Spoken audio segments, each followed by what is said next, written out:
those who bleed orange and black. It is out of here. Good morning. This is Murph and Marcus. Brian Murphy and Marcus the Waterboy Boucher. Streaming live at twitch.tv/the Sports Leader. All right, today's our day. Today's our day. We're joking. We have an inside joke. We have motivational speeches going on here at the Leader. This is our segment, Marcus. This is our segment. I don't think I've ever been more fired up to come into a morning show after what we did earlier this morning, Murph. Leave no take behind. You guys will see it. It'll be on your TV coming to you, but we did a little hype video. Maybe the social will do something with it, huh? I think there's at least got to be a blooper reel coming out of me and you filming a commercial for the Murph and Marcus morning show. We the big dog in this fight. Propose your will. By the way, hat tip to Fred Warner for the inspiration for the show that we just did. My voice is a little scratchy. Maybe the Warriors will need that before tonight's game. First of 82, boys. First of 82. I'm talking load management, guys. Let's go. Steph, you're gonna take about 10 days off. Let's go. Wiggs, you'll take an undisclosed 30 days off. Let's go. Kuminga, get paid. You know what I mean? Who's going to shoot these threes? You're going to shoot these threes, Kuminga. You're going to shoot them, Johnny. Buddy Hield. Hey, Klay Thompson ain't walking through that door. Klay Thompson ain't walking through that door. 43 wins on me. 1, 2, 3. 43 wins. That's it. We got to send some of this footage over to Raymond Ritter. Make sure the team sees it tonight before the season debut. Raymond texted and said, "This is Raymond, not Desmond." Ah, that's right. He was listening because the Raiders, of course, picked up Desmond Ritter. Yeah. Is it official? We don't know until this week, right? No, yeah, we won't know official. And shout out to our riffs yesterday about DoorDash drivers and Desmond Ritter walking into Las Vegas after doing some DoorDash commercials himself. We heard some DoorDash stories after the show yesterday. Some wild tales. Tales from the Dear DoorDash Forum is what I would say. Dear Abby. If you know, you know. Yeah. Anyway, good morning, everybody. It is a Wednesday morning, and it is a day that is notable because your Golden State Warriors tip off the season tonight. 7 o'clock in Portland. They will not be home at your neighborhood, Chase Center, until Sunday when they go head-to-head with the Niners and the Cowboys. Yeah, not great scheduling there. No, unless you want to go to the Modelo Club and watch. Yeah, you could do both, but it's not the Terry Francois two-step going from Oracle Park to Chase Center. Levi's, Chase Center, San Francisco, Santa Clara. It's a bummer for the sports fan who want to hit both of those games. Speaking of that Terry Francois two-step, still no Giants GM. No, still no moves. When are we putting Buster on blast? Buster's walking down Terry Francois all by himself right now. 3 weeks. It's been a while. I'm giving him till at least after the World Series. Well, I mean, I just like to see me got to get going. There's some work to do, right? Unless you're just going to run it back. No, unless he's trying to take somebody away from either the Dodgers or the Yankees moving forward. And you mentioned the Dodgers means we should, in the first segment, acknowledge the sudden and surprising death of Fernando Valenzuela at age 63, which is just far too young, obviously. But, man, I did not know he was in poor health. I guess if you look at it, if you look at the obituary, said that he stepped away because he was a broadcaster for the Dodgers, Spanish language broadcast for years. So he would come to San Francisco, but that he stepped away to focus on his health. Now, I hadn't heard anything imminent or anything, so that was a shock. I came about last night around, 7, 8 o'clock, something like that, and so I'm guessing certainly young Tony wouldn't know the Fernando mania. I mean, what about you, Marcus? Are you down with Fernando mania? So I don't know if I'd say I'm down with Fernando mania because first of all, blank the Dodgers. I'm riffing a little bit, trying to make it a lighthearted subject. But no, I wasn't alive for Fernando, but I've seen the documentaries. I think they did a 30 for 30 on him, Fernando mania, and I've seen the highlights, and I know how important he is to Dodger history and especially that culture down in L.A., so I know it's a huge loss. Well, it starts with the fact that he's Mexican, and the Mexican-American population in Los Angeles just went freaking bananas. They had their icon. They had their guy. I mean, I don't want to say he was their Jackie Robinson because that's integrating and that goes into U.S. history and all that. But, I mean, he was sort of that way. I mean, half of his identity was his home country. So, like, the Mexican-American baseball fan or just the Mexican baseball fan had their icon. And, I mean, it was a sensation. And he was unhittable. He was freaking unhittable. So he won the Cy Young and the Rookie of the Year in 1981. And now we get into weird particles here. That was the year they beat the Yankees in the World Series. Mm-hmm. Now we have a World Series starting in 2 days. Now, to be honest, given me, I want the Dodgers flattened. I want them out. I want you. I'm investing. I'm the biggest freaking Yankee fan you've ever met. Mm-hmm. I mean, let's talk Casey Stengel. Mm-hmm. Let's talk Bernie Williams. Let's talk all Yankees all day. I'm Mr. Pinstripe right now. But if you are a believer in like supernatural forces, this is not a good sign for the Yankees. Yeah, if you're a believer in particles, which we've talked about a bunch on this very morning show, It does seem like there's going to be a big celebration this weekend for Fernando down in L.A., and with games 1 and 2 on Friday and Saturday in L.A., I can only imagine what the scene is going to be like, and who knows if this is kind of a galvanizing moment for the Dodgers. Well, I mean, he was around, too. It's not like they wouldn't know him. We sent something to the Cooler of Content thread earlier where one of those digital guys who does an Instagram account asked the Dodgers if they knew what year the Dodgers moved from Brooklyn to L.A. None of them knew. None of them. Nada. So, they have no clue about history, but they knew Fernando because Fernando was around the ballpark. Fernando was doing the broadcast. Now, I'll say for my generation of fans, it seemed like Fernando Mania came up a lot when they were trying to do Puig Mania. Like when Yasiel Puig came to town with the Dodgers, they tried doing it, Murph. I remember Puig Mania. Totally. And I was different. like, no, this doesn't compare to what Fernando did, right? No. First of all, pitcher versus outfielder and Dominican versus Mexican, or Cuban, pardon me, Cuban versus Mexican. And just, Puig was, listen, there was a point where Puig looked like one of the best players in baseball, right? There were times he looked so good. He was so strong and so fast, and his arm was so good, and his power would surge. But no, Fernando delivered on a level way higher than Puig ever did.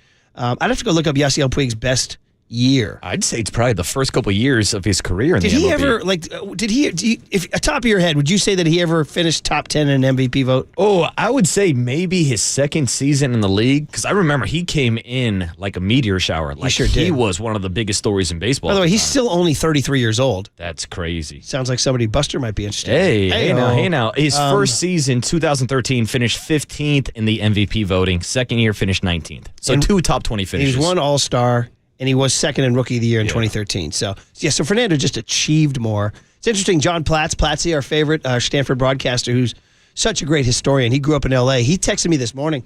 He said it's hard to overstate how big Fernando was. He said he would put Fernando on Mount L.A. more. He says he's up there as big as Magic Johnson and John Wooden. Oh, wow. We're going that? Not just Mountain Dodger more, No, but he Mount says he's LA that more. culturally significant to Southern California. Wow. Yeah. I mean, that's Platzi's take. It's just one guy's take, but he grew up down there. And he said he's on that level. He's on a Magic Johnson, John Wooden level down there. Wow. Yeah. It's crazy, I was right? going to say, so would it be Magic, John Wooden, Kobe Bryant, he said and Fernando? Kobe's in the conversation I feel like for Kobe's sure. got to be there. Well, what Ram are you throwing up there? Yeah, Jimmy Garoppolo. The His Rams face were would only, look beautiful the Rams on are only there. one game back of the Niners in the West. You mean? Actually, only a half game back. They're 2-4, and the Niners are 3-4. And speaking of football, more new news this morning. I just got this as I had to freaking pick up Jack Loader on the way to work, by the way. How about that? How about just your morning routine disrupted when some 25-year-old kid or whatever he is going to get a ride? I should have just said no. How about this kid trying to bum a ride from Murph? What is this, take your kid to work day? Well, the whole deal is Digital was filming a commercial for us that you guys will see on KPIX in November, and that's why my voice is scratchy already because I left it all on the field. But he's part of the Digital team that was filming the thing. He goes, hey, can you pick me up? I'm like, wait, that's a little far. Okay, don't you have a routine? Yeah. You don't want your routine disrupted, right? Now, I understand this kid lives in the city. I believe he doesn't have a car, and he usually takes the bus to work. Yeah, the problem is there's no public transportation this early. What's at the bottom of his jeans? He's got 2 feet, right? He's got legs. He could have got a light jog in this morning. What's wrong? Can you not walk from Union and Octavia to us? It's a piece of cake. He absolutely can. It's a piece of cake. Yeah, no problem at all. Now, I want to know, was he standing on the corner with his little brown paper bag lunch, ready to go? He was. Yeah. I'll give him that. Because if he was a minute late, I'd be dropping atom bombs on him, man. But he was on time. It's funny, he didn't tell me the cross street, though. So I'm driving down Lombard. I'm like, I don't know where this kid is.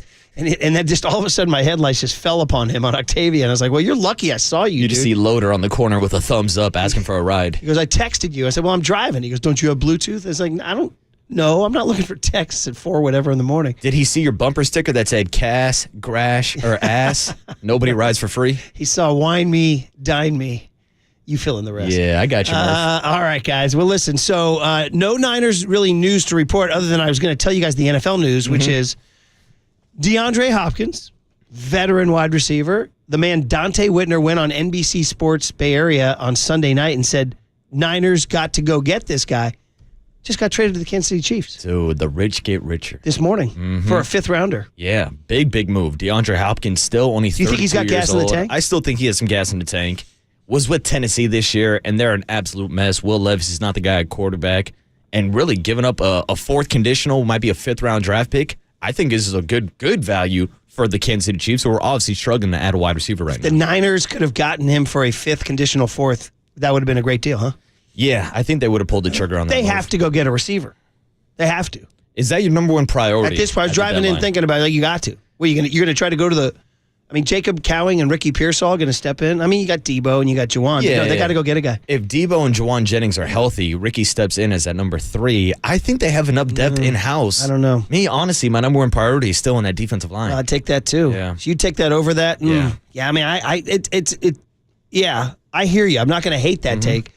But at this point, coming in, I'm like, they got to go get a guy. Well, let me throw this name at you as we're getting ready to hit the commercial break. Cooper Kupp, who was rumored to be on the trade block, who was also rumored to be linked to the Kansas City Chiefs. Diana Racina reported that this morning. Cooper Kupp almost became a Chief, but they're saying the asking price was too high. Shocking that the Rams are shopping him. That came out yesterday, too. So, all stuff we can get to. Warriors, though, the focus today. They start their season up in Portland. We're leaving it all in the studio, baby. Leave no segment behind on KNBR 104.5 and 680, the Sports Leader.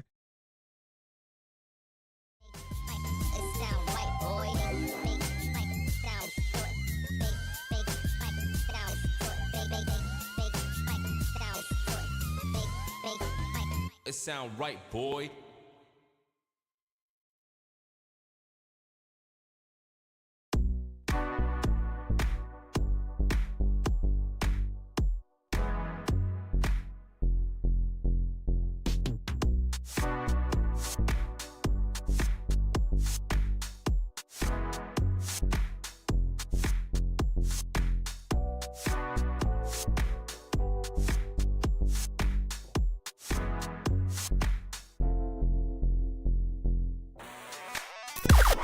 Now, from the O'Donnell Financial Group Sports Desk. Learn more at odfigroup.com. O'Donnell Financial Group, because planning is a process, not a product. We have a new contest this week. Coming soon, Oracle Park transforms into a 9-hole golf course for the Ballpark Back 9 presented by the Bay Golf Club.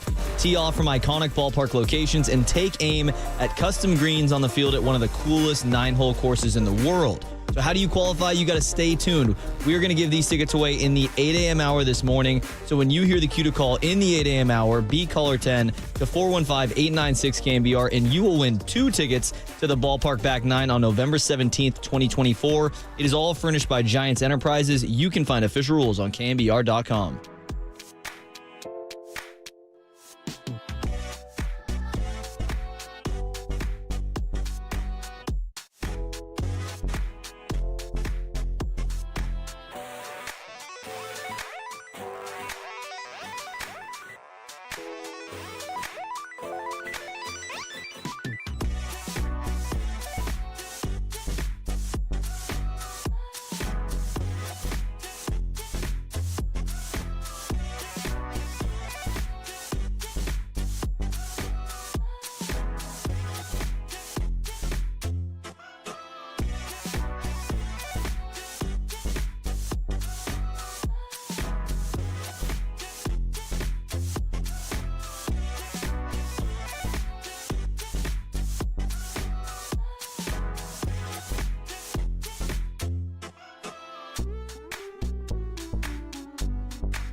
And now, time for the Protect Your Assets with David Hollander Business and Technology Report.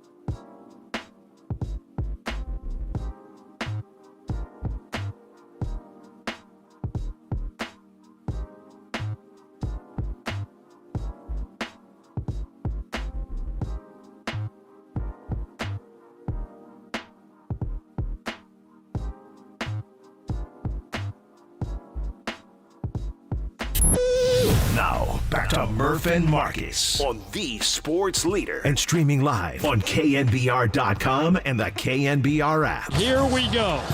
Ladies and gentlemen, listen to this.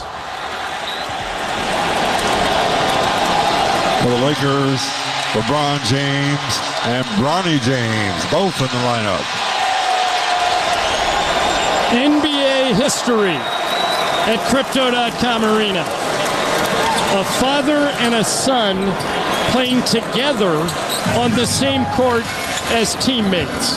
39-year-old LeBron, 20-year-old Bronny. All right, your reactions, 808 KNBR, because there's two ways to look at that. By the way, shout out John Ireland on Lakers Radio. Too late to, excuse me, my voice again.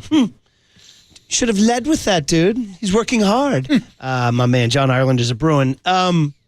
So there's two ways to look at that. The conventional way is, man, what an incredible sports moment. Oh, how cute. That's cute for the James family. That's a great moment. It's only happened a certain number of times in the history of sports. And in fact, one of those times, Ken Griffey Sr. and Ken Griffey Jr., they were on hand last night at Crypto.com, or the Crypt as they call it. And they took a picture before the game. Now, John Joe did his research and found out that this has not the only time it's happened. That actually, this is for Overnight Dave, Gordie Howe, the hockey icon, played with two of his sons, Mark and Marty, for the Hartford Whalers in 1980. Shout out to Hartford Whalers, Brass Bonanza. You want to look that one up, kid. Look up Brass Bonanza by the Hartford Whalers and play it. It's one of the great sports theme songs of all time, and Tim Roy has it as his ringtone on his phone. And then the other one is, and I did not know this one, Tim Raines and Tim Raines Jr. took the field together for the Baltimore Orioles on October 4, 2001. So it isn't the first time in the history of sports, but it is the first time in the NBA. Yeah, Murph. Now, that's the one way to look at it. You can look at it as it being a little cute, Murph. It's a little cute. The other way to look at it was, as you were saying, totally manufactured. It's only happening because LeBron's making them do it. Yeah. And it wasn't necessarily the most genuine moment of all time. So you want to be a cynic or do you want to be a romantic? Well, Murph, you know me, habitual S-talker. I'm a cynic. This was maybe the most manufactured moment that I think I can remember in sports history. Like the fact that LeBron told other teams not to draft Bronny or else he would hold out unless he goes to the Lakers. We're talking about a kid that literally should be in the G League right now. Not even the G League. He should still be in college playing hoops then at USC. Yeah. I mean, this kid does not deserve to be there. And you see him on the court last night. He looks small. Got into the game, immediately got scored on. Yeah, he did. It's actually joking. LeBron missed a couple of dunks. I was like, damn, LeBron might have his lowest ever plus-minus with Bronny on the court, -4 on the night. The kid played 3 minutes. He has no reason to be out there, despite the fact that his last name is James. I can't disagree with anything you said there. It is. It is. Now, I mean, is there any part of you on a human level that's like, LeBron is one of the greatest athletes in the history of American sports, and he got this moment? I mean, the most generous part of your heart and brain, that's where you go. But you're right. You're 100% right. It is manufactured. Now, is this because we're doing the Warriors Bay Area market and we're not Laker fans? Like, if we're Laker fans and we ride with LeBron and Although Bronny has only brought them the one bubble title, right? Yeah. Which I don't. The Do they even count that, by the way? Throw an asterisk just like on that Dodgers title. Do Lakers fans count that one? LA can only win championships with asterisks on them. We already mentioned Magic Johnson this morning. I mean, he's like, what do you guys played like 10 games or something? Yeah, that's right. Shout out Young Tony. Make sure to remind us that they were the NBA in-season champs last year, Murph. There's a banner up. Yeah, that's right. They're hanging the banner up. Hey, look, I'm looking for the Warriors to go get that thing this year, man. But anyway, yeah, you are right. And as a guy who coached youth sports, and sometimes they accuse your kid is on the team because you're the coach. I'm like, well, you're not coaching. Yeah. You know what I mean? That's what I say. I'm like, well, you're not coaching, so you want the whistle and the time commitment. You can come out and put your kid on the team. I'm out here putting in the time. My kid's on the team. So LeBron would be like, hey, man, I earned it. This is my reward. Yeah, but it's just grade A nepotism. And we've seen this before. We've talked about it in the industry that we work in. But to do it at a professional level, where you're literally taking away a roster spot from another G Leaguer. Yeah. Or hell, someone at USC that actually put up better numbers than Bronny. Yeah. Like, to me, it felt scripted. It felt like, again, the only reason why he's on the court is because his dad is LeBron James. This is a kid that should be starting the season out in the G League. And if I'm a Lakers fan, I'm actually mad that he's taking up a roster spot. Yeah, you're 100% right. He's not making this team better. And when he was on the court, he looked wispy. He looked like the way Bryce Young looks in an NFL game. That was kind I'd of say like, even worse, maybe. Yeah, right. Yeah. And so he played 3 minutes. Well, did he take 2 shots? I have the box score here somewhere. 0 points, I believe. I think he had a board. I don't think he made 0 impact, Murph. What was his plus minus last night? I don't know. But anyway, that happened last night. Lakers got the win, by the way. Mm-hmm. And Anthony Davis went off. That's the Anthony Davis who. That's scary. Like when Anthony Davis says that. I've been at Chase Center when Anthony Davis is like, yeah, okay, I'm taking over. When he's on, he's on. The only problem is he's going to miss half the season. Yeah. That's it. Mm-hmm. I mean, he's just never. I'll go back and look at his street clothes. Anthony Davis. His game plays. Well, the good news is they have Bronny ready to go to fill in for AD. Oh, right, dude. So that happened last night. And then sorry about your Knicks, brother. Oh, boy. They got beat down by the Boston Celtics. And you know what? It brought up something that has been going on for a while, but it really came to a head last night, and that is threes only. Oh. This threes only offense. The Celtics shot is tied an NBA record with 29. By the way, they tied it early in the fourth, and then they missed 13 straight in an attempt to set the record. But, man, I got to tell you, and again, this is me just dating myself here, carbon dating myself. As an old head, bro, that is not an attractive form of basketball for me. Now, younger generation, maybe you guys like it? Do you guys like just pulling up and casting? No, I like it when Steph Curry's hitting threes, but I don't like it when guys are bricking three-pointers across the league. But this is what we talked about yesterday with the quote about the Warriors being light years ahead of everybody else. Yes, they changed the style of basketball. Yeah. Steph Curry literally changed the way that teams run their offense now, and everybody's shooting these three-pointers at a high clip. Like you mentioned the Celtics tying the NBA record yesterday. Yeah. They threw up a graphic. The Warriors are nowhere on that graphic. You would think with Steph and Clay and the Splash Brothers, 2 of the best shooters in NBA history, that their team total would be in the top 5 for most three-pointers every minute of a game. No, it's all these teams from a year, 2 years ago that have all followed the lead of the Golden State Warriors. And by the way, this is game 1, brother. Get ready. And apparently this is this is what the Warriors say they want to do this year. They want to cast. So, again, if you're into it, God bless. Like I'll take it with great ball movement, maybe. It's not even great ball movement. They're just kind of maybe one pass and shoot, So yeah, that's the thing with the Warriors and Steve Kerr, that ticky-tacky Spanish system that he's always tried to implement. It's ball movement, find the open man. Mm-hmm. But in today's NBA, there's a lot of isolation and guys just hunting for the three-pointer. Yeah, so anyway, God, I hate to be so grumpy so early. I want the Warriors to have a fun season. Let's say good morning to Young Tony, though. It's that time on a Wednesday, October 23rd. In fact, Young Tony, play the guest horns. So we're going to be on the clock today on a Wednesday, October 23rd. It's been a big morning. We've already gotten together early and filmed a commercial. How'd that go for you, Young Tony? It went well. And by the way, we'll play it for everybody to see on YouTube and Twitch and Twitter whenever we get the film. Mike O'Connell, all the digital boys are here working on it right now. Did you lose yourself in the moment? A little bit. All right. Very intense. I saw that look in Young Tony's eye like he was ready to go out there and hit somebody on a kickoff. Well, if you noticed, by the way, he had a lot of suggestions for our director, Michael. And you notice Michael was kind of like, he was chafing a little bit. He's like, I'm the director, kid. He was kind of like, I'm the captain now. Yeah. Tony was like, why don't you try this angle? Oh, no. Tony was like, why don't we try this line? Yeah. I could see a little tension bubbling on set. Right, and I heard Michael walk around and said, this kid's just a damn extra. What is he doing telling me what to do? I'm the director here. Is it true you had some ideas, Tone? I had some tips, yeah. I did a little film in high school and college as well. Oh, you did? Yeah. Oh, you're coming from a place. Mm-hmm. By the way, how about, they say like the truly great actors are the ones you hire, and then they're so good that they blow off the shooting and you have to reshoot the next day because they're so prima donna. Shout out Copes, who was supposed to be here for the filming this morning. Yeah, it was supposed to be a part of the bit. So anyway. We told him yesterday, he's like, yeah, I'm going to set my alarm right now. And I was like, oh, for sure, for 5? And he must have set it for like 5 p.m.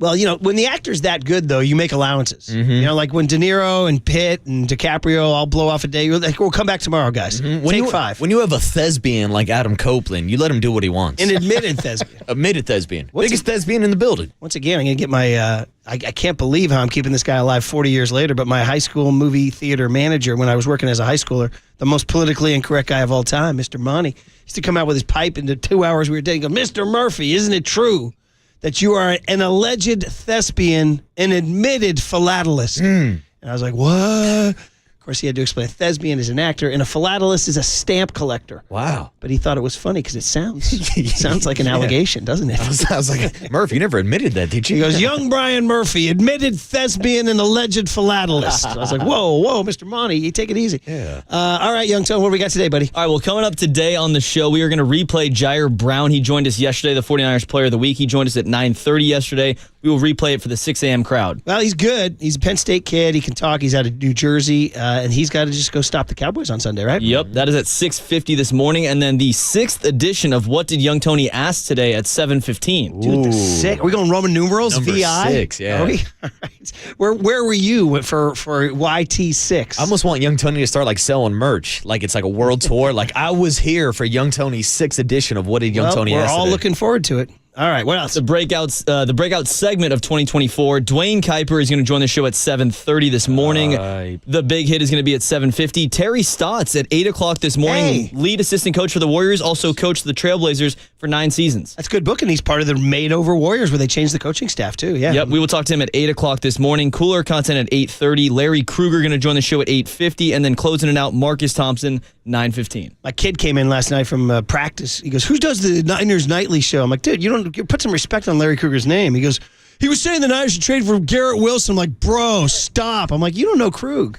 Krug used to throw on the microphone in the late 90s. He'd be like, 808 KNBR, Barry Bonds for Chuck Finley. Bang the number. What do you think? He'd be like, Krug, what? Krug will throw it out there, man. Larry Krueger has never seen a trade that he doesn't like. You think the Jets are going to trade Garrett Wilson? No, I don't think so. But I like that Larry's talking about it. All right, there you go. Did he give his thoughts on Cooper Kupp to the Niners? Why not? Let's get into it. Niners, Cowboys next on the Sports Leader. I think New England's got the most underrated defensive player in the entire league in Keon White.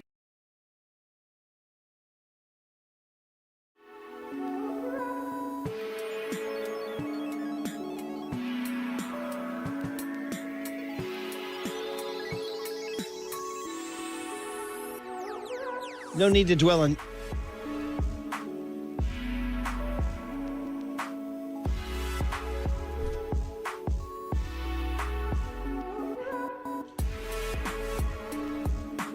Underdog Fantasy Sports, my new app where you get to go in and play sports fan looking to win money while watching sports. All right, I did it already for tonight. I'm already looking at so what you do, it's a pick'em game. You win up to 1,000 times your money just by choosing higher or lower on a player's stats, MLB, NFL, or NBA. So I've already gone into the Warrior game tonight, and I took Jonathan Kuminga to make a 3.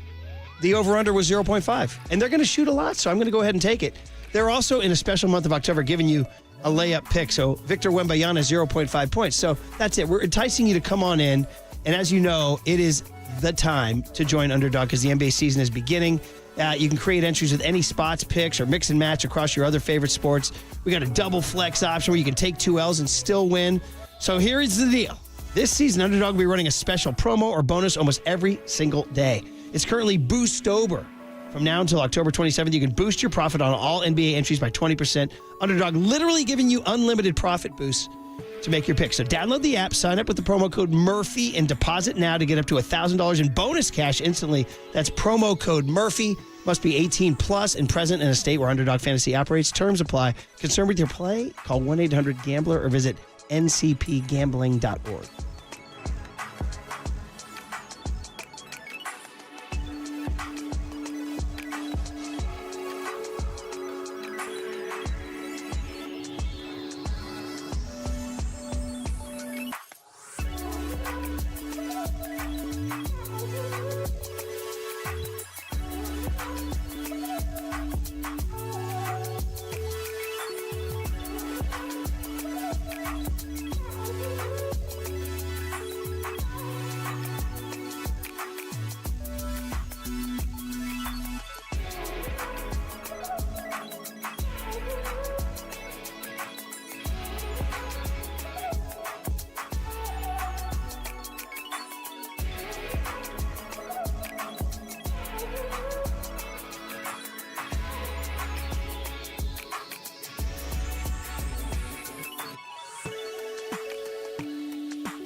is KNBR, and this is Murph and Marcus on KNBR 104.5 and 680. The sports leader. He snaps it back to Dak Prescott. He throws over the middle to Turpin. He gets hammered down by Jimmy Ward. The game is over. What a way the 49ers are on their way to Philadelphia. What a way to end it. Ezekiel Elliott just got destroyed by Azeez Al-Shaair right on his head, and then Jimmy Ward sawed it down right away on Turpin. I mean, I'll take any Cowboy Niner victory, but if you're going to throw it to the Hartford Whalers brass bonanza, Waterboy, this is how the Whalers used to take the ice. Listen to this. That's the whale. Sound ready? You're going to come back from the bridge. Here we go. Hit it.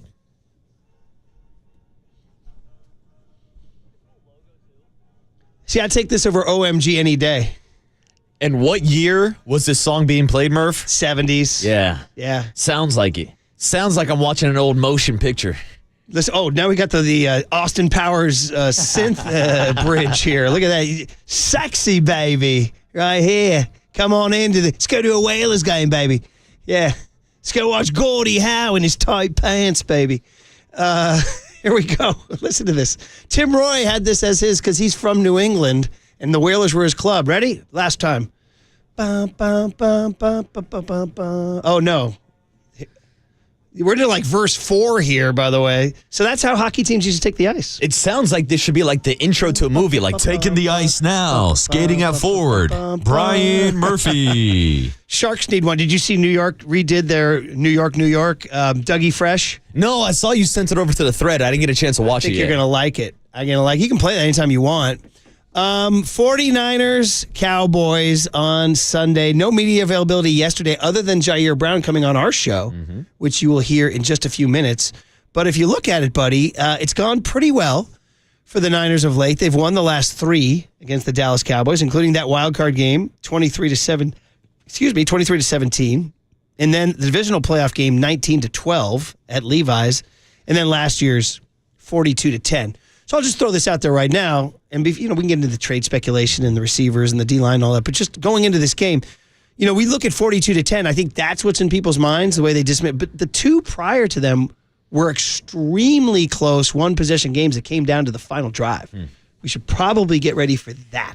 Yeah, I don't know if we're going to see that same version of the Cowboys because this year's Cowboys team does not look like the Cowboys defense, especially without Michael Parsons out there that we've seen previously square up against his 49er team. I know they are coming off a bye week, so extra rest always makes things a little trickier.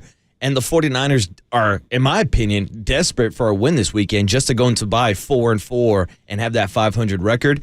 So I don't know, how high my scale is with the threat level of the Dallas Cowboys, to be completely honest with you. You're feeling pretty good. I mean, I'm feeling confident that the 49ers still have a better roster despite all the injuries that they're dealing with right now. I'd be very curious to see how Brock Purdy responds. I was reading Eric Branch's game film review. I always like it. He does a good job. And he just laid it out. Purdy was terrible. And he talked about it wasn't even just the picks. There were other bad passes all over the place, too. Like he threw in at Ayuk's ankles right out of the gate. Remember he did that a couple weeks ago, too. I'm starting to form a theory. When Brady's in the building, he gets the jitters. It's like Frankie Pentangeli's brother in Godfather 2. Yeah, but his rookie season, he beat Tom Brady. I know. That's the craziest thing. I mean, it's a stupid comment. I know I'm just making a stupid joke. But the point is that he has not looked totally awesome. Seattle, I thought he threw some good balls, but 2 weeks ago against Arizona, he was not totally awesome. And on Sunday, he was not totally awesome. How much of it is the surrounding cast being gone? And could any quarterback succeed? Listen, set aside Mahomes. He's an alien like Brady or Montana, right? But I'm talking about just take an average to good quarterback today right now.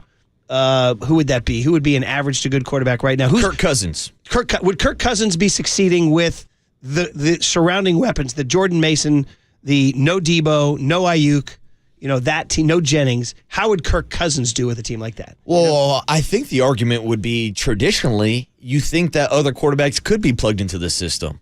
It's what everybody always says about Brock Purdy is he only succeeds because of the system. But now we're seeing the system change. Now we're seeing him out of the shotgun formation. Now we're seeing him put the team on his back a lot more, and Kyle's asking him to do more. So in my opinion, he still has pieces to be productive, but we just haven't seen that same offense where Kyle has been scripting guys to get open Instead, Brock is facing his man coverage and having to throw guys open more often, and that's where he's facing these tight windows, and that's where he's made some of those mistakes. And he's completely abandoned throwing to the backs. Matty Barrows had it in his mailbag yesterday. The number of, I think, Jordan Mason's catches versus McCaffrey's catches on pace.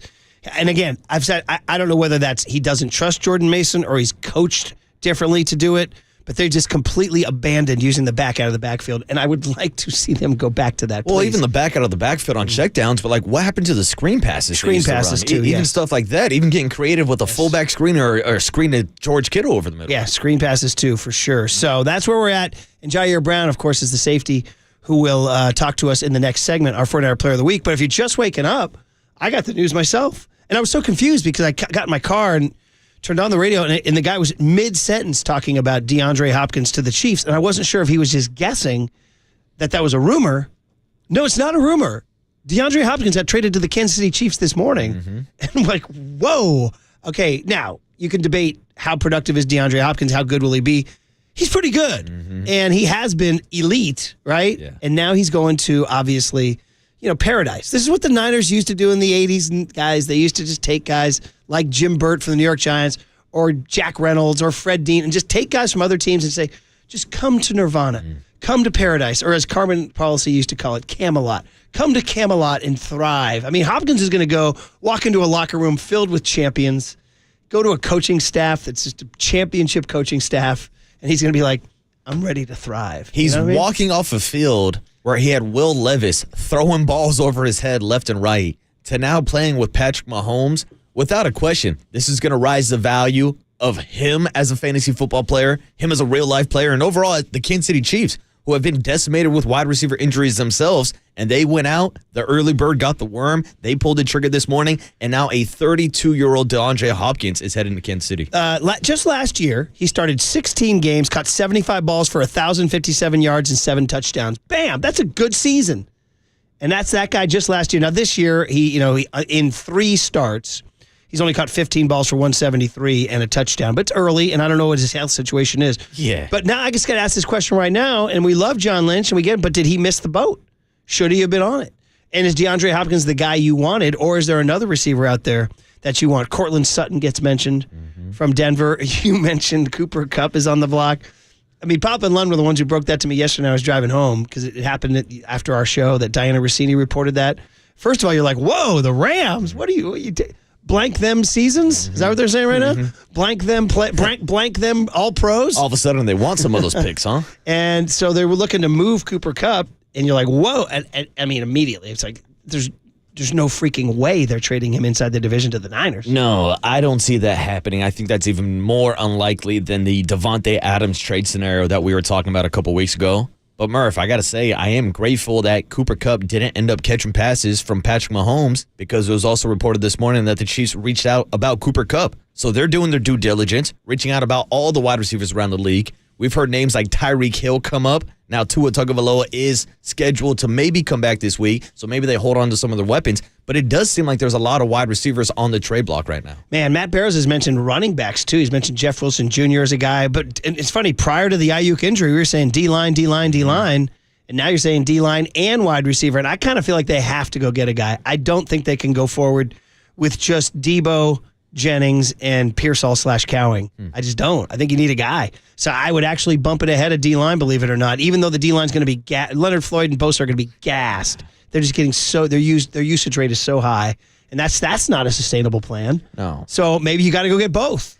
Yeah, to you can't me, just get one, go get both. I would prioritize defensive line, whether you're looking at a guy like Hassan Reddick, who still hasn't even suited up for the Jets this year, whether you're looking at the interior defensive line, maybe reaching out to Denver Broncos about a guy like DJ Jones, bringing him back. I just think the loss of Hargrave and the overall depth is less on the defensive line. That would be my number one priority. But we know that John Lynch will make the call and ask around on essentially everybody. So I would expect the 49ers, especially with the cap space that they still have left over the season, to go out and make a move within the next couple of weeks. Yeah, man. So I'm reading Adam Schefter right now. The Chiefs are finalizing. This was written this morning as of 6:55 a.m. Eastern. They're working to finalize a trade. It's a conditional fourth-round pick. Conditional fourth-round pick. So, if you're the Niners, you would do that, wouldn't you? I think you would. I mean, especially when we're talking about being in the Super Bowl window.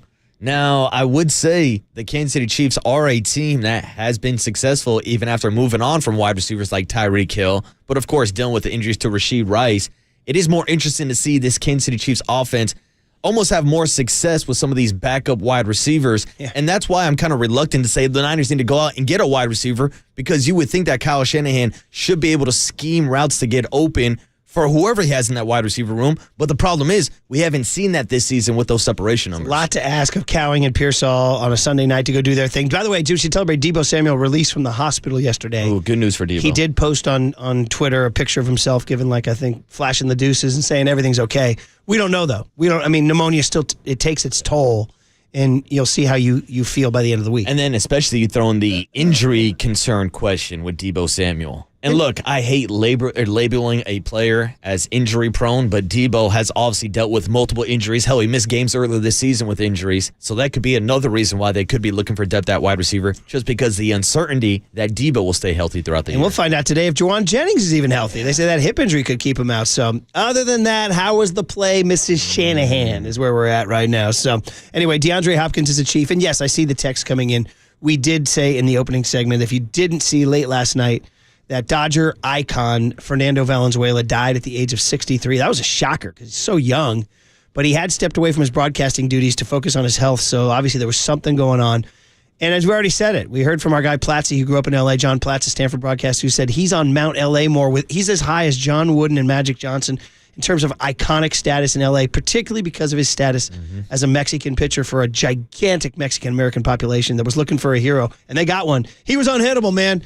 He was so frustrating with the stupid eyes rolling up and his gut and the screwball. You couldn't hit him. In 1981, he won Rookie of the Year and Cy Young. Dodgers beat the Yankees in the World Series. I hope this is not some sort of supernatural force here.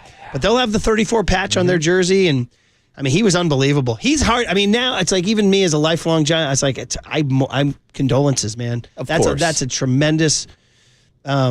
tremendous cultural icon that passed on. And we've already heard from Giants fans on social and Twitter and text saying, I'm a Giants fan, but I'm a Mexican-American. Yeah. And he was my guy. Yeah. And that's the thing. It's like when you look at him representing Mexico, because a lot of time in Major League Baseball, we talk about Dominican players and Cuban players and Puerto Rican players. Like, he is the face of Mexican baseball, in my opinion. Wow. And he's one of the faces of the franchise. To your point, he's bigger than just a baseball player down in L.A. He's a cultural icon. And they won the series in 81, even though it was a bogus series because it was a strike year. All right, guys. Well, listen, there you go. Here's the deal. Our 49er Player of the Week. Every week we talk to a new 49er. We get to know him. And Ji'ayir Brown, the safety out of Penn State, number 27, he's a good one. And you'll hear from him, our 49er Player of the Week, next on KNBR 104.5 and 680, the Sports Leader.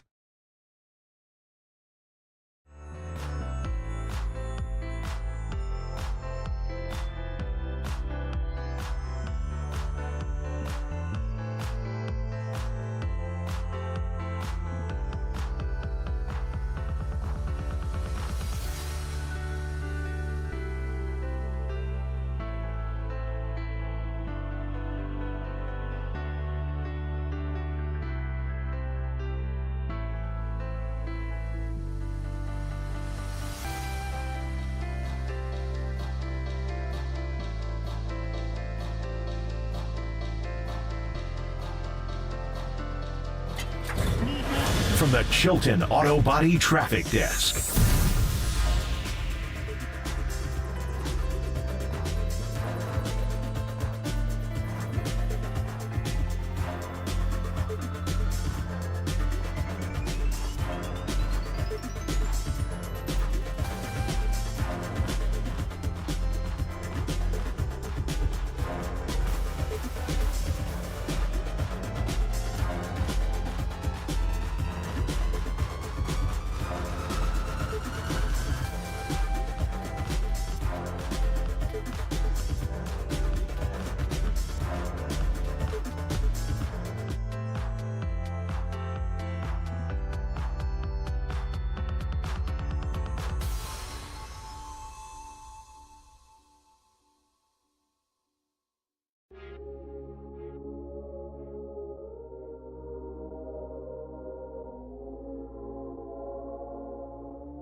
It's time for KNBR's Opening Bell Report. Sponsored by Protect Your Assets with David Hollander. Concerned inflation will ruin your dream retirement? Learn more. Listen to David's show every Saturday morning or call 1-866-PROTECT.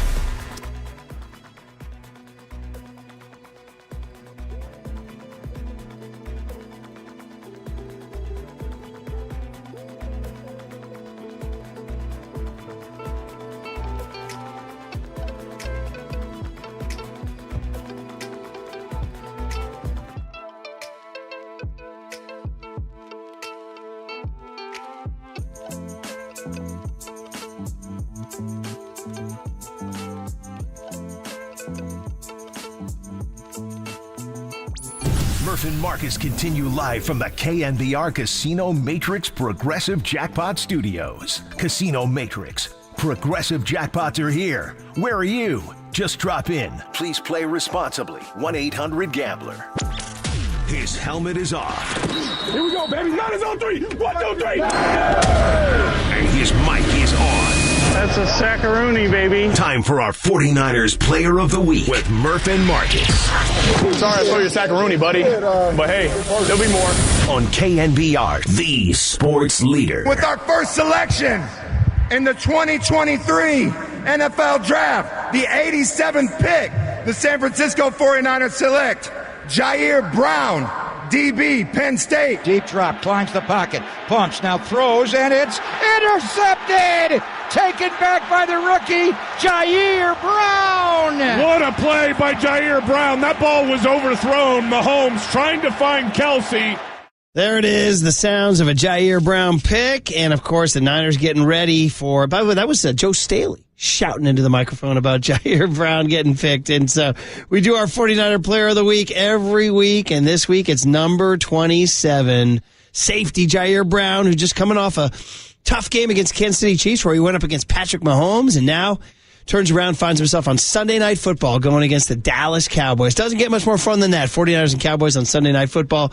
Ji'ayir, welcome to KNBR. Brian Murphy, Marcus Boucher, Murph and Marcus. We do the morning show. We had you on way back when you got drafted at your first mini camp, and we enjoyed I haven't talked to you since, so welcome back. And how you doing this morning, Ji'ayir? Hey, morning, Tig. Great morning. Yeah, thank you guys for having me here, man. I'm doing great this morning. I'm blessed. I hope you guys are doing well as well. We are. Now, what's an average day, morning like? How are you getting ready today to be the best you can be Sunday? I love to hear what you guys do.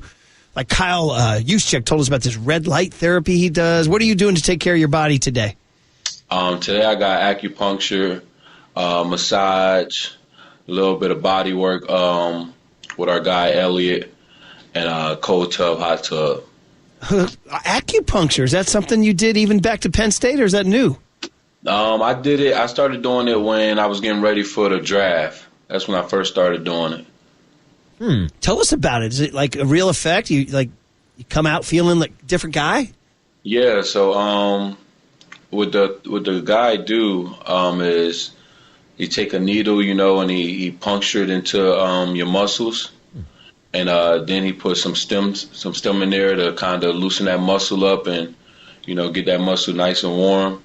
It helps. It does a great job, man. I feel amazing after it. So it's something I done implemented into my routine, for these past year and a half. Yeah, and Ji'ayir, I know fans are always intrigued how the week-to-week process goes in the NFL. So talk to us about how much film study you do from this weekend's past game, and then when do you turn the corner and start focusing on the Cowboys this weekend?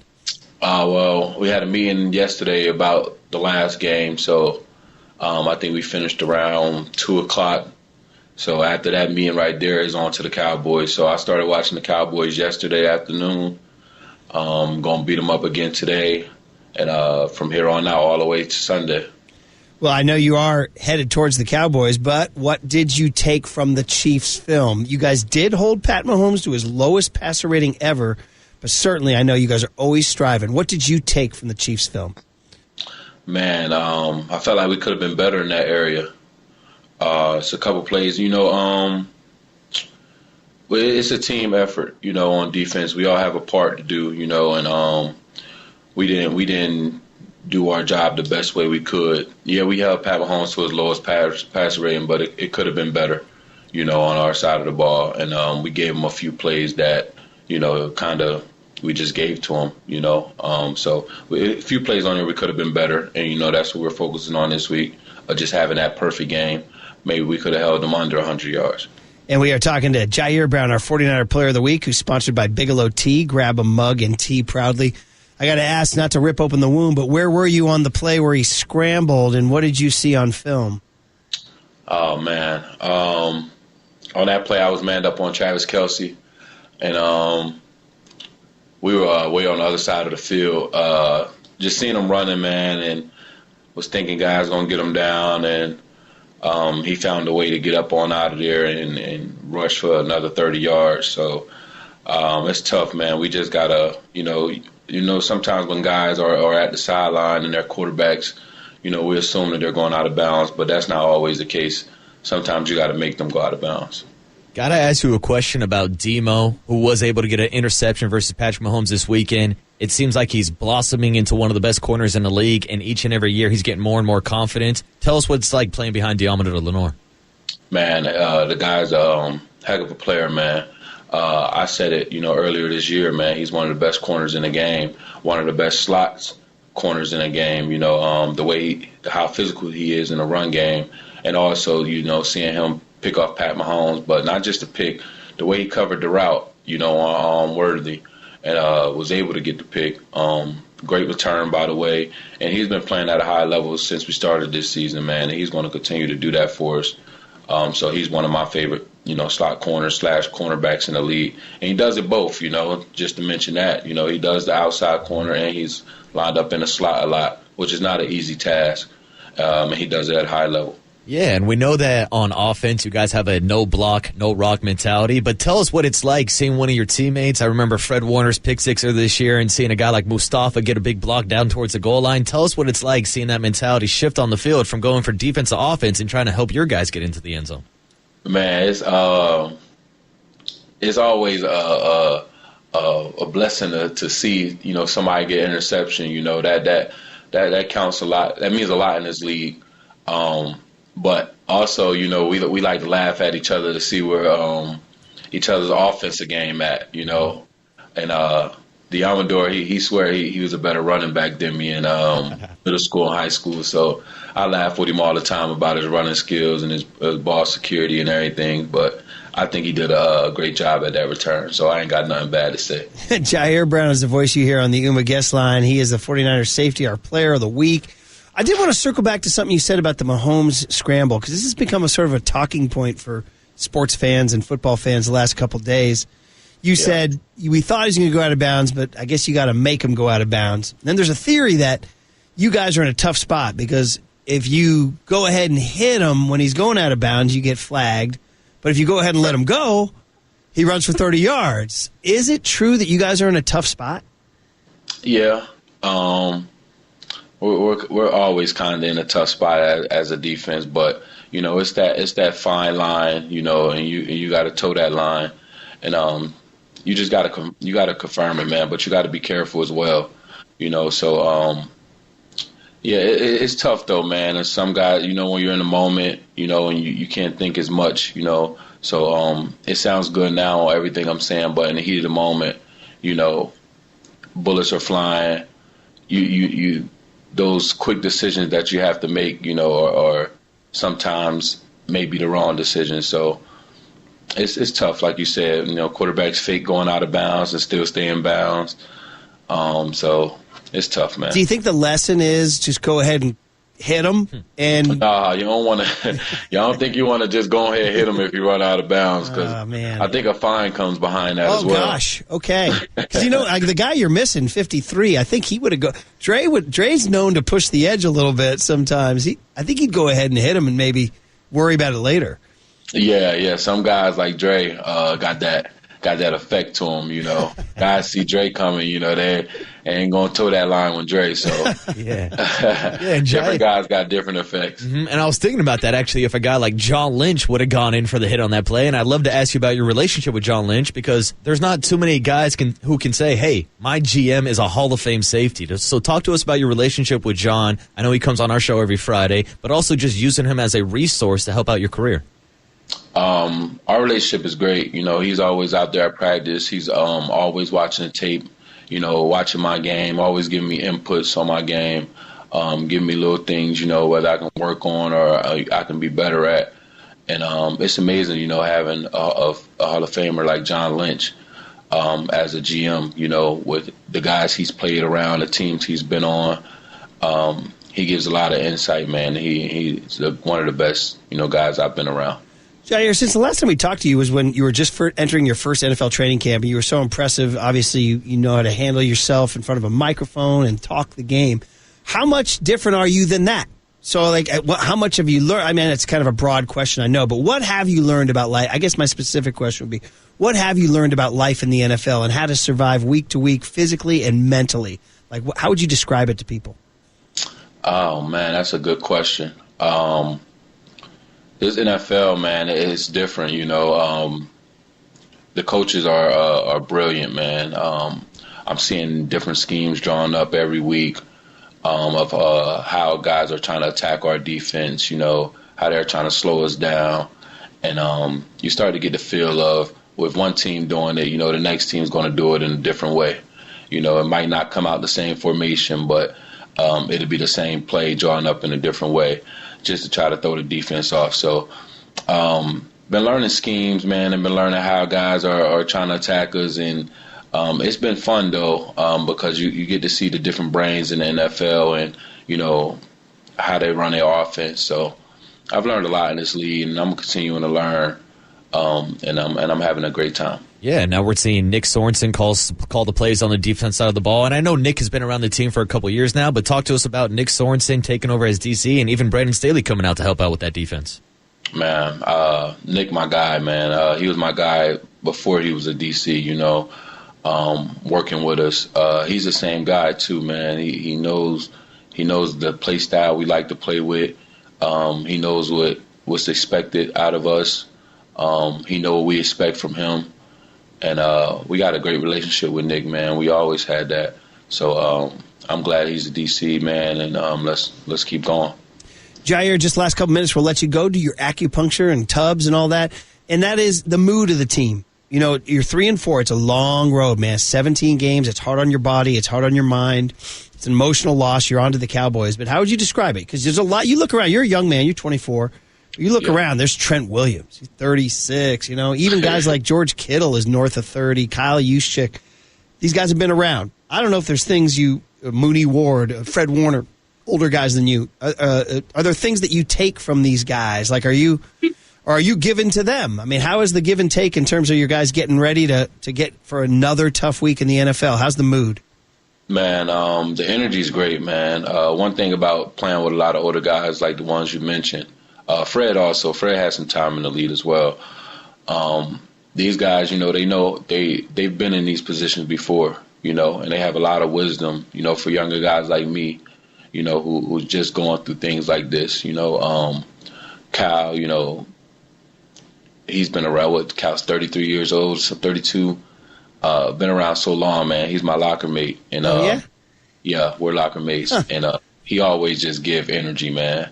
And it's great energy, and I'm always giving him energy back, man. I always say he's the best fullback to ever play the game, you know, and he says I'm a pick machine, you know, so there's always great energy giving back, letting each other know, you know, that, you know, we're still here, we're still battling, we're still in this thing, you know, nothing has changed. We still got everything we want out in front of us. Yeah, and Murph mentioned George Kittle. Now, George is someone who made headlines last season when you guys played the Dallas Cowboys with a certain shirt. But it seems like you guys always get up for this rivalry. So talk to us about what it means to play in this Cowboys and Niners rivalry this weekend. Man, this actually be my first time fully playing against the Cowboys, you know, on defense. So I can't wait to get out there and see exactly what it's like. There's a signal. That's the Cowboys, right? That's it. Time to go watch film, right? Time to get to work.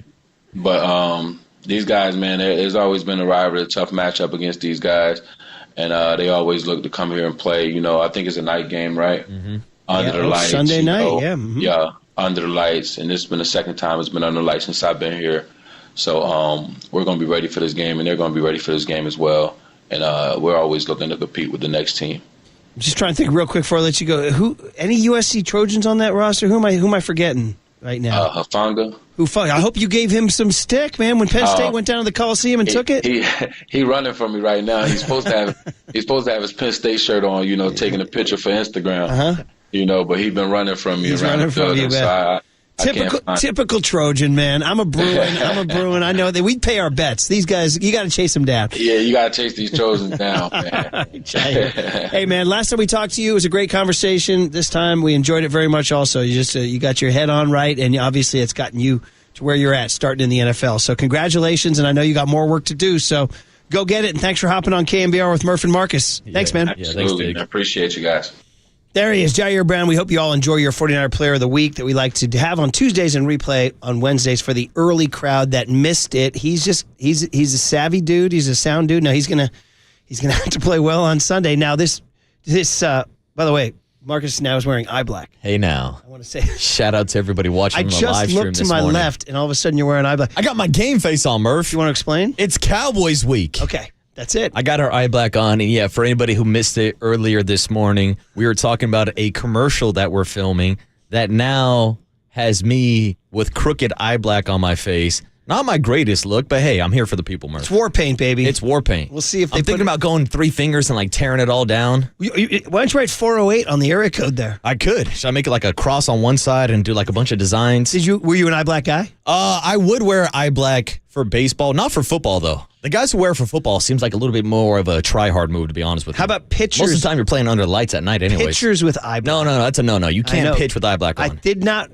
Who did it for Intimidate? Was it Roger Clemens? Roger didn't wear eye black. By the way, speaking of, I don't want to get to Ji'ayir Brown just a second, but I was on Twitter last night. Roger Clemens was like, I'm on a plane, ask me anything. I was like, oh, here we go. Yeah. But somehow he filtered out only normal questions. Yeah, Roger, can you still go 7 or 8 innings? He revealed that he's an Al Davis Raider guy. Ooh, okay, Raj. How about that? That's it. Yeah. Makes me like him even more. He also revealed that in his 20 strikeout game in 1986, he was late to the game and only got to the park 30 minutes ahead of the game. Ooh.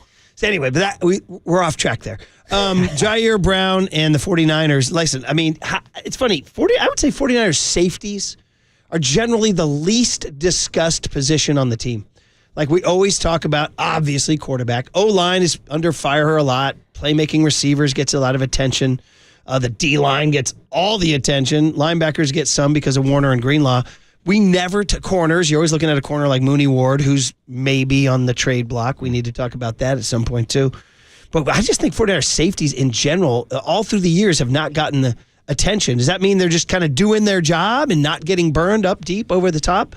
Or, I don't know, are they not making enough play? I don't know how you feel about 49ers safeties. It isn't really a talking point too much. Well, I would say specifically this year, we have seen the big play hurt the 49ers. And, of course, the last line of defense are your safeties. So whether we're talking about Justin Jefferson, now there was a problem not just with the safeties, but the fact that you had your third-string safety, George Odom, one-on-one with Justin Jefferson on the outside, that was a problem. But we've seen deep shots at Tutu Atwell this year. I mean, last weekend, Patrick Mahomes overthrew Xavier Worthy. That would have been another big play, too. So that's what I'm worried about, especially when you look at guys like Ji'ayir Brown, when you look at Talanoa Hufanga, who's out with an injury, and even when you look at Mustafa.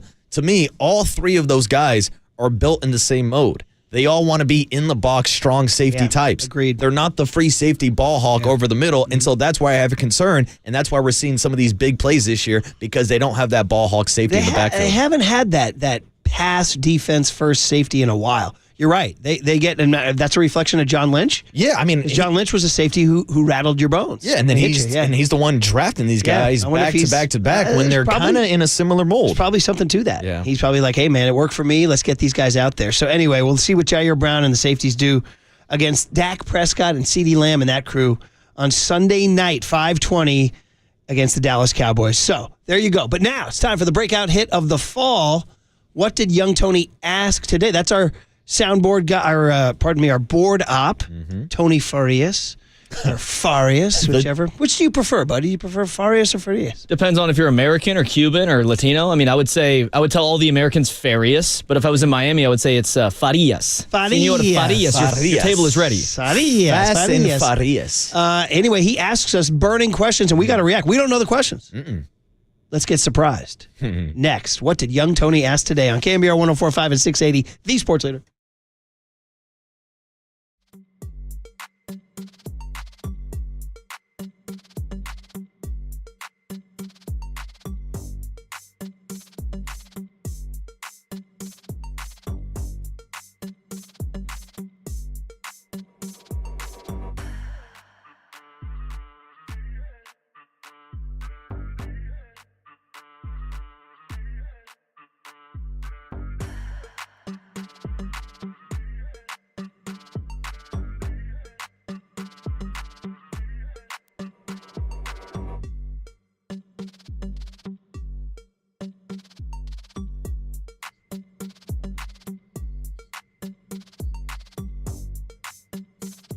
All right, well, bright and early on a Wednesday morning, we have Steve Moskowitz. And Steve, you have an update for our listeners. What is it? That's right. We want to talk about our accounting services. You know, some of you probably listened to me for years. You knew before I was a tax attorney, I was a CPA. That's such a vital part of business. And I know we talk about taxes all the time, but in order to minimize your taxes and maximize your profits, you need good accounting. And we can do that for you. If you say, oh, you do your own accounting, we can clean it up for you. And so many business owners go through the year, they really don't know what they're doing, even if they're making a profit. It's kind of like, would you drive your car if your gas tank didn't work? Well, no, you'd have to guess, and you'd run out of gas sometimes.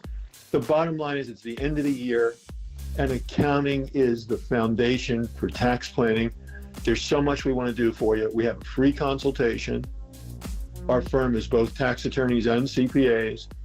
We'll talk to you. We'll tell you what we can do for you, and it's a free consultation. All right, that sounds pretty good. That's tax attorney Steve Moskowitz. He's my tax attorney. He should be your tax attorney. Give him a call at 888-TAX-DEAL, 888-TAX-DEAL, or go online to moskowitzllp.com.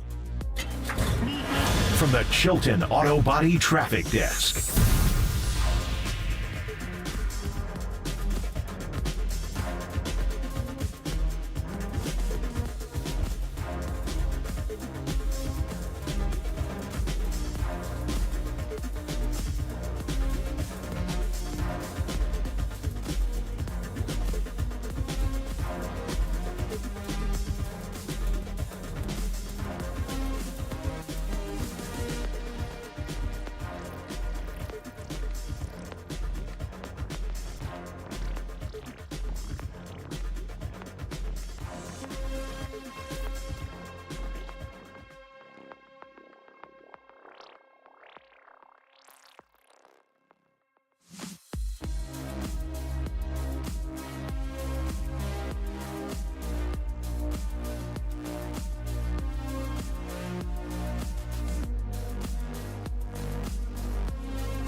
And now, time for the Protect Your Assets with David Hollander Business and Technology Report.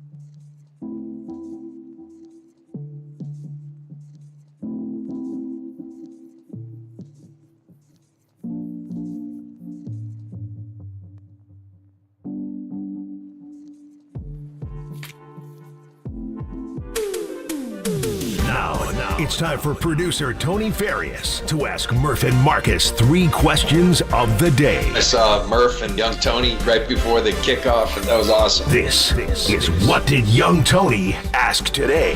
Oh, the breakout hit of the fall, baby. You hear John Lynch is even a fan there saying, saw Murph and young Tony. That was before the Niners beat the Jets on Monday night. Those were back in better days when the Niners were undefeated. But young Tony, you take it from here, buddy. This is your segment.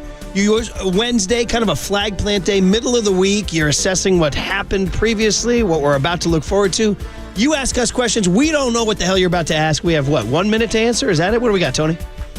Yeah, so John, Joe, and I have prepared a list of questions, not a specific number. After I read the question, you will each have 1 minute to respond. We're going to switch off. A whole minute? That's way more than I need, Tony. Oh my God. Murph went first last week, so we're going to have Marcus go first this week. Ooh, I thought it was Sometimes always. when Marcus finishes before a minute, he says, I swear this never happens. That's what he says. Only on Tuesdays, Murph. So you're going first? I guess so. I thought it was always age before beauty. Well, Murph said we should switch off. If you take his answer. It's your segment, buddy. All right, It's your Tony. segment. You tell me when to talk, I'll talk. We're in your hands. I got my eye black on. I'm ready to go. I got my game face on, This Tony. segment is your segment. That's my segment. All right, We're going to dominate this segment. Let's do it. All right, here we go. You're the big dog in this fight, Marcus. Yeah, all right, let's go. Number 1, the World Series is right around the corner. Game 1 is on Friday. Yankees at Dodgers. I didn't even know that myself. I thought that was in Yankee Stadium to start. It's not. You can hear the game. What did young Tony learn today? You can hear the game on KNBR 1050. Pregame show starts at 4 o'clock. First pitch at 5:08. What is the dream matchup that we never got to see in sports? Realistically, I have a couple things written down, but I want to throw it out to you guys first. Wow.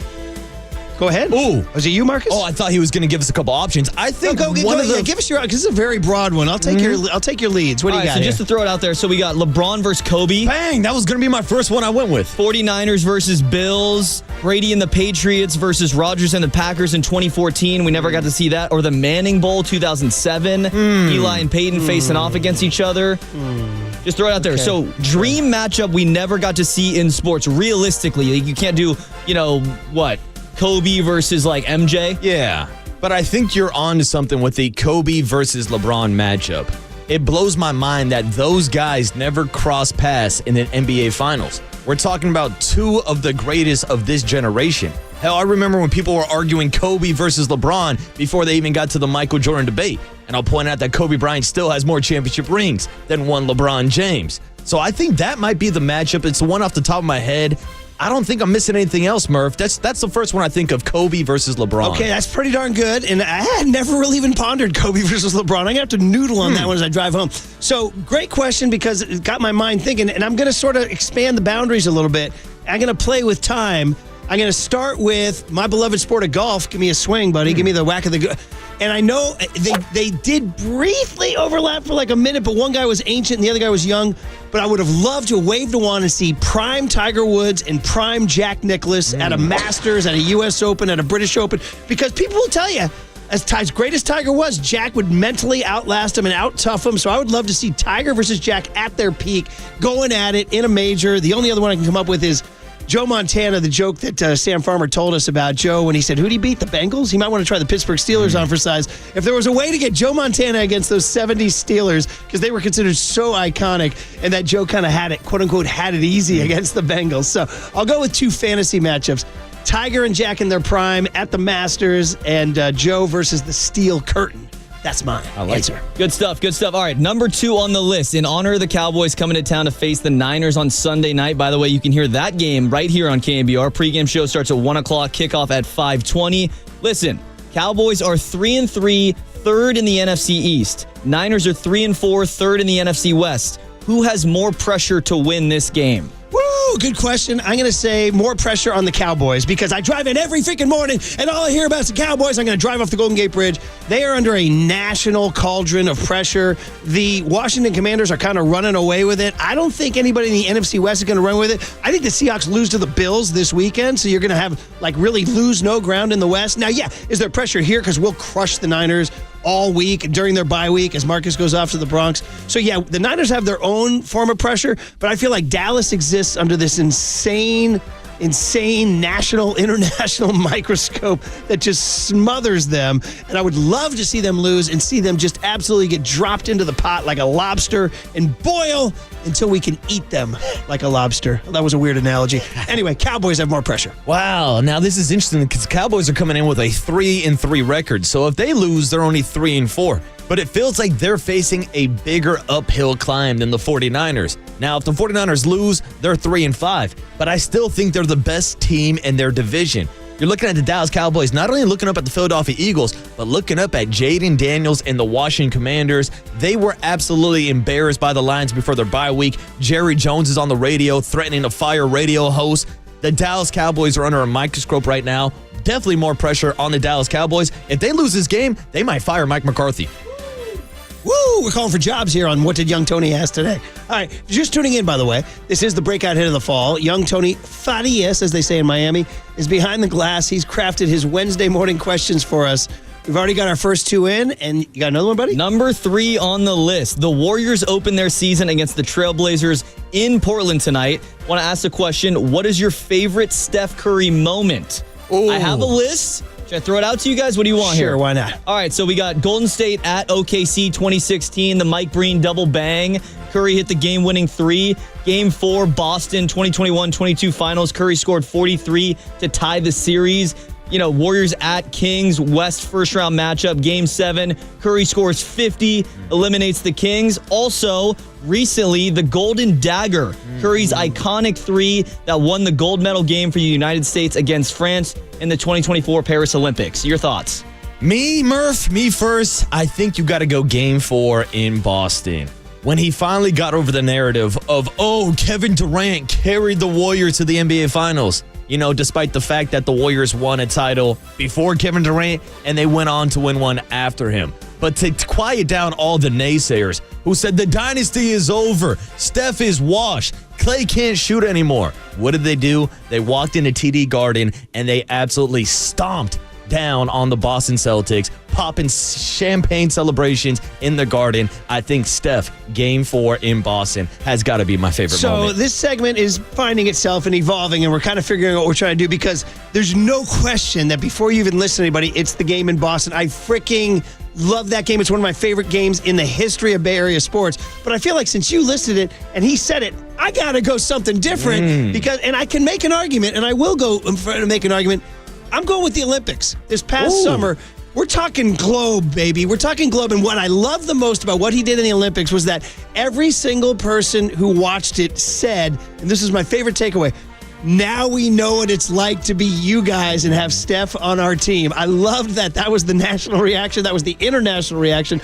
I love Nuit, if I said it right. I don't even know. I love that it was like, seriously, like he already was a global superstar. We know in Asia and Europe, he's gigantic, or Africa, wherever he wants to go. He can't walk onto a continent. He can't go to the bathroom. But this was just such a moment where everybody was watching. Everybody remembers where they were when it happened. And I loved that everybody said, now we know what it's like to have Steph. So there you go. Incredible. The Golden Dagger. I had to put that on the list. All right, 4th up on the list. I want to play a piece of sound.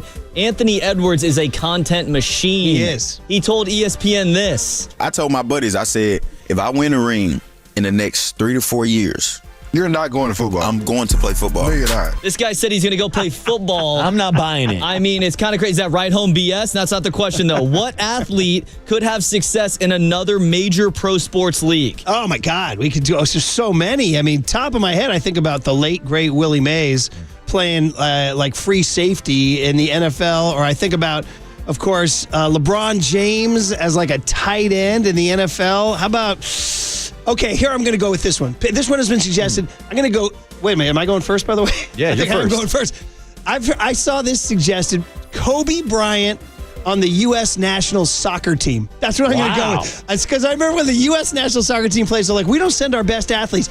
You could also substitute Tyreek Hill in there, too.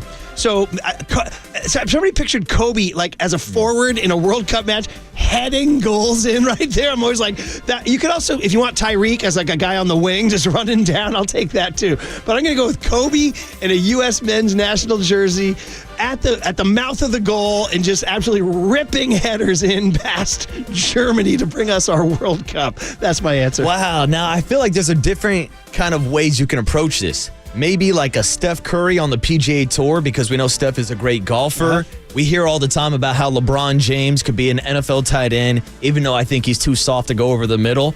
I'm going to zig and zag a different direction.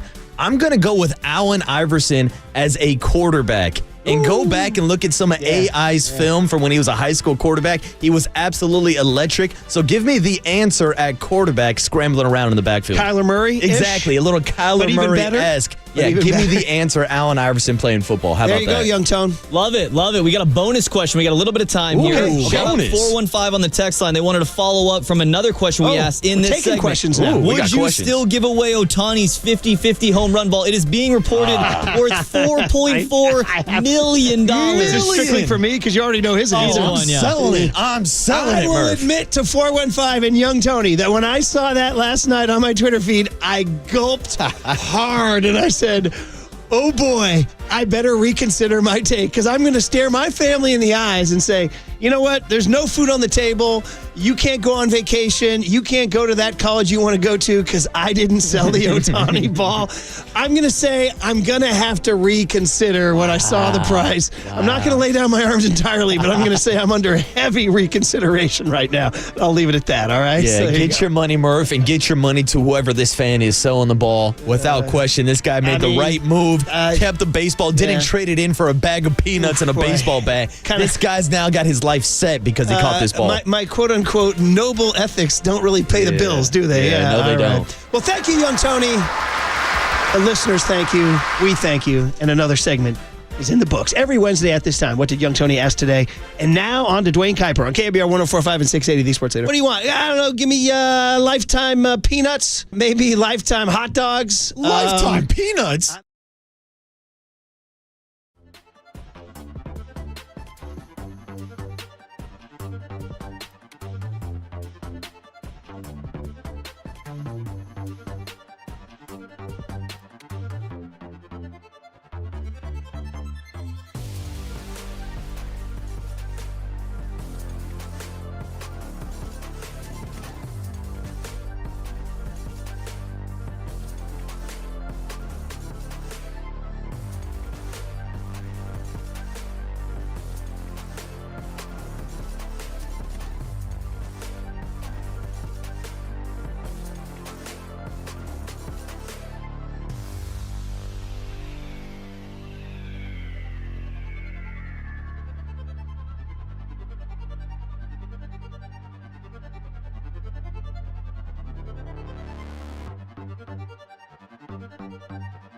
Hey, what's up, everybody? Marcus Boucher here on a Wednesday morning to talk about Prize Picks, because Prize Picks is America's #1 daily fantasy sports app with over 5 million active members. Prize Picks is the easiest and most exciting way to play daily fantasy sports. Unlike other apps, on Prize Picks, it's just you against a number. All you need to do is pick more or less on 2 to 6 player stat projections and watch the winnings roll in. And we told you last night you were able to cash in on Anthony Edwards just scoring a single bucket. Well, that promo's gone, but the Dubs do play tonight, and I'm taking Steph Curry to score more than 4 3-pointers tonight. We're asking our favorite Steph Curry moments. Maybe it will be tonight as the Warriors kick off their season up in Portland. But if you want to join me and get in on the action with Steph Curry, all you need to do is download the Prize Pick app and use the code word LEADER, and you will get $50 instantly when you play your first $5 lineup. That's code word LEADER on Prize Picks to get $50 instantly when you play your first $5 lineup. You don't even need to have a winning lineup to receive the $50 bonus. It's guaranteed, and it's only on Prize Picks. Run your game.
There's no question we've got the best in the booth. That's why we all mimic his call. Time for Murph and Marcus to catch up with Kite on KNBR 104.5 FM and 680 AM. All right, every Wednesday we look forward to talking to Duane Kuiper about baseball and life. And we got a World Series on Friday, Dodgers, Yankees, all kinds of reaction to that.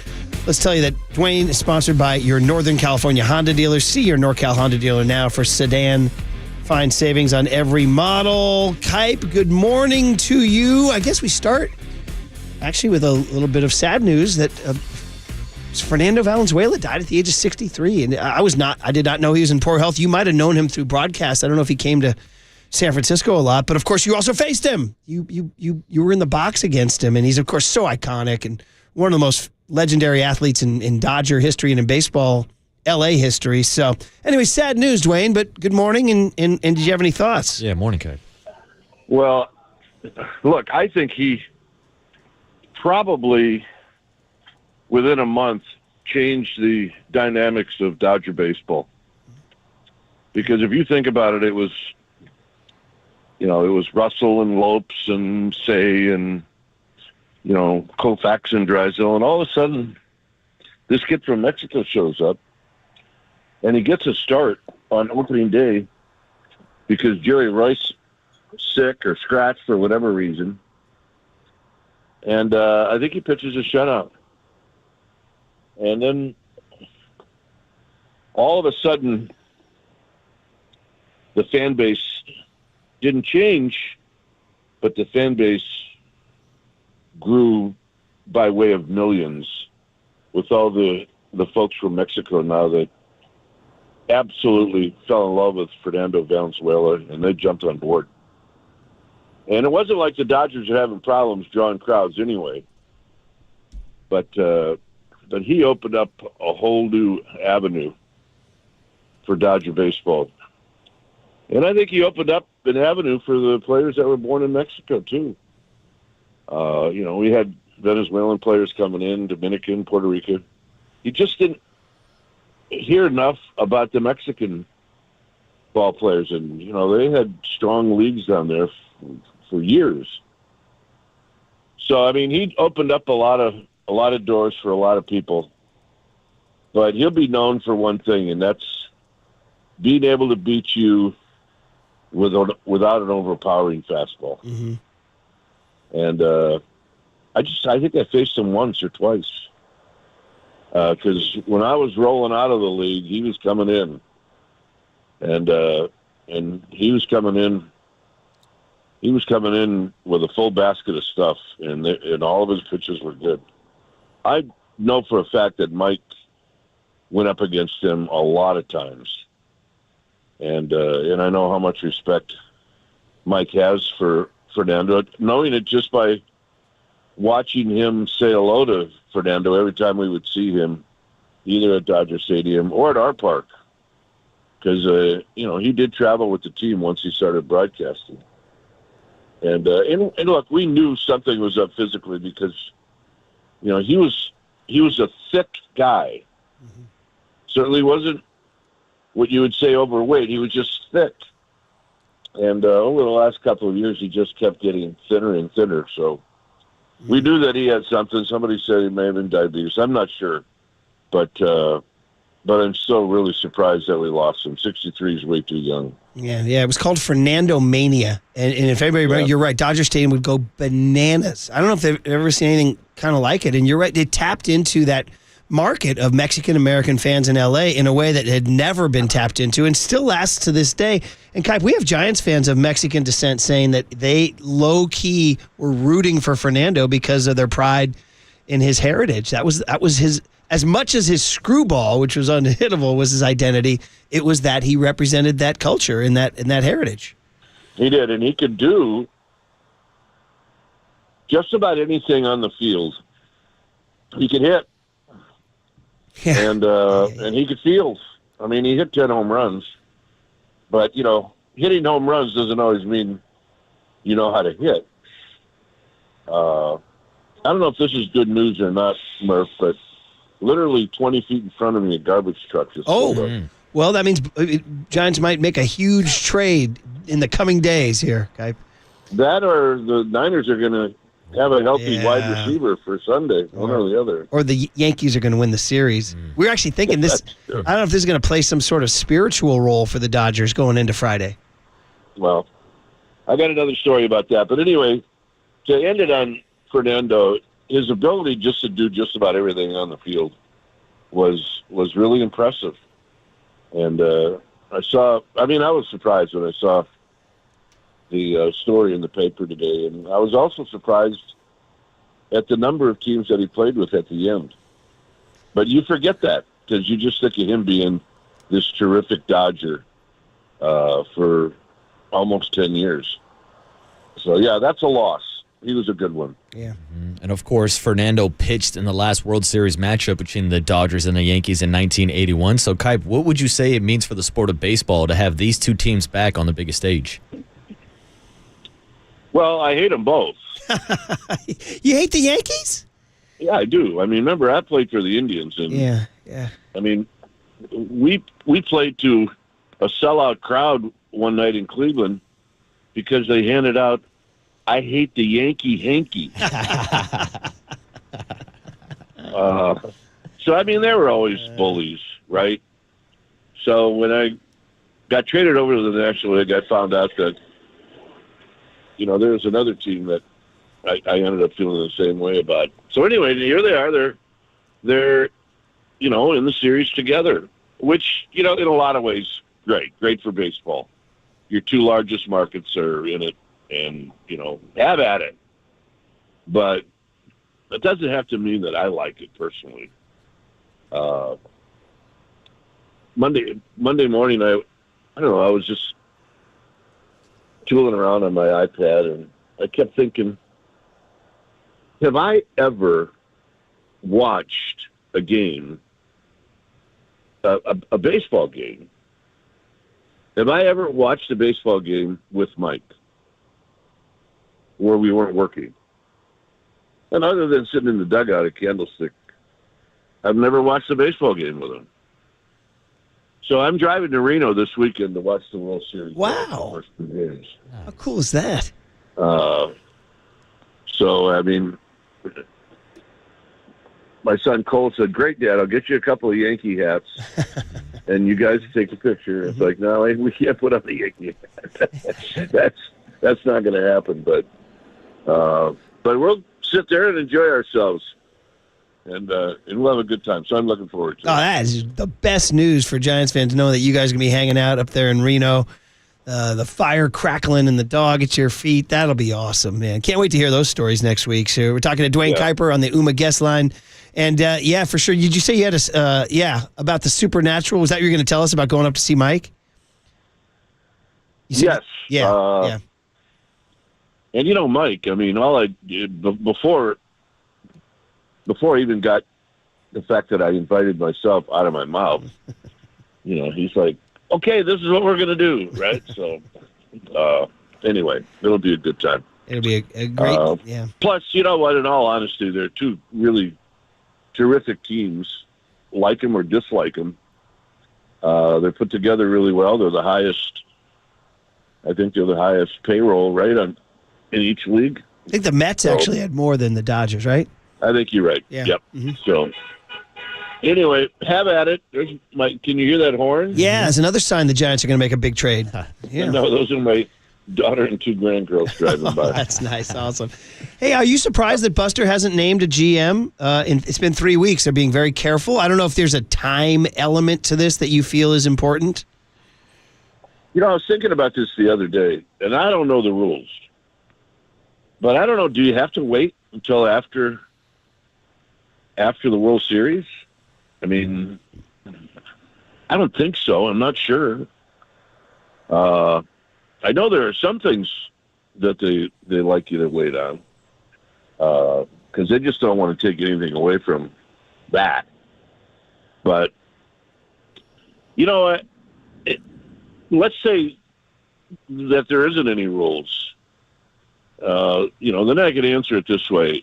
As methodical as he is about getting it right, then that way I'm not surprised. We all want to rush on this stuff. And he's not going to be a guy that you can rush. Now, you know, they may have a guy already that's working very hard for the Giants, and they just haven't announced it. I don't know that for a fact, but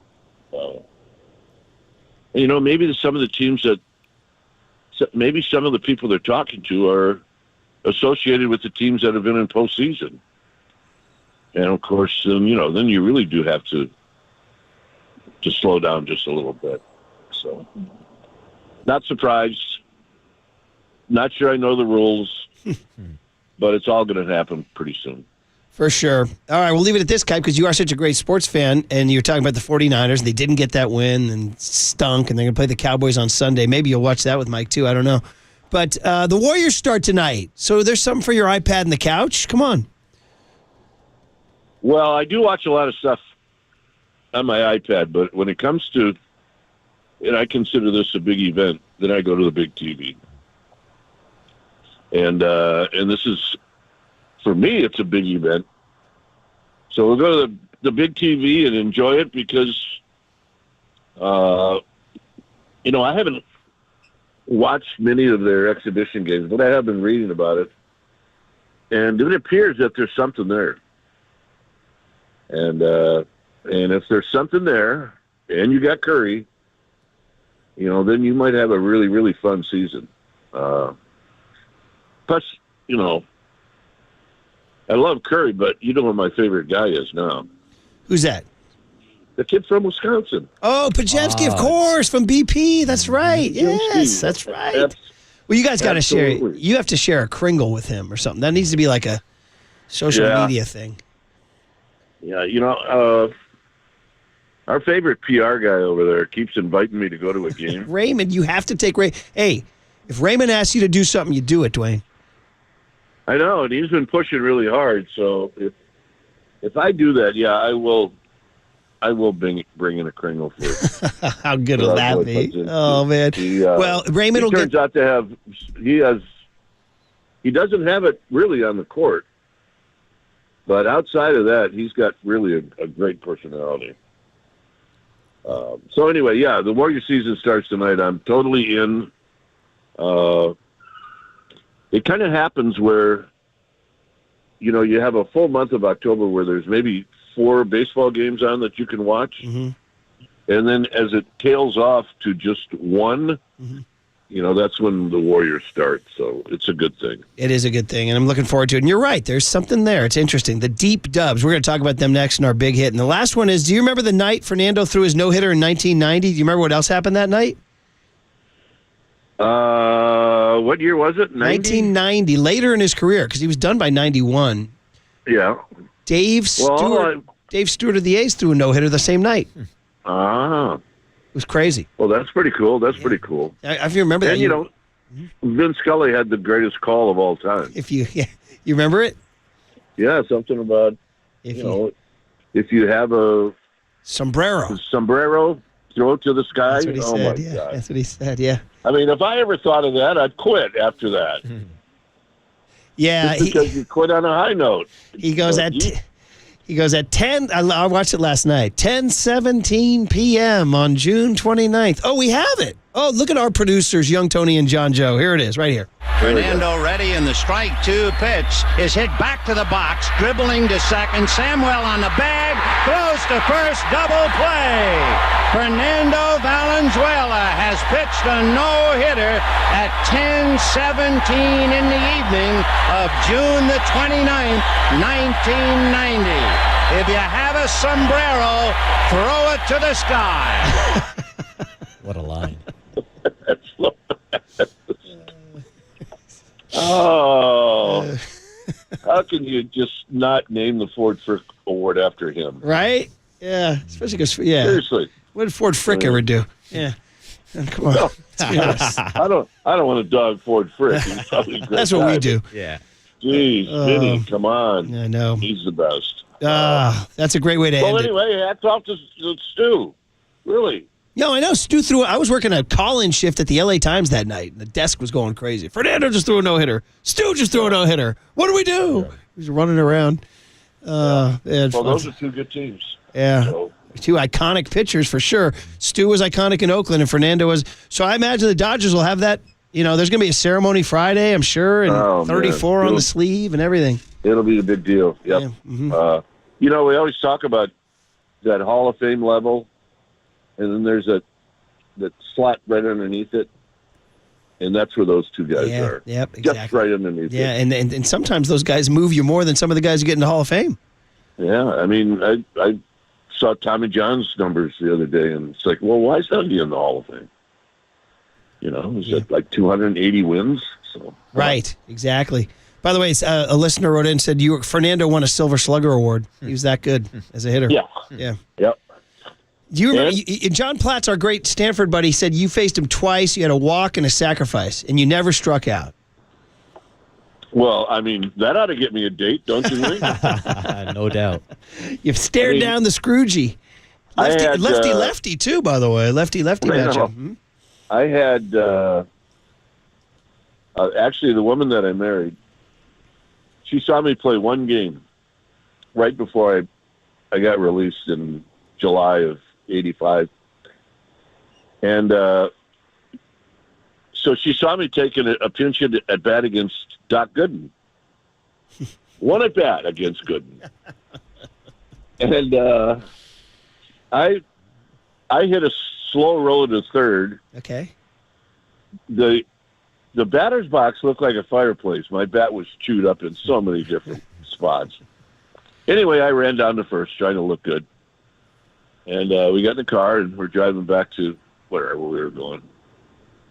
And she said, hey, way to go. You hit the ball, you're 1 for 1. I said, that's the girl for me. I'll take that. 1 for 1 is good, and 2. All right, perfect. All right, you drive up there to the High Sierras and see your good buddy and have a wonderful time. And we can't wait for those stories next week. So thanks for the time, Kuip. Yeah, thanks, Kuip. That'll be good. All right, guys. Duane Kuiper every Wednesday on his way to hang out with Mike Kruko and Reno, watch the World Series. Now that should make you feel good, everybody. And he is, of course, sponsored by your Northern California Honda dealer. See your NorCal Honda dealer now for sedan fine savings on every model. Okay, so the big hit is next, and it's the Warriors. They start tonight. All right, everybody, what are your expectations? The over-under is 43.5. You going over, you going under. 808 KNBR is the phone number. 415-808-5627 is the Golden State Lumber and Building Materials text line. Warriors takes. Oh, and by the way, Terry Stotts, Warriors assistant coach, will join us at 8 a.m. So you get your takes in quick because we got Stotts coming up too. Stotts at 8 from Portland next on the Sports Leader.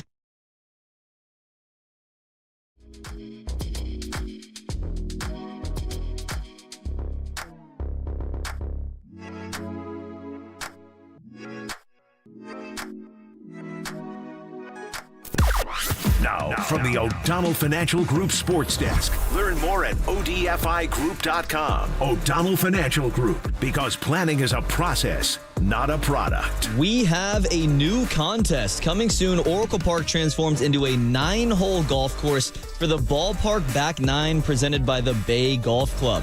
Tee off from iconic ballpark locations and take aim at custom greens on the field at one of the coolest 9-hole courses in the world. So how do you qualify? You got to stay tuned. We are going to give these tickets away in the 8 a.m. hour this morning. When you hear the cue to call in the 8 a.m. hour, be caller 10 to 415-896-KNBR, and you will win 2 tickets to the Ballpark Back 9 on November 17th, 2024.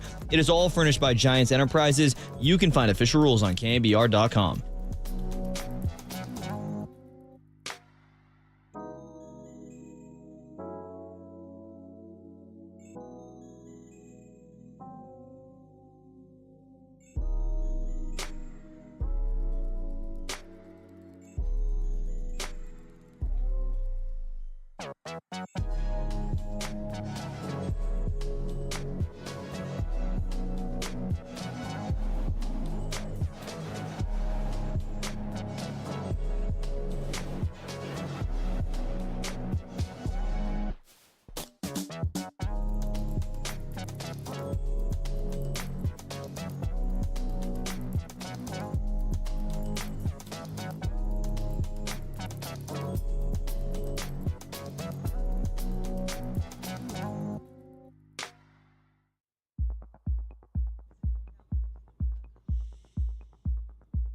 Amici's East Coast Pizzeria, the best pizza in town, and we got a deal for you because it is National Pizza Month. Come on, man. Every month is freaking National Pizza Month, all right? But we're going to celebrate anyway. All KNBR listeners who place online orders for takeout using Amici's.com. So you place any takeout order of $30 or more at Amici's.com Monday through Thursday through October 30th. You enter the code Pizza Month at checkout. Amici's gives you 20% off your entire order. That's awesome. And it doesn't have to be just pizzas, pastas, wings, salads. You get the discount on those items too. So you go to Amici's.com, place your takeout order Monday through Thursday, enter the code Pizza Month at checkout, and get a 20% discount off any order of $30 or more. So once again, that goes for pastas, wings, salads. Have a feast and get 20% off. When you want a great deal for National Pizza Month, of course, Amici's delivers. I just want some pizza.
This is the Big Hit. sponsored by Benjamin Moore Paints. Experience the Benjamin Moore retail difference at their independently owned authorized retailers today or at benjaminmoore.com. On KNBR 104.5 FM and 680 AM, the sports leader. Listen to that sound. It is Warriors time, baby. They start tonight at Portland at 7 o'clock. We're going to talk about it with Terry Stotts, who, of course, is the former Trailblazers head coach for 9 seasons. Was up there with Dame Lillard all those years, and now he's the lead assistant for the Golden State Warriors. Marcus doing the robot. I can't help it, Murph. You are listening to KNBR AM and KNBR FM, San Francisco, the sports leader, a Cumulus media station. You know what's funny? I'm on the Warriors roster. You know what's intriguing about the Warriors? They have a 0 and a 00. How about that? Ooh. How many teams have had a 0 and a 00? Peyton 0, Kuminga 00. Good question. All right, guys. Well, listen, here comes the team. They are going to take on the Portland Trailblazers tonight, which some would consider a soft landing or a friendly landing. I mean, Portland's one of the teams that's considered one of the worst, I think, in the NBA. So, you'd like to go get a W. We threw out the question about 43.5 wins as the over-under. I got to tell you, man, I don't know again, I'm not trying to portray this as an anti-Clay thing. Clay's on the short list of the most iconic athletes, 4-time. How many athletes have been in the Bay and won 4 championships and been one of the primary? Dude, you're talking like Joe Montana, Ronnie Lott, Steph Curry, Klay Thompson, Draymond Green. I mean, we're talking Eric Wright. You're talking a short list, right? So I'm not dogging him. I'm just saying I'm interested and intrigued by them swapping Klay for a ton of depth. I'm calling these guys the Deep Dubs. That's my nickname for the Warriors this year, the Deep Dubs. And in fact, Steve Kerr has said after games, he goes, I'm going to be taking questions from you guys on why didn't I play so-and-so. He's like, and then you're going to have to tell me how I get those guys in. Yeah, we want to talk about the Deep Dubs. And I have heard Steph Curry already so far this offseason talk about the strength in numbers, which, of course, was the mantra of this team when they were winning those titles even before Kevin Durant got to town. But those numbers also included number 11. It included Klay Thompson. And that's why I think a lot of Warriors fans, including myself, have questions about what this starting lineup is going to look like. And here's the thing. I think it's going to be damn near a different starting lineup every single game. Like, I think we're going to see a lot of experiments this year of who's going to be in the starting lineup. I don't know if you just plug in Pods and he replaces Klay Thompson, or if you want Wiggins and Kuminga and TJD and Draymond with the bigger lineup. Like, there are so many different combinations that they could have with the depth. I think the biggest question is who's going to step up and be that number 2 option, filling in for the shoes of Klay Thompson. Yeah, for sure. And so the connection has been made. Let's do it. Let's talk Warrior basketball with a man who has walked the sidelines in Portland as the head coach for many years, from 2012 to 2021, and then as part of sort of the changeover for the Warriors when Steve Kerr and Mike Dunleavy kind of changed up the coaching staff. They brought in Terry Stotts as the lead assistant, and Jerry Stackhouse, another new name to him you're going to see. But we got Terry on the line right now. He's on the UMA guest line up in Portland, bright and early. We sure do appreciate him hopping on KNBR. Down here in San Francisco, Terry, it's Brian Murphy, it's Marcus Boucher, Murph and Marcus. We'll be doing the morning show here at KNBR. We're very excited for tonight's opening night. We thank you for joining us. How you doing, Terry? Good morning. Yeah, morning, Terry. Hey, it's my pleasure. My pleasure. Thanks for having me. No, it's great. Let's talk some basketball, but first let's talk home. I mean, you were there for a decade. How immediately just filled with this nostalgia as you landed in Portland last night? Yeah, actually it did. We flew in, saw Mount Hood on the horizon. I walked around downtown, which is doing great, by the way, and had dinner with friends at a familiar restaurant. So it's been a good homecoming so far. Now you got to go beat the Blazers, right? That's the plan. Well, Terry, tell us a little bit before we get into this team about what you and Steve Kerr and Mike Dunleavy and Joe Lacob talked about before you took the job. When you were called by the Warriors, tell us about what vision did they present to you, and what vision did you present back to them about what you could contribute? Well, frankly, I didn't talk with Joe or Mike. I had conversations with Steve, and it was even though we've known each other from afar, we hadn't really had long discussions. But we talked basketball philosophy. A lot of it was offense, but also just in general philosophy on how you run your team and being a head coach and my experience in Portland and things like that. So we had good conversations, and it seemed to be a good fit. Yeah, and Terry, now you're walking into a locker room that's led by Steph Curry. That's got to be a nice little bonus to take on a new job and have Steph Curry as your leader. So what are you looking forward to the most working with Steph Curry? Well, I'm glad I'm on the other side of the sidelines for a change. he's been very difficult for us to guard when we were in Portland. I always thought we played the Warriors well when I was in Portland in the playoffs, but nonetheless, we got swept twice and got beat 4-1 in the other one. So Steph's an amazing player, and he's an amazing person, great leader, and as most people, I've admired him for what he's done, what they've accomplished with him, and I'm glad to be working with him. Talking to Terry Stotts, who's the new lead assistant for the Golden State Warriors, who, of course, has been a head coach in the NBA many times and now gets to be with Steve Kerr as the Warriors try to take this on. Now, you're known as an offensive guru, Terry. Your Blazers teams performed at a high level. Are you a guy who believes in it's the X's and O's? Or are you a Jimmy's and Joe's? Because you had Damian Lillard, and that helps in offense, and Steve Kerr's had Steph Curry, and that helps in offense. So do you take the label offensive guru, or do you say, well, I had Dame Lillard? No, it's about the Jimmys and the Joes. I mean, our jobs as coaches is to get the most out of the Jimmys and Joes. So, if you have players like Steph or like Dame or any other great player in this league, that's going to help your team and help your coaching. But, I do think that the good coaches in this league can put players in situations to be successful and manage the roster and manage the team and the games and things like that. So, it's good to have talent on your roster. There's you can never have enough talent. Yeah, and offensively, it seems like there's going to be plenty of shots to go around this year with the departure of Klay Thompson. So tell us what your guys' game plan is to replace some of that production, specifically behind the three-point line. Well, you've probably seen in preseason, we made 28 threes in a game. I forget which game it was, but we're going to get threes up. We brought in Buddy Hield, who's an outstanding three-point shooter, and he has a knack of finding the three-point line. DeAnthony Melton is also another very good three-point shooter. Steph's going to get his, and the young guys everybody else is going to be available to make threes. You look at what BP did last year, and Moses Moody had a really good preseason. So we're going to get threes, and threes are definitely part of what we want to do offensively. It's funny you say that, threes, and we're talking to our Jerry. I got my brain. Jerry Stackhouse, Terry Stotts. It's funny you talk about threes, Terry, is that last night the Celtics made 29. You just mentioned 28. And so, I know this is like not breaking news, but the three-pointer as part of the NBA offense. But my question is it even going to be more this year and the coming years? Like we haven't even seen the three-point explosion grow entirely. There's more to come. Well, that's hard to say. You think about how it's grown in the past 10 years, and every year it seems to jump up a little bit more. But I do think there's, you're only going to get 85 to 95 shots a game, so there's a limit somehow. But it's remarkable, and you have to have the talent to do it. You look at what Boston did last night, and the flip side, they made almost as many threes as New York took. So I think it depends on your roster, your philosophy, and your talent, whether that is going to be a substantial part of your offensive game plan. You mentioned Brandon Podziemski in one of your earlier answers. Earlier this offseason, Joe Lacob actually says he views him as a future All-Star. So, Terry, what's your scouting report on Brandon's game? Well, I know he had an outstanding rookie season, and that spoke for itself.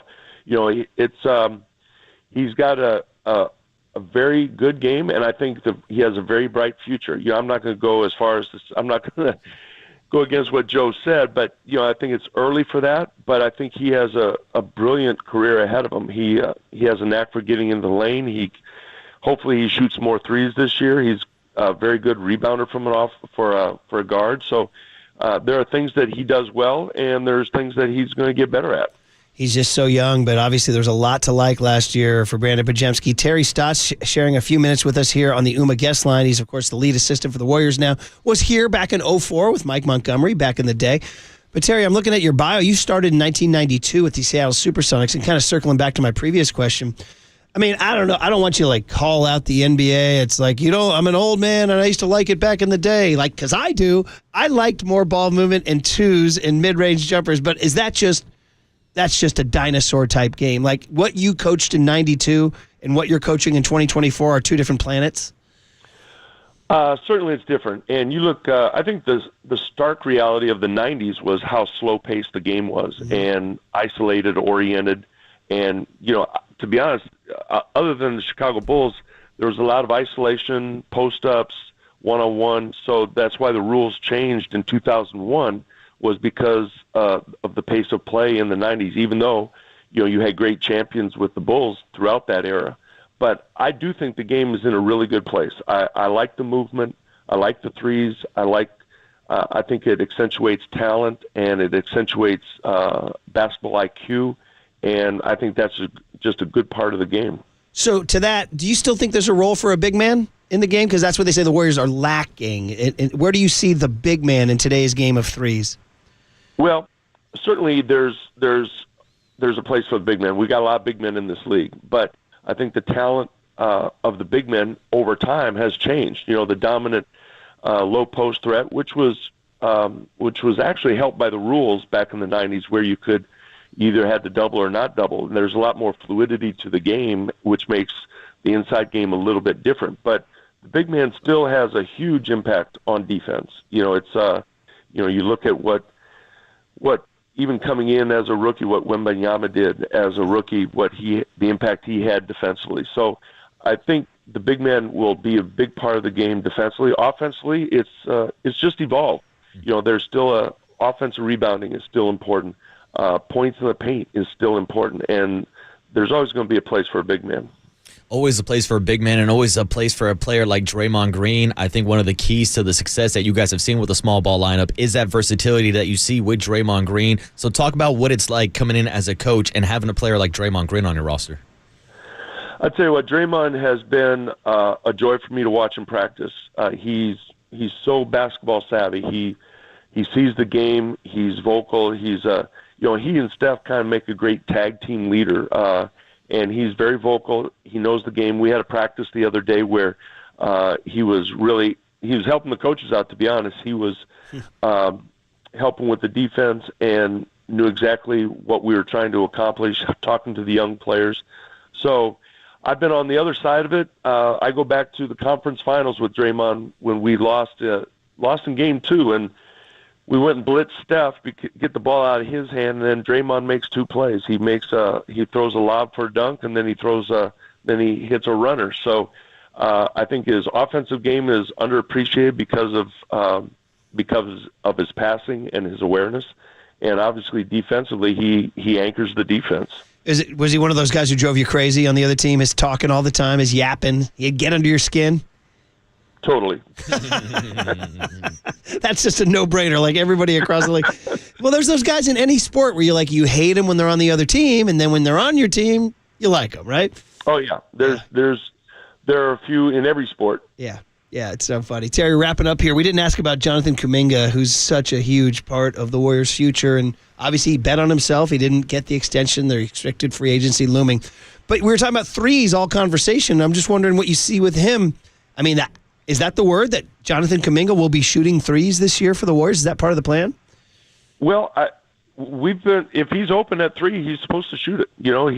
He shot the ball really well from 3 in preseason, and he's working on them. So I think our philosophy with JK and anybody that works on their threes is if you're open, the game is telling you to take that shot. So Jonathan's a young talent that has a bright future as well, and his versatility to be able to get to the offensively to shoot threes and get to the rim is unique. We really want him to run the floor and take advantage of his athletic talent, and then defensively, he needs to keep growing defensively. I think the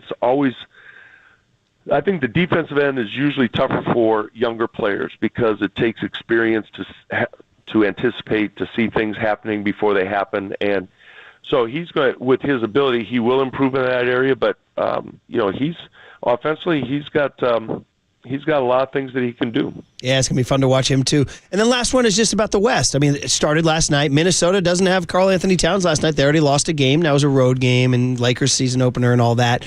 But I mean, there's numbers of wins, right? Is it 50? And you also, the big deal now is just to get 1 through 6, right? You don't want to be the 7 and have to do the play-in bracket. So realistically, Terry, and we're talking to Terry Stotts here. Realistically, is there a number that you guys are thinking about, and how do you view this parity in the West in terms of beating each other up? Well, I think these days, especially in the West, it's hard to put a number on it because last year they had 46 wins and didn't make the playoffs, and 46 used to get you a top 6. Mm-hmm. So that's difficult to say. I think the year before they had, I'm not sure what they had. 44. I'm sorry? 44, yeah. And they did make the playoffs. Mm-hmm. So I think putting a number on it is tough. Obviously, the goal is to get in the top 6. I think we're going to be in the mix for everything, but the West is tough. Even the teams that didn't have good records last year have improved. I think you look at preseason polls, and there are 13 teams that are fighting for 8 spots. So, and that's not counting the other 2. So, it's tough. And our goal is to stay in the mix and be in the top 6 for sure, and then see what happens in the playoffs.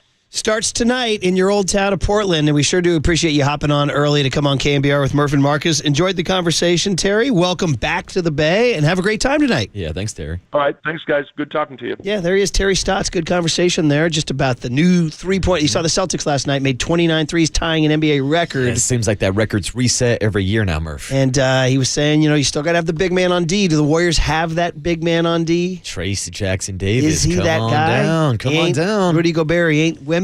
No, but he had Who is Wemby? He had a block on Wemby last year. I like seeing that. That's true. Very good call. Did you see, by the way, and I know we're going to get out and react to Terry, but did you see that the NBA is going to have a dunk analytic score now that grades your height, the force of the dunk, the aesthetic? There's going to be a war for dunks. Is this for the dunk contest or just no, for the regular season? Games? Huh. The regular season. Yeah, they're going to have. It's like an analytic for how incredible. I'll look up I'll tell you on the other side. There's 4 components. It's athleticism, opponent, situation, all that stuff. We got dunks above replacements. There's DAR, bro. Yeah. DAR is coming your way. That's it. Here comes the DAR. We'll react to what Terry Stotts had to say.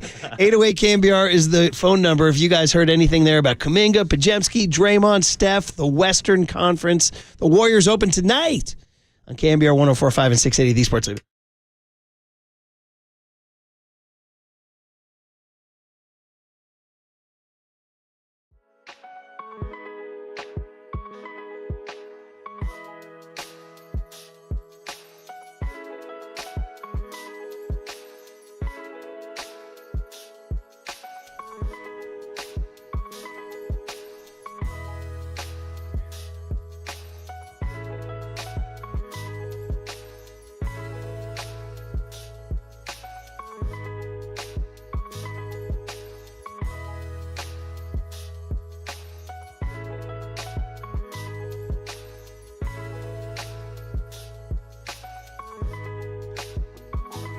Underdog Fantasy Sports. Easy app, lot of fun. Sports fans looking to win money, this is the thing to do. Download the Underdog app. What do? You just create entries. With any spots you pick or a mix or match across your favorite sports, and you can keep riding your entry by tapping Win Now. There's all sorts of permutations. Okay, so this week on Underdog, I'm looking at tonight. And Underdog has a special deal right now where they're going to let you welcome you in. Like Victor Wembanyama's at 0.5 points. I'm going to take the over on that.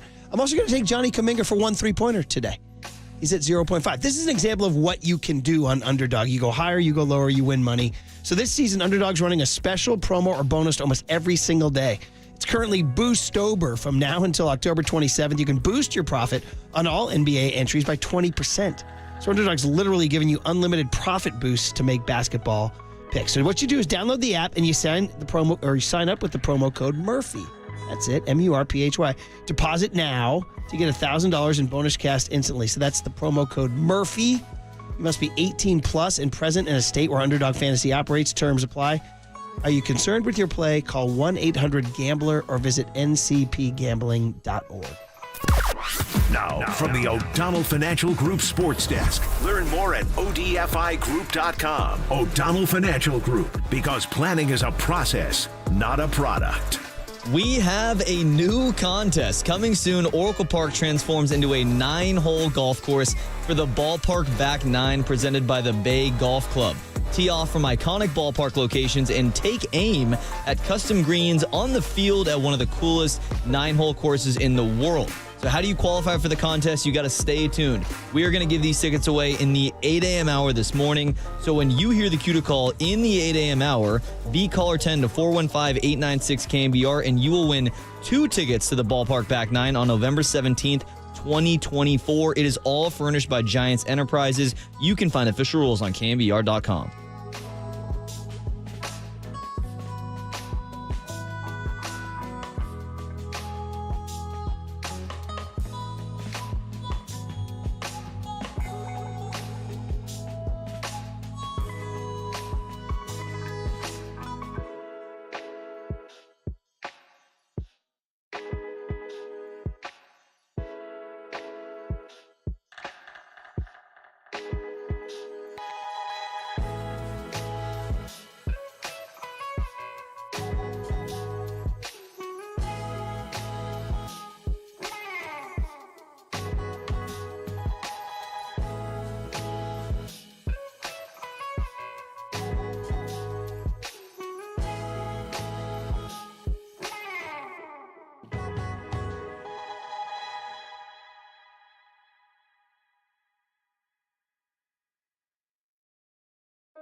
And now, time for the Protect Your Assets with David Hollander Business and Technology Report.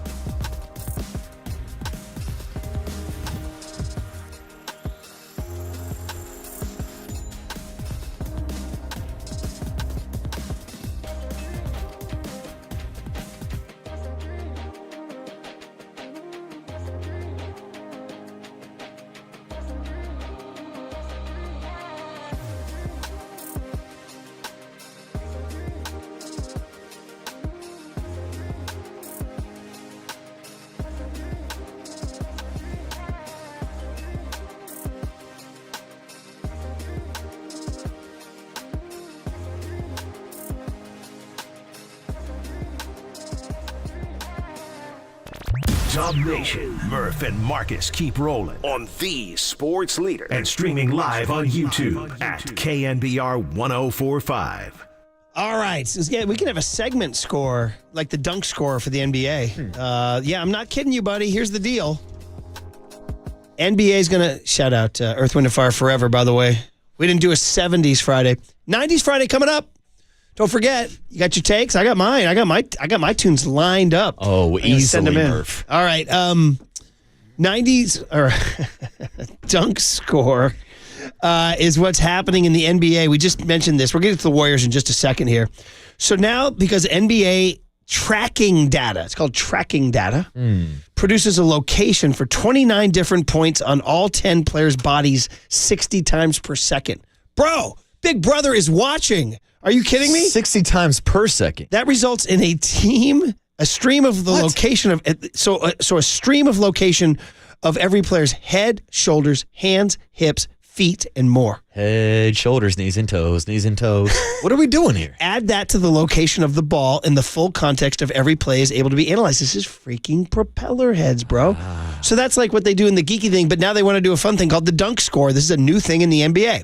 They're going to break it down into 4 categories. The jump, okay, all the measurements of the jump, the distance the player is from the hoop when he leaves the ground, max vertical jump height during the course of the jump, power, that's number 2. Power is demonstrated by the speed of the ball as it goes through the hoop. Okay. As well as some additional angular velocities of the player's arms. 3, style. The best dunks entertain. It says it's a bit more subjective than the tracking data, but the evaluation is consistent from dunk to dunk. And then defensive contest. There's a reason why the calculations in the defensive subscore look at whether a defender is between the dunker and the hoop and how high above the rim the defender's hands get to block the shots. So this is going to be a thing in the NBA now called dunk score. Yeah, but what is it for? For your enjoyment. Like, for your is there any actual enjoyment. use of this analytic? It's the same thing. Yes, to produce fun. Best dunk of the year. They put the data on last year, and it's one where Anthony Edwards is posterizing, I forget who, but it's somebody. Okay. But so it's for your entertainment, buddy. Grab your popcorn and enjoy. I mean, I was entertained by dunks without all the extra stats to begin with. For example, here's a counter, and I'm just going to play, believe it, just for the purposes of this segment, I will defend the dunk score to create an argument on the show. But it's the same thing I say to my kids when they tell me how far a home run went. Well, see, I'll stop you there. Who cares? Well, it's a home run. I think there's a difference when in baseball you look at launch angle and exit velocity. It can at least tell you that ball would have been a home run in a different ballpark. Yeah. Like this home run would have gone out at Dodger Stadium versus Oracle Park. That's true. A dunk's a dunk, regardless if you dunk it at Crypto.com or you dunk it at Chase Center. Well, there's a dunk contest in the All-Star game. What's the point of that? Well, that's why I was asking if they're using this for the dunk contest, but it sounds like they're doing this for everyday games. I mean, I can't believe I'm saying this, but I get this as an enjoyable thing. I do. I see it's like kind of fun. Like that guy hit all the metrics of the greatest dunk of the year because of the power, the speed, the height, the defensive contest. Like, for example, I would love to see the tracking data on Baron Davis's dunk over Andre Kirilenko. Ooh. What would that be? See, like I don't know what the number. I don't know what the number is. If it's like 1 through 10 or whatever. Like intrigued to see like the force that like Shaquille O'Neal dunked with, but I just don't get how this is being used like you've to turned actually into get better. It's for your entertainment. It's just for entertainment. It's for entertainment. It's an all right. All right. It's not as good as you turned into a grumpy old man. I did. Well, can I tell you about my other favorite stat, Murph? Yes, We're going over to the world of the NFL. Have you heard about the ASS stat? The average separation score.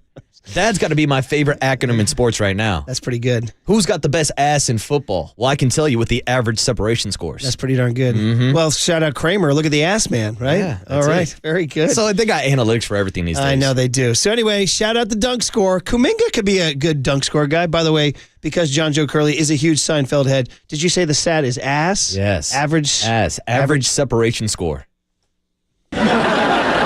No, these don't belong to me. I'm not the ass man. I think there's been a mistake. What's your name again? Cosmo Kramer. Cosmo Kramer. You are the ass man. No, I'm not the ass man. Well, as far as the state of New York is concerned, you are. You are the ass man. You do have the best average separation stats. Man, oh man. Here we go. 510 says this gives a value in floor spacing and defensive help. 360 says Waterboy sounds like the grumpy old man today. Get the hell off my lawn. Get this DAR stat out of here. 415 says Blake Griffin's throw-in dunk would be not a dunk with the new dunk score because it didn't enter the... That is true. And that's more like a hard layup. Shout out Murph and the propeller heads. All right, that's me, man. So, all right, guys, let's see what Terry Stotts had to say. He's far away from the dunk score. Yeah. Because it is something about scoring more points than the other team other than a dunk score. I'm just confused. A dunk's a dunk. It's 2 points regardless. It's your value. It's like art. It's like a movie. Like, why do you pick a best movie at the Oscars? They're all art. Yeah, it was the best art movie, is not though. a competition, though. So it's like, it's something fun. Oh, but the dunk is a competition. Believe it or not, I'm in because I want to see who had the most height, strength, defensive contest, all that stuff. Have your kids checked in on these stats? They'll be interested. Yeah, I'll sure run they will it by be. them. I just learned this last night. Yeah. Just learned it last night. I gotta know what the kids are into these days. We'll see what they do. They're into TikTok and DAR. And home run distance, That's too. Okay, so Terry Stotts, great. Thanks for coming on. Dude, you ready for the threes? I mean, listen, not breaking news. We've been shooting threes for really ever since Steph came on the scene. For fun, you should go back and look at like Larry Bird's 3-point shooting stats from the guy took like 6 a year. You know what I mean? I'm exaggerating only a little bit. I mean, they just didn't shoot the three. Can I bring up a riff about you playing high school basketball? Yeah. Yes. Without the 3-point line. Oh my God! And here's how we used to shoot free throws too. Like, old granny style. Yeah, actually, Rick Barry's like, "What's wrong with that?" Yeah, I made 98% of them. Right? Why the hell not? Shout out me as like Ollie and Hoosiers playing without the 3-point line. No joke. My senior year was the last year without the 3-point line. Did you know that, young Tony? This is not a riff. This is not a instituted in 1986, and I graduated in '85. So that's why I'm like 3. Who needs a 3? Back in my day, we didn't even have 3-pointers. Because I didn't play beyond my senior year in high school other than intramurals at UCLA. And I was like, 2, that's all you need. You know what? I think that's actually the key. If they had a 3-point lead or 3-point line, Murph would be in the league right now. He would still be hitting threes from the corner. I think my range was more like 15 to 18 than 23 to 26. But hey, you could work on it. But I got to tell you something. As a youth basketball coach, I was already thinking about it because we start 7th grade. We got to set aside a portion of the practice for threes. Wow. You got to. That's insane because, I remember when I was playing, middle school basketball, anytime anybody would think about shooting a 3-pointer, dude, our coach would rip us a new one. And, bro, we had an undefeated team. We were a championship team, but no 3-pointers allowed. Maybe 1 or 2 a game, but now kids are jacking them up left and right. In a way, see, your coach was right. He won with defense and 2s. Absolutely. We dominated, You don't need to. But now, the whole reason I bring it up is because last night the Celtics took, how many did they take in total? Ooh. I have the box score. We had it right in front of me. It's on my stack here. Where is it? I got it. They took, ready for this? 61 threes. The Knicks only took 30. So the Celtics made 29. The Knicks took 30. So the Celtics are just going to come down and launch. And apparently that's the word on the Warriors this year, that they want to quicken the pace and shoot threes all day. Even more threes than when they had the Splash Brothers? I mean, Buddy Hield, DeAnthony Melton, these are the guys. Johnny Kuminga, Pods, Wiggins. Yeah. All these guys are going to shoot threes. And as much as people dog Klay Thompson for going 0 for 10 last year in that last game in a Warriors uniform, he made 268 3-pointers last year. That's top 5 in the NBA. I know Buddy's coming in, but there's going to be a lot of open shots to replace in this offense. Okay, I'm doing a little stat watch right now. 2004 Detroit Pistons, who won the championship, right? Oh, I don't think they shot many threes at all. I'm going to give you a number, and I'm going to look up compared to the 2022 Golden State Warriors, okay? So the Pistons shot that entire year, shot 968 threes. That's their entire season. The Warriors shot, I'm scrolling down, 3,231. Light years, Murph. Light years. 968 versus 3,000. So literally, what's that? That's over 300% more, like 350% more, if I did my math right. Yeah, and it's a copycat league, and look at everybody copying the same strategy as the Warriors now. To quote you, rules for 3, but not for me. Ah, there it is, Murph. Right, there it is. Anyway, so shout out the Warriors and their 3-point revolution. And we'll watch it tonight. We'll see who. And I have Kuminga making 1. Hope he makes 1 after my rough start on Underdog yesterday. Yeah, you got to be careful. He's going to be chasing those DAR stats tonight. Trying to get the best dunk. He's a guy who could score high on the DAR. He definitely could. But I don't know what the number is. If it's like 1 through 100 or quarter zips or whatever. I don't know what it is. Yeah, what's the scale we're grading on? All right. Cooler content filled with some good stuff. We promised you that Steve Young stuff from yesterday. We didn't get to. We'll get to that. Steve on his identity and all sorts of fun stuff, including history in L.A., at the Crypt. See if you were moved by that. Next on the Sports Leader. Have you heard about the ass stat? The average separation score. Who's got the best ass in football?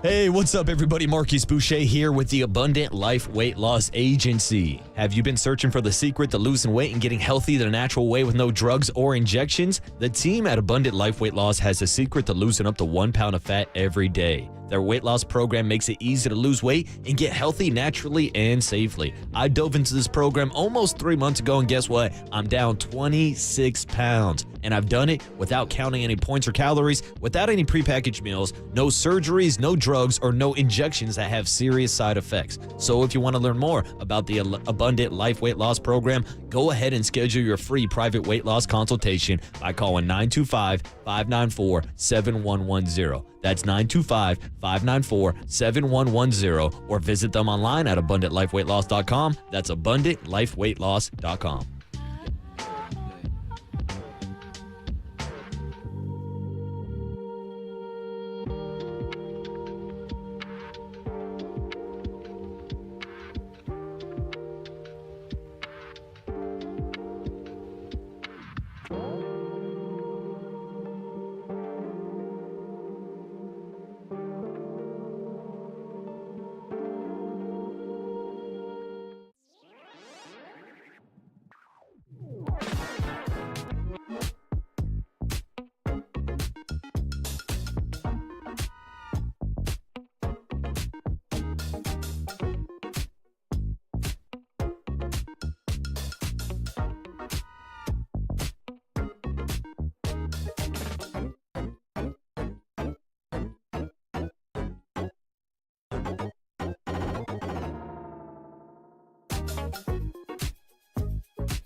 All right, everyone, chill. This is the cooler. You're not sending me to the cooler of content.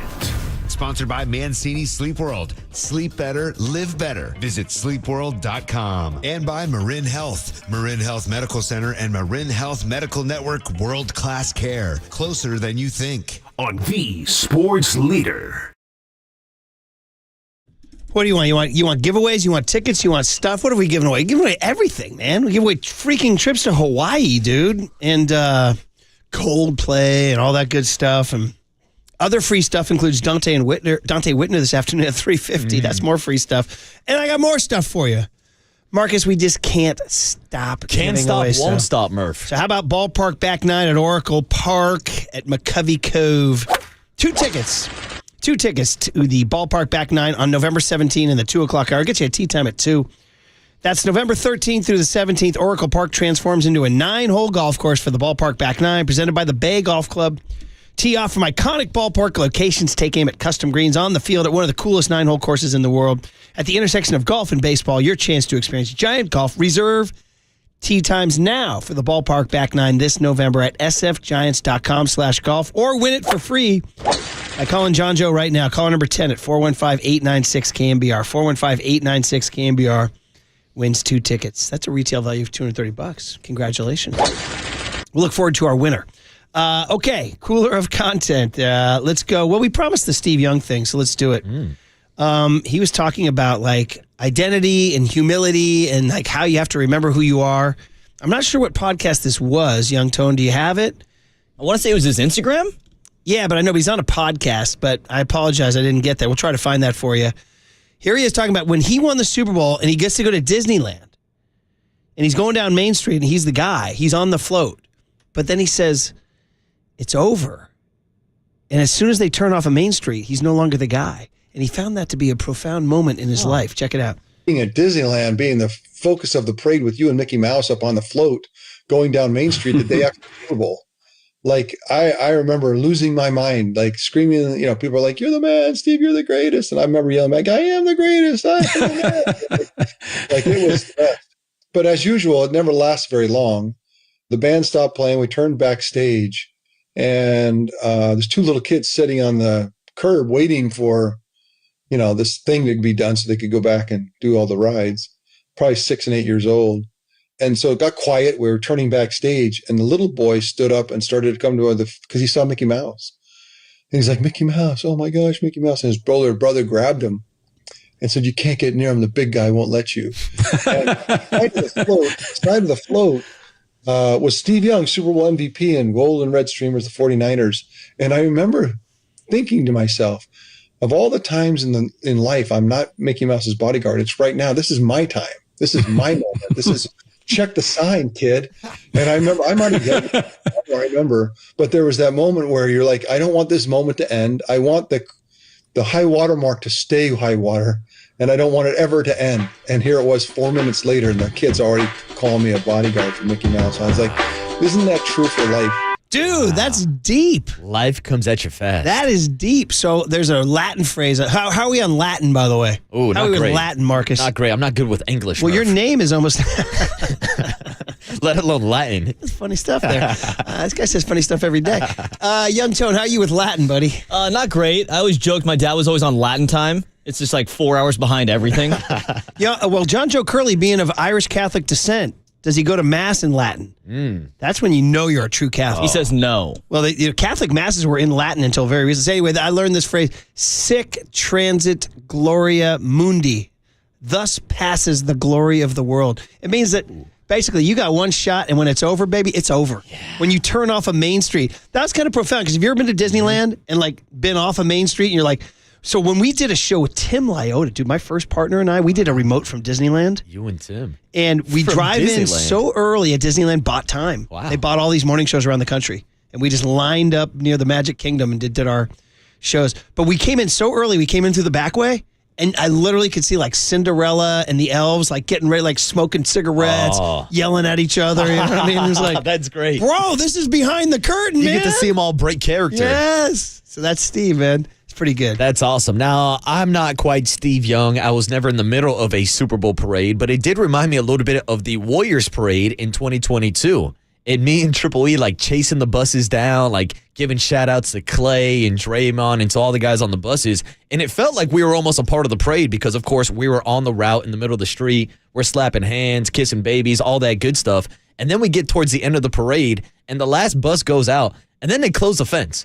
And me and Triple E kind of just got left behind. And we're like, all right, what the hell do we do now? That's it, man. Just try to go find a bar and start celebrating, but it seemed like it was the end of the road. It was the end of the parade. There's something profound about the end of a parade. It just kind of trails off. You're like, is that it? You're like, I don't want this moment to end. Yeah. That was just 2 miles of bliss. Yeah, sic transit gloria. There it is. Mundi. We're going Latin. Okay, do you want the moment from last night? LeBron and his kid? Oh, yeah, sure. Why the hell not? Well, you had your take, and it was strong, and I liked it, and you're not totally wrong, but other people were very moved by the fact that LeBron and his son, LeBron Jr., a.k.a. Bronny, played in an NBA game together.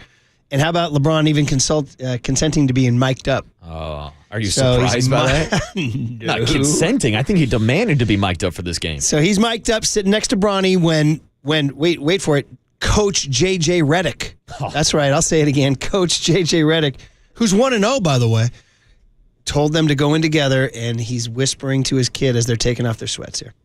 Y'all ready? All right. You see the intensity, right?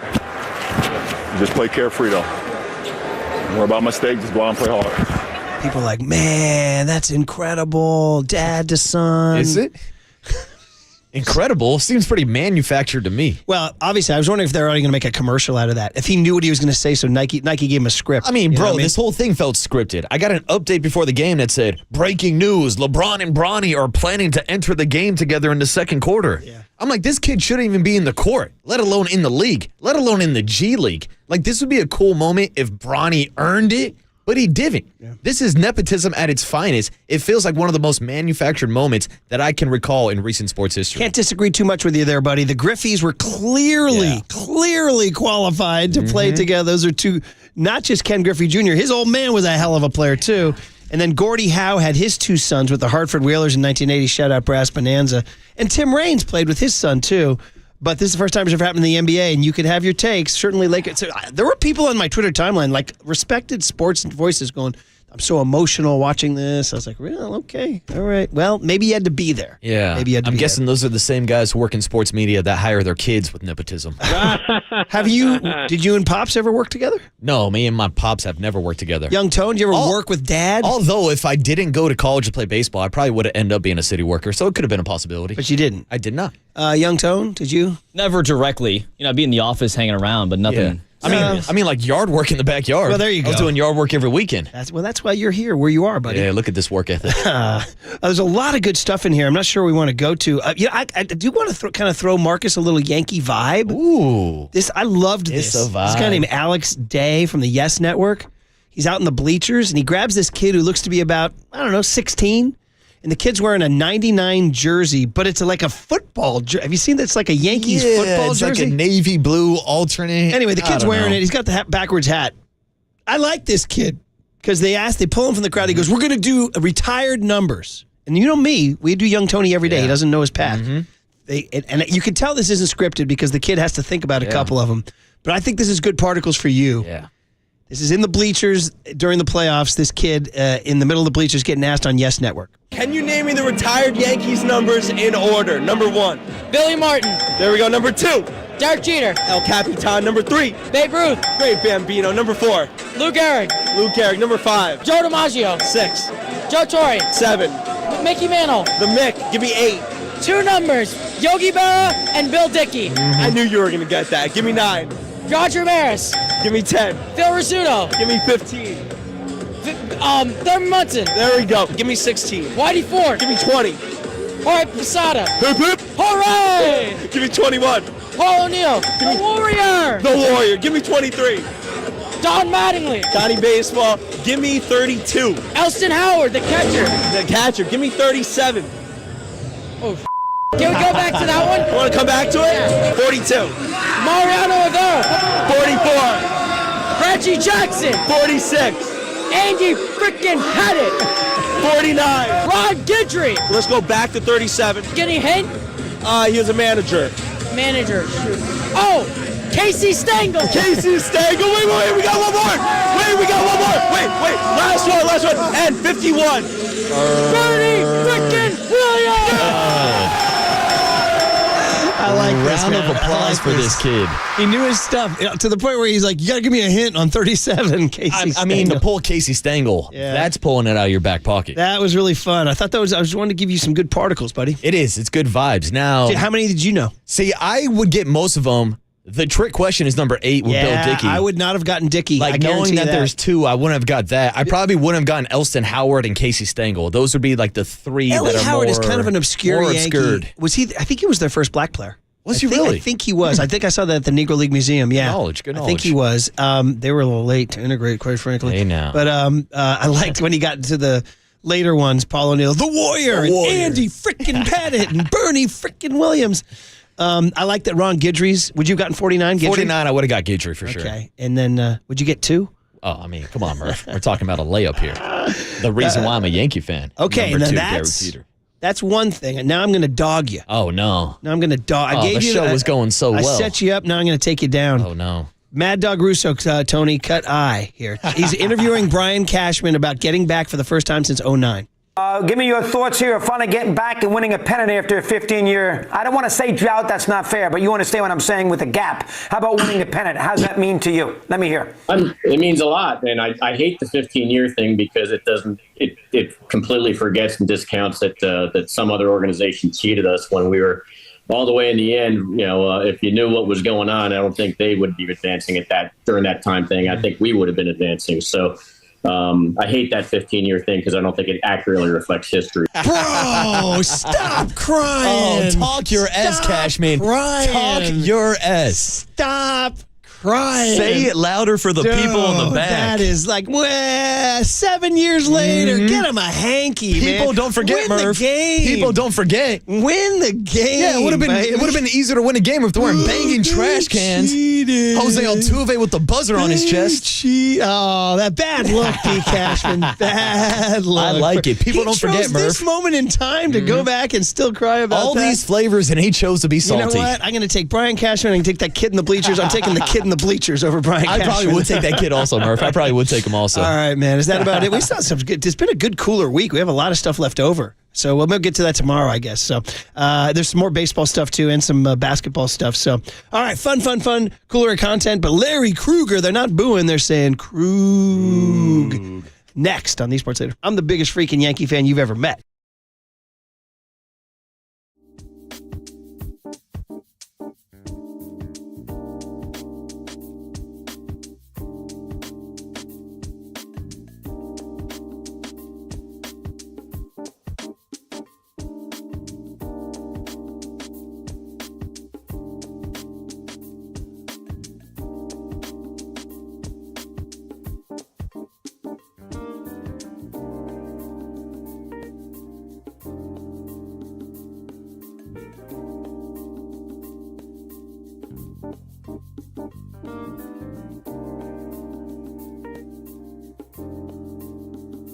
Hey, what's up, everybody? Marcus Boucher here with O'Reilly Auto Parts, and it's time to unlock your engine's maximum performance with Castrol Edge Full Synthetic. It protects for 20,000 miles between oil changes. It's 3 times stronger than the leading full synthetic.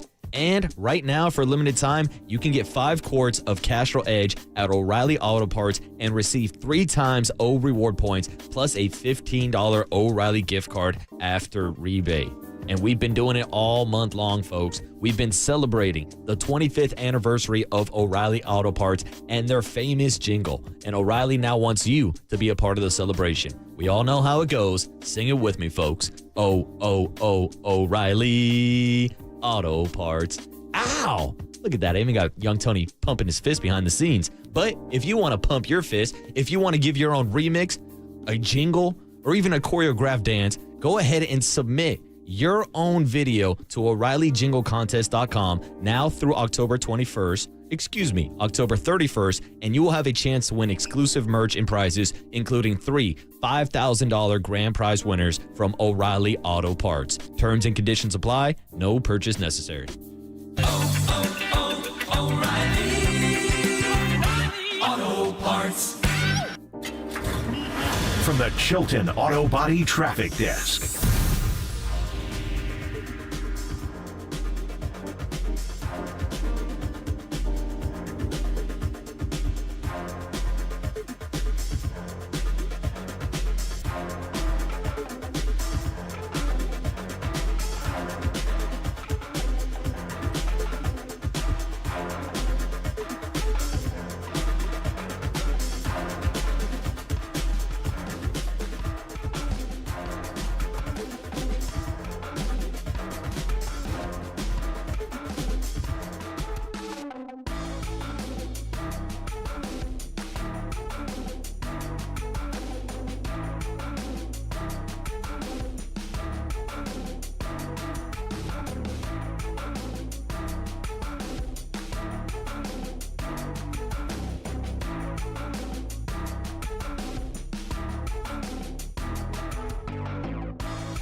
Murph and Marcus continue live from the KNBR Casino Matrix Progressive Jackpot Studios. Casino Matrix. Progressive jackpots are here. Where are you? Just drop in. Please play responsibly. 1-800-GAMBLER. All right, taking a break from a lot of Warrior-centric coverage for tonight's opener in Portland. We'll get to that with Marcus Thompson at 9:15.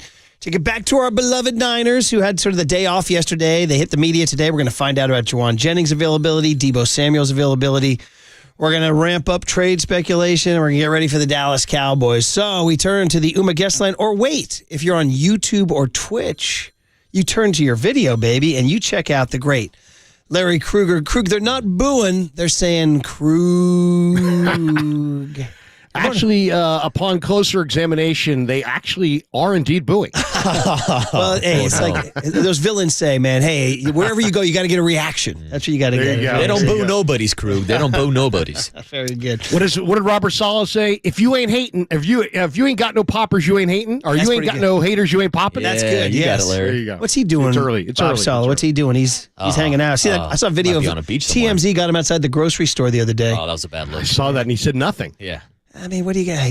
What did they want him to say? I just got some cereal and some milk or whatever. I don't know. Leave him alone. Seriously. Come Krug, on. how we feeling, man? We last talked to you last week. They were going into this Chiefs game. We're like, yeah, let's go see. Boom. They come out. They get whomped. Purdy was terrible. Brandon Ayuk's lost for the season.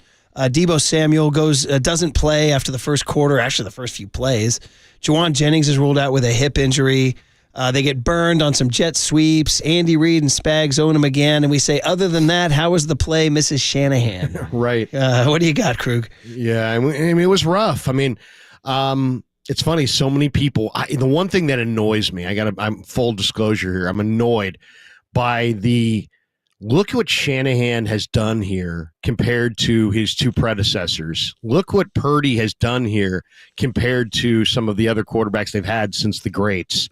And yet every loss becomes a referendum on their job status, on their career status, on their status with the franchise. It gets a little tired, I got to be honest. But I just think the equation bogged down. I mean, I looked at those numbers going into the Chiefs game. No runner had more than like 40 yards against them. So I wasn't expecting a huge rushing game. And then when I heard we knew there was no CMC. Then Ayuk goes out with what I didn't actually see the angle. To me, it looked like just a regular hard hit on the knee. But when you see the ultimate angle, it was just, oh my God, I feel so bad for that guy. And then Debo, Debo ill. So you have no Ayuk, no Debo, no CMC. You're out there with Ronnie Bell, Chris Conley, no attack on them. But, I mean, it's just, and you can't run the ball. And Kansas City is, the one thing is there not an audible to a pass play when you get 9 guys creeping up on the line of scrimmage? Is there no adaptability at the line? That would be my first question. Special teams had another monster gaffe. I know I don't call for people's heads, but wow. I mean, what would it take to make you want to move on from the special teams coach? So they're in a rough spot. The trade deadline's here. Kansas City just got help. The Niners need help in a number of areas. They can't make 5 trades.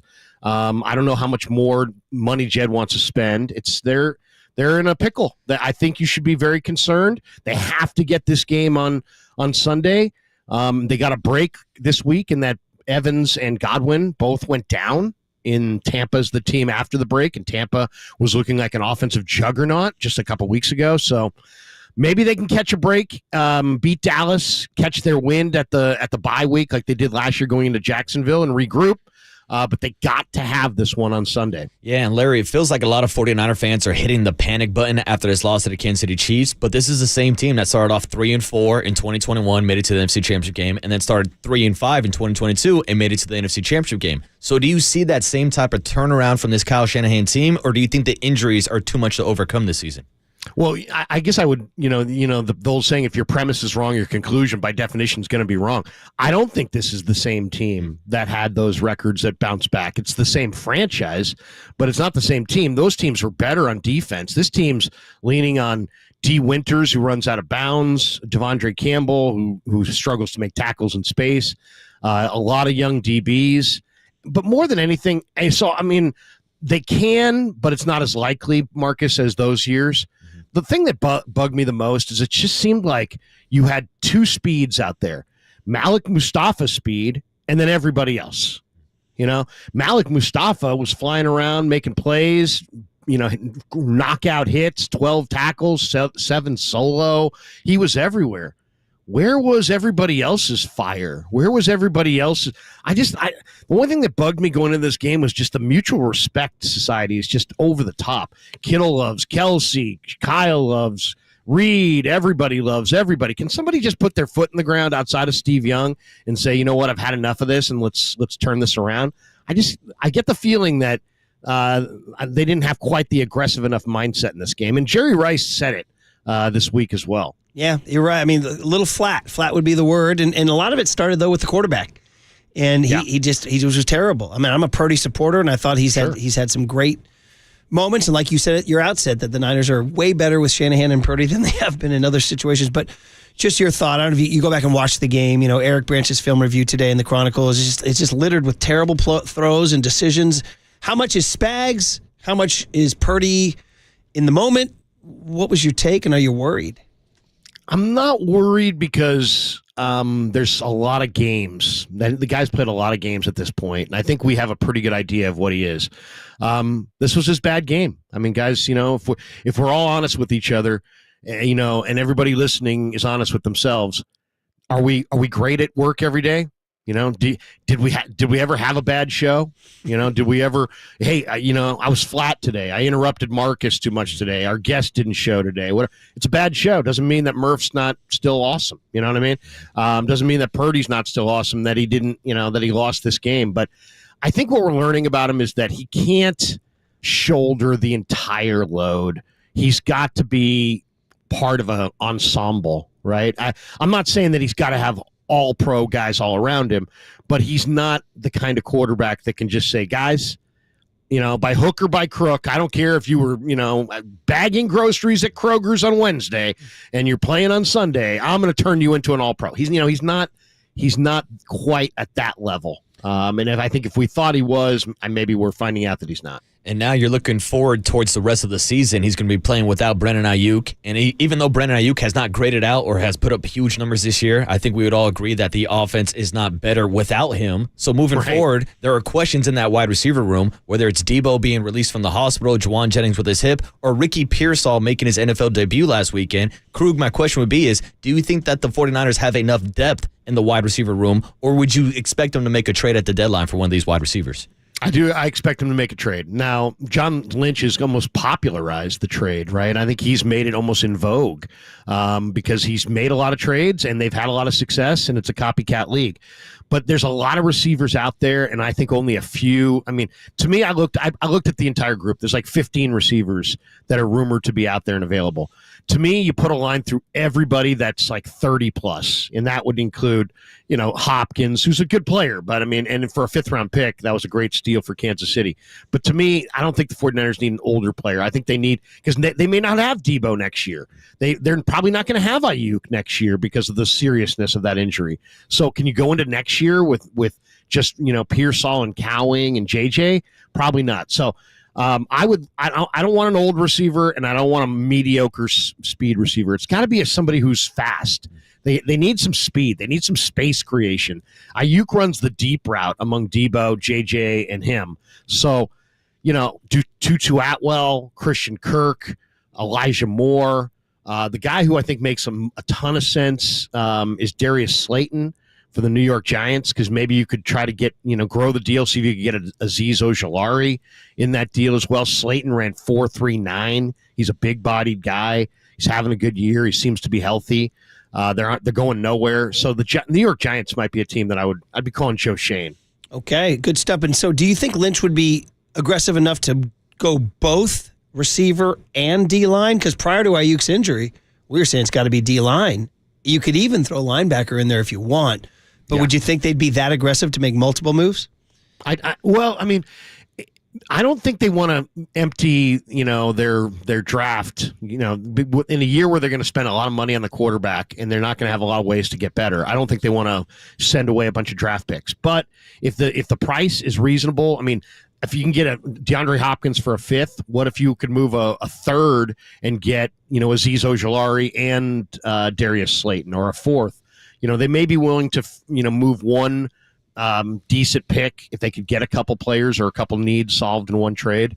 But you guys see the roster. They probably need about 3 or 4 players, right? They probably could use a veteran DB, another edge rusher, a wide receiver, maybe even another running back. Yeah, and Larry, we've had a few texters chime in today asking about the availability of someone like Cooper Kupp. Now, I don't know if the Rams will make a trade in division, but what are your thoughts on a potential Cooper Kupp to the 49ers trade? Well, I'm reading the same thing you're reading, Marcus, which is that it's going to take a day 2 pick, which means a second or a third round pick, which is a high pick, and I don't know if they'll get that or not. I'd also want to know exactly how healthy is Cooper Kupp, because he's had some injuries, and I can't picture Sean McVay trading him to the 49ers.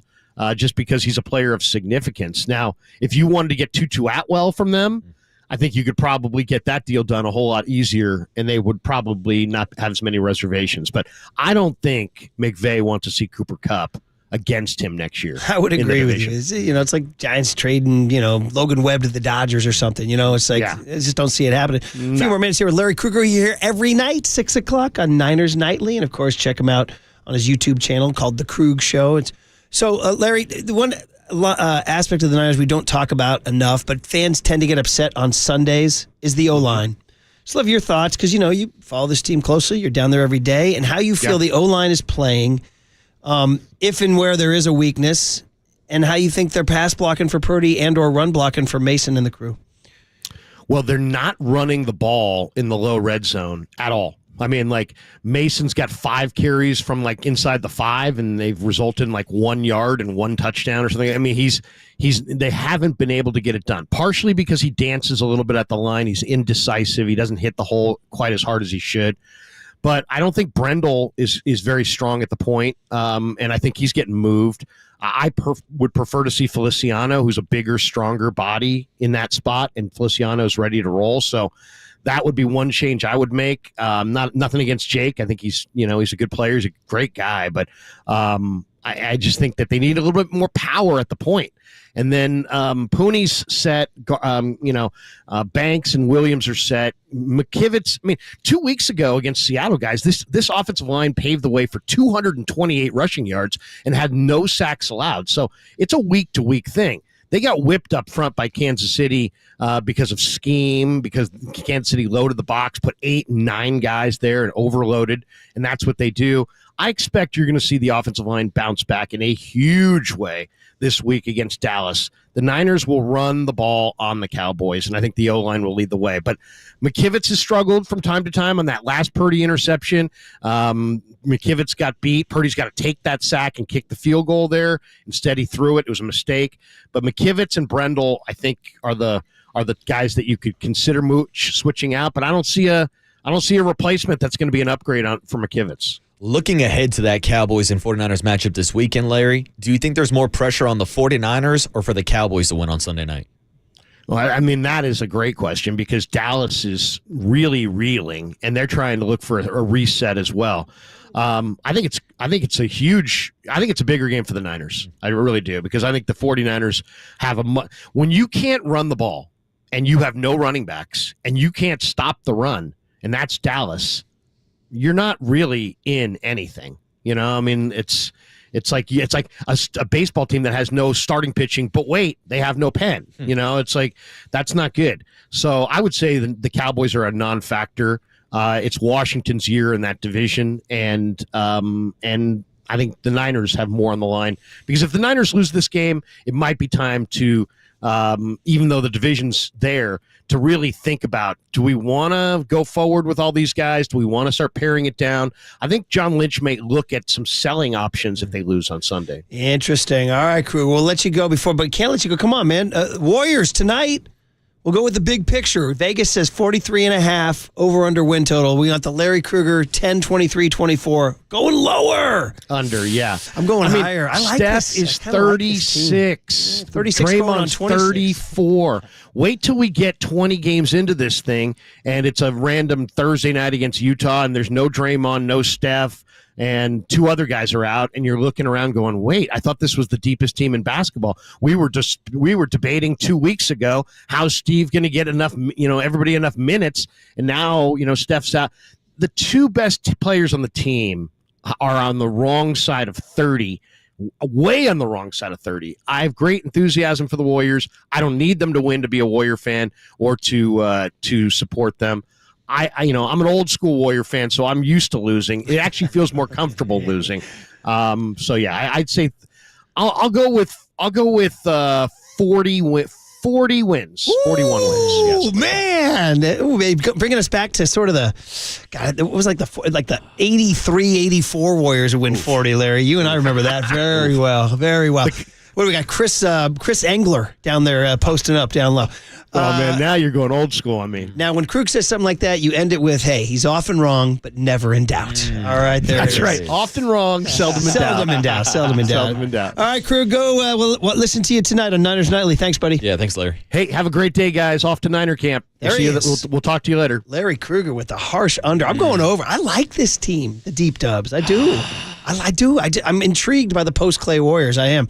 And Steph at 36 is like Tom Brady at 36. He's got a lot left in him. But anyway, we'll see. Yeah. It starts tonight. They got to get tonight. If they're going to hit that over, they got to get tonight. Yeah, that's the thing. Warriors over-under is set at 43.5. I checked earlier. Portland's is at 21.5. Dude. So, yeah, this is a soft landing for the Dubs tonight. Yeah. If you lose this one, then maybe I'll start going on the under. Uh-oh. All right, and Young Tone, that was your question. And what's funny? Hearing his answer, and I know we answered on the spot, and sometimes,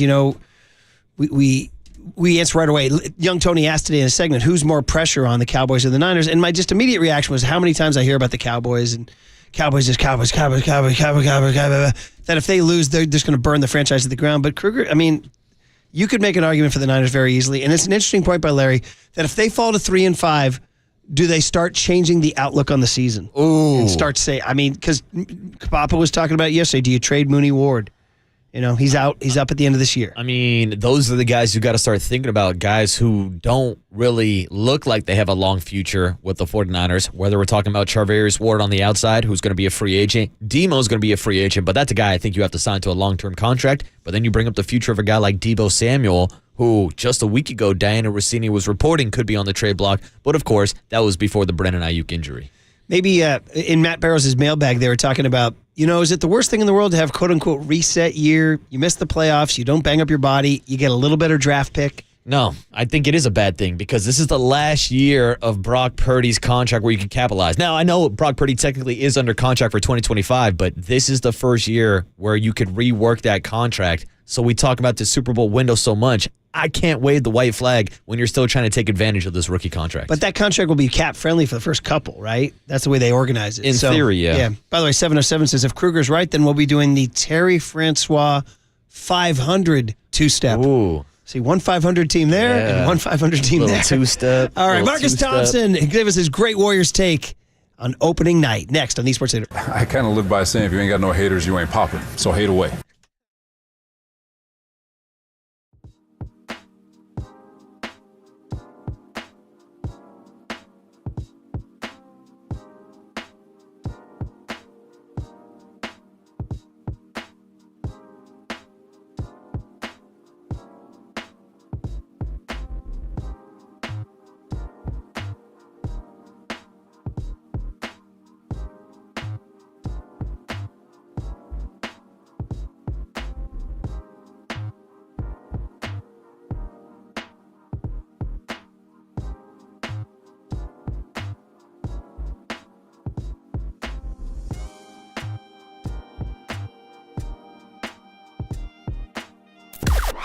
Now, from the O'Donnell Financial Group Sports Desk. Learn more at odfigroup.com. O'Donnell Financial Group, because planning is a process, not a product. As my guy Copes likes to say, the best half hour in radio is back today. Steve Young joins Tobin and Copes at 5 o'clock this evening to share his thoughts on the Niners rematch with the Chiefs and what went wrong. You can hear the interview live on the KNBR app and KNBR.com. Let Brock cook.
And now, time for the Protect Your Assets with David Hollander Business and Technology Report.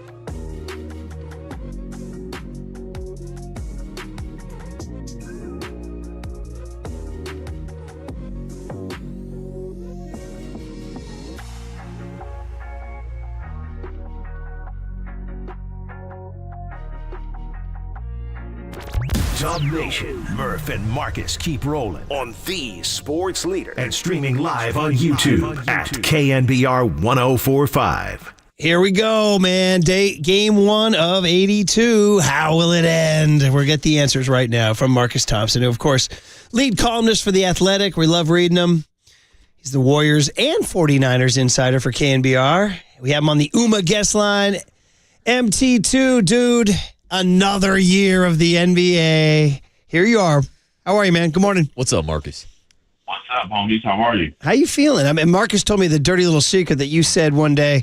Come on, man. The NBA season doesn't begin until the All-Star break. So I guess Christmas. All right, Marcus. Oh, Christmas. Okay, Christmas. So how are you viewing? By the way, are you in Portland or are you down here? No, I'm here. I'm here.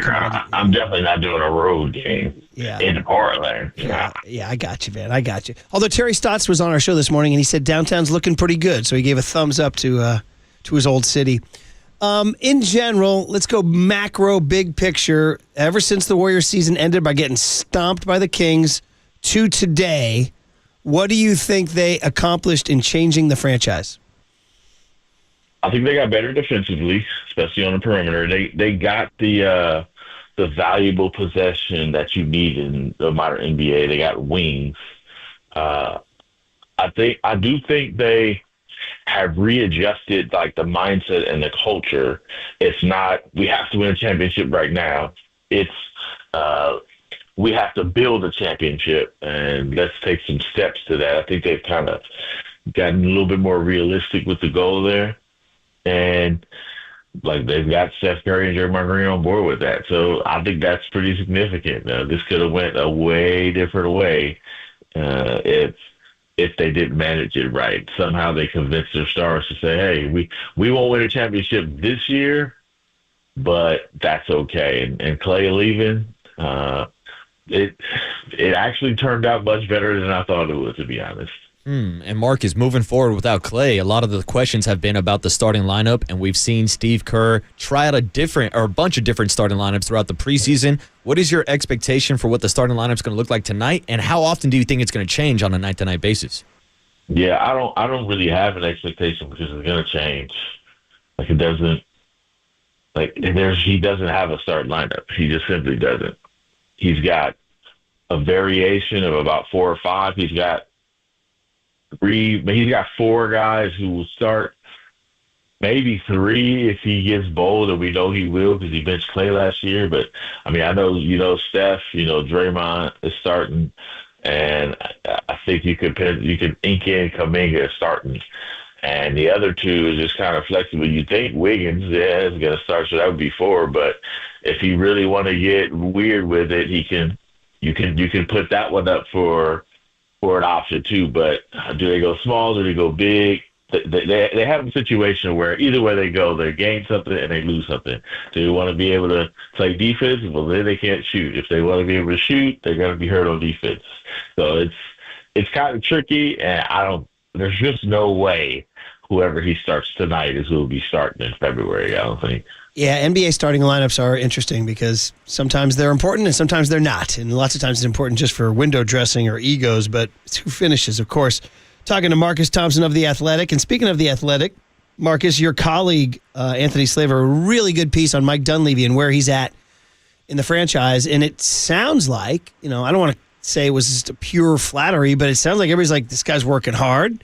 He's making tough decisions. Draymond's like, he gets blank done. He says he's not a puppet. I don't know. I mean, it was a pretty positive piece. Now, they missed the playoffs last year, so how positive can it be?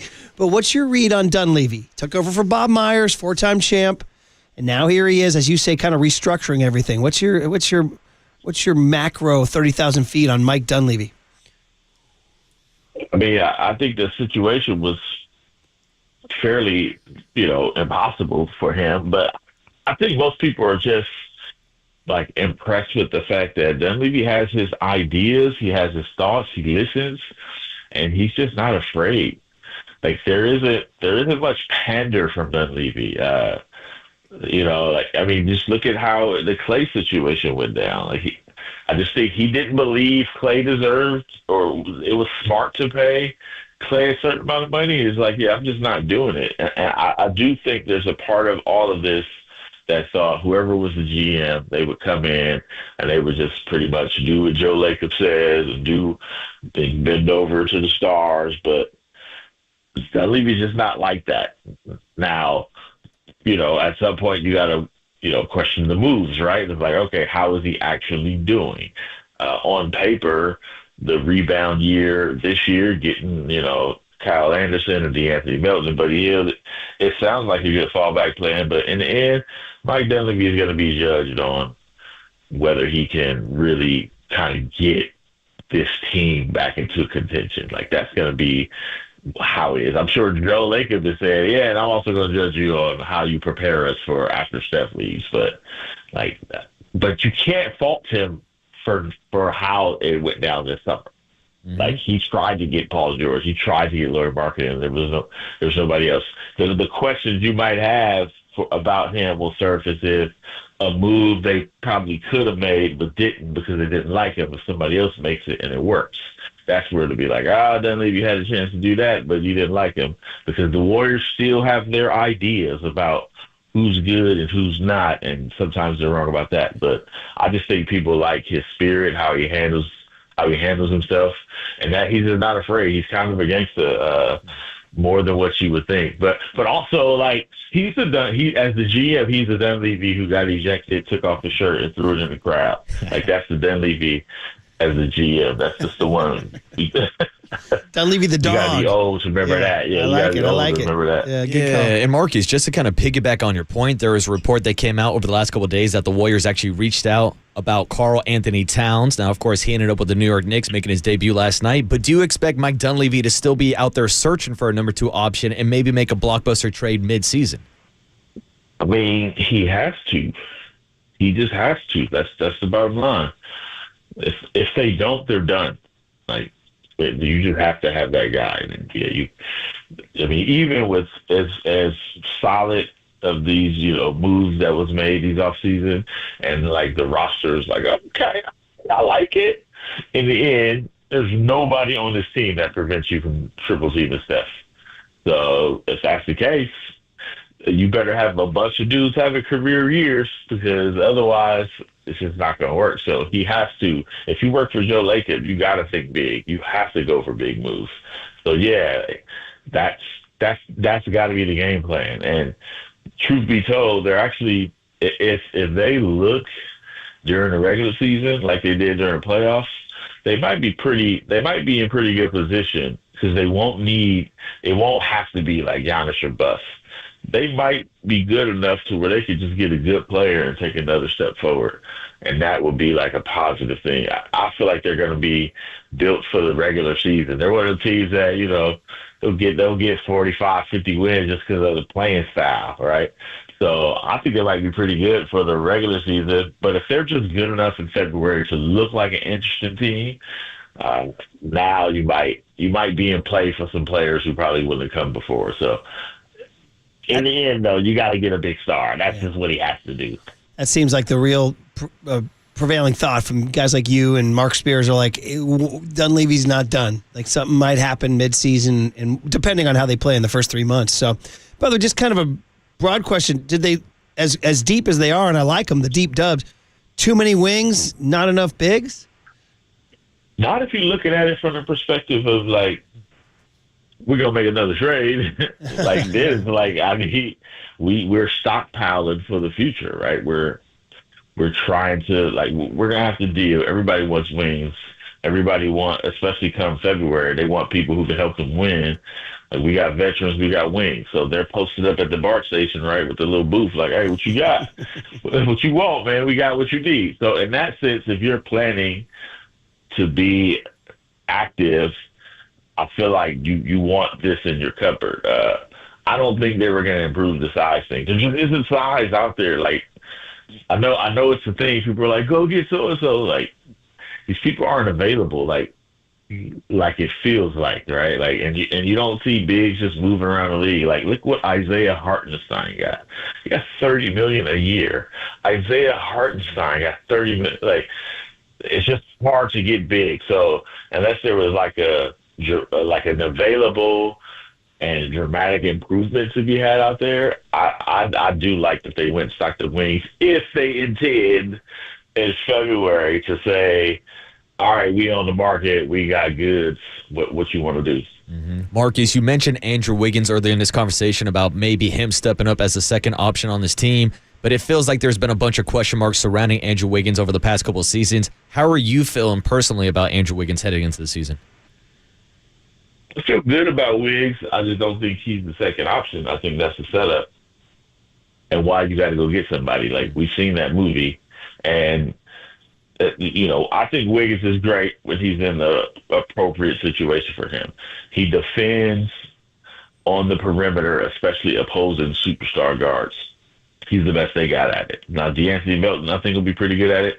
But Wiggins, when you're facing, like, Luka, he's the one you're putting on him, right? You're facing some of these top shelf guys. Who's guard Anthony Edwards is going to be Wiggins. So that's going to be always valuable, right? That makes you always important.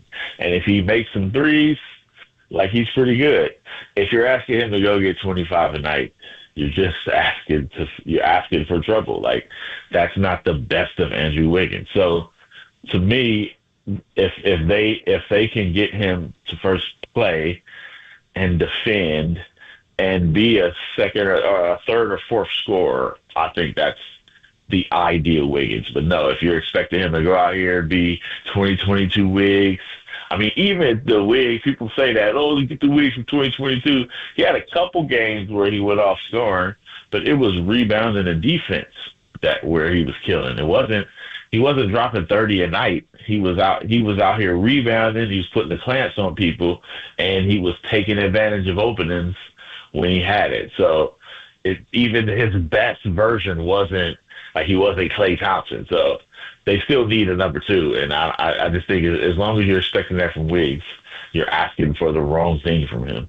Last one, Marcus, is last night in L.A. Where do you come down? Manufactured nepotism or incredibly heartfelt moment, LeBron and Bronny? They can't be the same? You check both boxes, huh? Both. I don't think it. I mean, listen. It's clearly there's a hand in it. First off, I'm all for nepotism.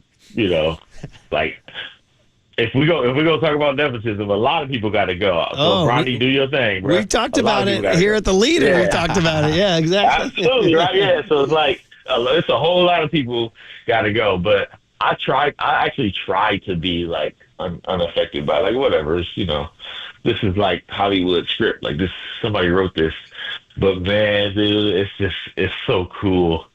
Them checking in together. I was like, okay, you got me. Well, it's like those movies. Sometimes I'll see like a movie that totally gets you, and you're like, oh man, I shed a tear at that movie. And then I talk to somebody, they go, oh, that movie was so manipulative, and I'm always like, well, yeah, but I kind of like being manipulated sometimes, Yeah, absolutely. I love the fact that LeBron wanted to do this, and he's so good, and he's still, he maintained himself so well that he made it happen.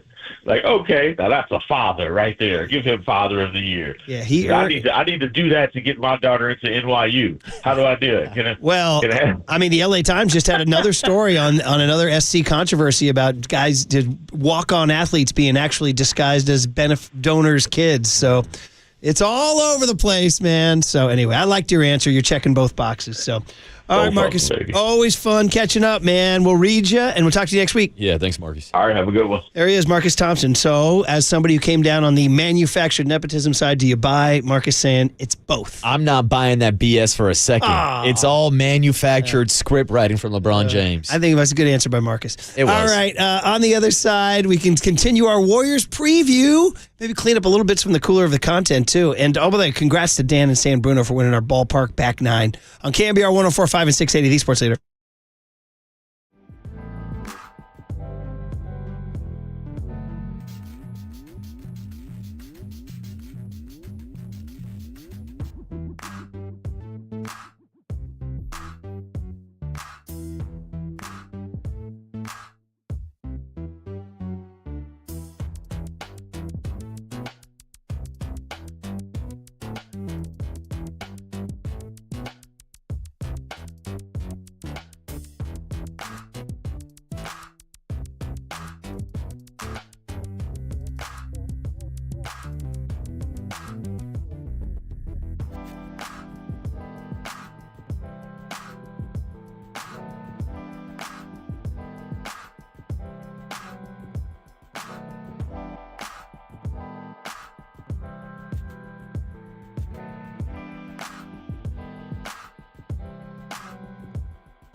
Dub Nation, Murph and Marcus keep rolling on the sports leader and streaming live on YouTube at KNBR 1045.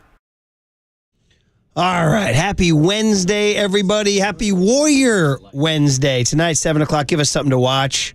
I actually watched last night, believe it or not. I watched the Celtics shoot 61 three-point attempts, make 29. It was crazy. They rolled the Knicks. And then I watched the Lakers T-Woes last night. The new T-Woes with Jalen Brunson and Dante DiVincenzo and no Karl Anthony Towns. And Anthony Davis was a beast. He went for 36 and 16. And Lakers got that win. And we had the Bronny moment, which has divided the nation. You were either caught up in the moment weeping, or you were like Marcus giving 2 thumbs down. Yeah, I hated every single second of it, Murph, to be completely honest with you. I'm not a LeBron fan. I'll never be a Bronny fan. And I don't like the Lakers. But maybe because I'm like a single dude in my 30s, I don't have the same like emotional appeal as a father like yourself would have. So what was it like for you, Brian Murphy, as the dad of the show, to watch LeBron James, the dad, and his son on the court? Good point and a good question. Marcus is a dad of his daughter, so maybe you feel a certain way. It's fun. It's funny. I got to answer this one in a very non-romantic way. But generally, when I'm coaching my kids in sports, I am all over them, dude. And it is zero romance, zero sweetness, zero like you got it. I'm so much harder on them than I am. Every year at the end of the year banquet, when we give out our little T-shirts for the end of the year, when I get to my kids, I'm always like, I'm sorry, I was way too hard on you. So yeah, did it make me feel some kind of way? Not as much as a great father-son moment. So like for me, I'll get super sentimental here. Like father-son moment that like really made me like cry and like get into it was go back to the 1992 Olympics. Do you guys remember this story? I think they made ads out of it. A British runner, he's like an 800-meter runner or 400-meter runner, just blew out his Achilles coming around the final turn. Down he went in a heap. It was bad. Like he was bad. He was on the turf bawling and pounding the turf. And his dad frickin' came running down the stands, burst through security. I'm getting choked up just thinking about it. And comes down, picks up his son. He's a grown man. His son's like, 21, 22 years old.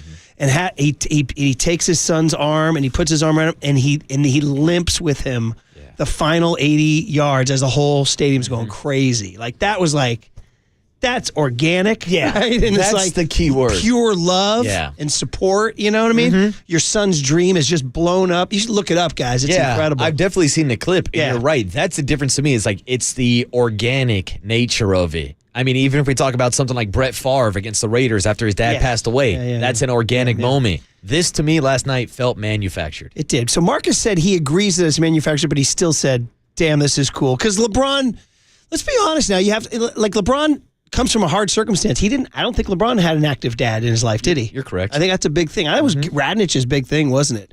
he really admired LeBron for coming out of had no dad.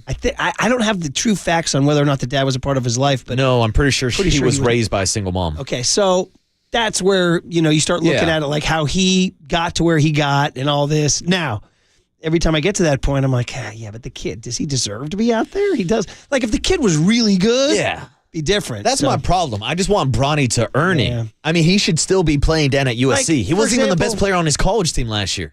And this probably would prevent it from happening because it would take 3 or 4 years and LeBron's not going to play.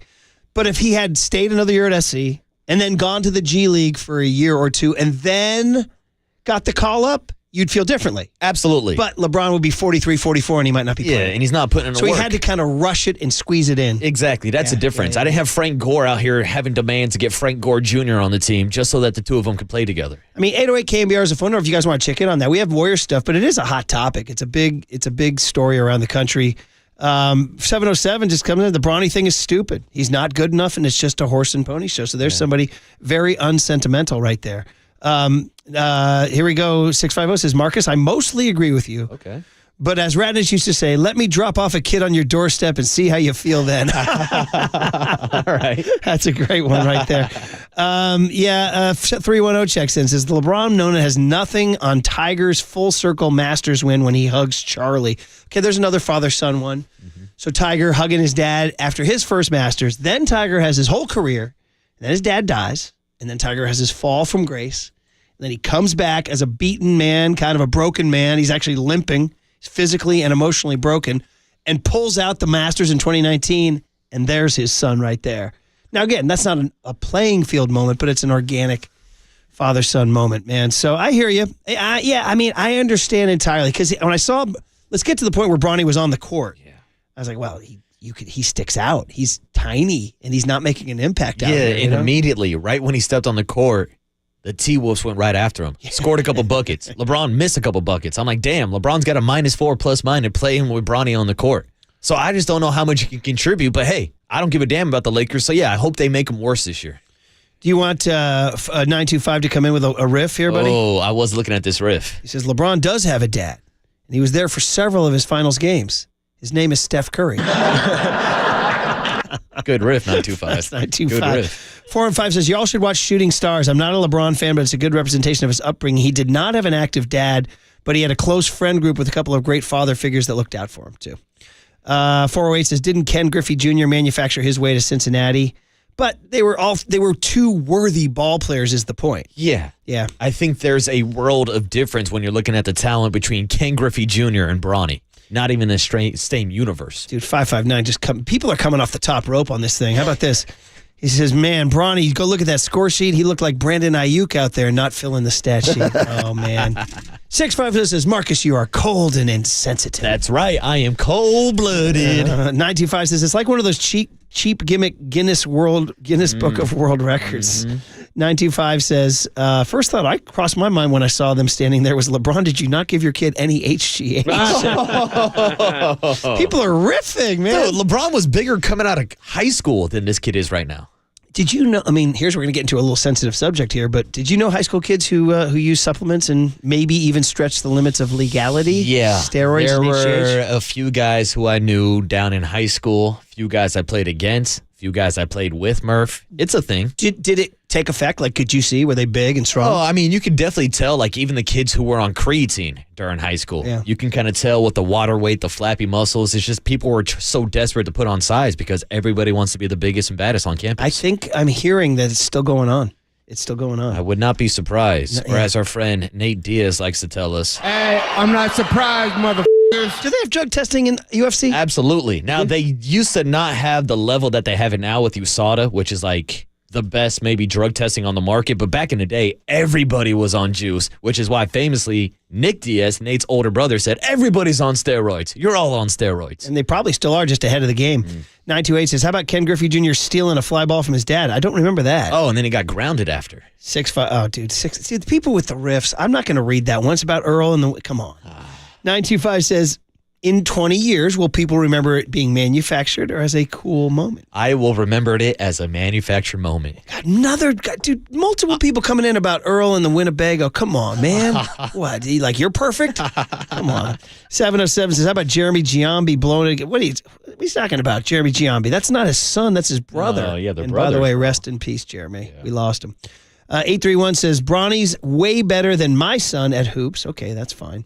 And 801 says, Charlie Woods was not on the PGA Tour. That's different. And he has to earn his way out there. Richard in Petaluma checks in as a father and sports. Richard, good morning. You're on KNBR. Yeah, what's up, Richard? Good morning to you, both of you gentlemen. And I love Waterboy being a Raiders fan, which is a dump truck. But that's a whole nother story. The reason I want to comment is there's one thing about a father and son combination. And it is, I'm so proud. And Murphy, you know this better than anybody, to be able to coach my son. And I would love, no matter what my son do, if he's on the court with me, I love it. I don't care what he scores. This is an iconic moment in a father and son moment. So you're buying it, even though most people agree Bronny James is not truly talented enough to be on an NBA roster. Oh, I would do it. Okay, you do it. You got the juice. You do it. You create the moment. And LeBron certainly has earned enough capital in his career to do things like this. So, Richard, I feel you, man. Thanks for the call. I appreciate it. You know, it's funny. It just last night, sometimes your phone, you go to your phone looking for a photo and you find old photos. And I was I had to find a photo for something. I found June. We had our Little League playoff championship game. And there's a picture of Declan hugging me. And he wasn't even in the game. Rory threw the last pitch. Yeah. And I confess, when I saw that, I was like, oh, man, yeah, that was cool. I'm glad I have that. So, yeah, of course, I'm joking about being on him all the time. I'm not joking that much. Yeah. But I am. But you do step back and have moments like that. Yeah. But, again, the difference is it's an NBA roster, and was he worthy of that spot? Look, I get it, and it's good perspective coming from a father, not a single degenerate gambler like myself. But, Tony, this is bad news. Sounds like in a week or two, Declan Murphy might be hosting a show with Brian Murphy. It's the Murph and Murph show. Well, we talked about nepotism on this in the leader, bro. It's around. And it's around, brother. You'll see it at the leader. You'll see it in the press box. You'll see it everywhere. I mean, come on.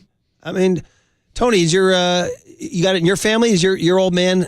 He tried to did he get started by his dad or something like that? Or? No, not that I know of, no. You going to take over that Tupperware company? I could, maybe. Yeah, here we go. Got a pretty good job here, though. Yeah. 408 says it's not an iconic moment if the kid doesn't have the talent. It's manufactured Nepo baby. And then he has a curse word. Yeah, and look, no one wants to hear this, but I do think it's messed up that he's taken away a legitimate roster spot from somebody else. Yeah, I agree. Like, that is not so cool. get back to Marcus's thing about it being both then. Yeah. 408 says the 49ers have a father.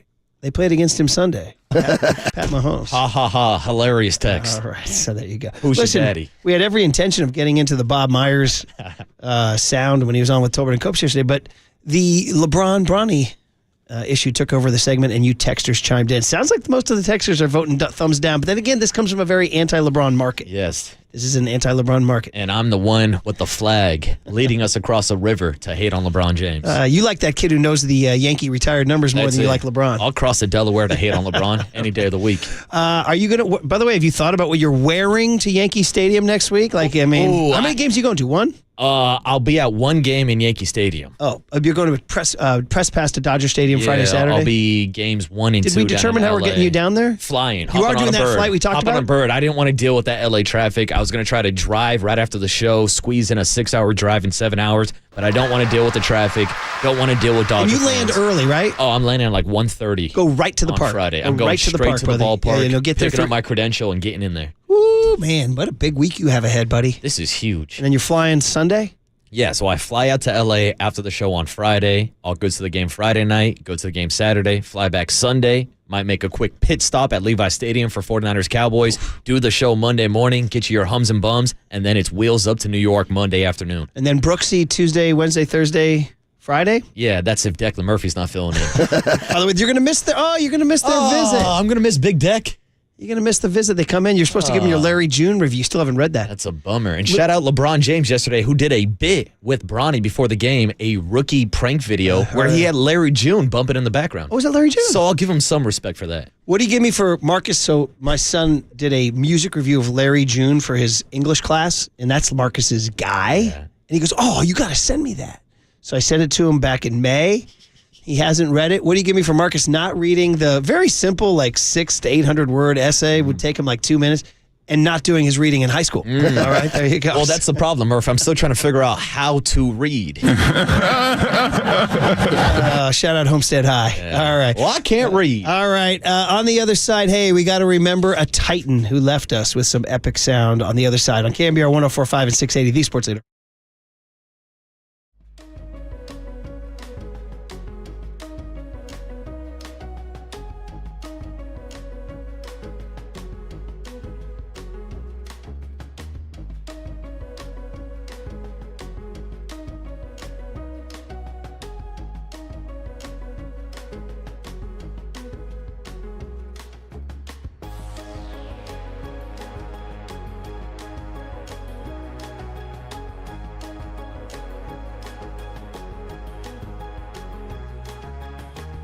It's Bigelow Tea time because it is Bigelow Tea season, and that's because every season is Bigelow Tea season. That's why Bigelow Tea is the number one tea in the Bay Area. We have it right here at KNBR in our break room, all the flavors on display.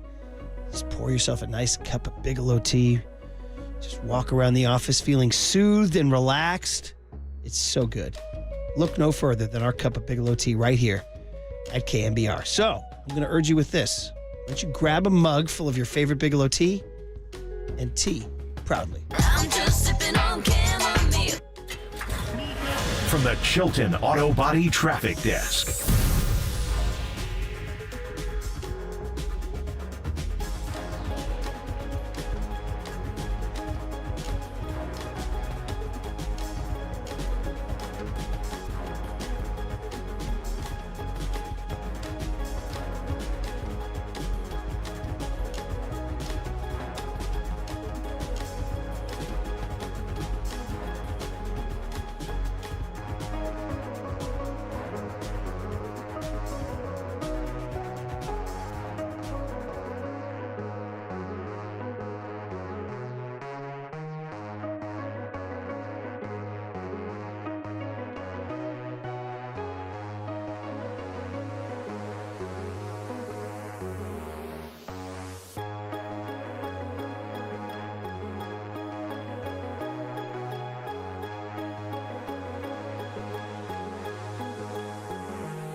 Murph and Marcus continue live from the KNBR Casino Matrix Progressive Jackpot Studios. Casino Matrix. Progressive jackpots are here. Where are you? Just drop in. Please play responsibly. 1-800-GAMBLER. Just in honor of Waterboy, is that it? You just, Yeah. Let's go Yankees. I'm leaving on Friday. That kid is my spirit animal who knew all the retired jerseys. That's my guy. Paul O'Neill, the Warrior. Yeah. Did you, I'm trying to think by age what you would have been. You're a little young for the O'Neill era, aren't you? No, definitely not. Like Paul O'Neill, the Chuck Knobloch teams, the Bernie, young Derek Jeter. You were like 9, 10, 8, 9, 10. Exactly. Like that was like when I first came online with the New York Yankees. It's like my Fred Lynn. Yeah. So there you go. All right. Tino Martinez. Everybody's excited for you on the text line. Orlando Hernandez. God, you're going to games 1, 2, and 3? Is that it? Yes. And we'll see how far this series goes. Maybe it's a turnaround back in L.A. for Game 6 and 7. I just forgot about it. We got to do a pop culture showdown Friday, don't we? Oh, I'm going to miss it. No, you're not. Ooh, you're here Friday. I'll be here Friday. Yeah. Actually, didn't even think about that. Wow. New York versus L.A. Do you know what the problem is? There's no material. There's no material. No pop culture in either of those towns. Oh, my God. Jeez. All right. Well, listen, we always do What Did Young Tony Learn Today? And this one coincides with the huge news in the sports world of losing Fernando Valenzuela at age 63. That came out last night around 8 or 9 o'clock. And I was like, whoa, man, I didn't know. I guess he was in bad health. They said he had taken some time off to focus on his health. Kipe said he had not looked super healthy the last time he saw him. So we regret to inform you that the man who engineered one of the great phenomenons in the last 50 years in baseball, Fernando Mania, as a 19-year-old kid from Mexico who came and, young Tony, there it is. And it's, of course, sponsored by Bigelow Tea. Grab a mug and tea proudly. So, young Tony, we say Fernando Mania. You were like, what, the ABBA song, Fernando? Which, by the way, used to play at Dodger Stadium when he did that. So, Fernando Mania, lefty, pudgy, screwball, 19 years old, 20 years old, lifts his leg up. His eyes would roll up to the sky. It was very weird. His eyes would roll up, and he would throw this screwball, and he didn't have and you couldn't hit him. Nobody could hit him. And he won the Rookie of the Year, and he won the Cy Young, and they won the World Series the last time the Dodgers played the Yankees. Yeah. Is this bad particles? 1981. You're up against some supernatural stuff here, buddy. It's definitely particles for the LA Dodgers, Murph. No doubt about it. So, young Tony, we said Fernando Mania, and you said, tell us about it. This is what young Tony learned. It starts with the first time, 1981 World Series. He throws a complete game. And who's on the call? Al Michaels and Howard Cosell? An 149-pitch CG. You won't see that anymore, Murph. Somehow, some way, he got through the third time through the lineup. Oh, no, but they saw him 3 times. They probably saw him a 4th time that night, Murph. Here's the call from 1981. 2 balls, 2 strikes, the count. Leader strike away now. Well, he swung defensively then. He did not hit his pitch. He hit Fernando's pitch. If Pinella could keep it going, Watson would be next. 2-2 with 2 out, bases empty in the ninth, 5-4 Dodgers. Crowd standing now as one, exhorting the rookie on.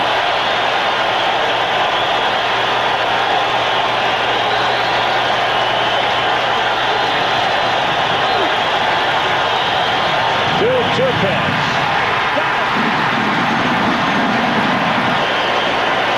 Fernando Valenzuela, who threw 149 pitches tonight. That wasn't one for the Art Museum, but it was efficient, and he got the job done.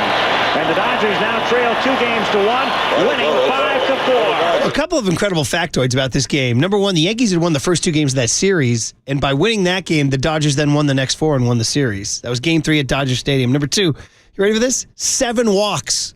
7 walks. They're like, stay out there, bro. Yeah. The sort is like, keep going. 9 innings. Wild. 9 hits, 7 walks, 16 base runners. Ooh. They left him out there. Damn. He allowed 4 Ernies. You know who started for the Yankees that day? Dave Righetti. Wow. He only went 2. They gave him a hook. They gave him the hook after 2. 5-4 ball game. So shout out Fernando. He was 20 years old at the time, and there's just no way to overestimate how big his impact was on the Mexican-American fan base down there. And we've heard from multiple Mexican-Americans in the Bay Area who said secretly that was his guy, that he was their guy, even though they were Giants fans. I mean, you heard the crowd noise on that call right there. That pretty much simplifies it perfectly. That was Fernando Mania. The loudness. He was 20 years old. That's insane. 20 years old. Then when he's a little old, he was an old man in 1990, and I thought he was kind of washed. He was 29 years old, and he had already finished, 6 All-Star. From 81 to 86, he finished 4 times in the top 5 in the Cy Young, including winning it in 81. But by 90, he was a little older. He was 13-13 with a 4.59, but guess what? He threw a no-freaking hitter on June 29, 1990, and Vin Scully gave this famous call. Fernando ready, and the strike 2 pitch is hit back to the box, dribbling to second. Samuel on the bag, throws to first, double play. Fernando Valenzuela has pitched a no-hitter at 10:17 in the evening of June the 29th, 1990. If you have a sombrero, throw it to the sky. Vin Scully. We had Kuiper on earlier. He's like, God, if I could call a game like Vin, we're like, God, come on, man. Are you kidding me? Legendary. So that was really fun. 707 says, damn, that crowd noise at Dodger Stadium, Giants fans could learn a little something. But you have to remember, Dodger Stadium's capacity is gigantic. It's like 56,000. That's a big difference than 40. And Candlestick used to get up to like 61, 62 for baseball games. It was loud back in October. Yeah, and I'm sure it's going to be loud on Friday night. I'm sure the Dodgers are going to pay the respects to Fernando. And even though we hate the Dodgers and we say blank the Dodgers every day, we can tip our caps to a baseball icon. He was something, man. And so sad to say. All right, you're up against that. Good luck. So young Tony learned that today. All right, Warriors tonight. That'll be fun. And we'll see if they begin their journey to the 43.5. I'm taking the over. That's right. And real quick, before we get out, we got to make sure to welcome everybody back to the Warriors Invitational. Welcome back to the Warriors Invitational, baby. And are you going to get this ball game tonight? Just like you're going to get the... You're going to get this podcast. You're going to get this podcast. You're going to get this ball game. And we'll talk about it tomorrow. Warriors. Hey, that's me. Hey, when it's time for a change, it's sponsored by Speedy Oil Change and Auto Service. When it's time for a change, get yours at Speedy Oil Change and Auto Service and help fight breast cancer now through October. You're listening to KNBR AM and KNBR FM San Francisco, the sports leader, a Cumulus media station. LeBron James and Bronny James, both in the lineup. NBA history. Nobody cares. Who's got the best ass in football? You are the ass man. No, I'm not the ass man. That's the end of the game.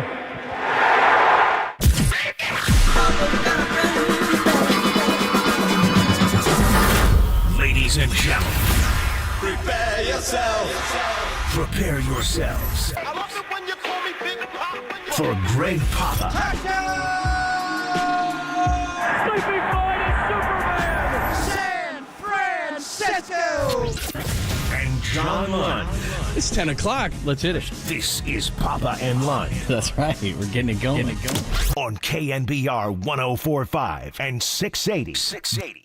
The sports leader. Yeah, it's good when you've got injuries and when you've got absences. It's great. You're able to sustain the level of play during those periods of the season.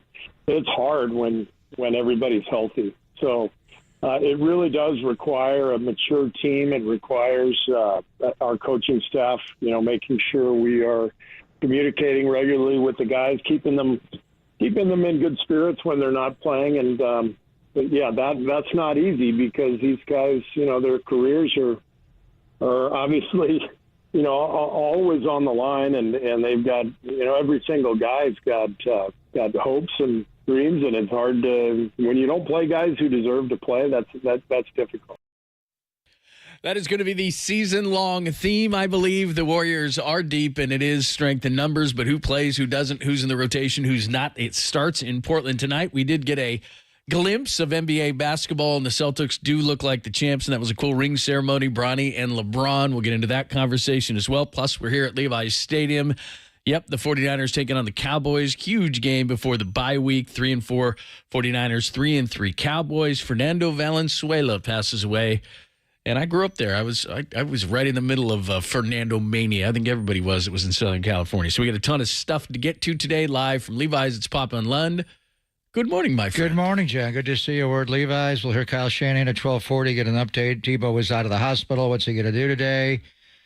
Big week, obviously, with the Cowboys. But you got a World Series starting on Friday, and then it's Dodgers and Yankees. And we lost Fernando late last night at age 63, and he's been around. I've seen him a lot in the Vin Scully press box at Dodger Stadium doing Dodger games, both on Spanish radio and Spanish TV, and he's noticeably lost a lot of weight the last few years, so something was going on with him. But in any event, age 63, I just turned 62, so it's hard. We start losing our heroes. In this World Series, and I'm going to go down, I think, for game 6 and 7, if there is a 7.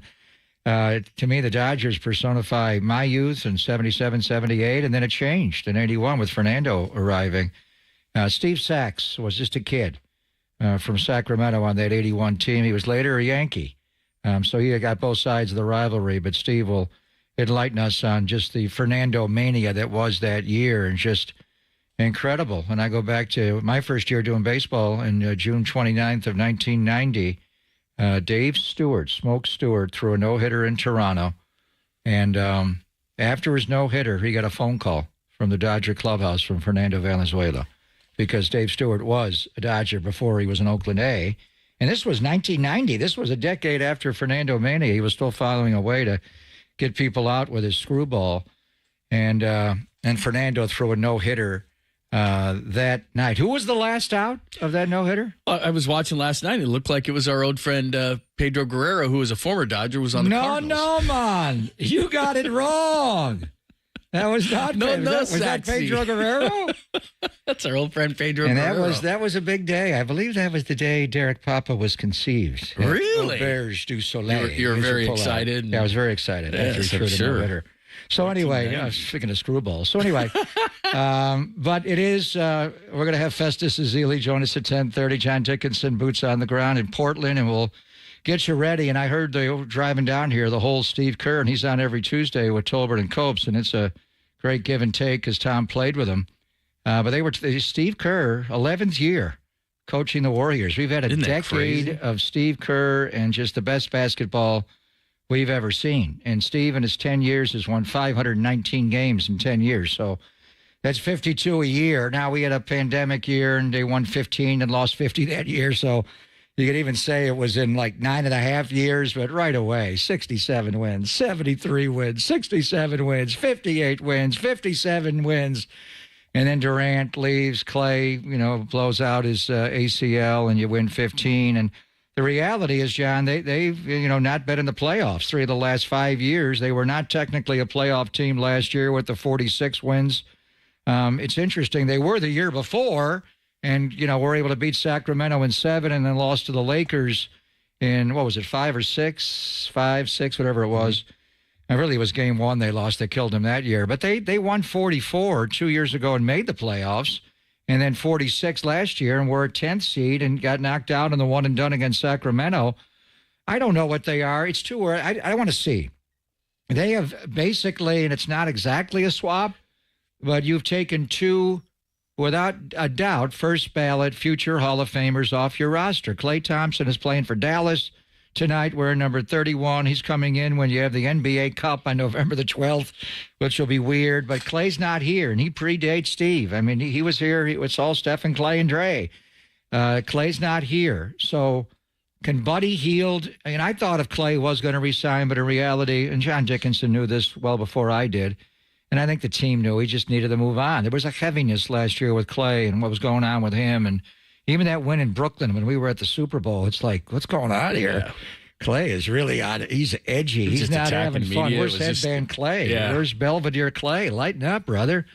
And then the whole Draymond last year. Then the year before was Jordan Poole. So I think they've exercised a lot of the bad juju from the locker room. But can Buddy Hield, I thought Clay would be a great sixth man. Is he starting for Dallas, by the way? Is he playing off the bench? I don't even know. I think he is starting. Yeah, I was listening to actually Mark Followell yesterday. Yeah, voice of the Mavericks. He's really good. He is starting. And Buddy Hield will play off the bench, and Buddy Hield's not going to guard, even like Clay the last few years off the injuries. But Buddy Hield, he'll shoot the ball. I want to see if he'll move the ball. I don't know if he'll be in the finishing lineup. He does not have a great reputation for late game clutchness, I'll put it that way, or stopping people. But, basically, Buddy Hield, you're losing three-point shooting. Buddy Hield he's not going to replace Klay Thompson, but in theory, he can throw up threes and you coming off curls and floppies and pin downs. That guy can shoot. And then basically, DeAnthony Melton kind of takes Chris Paul's spot, and they're completely different players. DeAnthony Melton is not going to the Hall of Fame. He's not going to Springfield without paying to get in. but he does kind of run the team a little bit. He does play more point guard. I thought he was more of a 2, but the NBA is positionless. I think you can play him with Steph Curry. I don't know if they're going to start that lineup because listening to Steve talk to Tommy and Adam, he wants to play big. So he's going to start Trace Jackson Davis, and we'll talk to Festus about the bigs and where's Looney's role and how many minutes do you want to downsize and play Draymond at 5. But it sounds like he wouldn't give out a starting lineup except get him to admit that Steph is going to start. And obviously Draymond will start, and they'll figure it out. I think Melton right away. You're the new guy. We're going to play you off the bench. Let's play Wiggins. Looks like Portland's playing a big lineup in the backcourt with 6'8" at 2 guards. So Wiggs, you're there next to Steph, and then we'll play Kuminga, Draymond, and Trace Jackson Davis. But as far as Melton, he can guard. I think he could guard 1, 2, and 3s. And then you got Kyle Anderson as well. So you swapped out the 2 Hall of Famers for 3 rotational players. Anderson guards. Well, he's going to be kind of like Clay at guarding 3, 4, and 5, but I think better. He's got long arms.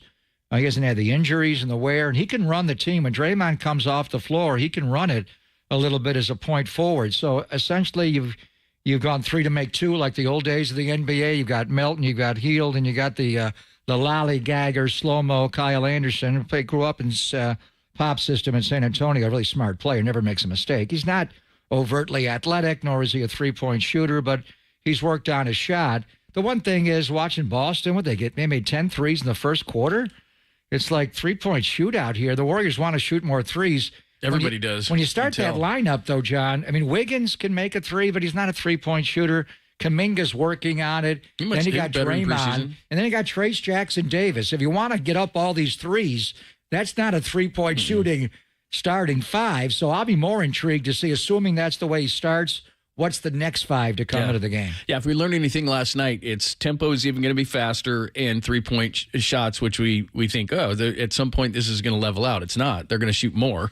And Boston could have set the all-time record last night if any of their reserves could have hit a shot. The last 8 minutes. They missed their last 9? Yeah, the last 8 minutes of the game, they had, at about the 8-minute mark, they had 29 threes, and all they had to do was hit one more, and then they threw in all their backups, and literally every three-point shot, the Garden was going, they missed every single one of them, and they could have had one at the end. Peyton Pritchard just dribbled the game out. But if we learned anything from those 2 games, well, we learned a few things. The Celtics are still really, really good.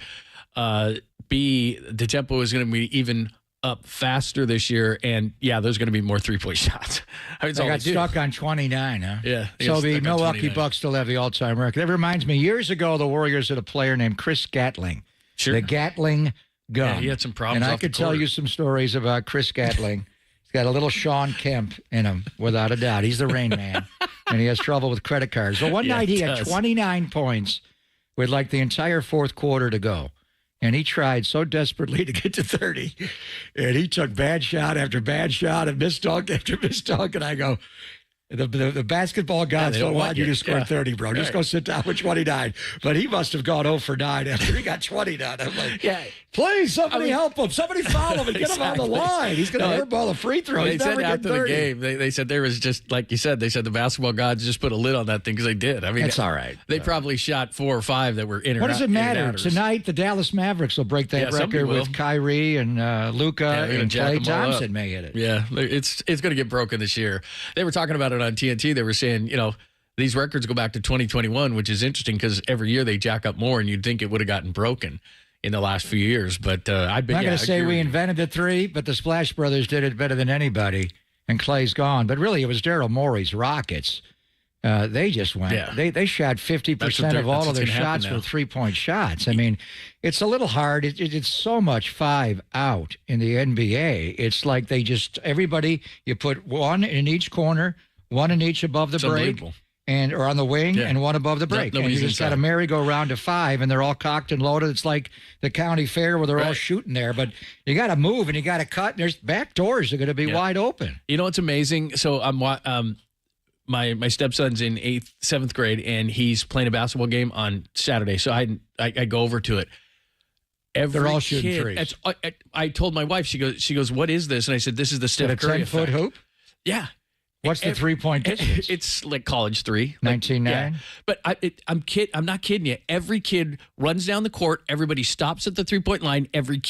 All they do is play ring around the rosy at the 3-point line. They pass it around and jack threes the whole game. They don't do a layup drill to start the game anymore? I didn't see They do any layups. I didn't see any passes. Yeah, every kid either drives to the rim and then he kicks it out, and some kid, and I'm not talking at the line, they're like 3 feet back of the line. Steph Curry, you've ruined the That's game. What I was saying. I was watching the game You've ruined the fundamentals of the game. I was yelling it. That damn No, but Steph he's the Curry. one that sets the best back pick in the NBA still. So it was unreal. Every kid, they don't go down on the block. They don't do anything. They just stand at the 3-point line. It's Dell and Sonia's fault. Yeah, and if some kid will dare to step up to the 3-point line, then they just stand 2 feet back of it and still shoot it. How many they make? Looking at probably 20%. How many air balls? Most. It was. Yeah. I'm like, are you kidding? Have somebody down underneath the rim to rebound. I was cursing Steph's name. I was like, this is what the game is now? It's all your fault, Curry. All right, we got a full preview of Warriors. How far you think they're going? How many games? Vegas has spoken. We'll get into that. How optimistic? Give us your thoughts. 808 KNBR, 415-808-5627. And we haven't forgotten about the 49ers, but Festus Ezeli is going to grace us with his presence at 10:30, and we'll go from there. It's Pop and Lund on the Sports Leader.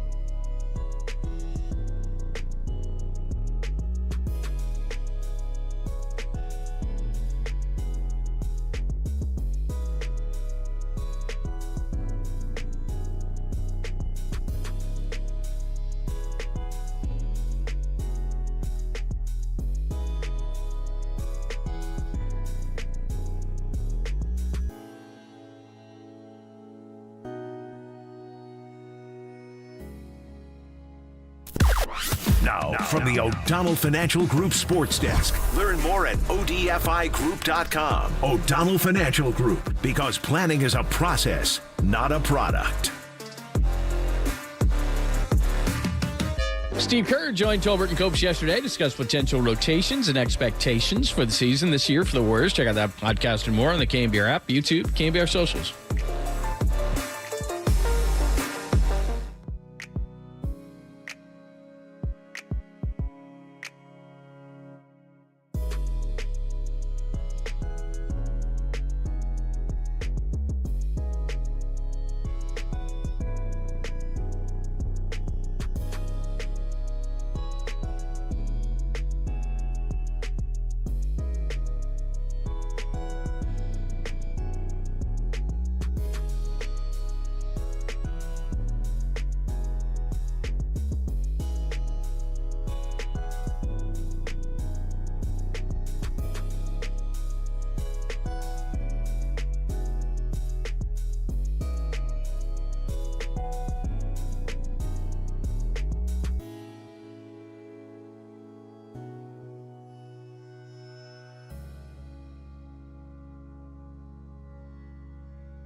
Since we're the sports leader, it only makes sense that you should follow. Find us on Twitter at KNBR. For once again, we are the sports leader.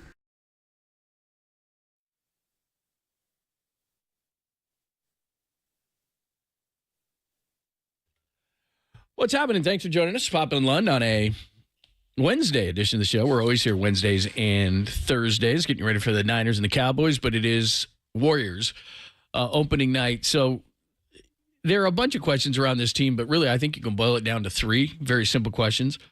A, are they better, at least on paper? Clay and Paul are out. Melton, Kyle Anderson, Buddy Hield in. Which Wiggins are we getting? 2, and how much can they improve from within? Pods, TJD, Kuminga, and Moody.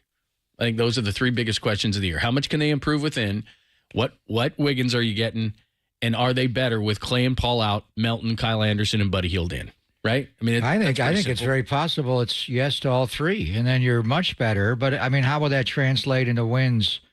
Mark Spears was on yesterday, and I don't necessarily agree with him, but he thinks everybody in the West is going to win 55 games, which is not mathematically possible. But you're not going to have a team break through like last year and win 59, close to 60. I think on paper this is a 50-win team, and then the vagaries of the schedule and injuries. You got older players. I mean, it used to be Steph, Dre, Clay, Andre that you had to manage, and, you know, Andre and Clay are gone. How many games is Draymond going to play? Right. I think that's personally the biggest question, just because of missed wear and tear. 27 last year, right? And between it was suspension and injury. I mean, he cannot do that. And he's talking about, I heard him on NBA TV in their preview, and he said, the most important thing, leadership. Well, then you're the one who has to lead. Steph's the leader, but he does it in a quiet Pied Piper way. Draymond is the leader. He's the vocal heartbeat. He's the middle linebacker, the free safety. He's barking everything out. All the new guys, and Festus will join us in 10:30, and he knows. I mean, you know, Bogut taught Draymond how to do it, and, you know, went on to, you know, obviously Zaza Pachulia and Festus was there, and he's the leader, even when he was a young man. He can't, and Steve said this too, he lost his ability to lead by his actions with the Jordan Poole punch 2 years ago. He sabotaged that year. We didn't know how bad it was until they wound up losing to the Lakers, and they're all like, we sucked all year. Our locker room was awful, and kind of could feel it. But on the floor, they played well enough. And then last year, he just had outbursts where he lost himself and got taken off the floor. So he can't do that. So I think that's the most important thing, is Draymond will give you 10 games. Can you play 72 games this year? Can you play 65? Can you play 60? If he plays below 60, then this team's going to win in the 40s, or maybe not even that high. The other answers to the questions, I think Wiggins is going to be better. He's got to be. He bottomed out last year, and I love the guy. I never wanted to trade him. Everybody wanted to trade him last year. I'm like, you can't trade that talent. What are you going to get back? But he lost his way. Whatever was going on off the floor, he lost himself. And he had a personal situation. The rumors online were ridiculous, some of them. His dad did pass away, and I remember watching Mitchell Wiggins play as an NBA player, very different player than Andrew. Wasn't a two-way player, but, man, he could score off the ball. But he had problems. He had problems off the floor with substance abuse. I don't know what his dad was going through at the end. Andrew, and I give credit to the media that covered it. They never pried too much. They asked, but they didn't ask, and they let him live, and they gave him space. But I think he's going to be a much better player. Now, will he be right away? He didn't play much in the preseason. He had something going on where it was some kind of a breathing situation. Training camp he didn't take part in. He wore a mask a lot. He was away from the team. He did play that last preseason game against the Lakers at Chase Center, and he played the one before. He looked okay, not like himself. So I think he has to round into shape to start the year. I don't think he's going to be two-way Wiggs. I could be wrong, but I think he's going to need a week or two to build up to what he's at. So for that reason, does that impact your starting lineup tonight? You know, Portland's going with a big backcourt, 6'8", two-guard. Do you just start him and then pull him? You know, that's kind of a Celebrini thing. If we have to limit his minutes to 20, 24 tonight, is it best to start him and pull him or bring him in off the bench? And then you get into the combinations and who's going to run the non-Steph minutes. I think that's going to be Kuminga is a featured guy, and that guy can play. The four young guys are all better. Obviously, the Moody's contract, and It's no guarantee. He's got to prove himself every night. But the guy, it's amazing. He's like a 10-year veteran when he was playing in the NBA the first 10 days. He's just very mature. He guards, plays big. He's tough. It's been just offensively, you got to get it and go. You know, they had the 0.5 rule. He just held the ball too long. He was indecisive. He's not been. He's been really, he led the Warriors in scoring, and he had some big games. He's getting shots off. I think he'll be better. Podziemski, I don't know. He looked at that mask on and the hair and the headband. It's just calm down, bro. Let's not have a sophomore slump. I think he'll be fine. Trace Jackson-Davis run the floor, rip and rebound, and I'd like to see him add a little bit of a pick and pop game and not just always a pick and roll and pick and dive game. I think Melton is the guy. We know who the lollygagger. Kyle Anderson's just a solid overall player, really good player. Buddy Hield is going to have big nights where he shoots the nets off, and he's a go-to guy, and then he's a go-through guy, and they attack him, and he can't play. He's a liability defensively. And then he has a history. I mean, he was not in Philadelphia's rotation last year. He had one big playoff game against the Knicks, and they'll attack him, and, can you really play him at the end of the game? He has a reputation for not making shots at the end. DeAnthony Melton, to me, is the one guy that really is a warrior. He's a Sean Livingston-type player, settles everybody down. Just a good, solid pro. Plays both ends of the floor, can run it at point when you want Steph off the ball. I think he's the guy that could push to be in the finishing lineup right away. Maybe not the starting lineup tonight. But to answer your question, I think it could be all of those things. The three they got, with Clay and CP3 gone, and I do expect the young guys to grow. I mean, Kuminga, what did he jump from? 10 points a game to like 16 and a half last year? I mean, I don't want to quantify it, but, if he can score 20, 22 a game, but it's how he scores. He's got to drive. Last year was all about Chris Paul's going to run the non-Steph minutes, and then after a while he had to go into the starting lineup. But when Steph's off the floor, you run? I can see Buddy Hield coming in, and you're running pin downs and floppies and curls, and he's just coming off looking to shoot the ball. DeAnthony Melton will probably run that group at point with Podziemski next to him. And then Kuminga, would he be a feature guy? Do you call plays for him? I think quietly, and I've known Terry Stotts forever in the NBA, and he was a Warrior for a brief time with Mike Montgomery's staff. Great offensive mind. More in the half court. They want to get out and run more, but you got to play in the half court as well. I think Kuminga could be a featured guy in those split cuts and then figure it out. Sometimes he looks like James Worthy down there. He gives you a drop step and he explodes. He had a preseason move against the Lakers at Chase last Friday where he was way out when he called it on the wing. And just a crab dribble, backed him down.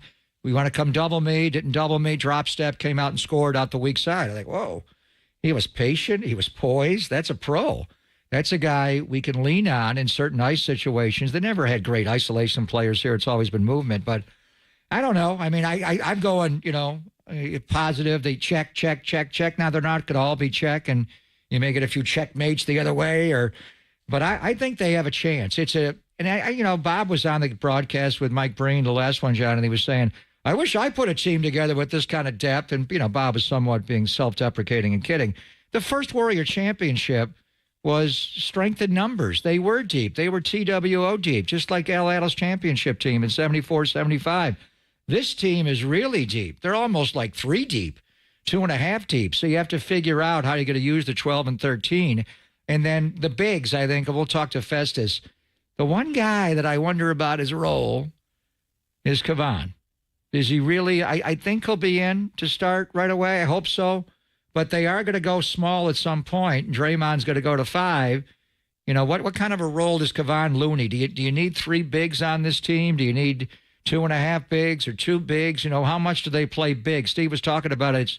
You want to guard bigger, and Draymond saying that I'm better when I play 4 with a big 5 next to me. Looney's often been that guy. But if you play Draymond next to Looney, you got 2 non-shooters on the floor. And then even Trace Jackson-Davis, John. You got those bigs. I mean, they got to step out and make a shot every now and then. All right, let's talk to Festus Ezeli about it. The preview of the Warriors season as they start in Portland tonight. Let's get into it with Festus. All the questions that we have, we'll do it next, only here on the Sports Leader.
They're Papa and Lun, or Greg and John if you want to get personal. Got Google Nest? If so, listen to the sports leader at home. This is KNBR 104.5 and 680. What's happening? Thanks for joining us. NBA tipped off last night. Celtics, big win at home. They got their rings last night. The Lakers take out the Timberwolves. The whole Bronny situation with LeBron. And now the Warriors are ready in Portland. Talk about off the grid. My God, man. They're taking on the Blazers in Portland. They're not on national TV anymore. That's probably a mistake, although they're on national TV a ton. So, but what makes that even better is we get to see Festus Ezeli. You see, that's very nice. You see, feels like Christmas, John, but actually it's Festivus. Yes, absolutely it is. So it gets ready for the Warriors tip tonight at Moda Center in Portland, and it is always great to be joined by the great Festus Ezeli. He joins us courtesy of the Newman Guest Line. Thank you guys for having me. I appreciate y'all. I remember you. Shout out, by the way. Champ, how are you, Champ? I'm doing fabulous. It's the first day of the season. Everybody, emotions are always high. Excitement is always high on the first day of the season. So I feel the same way as I did as a player, as I do now as a broadcaster, commentator. Yeah, I mean, baseball's got the opening day with a pomp and pageantry and, you know, the bunting on the upper deck, and it's a big field, and football's got the Thursday standalone game. We did have, you know, the champions last night get their rings on the parquet in Boston. The Lakers roll out the Jameses. But is opening night in the NBA different than the other 81 games you play, Festus? Oh, man, it's very exciting, especially for the champions. I'm not going to let you downplay what we saw yesterday, okay? You got to see LeBron James get on the court for the first time. First time in NBA history that a father and son duo got to play together. A lot of us only wish for our kids to watch us play, but he got to be on the court with his son. That is beyond what greatness is, and I'm happy for the James family. And obviously, we got to see the Celtics get their ring. So we got Boston, we had New York, we had the Lakers, and we had Minnesota. Yeah, so this is good basketball. I'm excited for the season for sure. There's a lot of moves that I want to see how they shake out. So give us your thoughts on the Warriors, because it's, you know, obviously it's going to be weird to not have Clay, but they have the additions. You're hoping that the young players, TJD and the guys improve the young players, and yet Steve Kerr's got this really deep team that I'm sure he really likes, but kind of like last year, he's just got to kind of figure out the rotation. So how do you see it? Obviously, yes, I'm sad that, you know, losing my brother Clay, and I'm excited for him and what he can do with Dallas and the Mavericks. But for the Warriors, this season, there's a lot of talk about this being one of the deeper teams that they've had in a long while, and that's exciting. You have guys like Brandon Pajemski, Moses Moody. I'll call him Mo Money now. That's good. Nice. Re-up his contract. Jonathan Kuminga. And those guys are the guys who we used to call young guys. But at this point now, you know, year 3, year 4, year 2 for Brandon, like, I think these guys now are the guys we're looking to take a leap. And they've shown us over the last years that they can take those reins. So now it's time to come out and play the games. And then you have new additions in DeAnthony Melton, Kyle Anderson. You have Buddy Hield. These are guys that you're hoping are able to push that pace again. Because last year, a lot of things that they were trying to play two different styles. You know, you had a Chris Paul who actually did a great job coming off the bench for the Warriors. But, you know, this season is about pushing the pace. It's about defensive intensity and focus. Because one thing I know that I'm looking forward to is a drama-free season. I'm excited for that because that is the way that you get to see the full potential of the Warriors this season. Yeah, hopefully it's Draymond-free, and Draymond stays available all year, Festus. Whoa. I didn't name no names. You don't need to name names. I did that. You got more money, Moody. I got Draymond. We've been calling him that for years. What'd you say?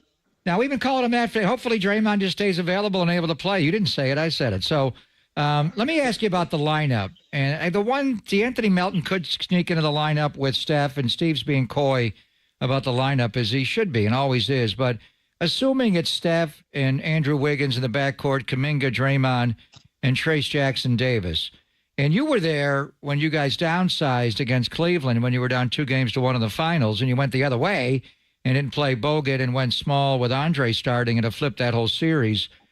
Just give me your thoughts about the big lineup if they start that way. Do you have enough shooting on the floor with that 5-sim in the modern NBA? What does it mean for your guy, Kevon Looney? Does he get minutes? When do they go to Draymond? Is it just at the end of the half, at the end of the game? If they do start with the big lineup, what do you think of it, and what do they do off of that? I love the big lineup, but I'm also biased because, one thing you have with those guys is length. You have defensive pressure. And with all these guys, you have speed. So you're able to still push in transition. But one thing I will tell you about Steve Kerr is there's no, like you say, he's being coy with the lineup. He's never been just set on one lineup through the year. He's always going to try different things because one thing he also loves is guys who can play multiple positions. And because of that, you can play a bunch of different guys together. The reason why in 2015 he was able to play Andre Iguodala to start the game is through the year, we tried so many different lineups that we knew what to go to when one thing wasn't working.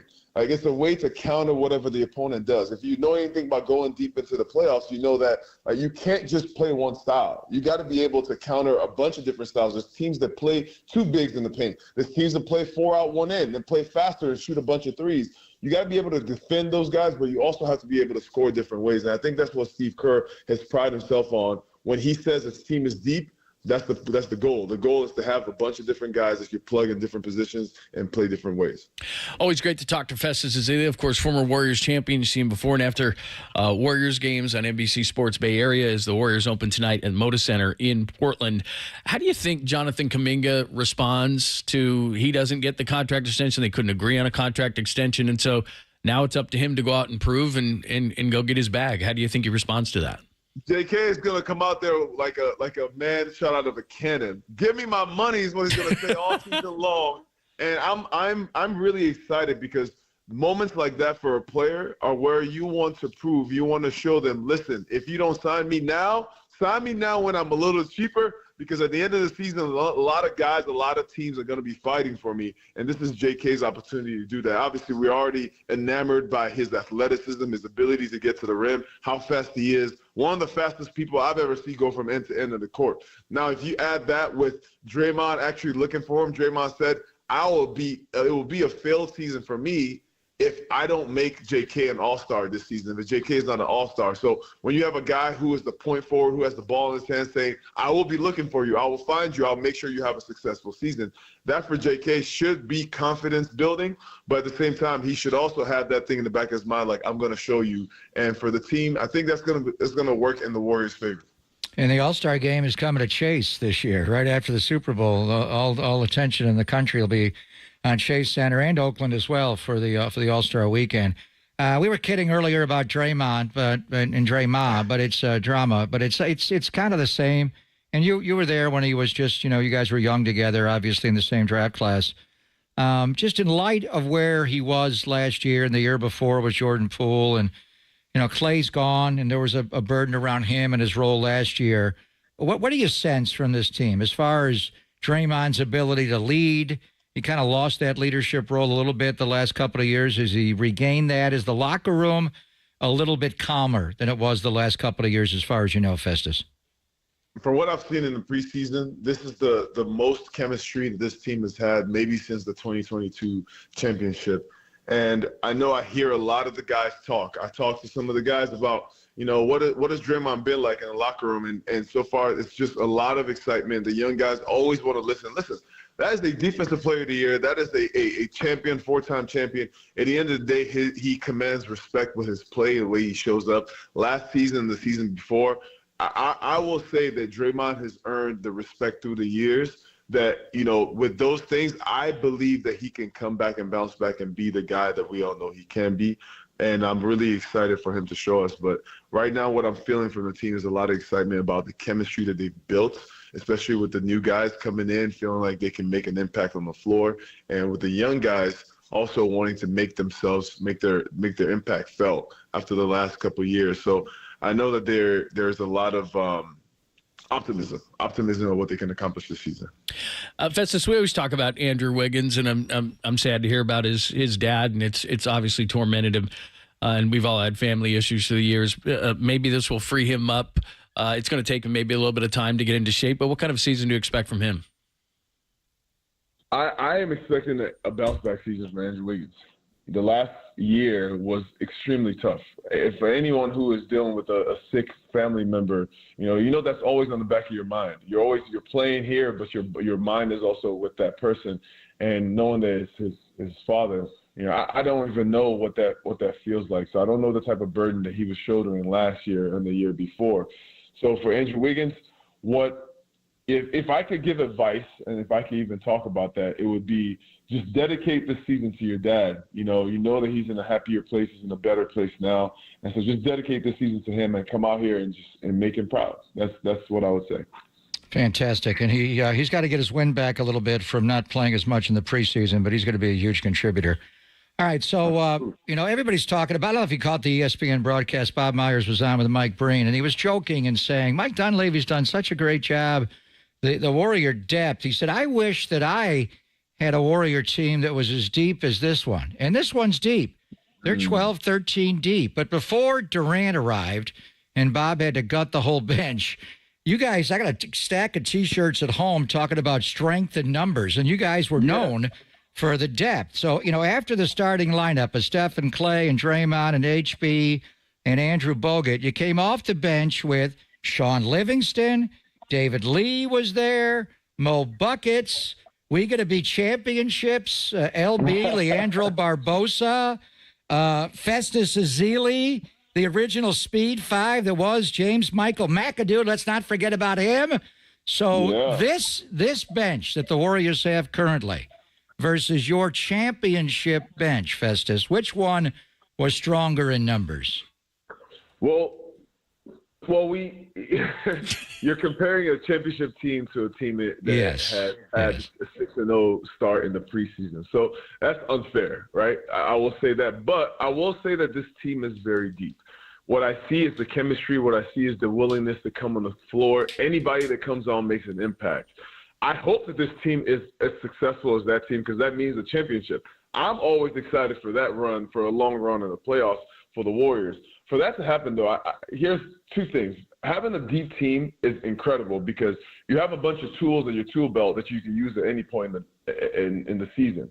What you also don't see on the back end is why chemistry is so important. Because my college coach had this quote that says, "It's amazing what can be accomplished when no one cares who gets the glory." And that's the ownness that the players have. Because as the season goes along, some guys are not going to play. And that's the bad part of having a deep team because you need to have consistency of who's going to play. And when everybody can play, some guys are going to be left out. So are you able to stay engaged through the season? Because that's what we had back then. We had guys who did not care. They just wanted to see our team win. And so that's the challenge that this team is going to have this season is, as you know that you can play, you can contribute. If another guy is playing in front of you, are you able to stay and wait for your turn and wait for your time to make an impact when the time comes? And so that's the thing I see with this team. I believe in Steve Kerr and his ability to lead the guys. And Steph Curry, obviously, it's amazing when you could spend 15, 20 minutes talking about the Warriors and you haven't mentioned Steph Curry yet. That's a good sign. Oh, is he on the team still? I forgot. You mean Team USA, the golden child? Yeah. You bring up this great point because, he's going into his age 37 season, and we just think to ourselves, well, he's just going to be Steph Curry. And he works so hard. I guess we all take it for granted at this point. I know you don't because you've seen it behind the scenes, but we don't talk about him because we believe we know what he's going to do. Even in this age 37 season, it's amazing. Heck yeah. He is defying the laws of logic and reasoning with how he's playing and the level he's playing at. But LeBron James is also doing the same thing. For him to go to Team USA and win the MVP, LeBron, and Steph to have the showing that he did. I was there front row. It was insane.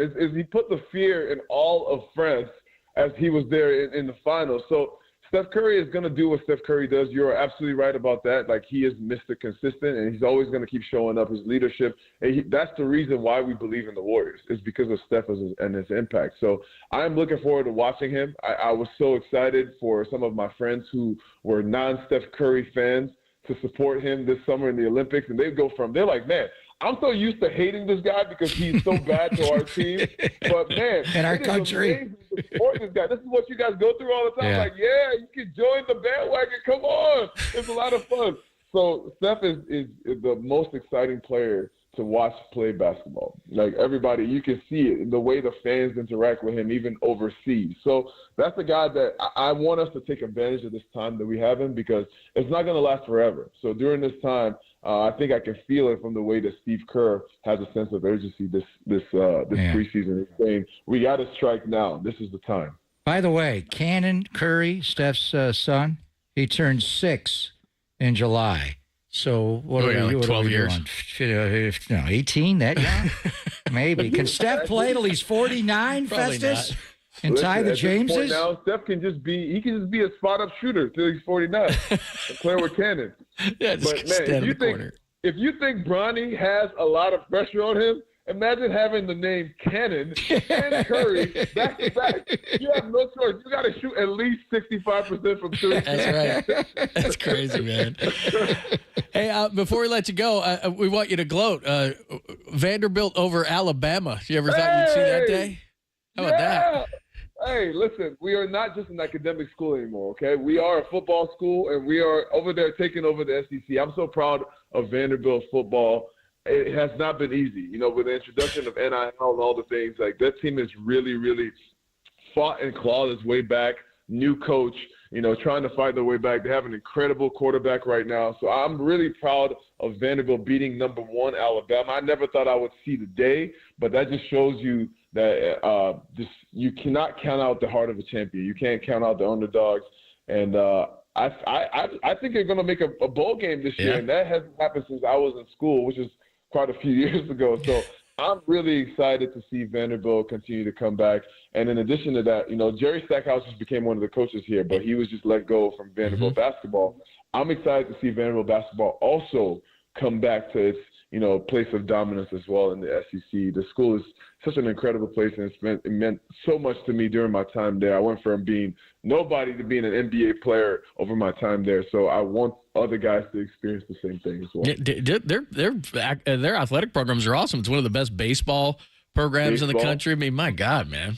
Big time. Yeah, they've been doing a great job. We have an AD who's been there for a few years, but Candace Lee, she's a former player, and she's really stepped in and wanted to do everything to make sure that Vanderbilt is one of the top schools that can compete in the SEC. And that says a lot. For us to have the high academic standards that we have and also compete, that's a double whammy in terms of recruiting, but they're finding ways to get it done. Great stuff, man. Festus, you're the best, man. Happy opening night, and we'll see you tonight. But it's always great to catch up. Thank you so much. Everybody, watch us pregame show. Me, Chris Mullen, Bonte. We're going to be having a blast tonight, and we can't wait to see you all this season. You're the best, man. Thank you so much. Take care, Festivus. All right, there's Festus Ezeli giving us some insight into the Warriors. Give us your thoughts. It is opening night for the Warriors. How far do they go? Do you like this team? Wins? Vegas has spoken. We'll get into that. The Western Conference, it is crazy. I think they could finish near the top. I think they could finish in 10th. It's just crazy in the Western Conference. So we'll get into all those conversations. Love to get your thoughts as well. The Golden State Lumber and Building Materials text line, I got it right in front of me. Wide open, 415-808-KNBR, 415-808-5627. It's call-in number as well. Your Warriors preview today. Plus, we're at Levi's Stadium. Got a ton of Niners to get to. We'll do it all next. Only here on the Sports Leader.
Is your home ready for kickoff? Everybody knows that hosting friends, family, and friends is the best way to enjoy a football Sunday or get ready for an elevated game night.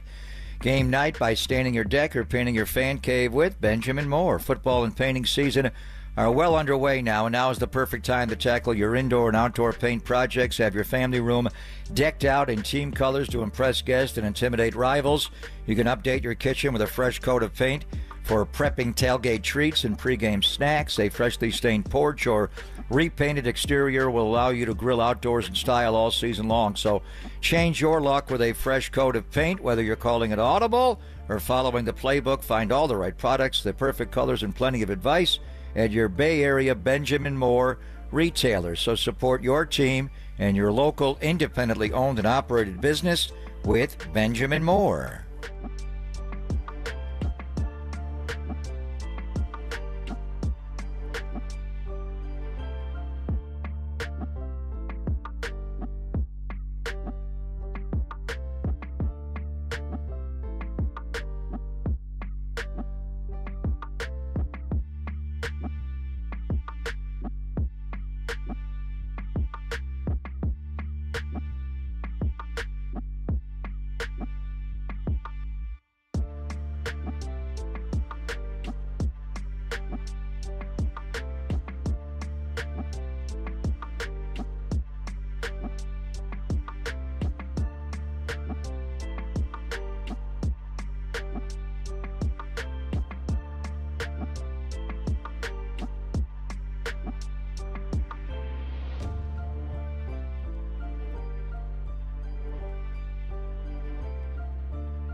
Papa and Lund continue live from the KNBR Casino Matrix Progressive Jackpot Studios. Casino Matrix, Progressive Jackpots are here. Where are you? Just drop in. Please play responsibly. 1-800-GAMBLER.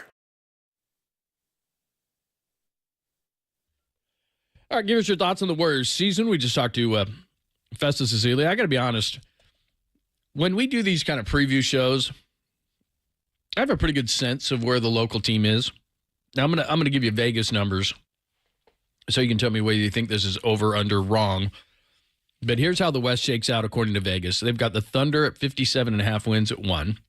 And then it drops all the way down to the Timberwolves at 51.5. So a 6-game difference. Denver is 50.5. They're tied with the Mavs. For third. Then the Suns are at 48.5. Grizz at 46.5. Kings at 46.5. They got Memphis jumping up that much. Mm-hmm. They've got the Pelicans at 45.5. The Warriors 9th, tied with the Lakers, 9-10, kind of like last year, at 43.5 wins. Behind the Pelicans, Kings, Grizz, Suns, Nuggets, Mavs, Timberwolves, Thunder. So they have them tied with the Lakers in the 9-10, and the Rockets only a game back at 42.5 wins. So it could come down to 9-10, they have Sacramento. 11. They have Sacramento 7th, tied for 6th with the Grizz at 46.5 wins. They've only got... Where's Houston? Ahead of the Warriors or below? No, below. 11th at 42.5. How about San Antonio? 12th at 35.5, which they won 21 games last year, so a 14-game jump. And they had a Chris Paul. Yeah. How about, is HP, Portland right? dead last? Portland's at 20.5 wins. Worse than the West. Yeah, worse than the West. So, I mean, you got to get off to a good start. I mean, first of all, the schedule just to open the year is weird. When was the last time the Warriors did not begin on national TV? Even if they didn't win a championship, they would play the Lakers or somebody on that standalone Tuesday game. And now you're on a Wednesday, which is ESPN. So last night you had the Celtics and Lakers. Since Steph became games. Steph, they've been since they won a championship. I even wonder when, Steve's first year, and Steve is beginning his 11th year. So he's already coached for a decade. I'll ask Raymond. It's not that important, really. But the fact that they didn't play last night, and they're playing tonight, but it's on local TV. It's not on ESPN. Right. They got a doubleheader. Portland. One of the worst teams in the league. On the road. Yeah, what is Vegas is saying is the worst team in the West. Then they go to Utah. Yeah, the worst two teams in the West. Two of the worst teams in the West. And then the home opener is Sunday night at the exact same time the San Francisco 49ers play the Dallas Is this thing on? I mean, it's unbelievable. And then they are going to have the Clippers come in next week. Well, the Clippers are in Sunday when they're playing Dallas. And then New Orleans twice. And the New Orleans game will be on TNT. So they'll be on next week. And they got New Orleans twice, back-to-back home games, which is interesting. They go away on the long road trip, and they got to go to Boston. And, you know, Steve Kerr's going to hear it in Boston when he goes back there. So, I mean, I think that this team on paper is a better team than last year's team. Just swapping out Clay and CP3 to add DeAnthony Melton, Buddy Hield, and the lollygagger, slow-mo, Kyle Anderson. I think you're making an upgrade there, not in resume and Q rating, and that may be why you're not on national TV as much, not just Steph. You don't have Clay anymore. You don't have Chris Paul. Where's your star power? Those aren't stars. People are going to go to the game and go, Melton? Who's that guy? Who's Anderson? Another Kyle in the Bay Area, not just Shanahan and Juszczyk. And then, you know, obviously we know Buddy Hield from Sacramento and a good college career. So I don't know if they're a top 6 team in the West, and that gets you into the playoffs. I think right now on paper, they're probably in the 7, 8, 9, 10 range. I mean, you run the risk of falling 11, and then you don't make the play-in. Last year, they were 10, and they were right at the end, and they had to go on the road to play in Sacramento. We know what happened there. They got run. Right. But remember the Rockets made that run at the end of the year, and then they kind of fell off. But I mean, Warriors had to beat them in Houston. There was a point where you're they like, had some injuries. Are these guys going to catch them? And but 46 wins, 46 back in the day would get you in the top 8, and I go by 8. Now it's 6, and then 7, 8, 9, 10 because of the play-in. You want to be in the top 6 if you can. Let's just watch it. I watch him play 4 to 6 games before I determine. I just want to see him. I think we'll know more after that long road trip. They got a tough road trip. So it's at Portland, at Utah, home for the Clippers on Sunday, New Orleans twice, 29th and 30th next week. Then they travel away after Halloween. At Houston, at Washington, at Boston, at Cleveland, at Oklahoma City. You've got the at Boston part, at Cleveland part, at Oklahoma City part tough. Yeah. So when Clay comes in, and that'll be the NBA Cup. That's the first NBA Cup game that John Lund loves so much. That'll be November the 12th. When Clay comes back. The Lakers won it last year. That's all we have to say. TNT. 1, 2, 3, 4, 5, 6, 7, 8, 9, 10, 11 games. What's their record going to be? Just do it in chunks. The first 11 games of the year. So pull out your blue and gold marker. Win tonight. I'm so good at this. Win tonight. Win at Utah. I mean, can we just say that? Yeah. Or, you got to be 2-0. This is not the dynastic Warriors. I mean, they could go to Utah and lose. Just for the sake of argument here, right, the Blazers are at 20.5 wins according to Vegas, and the Jazz are 20.5. But it's also their home opener. They love basketball there. I mean, would you take a split the first 2 road games? Let's just say they're 2-0. Yeah, let's just say that. 2-0. All right, Clippers. Is Kawhi playing? No. Nope, done. No. He's not playing. How long? I don't know if he's playing. I don't think he's playing right out of the gate. Is he playing on Sunday night? He's going to go over to the 49ers Cowboys game. Kawhi will be over there. We could use him at wide receiver. All right, so 2-0, beat the Clippers, go to 3-0. Whoa, you should 3-0. Whoa, I'm not. Bro. I split the New Orleans 2 home games, right? Mm-hmm. So now they're 4-1. The first 5. That's ambitious. Let's say maybe 3-2. All right, 4-1. Just to say that. Okay, they're probably 3-2. All right, I'm stealing your blue and gold markers here. Yeah, I know. At Houston, 4-2. Yeah, at Washington, 5-2. Yeah.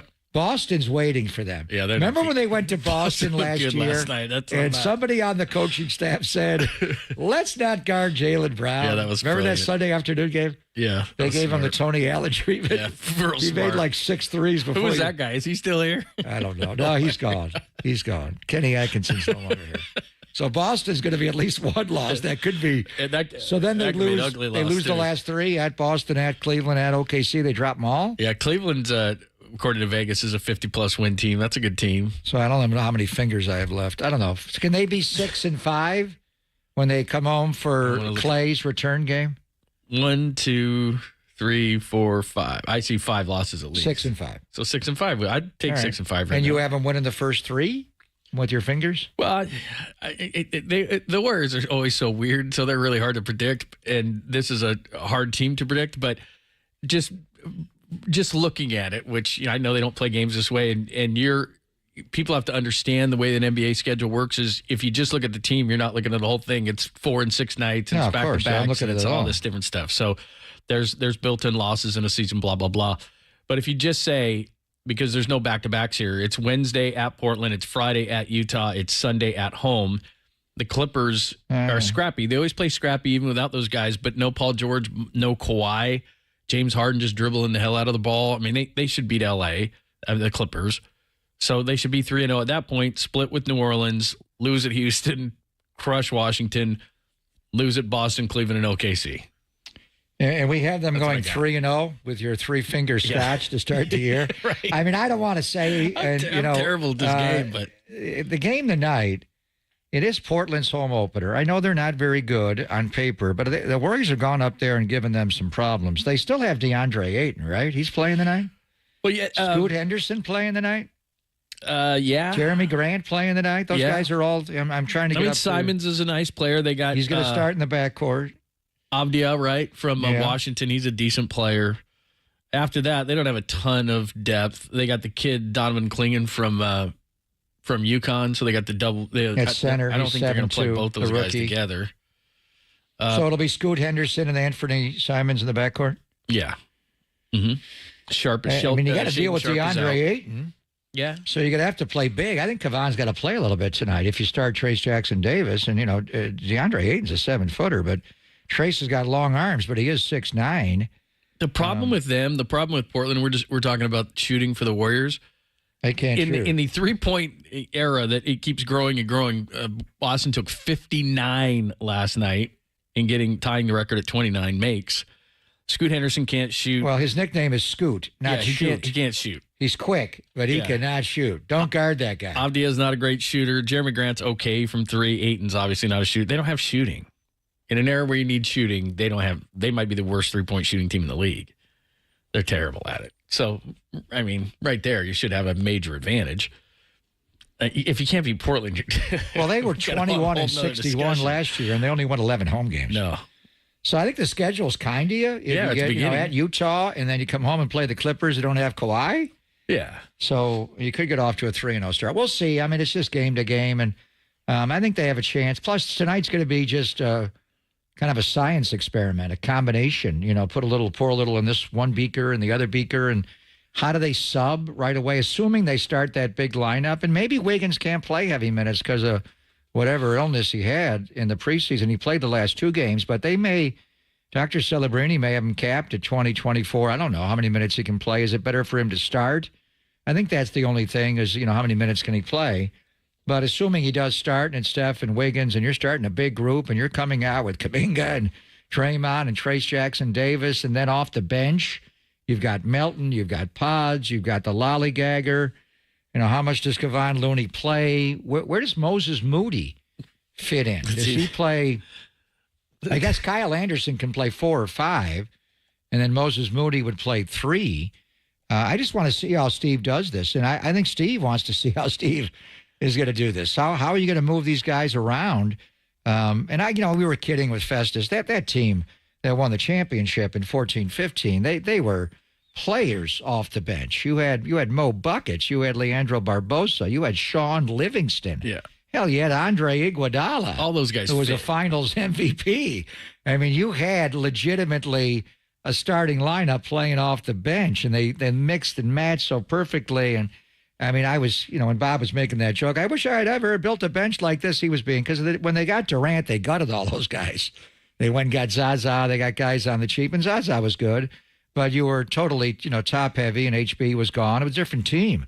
But that 14-15 team, the original champions of Steve Kerr, they were deep.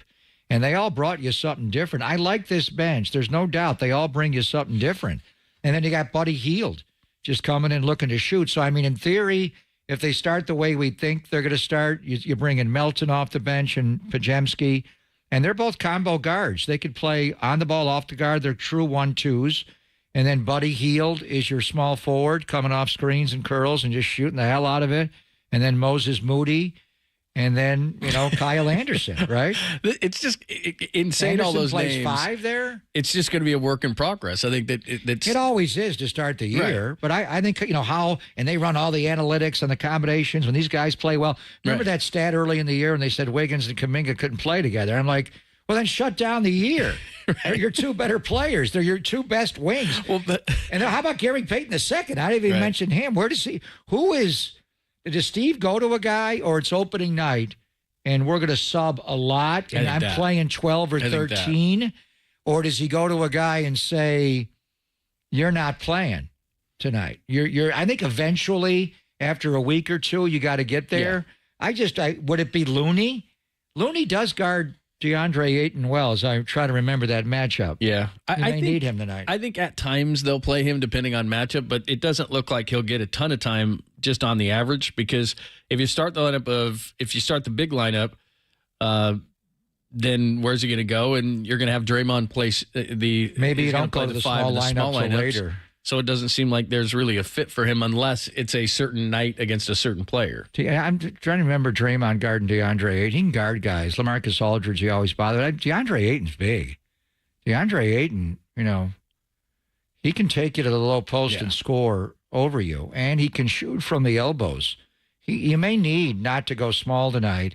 Well, I wonder if they'll go like Twin Towers. Are they going to go Twin Towers with... Well, they were the Twin Towers. Klingon, the kid out of UConn and Ayton at the same time. They would the 2 7-footers. Right? They probably won't do that. They might. I don't know. Then you don't want to match up in the Warriors' Twin Towers is still your tallest guy is Kavan. Right. And Trace Jackson Davis is 6'9". It's not like he's 7'2", but he has long arms and he can guard and he blocks shots. I don't know. We'll just see how it goes and how the early part of the game. But I wonder if Steve we're playing 13 guys tonight, at least in the first half. We're going to run you all in, and then I'll figure out who's playing the second half. Or does he go to guys and say, you're not playing tonight? I think eventually, but maybe not opening night. Opening night, you want to give them all a little bit of a taste, right? Yeah, I think so. Have the LeBron, have the Bronny treatment here. You get 2 minutes. Congratulations. Well, that was special. They have the Griffies there.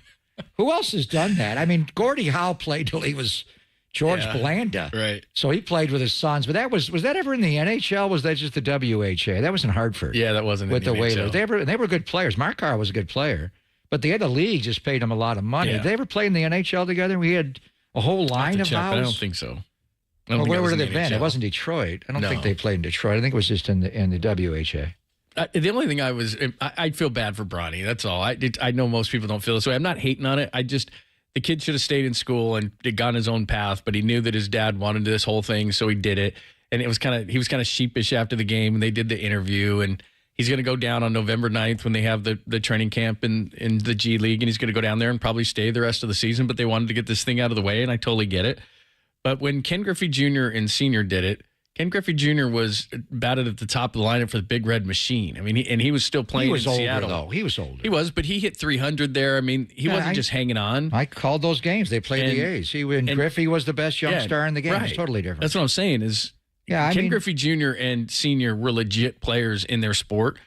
And I don't know that Bronny's ever going to make it. I felt like the kid got rushed to he should be playing at USC still. He's clearly not ready to play. This was important for his father. Yeah, he had a contract. He could have gone a different way in the offseason. When he re-signed, we knew they drafted him. It was all orchestrated. I don't know how their basketball people look at with Pelinka and look at Bronny. He's a young man. He's just starting his career. There is something to be said for second-generation players, obviously, with Bonds and Manning, and it goes on and on. Look at the 49er players with Christian McCaffrey and Nick Bosa. And those guys just grew up around the game, and those guys have great skill, obviously, and the genes that they got passed on is amazing. But there is something to be said just for the knowledge of LeBron growing up, even Kobe growing up around his dad, Jelly Bean. So I don't want to pass judgment on the guy as a player. He's going to be a better player. He's going to go down and refine his game. A lot of guys don't, look at Gary Payton II, the Gloves son. He had to work on his game. He wasn't an overnight success. Or Jordan Poole went to the G League, 3 times, I think, twice, including the bubbles. So it was important for his father to have that moment. He deserved that. And, he got into play in the NBA. We'll see what his career becomes, but he's just starting his professional basketball career. I just felt bad for him because I think he just, like you said, he's doing this for his dad. He probably would have stayed in school. He's clearly not ready to play. It's nepotism at a really high level. Well, it happens. LeBron's earned it. It happens in our business. And Noah Eagle's a really good broadcaster, but you think it's an advantage for Noah to be Ian's son? But he's legit. And Joe Buck and Tom Brenneman, and it goes on and on. Yeah, over time. But Collinsworth what kid we legit. do is more, what we do more is a privilege. In professional athletics, if you're not good enough, you ain't playing. Right. A lot of times, and what we do is just how they can market it. You don't have to have that job. We'll get somebody else to do just as good of a job. And that's what Fox did when they first started building their broadcasting wing. They went out and got Pat Summerall and John Madden, and then they hired everybody else's kid. And Kevin's a great broadcaster, but it helped that Bob Harlan was his father. Sure. So in the NFL. So, that's the world. I totally get it. I like I said, I'm not hating on the whole situation, and I understand, and we both have sons, and that would be really cool in those situations. I'm certainly not hating on it. I'm simply saying that I feel bad for the kid, to be honest. He's got to play in the NBA, though. It's a big moment for him. So. Yeah. And I often yelled at my father, why the hell did you sell insurance? No, he wasn't. He was a public insurance adjuster and the best in the world at it. But couldn't you have been a broadcaster, Dad? Made it a little easier for me. All right, you can give us your thoughts. 808 KBR 415-808-5627. You want to get in on the Warriors, how you think they'll do this year. Vegas says 43.5. You going over or under that? Hit us up on the text line or in the Golden State Building and Lumber and Building Materials text line, or you can give us a call, 415-808-KNBR.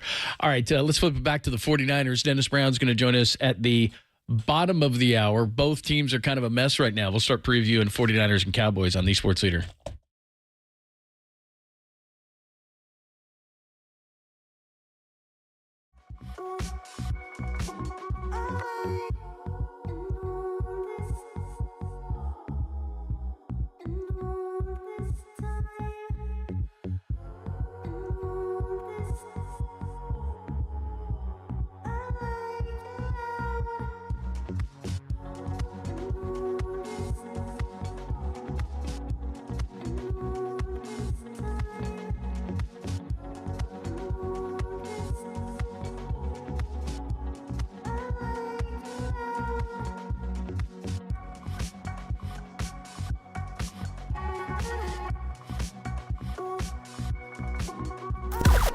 Now, from the O'Donnell Financial Group Sports Desk. Learn more at odfigroup.com. O'Donnell Financial Group, because planning is a process, not a product.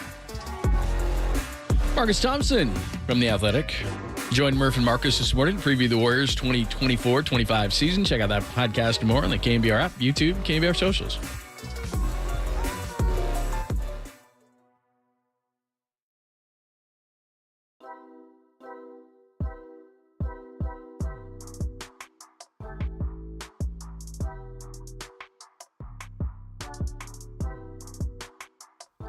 It is always great when we can talk to our friend Steve Moskowitz. He has the answers to all your tax issues, but it's not just taxes, Steve.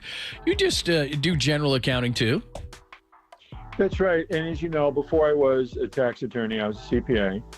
And our law firm is different than most because we're not just lawyers. We also have CPAs in the firm. I want to talk to you about accounting. Here it is. Today's October 23rd. Halloween is coming up, and I don't want your accounting to be the horror of Halloween. And, accounting is something that people say, yeah, I know I'm supposed to do it for my taxes, but it's a lot more than that. We want to show you how it's the basis for making more money. And then we want you to make more money, but legally pay less taxes. So right now, the end of the year is here. If you haven't done your accounting, we can do your accounting for you.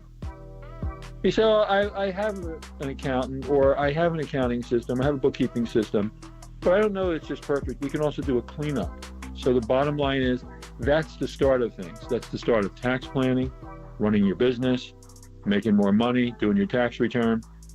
Give us a call. We have a free consultation, and let us handle all your accounting for you.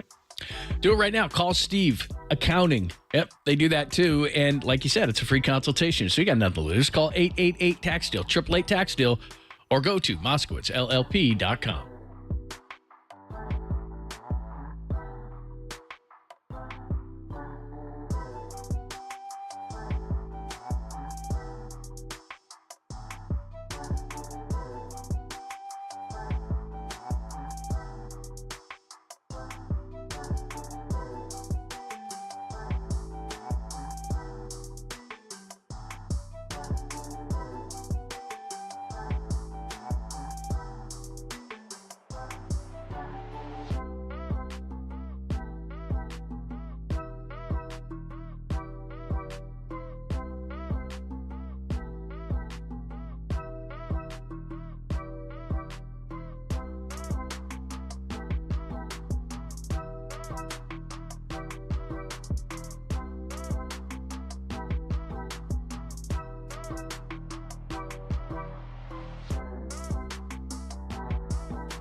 Faithful, there's a party happening on our podcast page. Hear every interview from every show on demand at knbr.com/podcast. Now on with the show on the sports leader.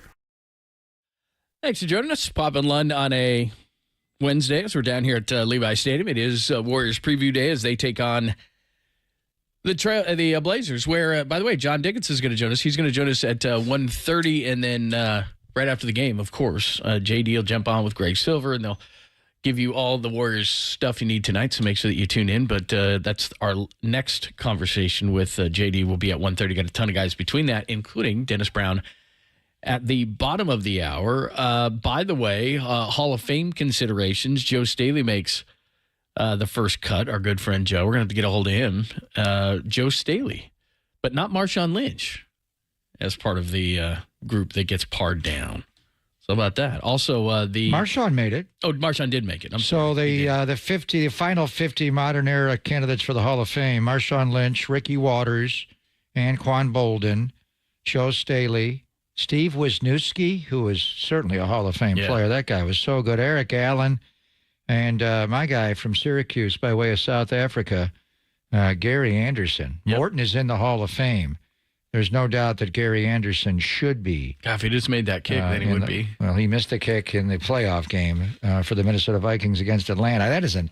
He had not missed a kick the entire season. He had a perfect kicking year. And I had him on KNBR. I was filling in for Radnich then. And because of our ties with Syracuse, we had him on the air that week. and his South African accent. What a great guy! And so he had a curse on players even before I was here. So it was inside a dome. What was it? Less than 40 yards? Yeah, it was 98. I remember. I only remember because I was skiing that day, and we stopped at the lodge to watch the end of the game. And he missed that kick, and everyone's like, "What the what?" And it wasn't a very far kick in the dome, the old Metrodome. Anyway, he's a Hall of Famer. Mm-hmm. Morton Anderson had a great career, and Morton kicked only in domes in his career. Jan Stenerud's in the Hall of Fame, and there's going to be others, certainly Vinatieri. But anyway, Marshawn keeps going down as they trim this down on the list. I don't think he's going to make it as a first ballot Hall of Famer. But good to see Joe Staley. And Joe Staley was a player of the decades, of the teens, so he's going to make the Hall of Fame. It's just a question of how long will he have to wait to go to Canton. Yeah, so that's a list. Also, that newly formed modern era players reduced the original 167 to 50. So there you go. So there's some other guys with 49ers ties, as you said. Gary Anderson was here for it. Eli Manning made it as well. Absolutely. Ricky Watters, Anquan Bolden. This isn't the Roger Craig one. Although every time that's the veterans one. Yeah, that's the Veterans Committee, so that's not part of this. But anyway, the whole cool. Legion of Doom, Cam Chancellor, Earl Thomas are all on this list. Yeah, that's crazy. 2019. When did Sherman retire? I guess a couple of years. He went to camp with Tampa Bay. Oh, that's right. Does that count though? If you go to camp, yeah, do you have to actually play a season? Yeah, because then he got hurt again, and then he didn't make their team. Yeah, so that's why he's always praising Tom Brady. Yeah. Exactly. Well, by the way, Tom, we was better in our game, and I went back. Yeah. I spent last night watching Cowboys games. There's something about those uniforms when the white. I hope they don't wear anything crazy for Sunday Night Football. When they wear the white, the silver pants, they they are the Dallas Cowboys, even though they're not playing like it always. But he did that first game, and we were critical of him. His analysis was really good in that game. He was playful. I watching it back without his first game. What is he saying here? And he did when Dak hit Cooks on the over route over the cover zero. He was all over it. I thought he had a really good debut. He's gotten better and better as he goes. He's not misspeaking. He's adding more and more. The one thing, just watching the Cowboys, remember in the offseason, right before the 49ers signed DeAndre Campbell, they had Eric Kendricks. And I think it was right during the legal tampering period. It was when the new league year started, and they had him for I think they signed him for breakfast, and by lunch he already got out of it. Right. And at the time, I texted Paul Allen, the voice of the Vikings, because obviously, Eric Kendricks was mainly a Viking middle linebacker. But I remember watching him, and he started a lot like DeAndre Campbell last year, start to lose his movement skill. Where I wonder, what has Eric Kendricks got left? And I didn't fire up any tape on him that night because when our show started at 10 o'clock, he had agreed to be a Niner. And then I think by noon, he got out of the deal. And I don't know if I'm exaggerating, but it was like quick. That. It was that quick. It was, yeah. He signed. And Mike Zimmer is the new defensive coordinator with Dallas, and he was the head coach for Kendricks' entire career, I think, or just about in Minnesota. And they need a Mike linebacker. Leighton Vander Esch with a neck injury. When Dallas came in last year, that was a terrible injury. He's never played since. They needed a pure green dot, and they were so bad against the run last year. When they lost Vander Esch, they were playing safeties as linebackers. They got trucked. So it made more sense for Kendricks to go to Dallas, but he already agreed. And I wonder if they'll ask Kyle about it today. But Kendricks was a Niner. He agreed to it, and then he backed out of it. I don't know if he got more money. I understand. Playing for Mike Zimmer, wearing the green dot, being a pure Mike linebacker, it made sense. But that's not a good look to tell one team I'm going there, and then, nothing is binding. But when you give somebody your word, you got to honor it. He got out of it. And just watching him, man, would that have made a huge difference to the Niner defense this year if Eric Kendricks is a Niner and not DeAndre Campbell. His speed is back. He's decisive. Now, he may not play in this game. He missed the Lion game with an injury, so he's a question mark whether or not he'll even practice today in Frisco. You got contacts there, John. I don't know if he's practicing. But just that would have been a major difference, and the Niners' defense would be a lot faster. You'd even have a backup green dot. He doesn't play that, so he could play Sam or Will, whatever. Eric Kendricks was playing really well for them, and the Niners are starting to take snaps away from DeAndre Campbell. Well, and that's part of the reason why their defense is struggling. I mean, Kendricks is down Obviously, we don't know Micah if Parsons is going to be Lawrence won't playing. play. He's so on those IR. three He's not guys, playing. and then Bland on the outside. He may they're play not- in this game for so the they're first not time. sure. So that's why they've been so bad defensively. Anyway, we'll get more into that. Dennis Brown is going to join us at the bottom of the hour. How do the Niners get out of this 3-4 hole? We'll ask him next. Only here on the Sports Leader.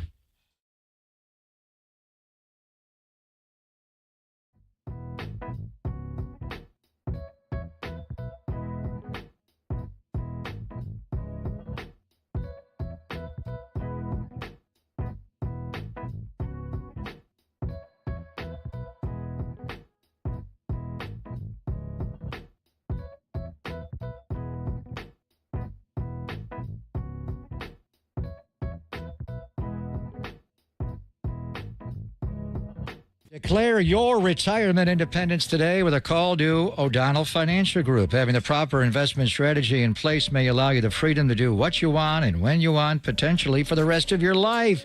You've worked hard, you've saved hard, and the folks at O'Donnell Financial Group are here to help you avoid common mistakes in retirement. Having the right investment strategy for the future could make all the difference. Reduce what you owe to the government and keep hundreds of thousands more in your pocket, especially for those who have saved a lot. So don't wait. Declare your retirement independence and call O'Donnell Financial Group today, 866-496-2300, and learn what it means to truly achieve retirement independence. Again, 866-496-2300. Learn more online at o'donnellfinancialgroup.com. That's 866-496-2300 or odfigroup.com to learn more. O'Donnell Financial Group. Let us help you retire confidently.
What's happening? Thanks for joining us. We always love talking to DB, and I will see him on Sunday night. I'm sure he'll be very happy about that.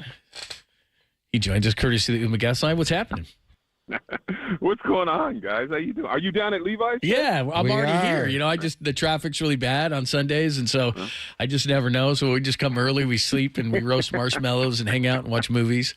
It's a lot of fun. Well. Listen, you spent a, and I apologize. I'm out in the street today. We're serving the food. It's such a beautiful day in San Francisco. We're serving our clientele outside today, so I do apologize maybe for the noise. We got about 300 people here looking for some fresh fruits and vegetables, so I apologize. No, don't apologize. Cool, send people there. Where are you? Where are you in the city? So we're on 3rd and Caro in the Bayview, in the beautiful Bayview. Oh, yeah. If people don't know, the Bayview is where Candlestick and the 5 championships were kind of made here in the Bayview. So I'm really proud to serve this community and to be in this community, live in this community. But it's hard to go down Candlestick Point and just see the hole in the ground there. But this is the history, a lot of history in this neighborhood. Yeah, and obviously with the Cowboys coming to town, we'll get into the rivalry and your era defined it. The early 70s, obviously the 81 catch game, but it was you guys in 92, 93, 94 that defined it. Just because you bring it up, what is Levi's like to you on game day and game night compared to when you guys were rocking the stick, Dennis? Well, I mean, I think it's a different atmosphere than Candlestick because of a lot of different things. I think, I'm an old man now, so it just looks different to me. Candlestick was special because of first of all, where it was, right? Candlestick Point, right there on the bay. It just had a different vibe to it. And we always knew during pregame that the sun would be out. And, before halftime, once that sun goes down, the wind and the fog would come in and the tide would go up and the field would get a little wet in between the numbers, right? And, down the hashes. So it was a different vibe. And Candlestick is great. I mean, the fan base is huge. I mean, it gets loud in Levi's and it gets hot in Levi's. But it was just a different vibe in Candlestick. And again, I'm a little biased because, that's where I won my championship. And I played with, the greatest players to play in a National Football League. So it's a different experience. But Candlestick was something special. And, she was old and she was kind of beat up a little bit. But I loved it. I loved it. And, I was able to play in other stadiums around the National Football League. But it was nothing like Candlestick because of the fact that it was so much history. The history, there's great history in Levi's and, a lot of the folks, you get really fired up. But I can just remember driving into the parking lot of Candlestick and just seeing the tailgates. The tailgates were all the way up to the players' lots, and you could see the folks out there. And I still get pictures now from people sending me pictures of the old Candlestick. And it was just a different vibe. But again, it was a different era. And then I was a part of it because I was on the football field. Levi's is exciting, especially when, that defense and, you say, here comes the goal rush, here comes Bosa.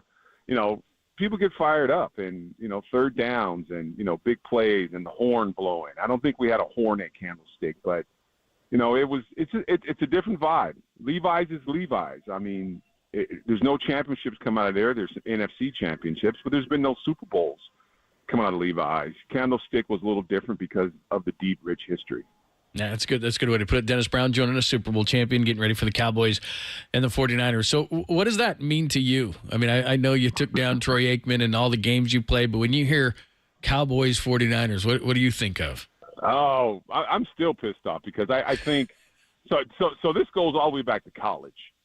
So Troy Aikman was at UCLA. I don't know what year it was, but I can remember playing against Troy Aikman, and last second of the game, we're at Husky Stadium. He throws a touchdown pass. They go to the Rose Bowl. He wins the Rose Bowl, gets a Rose Bowl ring, all that, blah blah blah. Then I see him again, in the NFL. The triplets, him and Irving and Emmitt Smith, and then we have those two championships, NFC championship games against them. And we lose, and he goes on, he gets 2 Super Bowl rings or whatever they got, 3 Super Bowl rings. So I always feel that Troy owes me at least a Rose Bowl ring and at least 2 Super Bowl rings. So, I mean, when I hear Cowboys, I get a little fired up because, you know, we battled with those guys, and we couldn't beat them. I mean, we really could not beat them because we couldn't cover out but we couldn't cover Emmett out the backfield. I mean, you know, I was part of a great defensive line, but it was a beat-up defensive line. Kevin Fagan, Pierce Holt, Michael. I mean, it was beat up. And those guys ran over us, you know, with Emmett running the football. So we couldn't beat those guys. And then after that second loss, I think management got together and said, listen, we got to get some bodies in here that we can beat, get over this hump. And we finally did it in '94. So, yeah, when I think about Dallas, and, you know, Gary Plummer represents it. I mean, Gary Plummer didn't know about, you know, the rivalry, but he puts it well when he pulls up his shirt and it's got, you know, I can't say it, but you know what it said. F the Cowboys. Yeah.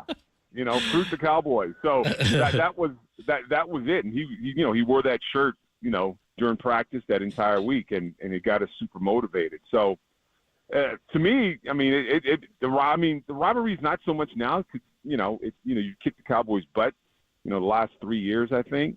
But it's still Cowboys 49ers, and, you know, guys who played before me, you know, who 81 and, you know, when that happened and before the catch, they have a different experience. But with me, the Cowboys, I mean, I get fired up because Troy Aikman owes me 2. He owes me 3 rings. He owes me a Rose Bowl ring and 2 Super Bowl rings. So well, you took one from him. You took one from him in '94. Yeah. But, you know, I still remember. I still remember that play at Husky Stadium. I came around the corner, and I see Troy, and I remember he used to chew tobacco during the game. I thought that was the cockiest thing in the world. And I thought I wrapped him up. I thought I was taking him to the ground, but somehow he got the ball out, and, you know, they ended up scoring a touchdown, and they go to the Rose Bowl. So I still remember that specific play with Troy Aikman. And the other one I remember with Troy Aikman is in '94 at Candlestick. It was 3rd down. It was the 3rd quarter. You know, it was 3rd down. Me and a guy, Rhett Hall, we sacked Troy Aikman. And I remember looking on the ground, and they had their white uniforms on. And it was wet that day, and he was totally muddy. He had the ball in his hand. And I looked down at Troy, and his eyes would just roll back in his head. And at that point, I knew the game was over. He had given up. And I have that picture, and it's like those are the 2 memories of Troy Aikman. But I also remember him winning 2 Super Bowls that I remember beating us in the NFC Championship game. Yeah, that was. So I get a little fired up. Yeah. I got a lot of memories. Hear it, man. No, I love the history. I got a lot of memories with the Cowboys. I remember the preparation was so intense. Playing the Cow, even the games that we had lost, but those weeks preparing for those games were so intense because it was, and we knew, you know, beginning of the football season that it was going to end up being an NFC Championship game against the Cowboys, and it all just kind of came to a head at that time. So, the Cowboys are the Cowboys, and you know, it's a different team, of course. I mean, and they got beat up a couple of weeks ago. I mean, they got beat up bad on their owner's birthday. So, you know, they're going to come into Levi's with a little chip on their shoulder. And I just hope the 49ers have that sense of urgency. I mean, you're beat up. I mean, you're missing a lot of guys. Kyle Shanahan is going to do something that I think he really doesn't like. He's going to have to start some young kids at the receiver position. So, it's going to be interesting, I think, but I think this is an important game. I think this is an urgent game. This is a must-win football game. You know what I'm saying? I just don't. So I'm in trouble now. See. All right, they don't want Dennis. They duck under a bush or something, and let me ask you a question while you run for cover. So, you know, we're talking about championship games, and you had the sack. Yeah. You know, that was January 15th of '95, and the monkey off the back, and you went to the Super Bowl 2 weeks later, but. You lost to them in '92, '93, as we all know. How about them Cowboys and 3-inch headlines and everything? When they came in for a regular season game, November the 13th of '94, because last week's game against Kansas City was not a redo of the Super Bowl. It was a regular season game. This game Sunday is not an NFC title game. It's a regular season game. But there are moments along the way that you remember.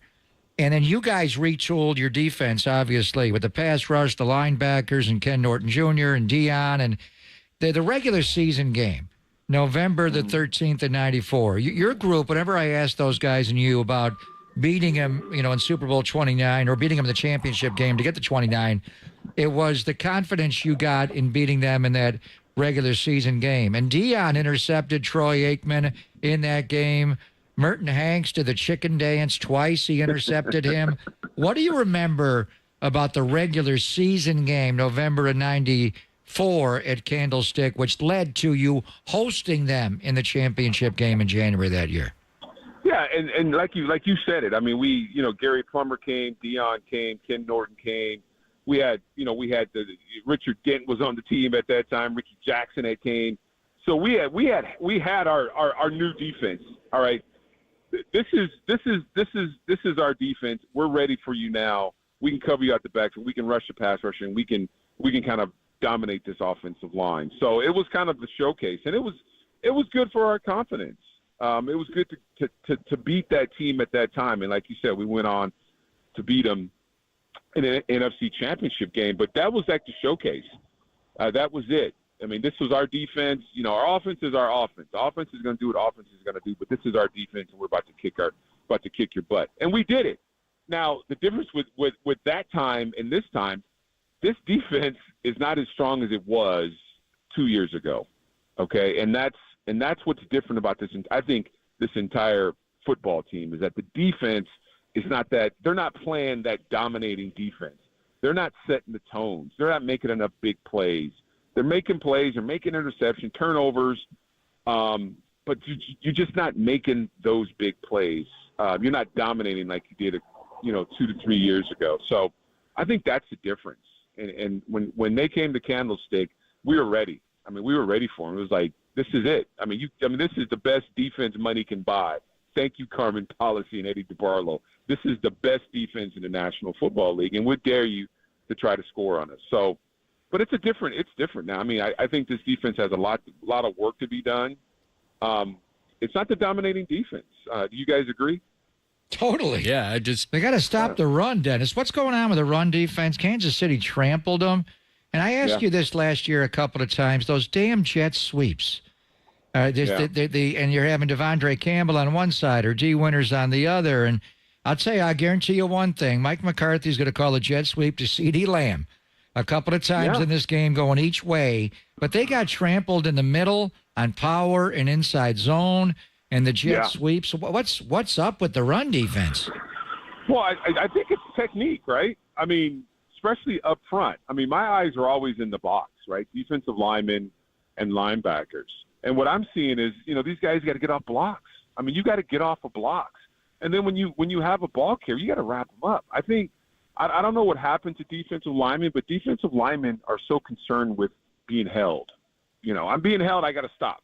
Well, you're going to get held because that's what offensive linemen are taught. They're taught to hold you. Get your hands inside and hold on. Understand that you got to get off those blocks. You got to break those hands down, then you got to make a tackle. I mean, guys are getting stuck on blocks. And then when guys – I mean, I've never seen a defensive lineman try to wrap up a running back and fall off. We were always taught to grab something, cloth, legs, anything you can get, ankles, socks, shirts, face masks, grab something and get a ball carrier to the ground. So I've never seen defensive linemen fall off a tackle. So it's basic, right? It's basic 101, football 101 as a defensive player. You have to wrap up and you have to tackle. So, I mean, and you got to get off blocks. So, and not worry about these offensive linemen holding you because guess what? They're going to hold you every single play, and it's going to get some may get called, but a lot of them aren't going to get called. So you got to play through it. You got to get off blocks, and you got to wrap up. I think it's just basic. I mean, tackling is essential as far as playing on the defensive side of the ball. It's everything, and I think that's what you're seeing, a lot of missed tackles. I've never seen so many missed tackles. Not, DBs, I get missed tackles, kind of, sort of, but defensive linemen, there's really no excuse to miss tackles. Can they fix it? I mean, to be an elite defense, because to go where they want to go, And they can still win the division. They're not playing great football. Yeah, there's a ton of injuries and everything like that. But I think the offense will come around eventually unless there's a lot more of these injuries. But CMC is supposed to come back. Debo, maybe not this week, but is going to be back. Jennings is going to be back. I mean, they've got enough offensively. But defensively is where I'm concerned. Can they get back to being that elite defense? Well, I mean, what makes the defense elite? I mean, you have to have that coverage, and you have to have that pass rush, right? So you got to. I think the coverage is good. The pass rush is, it's there sometimes. Sometimes it's not there.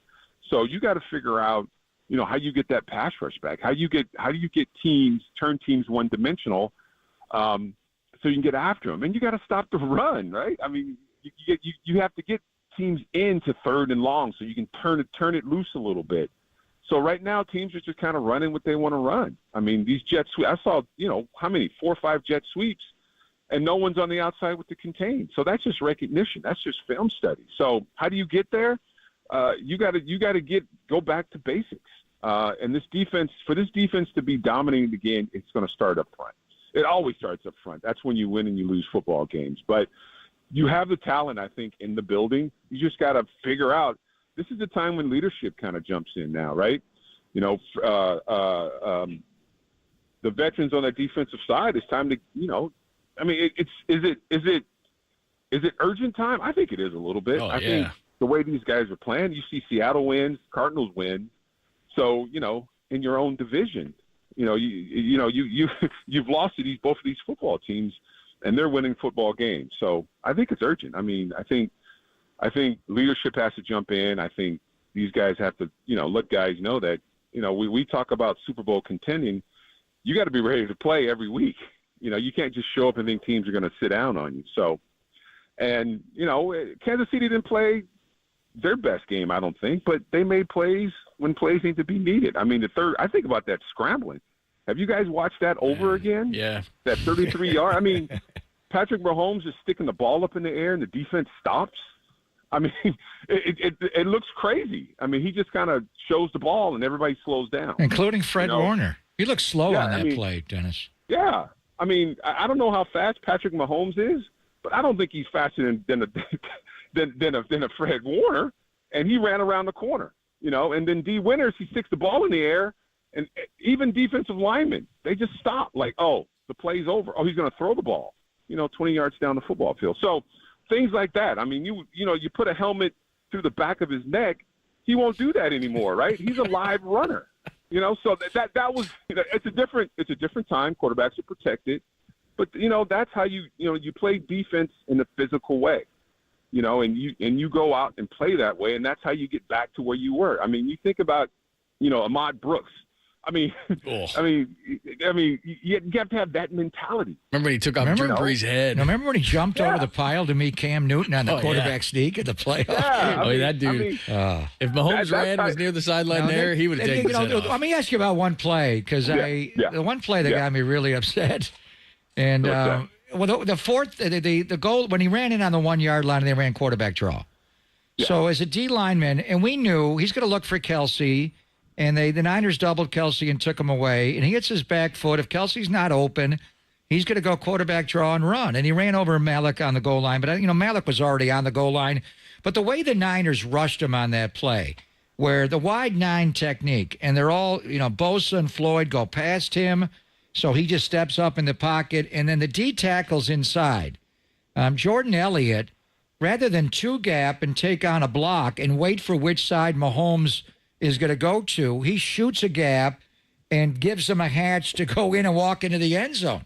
I mean, situational football. As a former D lineman, D tackle, what are they doing on that play, Dennis? Well, I don't know what the call was. Maybe his call was to kind of spike inside. But when you're on the goal line like that, especially, I mean, you got to understand. I mean, if you're playing against a quarterback like Patrick Mahomes, he understands the coverages. He understands his opportunity and his windows to run the ball if his first read's not there on the goal line. And he knows everything's tight up there. He knows that the pass rush is coming. So, I mean, I think back to, what we used to do. Pierce Holt used to always give a you-me call. So you-me call was somebody has to go inside and someone has to, rush on the outside. And whoever's going to inside is going to take on that double team, and you're also the spy guy.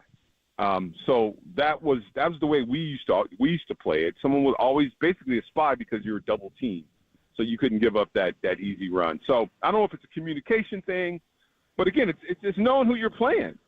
I mean, you're playing Patrick Mahomes is probably the best quarterback right now in the National Football League, and I think he showed it in that game with that play and also the play with him running those 33 yards.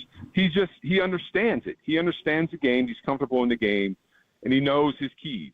And on the goal line there, he knows. His first read's not there. He sees a three technique go inside. He knows that it's a walk-in to a touchdown. So those are things you're in the film study. You just got to understand and know.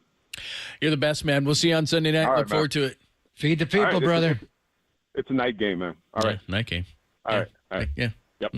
Yeah, don't show up at 9 in the morning. Dennis Brown. What time do you get here for a night game? Let's see. We're on at 1. Yeah. Well, you're on the air at 1, right? Get here at noon. Get here 11 or noon? Yeah. It's not bad. Although it's weird because on a 1 o'clock start, people still get here early.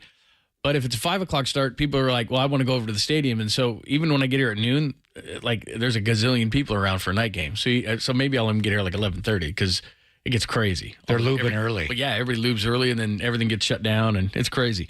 By the way, I forgot to mention 27 today is Nicholas John Bosa. He's 27 today. What are you, Richard Sherman? You've been hanging around Sherman too much. Yeah. It's his birthday today? Yeah.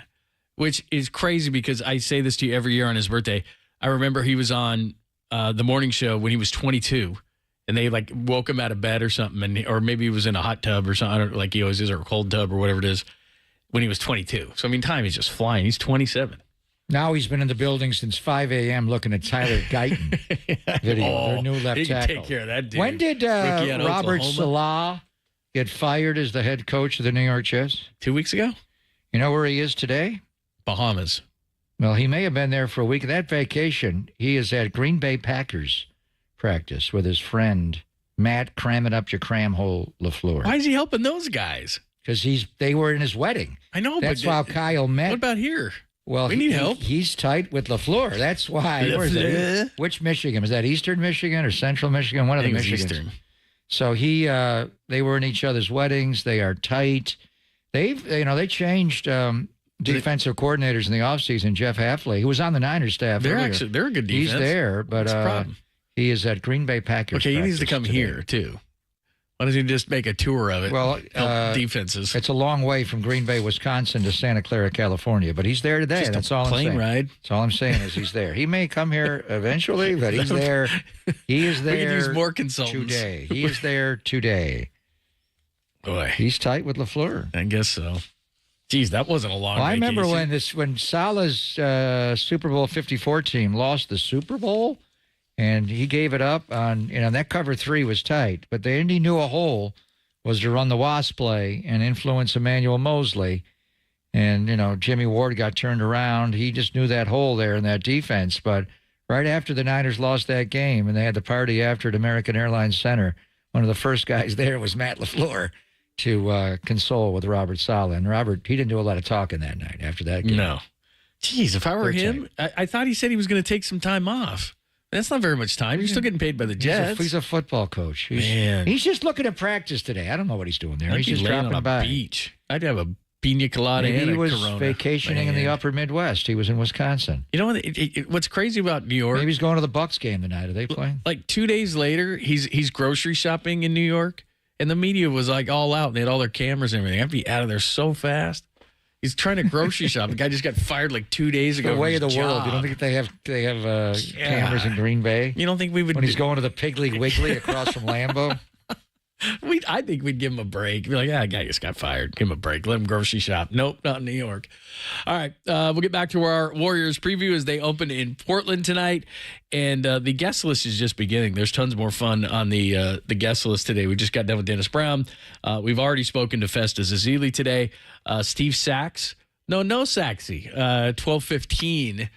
He was with Fernando Mania as just a kid. Yep. He was there in 81 when Fernando Mania not just took over L.A., but the whole country. So he's going to join us at 12:15. Your Shanny presser at 12:40, and then we'll get back with JD at 1:30. But let's continue our preview. Do you agree with Vegas? This is the number they've put on the Warriors. Would you go over or under? We'll tell you next on the Sports Leader.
Papa and Lund continue live from the KNBR Casino Matrix Progressive Jackpot Studios. Casino Matrix, Progressive Jackpots are here. Where are you? Just drop in. Please play responsibly. 1-800-GAMBLER.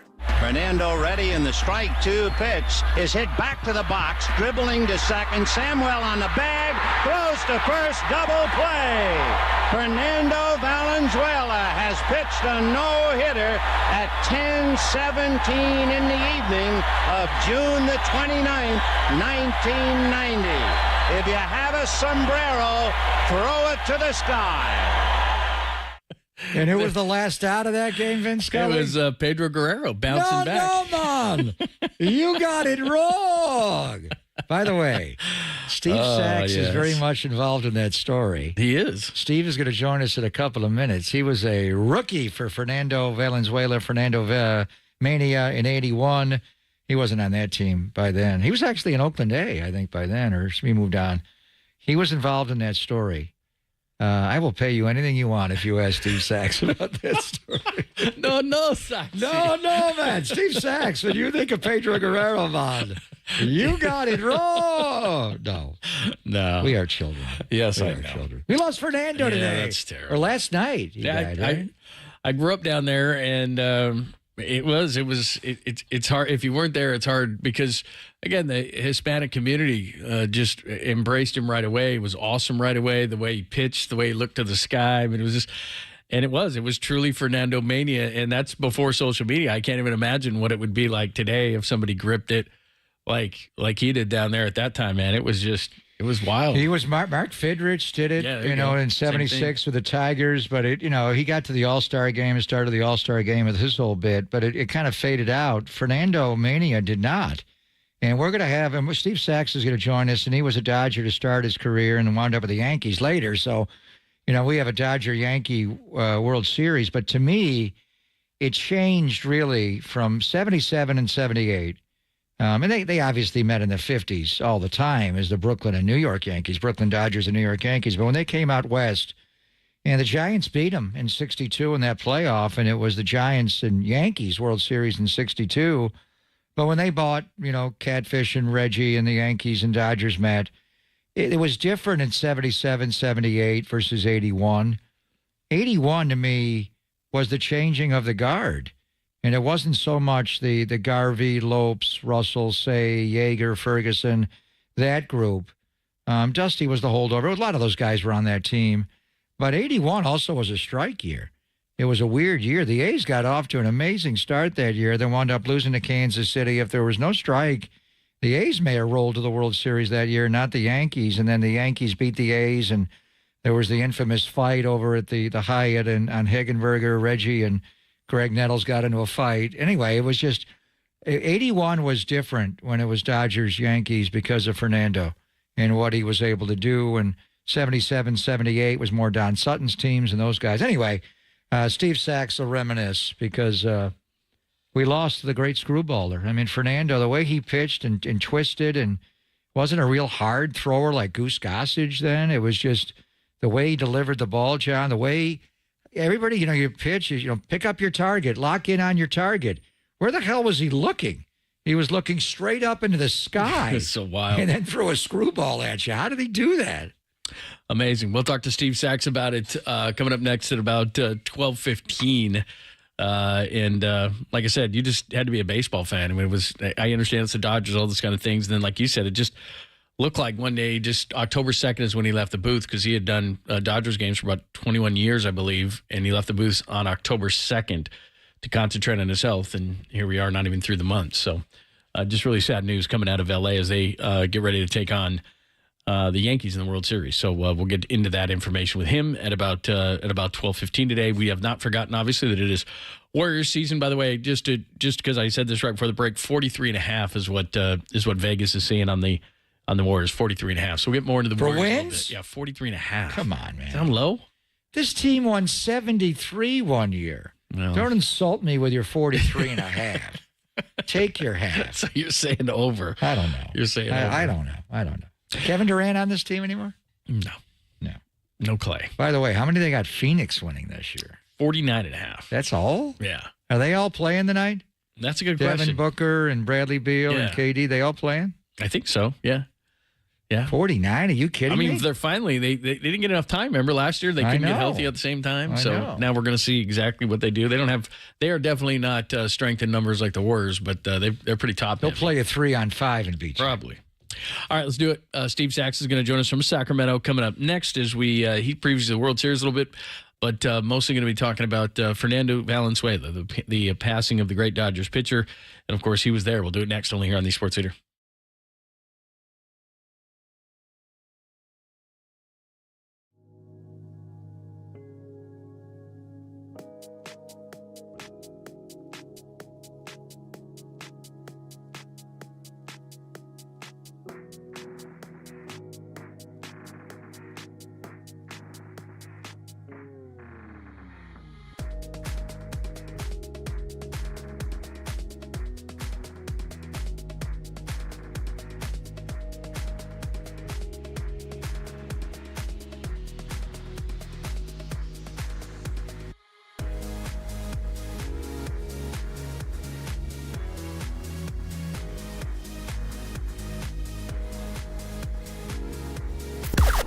Now, from the O'Donnell Financial Group Sports Desk. Learn more at odfigroup.com. O'Donnell Financial Group, because planning is a process, not a product. You're right, Dante Whitner, former Niners safety, and of course you see him before and after all Niners games on NBC Sports Bay Area. He joined us yesterday, Pop and Lund, to discuss how the 49ers can address their struggles against man coverage. Check out that podcast and more on the KNBR app, YouTube, KNBR socials.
And now, time for the Protect Your Assets with David Hollander Business and Technology Report.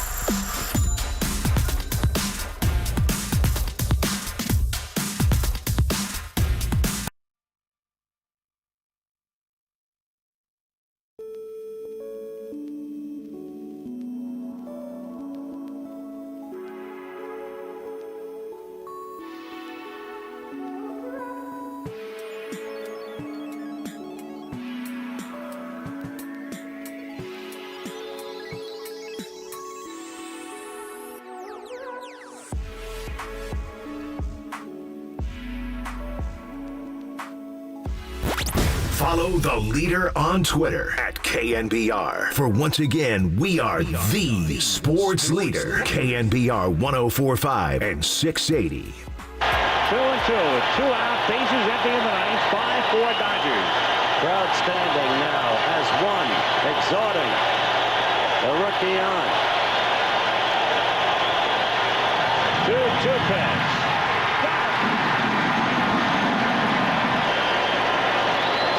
Valenzuela, who threw 149 pitches tonight. That wasn't one for the Art Museum, but it was efficient, and he got the job done.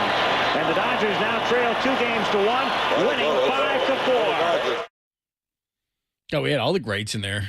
Al Michaels. Michaels. My goodness, man. Look at that booth. That was game 3. The Yankees won the first 2 separate. 78, the Yankees lost the first 2, and then Greg Nettles put on a defensive clinic in Game 3 at Yankee Stadium. It had flipped the whole series. The Yankees won in 6. In 81, it was the opposite. Right. And it was Fernando Valenzuela that won Game 3 to flip that series.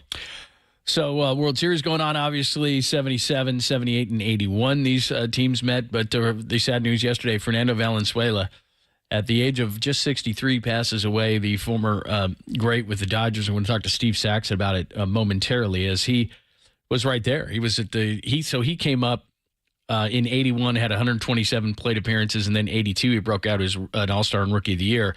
Fernando came up for a cup of coffee in 80, and then really broke out with Fernando Mania in 81. So they were rookies at the same time.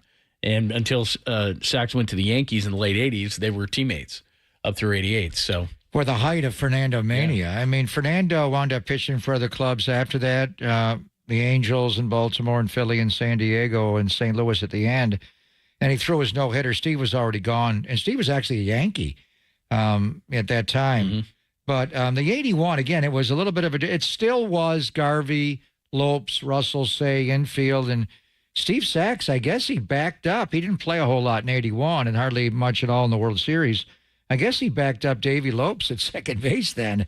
But it was a different Dodger team because of Fernando Valenzuela. And what a year he had that year, John. I mean, he had 25 starts to lead. That was the strike shortened year. So the numbers he put up that year were in 25 starts. But he led the league in innings at 192 and a third. He led the league in strikeouts with that screwball with 180. And he only made 25 starts, so he would have gotten like 10 more starts. So the numbers would have been even better. But he was 13-7. ERA was obviously low that year to win the Cy. He had a 2.48, but he not only won the Rookie of the Year that year to capture America attention, but he also won the Cy Young Award. You know, we go back to Vida in 71. Vida won the Cy and the American League MVP, and Fred Lynn in 75 won the league MVP and the Rookie of the Year. Well, that was Fernando Valenzuela. Before Dwight Gooden started doing his thing, or Roger Clemens, for him to win the Rookie of the Year that year and the Cy Young Award, and then continue. The next year he finished third in the Cy Young. He finished fifth in 85. He finished second in 85. So Steve Sax was there for that run, really from 81 to 87. And Doc came up in 86. The most dominant pitcher in the National League, and they overlapped a little bit, was Fernando Valenzuela by far. Yeah, absolutely. So Steve Sax is going to join us. We'll talk about Fernando Valenzuela. They were, again, roughly the same age coming up, and young guys coming up in the Dodgers system again. In 80, Valenzuela came up for, a couple of starts, and then, he didn't even get any starts that year, just was coming out of the bullpen. Then the next year, like I said, 81, everything took over. He was only 20 years old. 13-7 with a 248 in 25 starts, and it just went from there. The next year, 19-13 with a 287, and it was off. And then Steve Sax, right around that same time, joined the Dodgers. So we'll talk to him. 63, John, just too young. Yeah, way too young. And then, of course, the World Series going on, and right in the middle of that. So Steve Sax just missed that, or actually he did play in 81. Came up in 81, so that he was on the World team. Series. He got a ring, right? But he didn't play a whole lot on that team. Yeah, so that's what's going on as far as that goes. So we'll catch up with Steve Sax momentarily. Obviously, it is the start of Warriors season, as we said. 43.5 is what the guys are saying in Las Vegas as far as the Warriors are concerned. This is interesting. For the first time in a long time, I don't remember this last year. Because of the changes, these are the first major changes since the championships. Obviously, Klay Thompson is in Dallas. They brought in a lot of new guys. They're young guys. They're absolutely relying on. It's going to take a while with the depth of this team. It's hard to, because usually we go into a season and say they're going to do this, and we think they're going to go this far, and they're going to win this many games. I think it's really difficult with these guys. I have no idea. And you could put that outside of the top 2 or 3 teams in the Western Conference. I think you could jumble from like maybe 5 on down and make a case for anybody like 5 through 11. Yeah, Steve Sax is calling in now, so in any second we'll go back to Yankees, Dodgers, and the brilliant career of Fernando Valenzuela. I think we have Steve Sax now, John. Great to be joined by Steve Sax, as we said. Steve and Fernando Valenzuela came up roughly the same time with the Dodgers right there in the early 80s, and Steve came up in 81, then in 82 won the Rookie of the Year. Fernando Valenzuela came up as a reliever in 80, and then 81, of course, just took the country, not only L.A. and Southern California by storm, but the whole country had Fernando Mania, and it's great to hook up with Steve anytime. It's tough under these circumstances, but it's great that we can talk to Steve Sax, and he joins us courtesy of the UMA guest line. Steve, first of all, thanks for joining us. We always appreciate it, and our condolences on Fernando. Yeah, thank you. It's a very tough day today, losing such an iconic figure as Fernando, a great competitor, a very humble person, and just a wonderful friend. And it's just it's hard to come to grips with this sometimes when you lose somebody this special. Without a doubt, and you guys were tight. You came up together, so we'll find out about just what he was as a person. But that 81 year, and I guess it's even more poignant right now because it is Dodgers and Yankees in the World Series, and that was the matchup, and just what he was able to accomplish that year. Fernando Mania, not just in Southern California and L.A., Steve, the whole country, and the performance he had all year to win the Rookie of the Year and the Cy, and then the performance in Game 3 of the World Series against the big bad Yankees. Just what do you remember about 1981? Well, it was such a blur, and Fernando Mania started the year before in 1980 when he was asked to pitch for Jerry Royce, who came up with an injury during batting practice. Fernando jumped in there on opening day and threw a shutout, and lo and behold, we start Fernando Mania. So I come up in 81, and I get an opportunity to be right in the middle of all that and to see all this. And by the way, I believe today is the anniversary of that Game 3 where Fernando pitched that unbelievable game against the Yankees and got us a victory. So it's all how the irony comes together when we lose him, and today he pitched such a masterful game in that Game 3. But again, in 81 and coming up, boy, it was unbelievable. All the attention that he got, how he was able to just take it in stride. It didn't affect him at all. He just dealt with it. He just took it. He put the team on his back, and it was like magic. It was just unbelievable what he did. That was amazing. I grew up in Southern California during that time, and I think for people who weren't around or don't remember, too young, whatever it was, is It struck everybody, but the way he was, and especially in the Hispanic community in LA, it really just hit. And it was nothing like I had seen at that age. Oh, there's no doubt about it. Fernando Valenzuela was solely responsible for really transforming the base of the Latino Mexican American community into something that was unreal. He transformed that organization pretty much by himself and put it into heights that nobody's ever seen before. And it's never left. It's never left. It got such a great fan base there from the Mexican American community. And it's really because of what Fernando Valenzuela did, his charisma, his tenacity, the great athlete all the way around that he was. He was a Silver Slugger winner. He was a Gold Glove winner. He could do anything on the field. There was times when Tommy Lasorda used him as a pinch hitter off the bench. There was times when, we didn't have to worry about putting somebody else in there because Fernando could always hit for himself, even late in the games. And he just added so much more than just the great pitcher that he was. And he was so unusual, the way he pitched. First of all, the screwball, how many guys throw a left-handed screwball? And then, pitchers are taught to lock it on the target, and he's looking up into the heavens. Where's he looking at? I mean, you played behind him a little bit. You ever have to face him in the box as an opponent? I mean, when he's looking up high, where do your eyes go? It's a great question. I faced him in spring training a couple times. I think that was about it. But I played behind him for a number of years, and I used to just marvel at the way he would just make these hitters look silly, especially the right-handed hitters, when that curveball that he could vary it from, his height of the pitch. He could vary the speeds of the pitch, the break, and he was so masterful with it that he used it as, that and his fastball, by that matter, for as three pitches all in one. And he was pinpoint control with his fastball. He could carve these guys up. They were looking for that screwball all the time. So there's many times where he caught the meaty parts of the plate and it didn't matter. They were just frozen. They just took it because they were looking for that screwball. And so he was just dynamic with everything that he did. It's great to be joined by Steve Sax. Fernando Valenzuela, Dodgers great pitcher, passed away yesterday at the age of 63. Also, over 20 years in the Dodgers Spanish-speaking booth as well. We lose a legend. What was he like just away from, just the person himself? Because one of the things that resonated with people and why he was so magnetic was because of the guy that he was. Yes, there's no question about it. Fernando, if I could sum it all up, and if I had to say one thing about Fernando that I would come out with, it's that I was just amazed at how humble he was, how all he talked about away from the field was his family and his kids. He's got 7 grandkids now. He had 7 grandkids, and this is what made him tick. You talk about all the great things he did on the field. When you bring up his family and his kids and his wife, Linda, his eyes just lit up. This is what he was about, and anything else didn't affect him. If his kids and his wife and everybody was good, he was good, and everything else was secondary to him. But he was also a very funny guy, very intelligent, very funny. He had a lasso. He grew up down in Mexico, obviously, and he had a lasso down there and that he would work.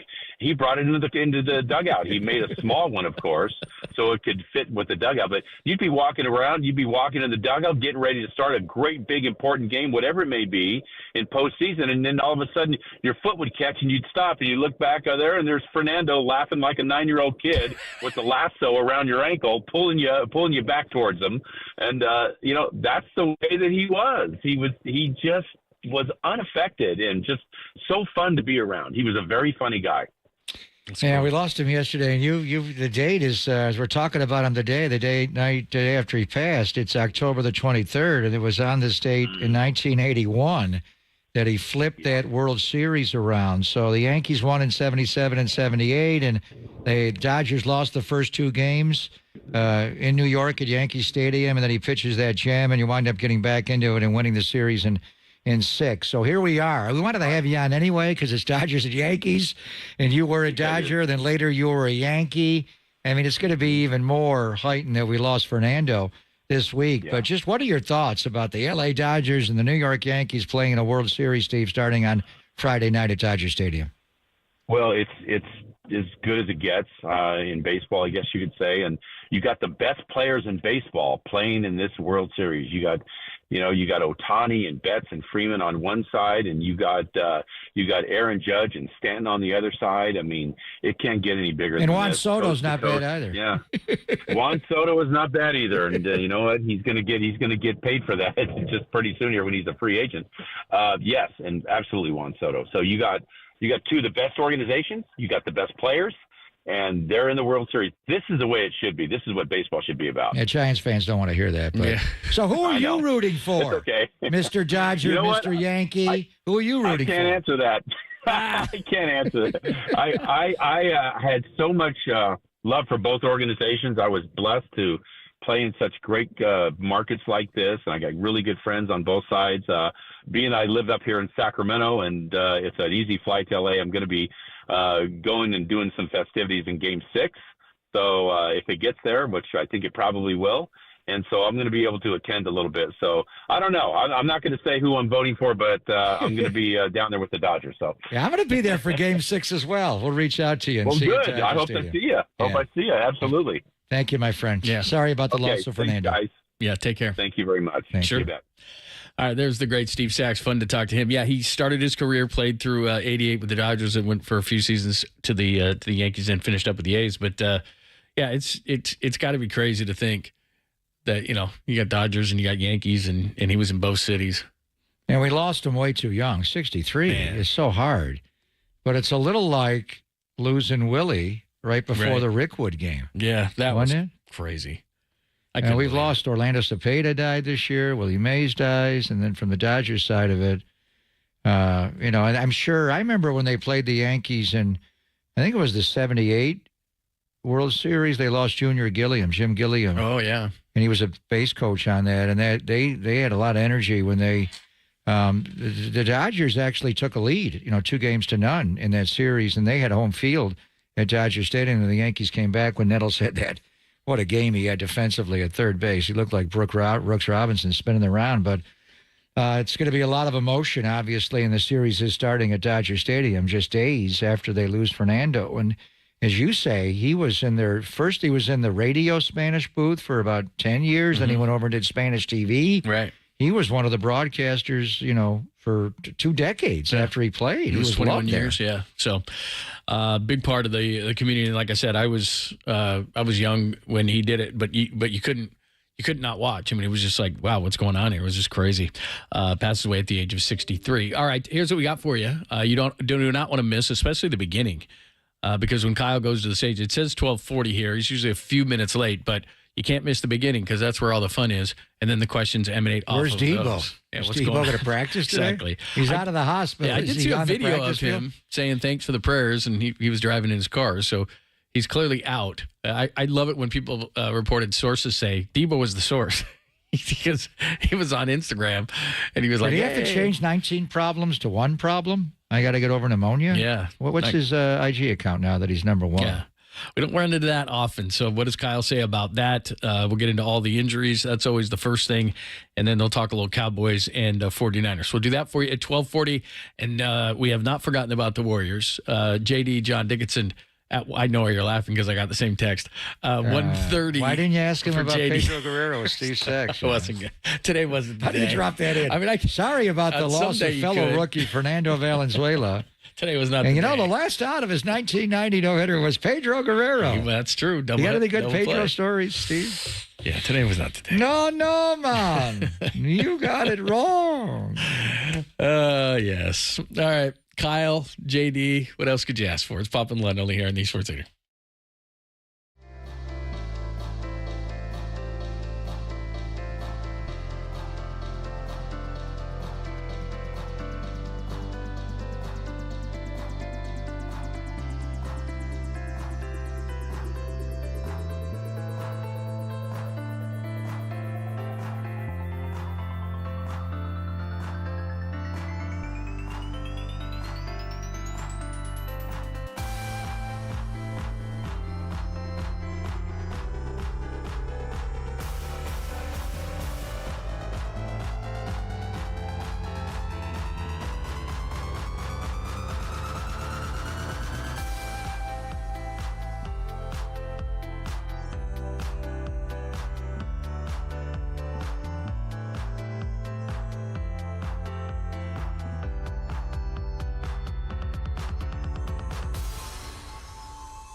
KNBR in your pad, on your Apple HomePod. The Papa and Lund Show now continues on KNBR 104.5 and 680, the sports leader.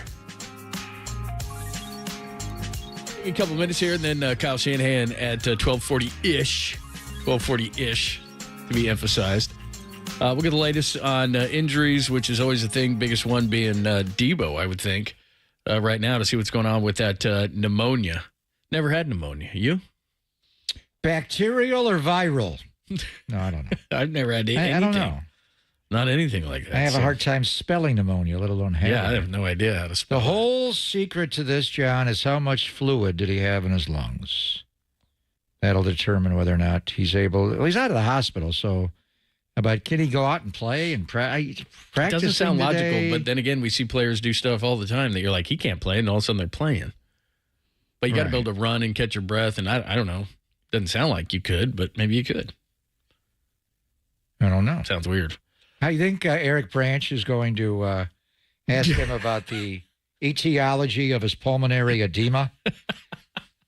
I think that is the key. What is his etiology? Am I saying that now? Yeah. Of his pulmonary edema. That's what it is. That basically means how much fluid did he have in his lungs, I believe. I don't know. Well, I think Eric will be coach. Yeah. Do you have the numbers on the etiology of Debo's pulmonary edema? After the funky pulmonary edema? After the one of the Matts, he'll say something about Debo, and then one of the Matts will ask about Debo, and then Branch will ask a really long question. You know what's interesting is last year when we played the Cowboys, that was week 5, and they trucked them. They did. And it was 42-10. And that was a rematch of the previous year's divisional playoff, and then we played them the year before. We had played them 2 years in a row in the playoffs, and it was all 49ers and Cowboys, and it's kind of time to move on from the Chief game, although the NFL Network is just obsessed. They are replaying Sunday's game again. I know. Every time we come into the studio, they're replaying either Super Bowl 54 or Super Bowl 58. Last Thursday it was 58. I know. And now we're watching this game again. So I think all TVs in the building are off the NFL Network and Tom Rinaldi's we're the ones watching it. But I mean, it is Cowboys week. I think each team needs to be playing the other one, right? Dallas has been sitting on the worst loss of Jerry Jones's ownership. 35 years he's owned the Cowboys. And it was on his 82nd birthday. They're sitting on that one. They're like, we got to go to San Francisco and beat those guys. How about them Cowboys? And we're saying, let's forget the Chiefs. A good time to play the Cowboys. So this will be a get-right game or a feel-better game. Which side is it going to be? But we need to get into the 49ers-Cowboys true rivalry, John, and not the Chiefs. Move on. All right, let's get to it. Kyle Shanahan is going to speak momentarily, and you will hear it. We got to hear the injuries first, and then we'll get the thoughts on it. We'll do it next, only here on the Sports Leader.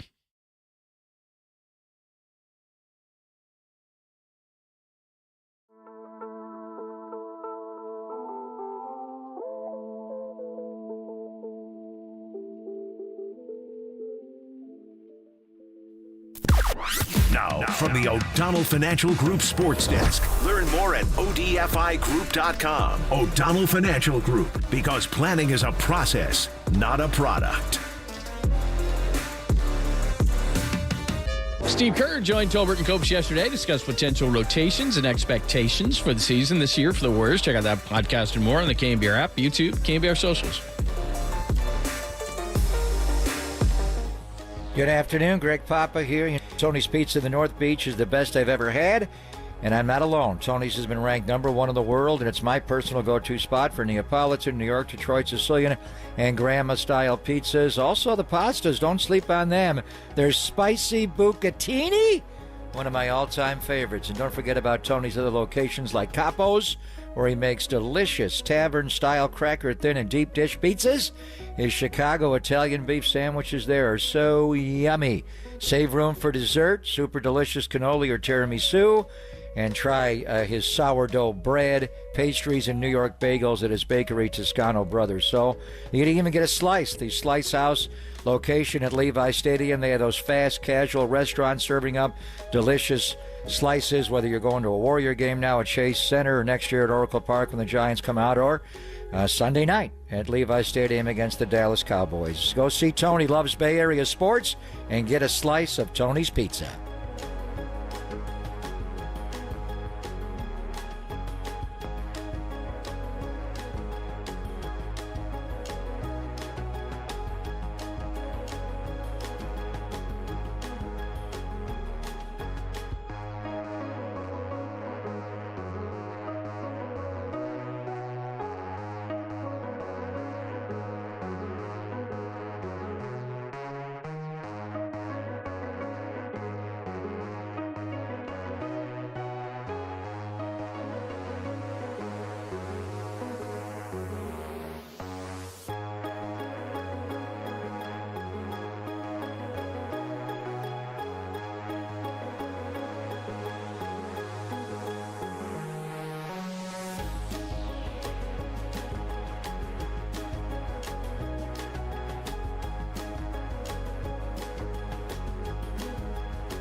Papa and Lund continue live from the KNBR Casino Matrix Progressive Jackpot Studios. Casino Matrix, Progressive Jackpots are here. Where are you? Just drop in. Please play responsibly. 1-800-GAMBLER.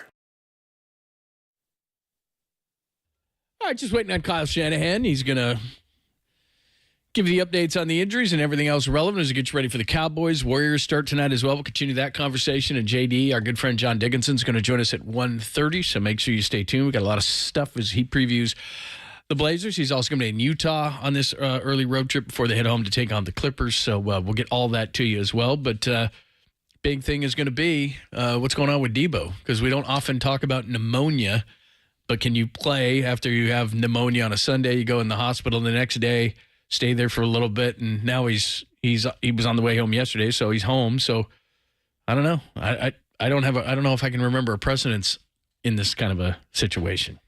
Yeah, Bay Area athlete missing a game because of viral. Is it viral or bacteria pneumonia? I don't know. And it is. We were joking earlier, but it is going to be the amount of fluid. So he had fluid in his lungs, and that was building up, and that was a concern. He woke up Saturday night, Sunday morning, and they stay at a team hotel, and he was really sick.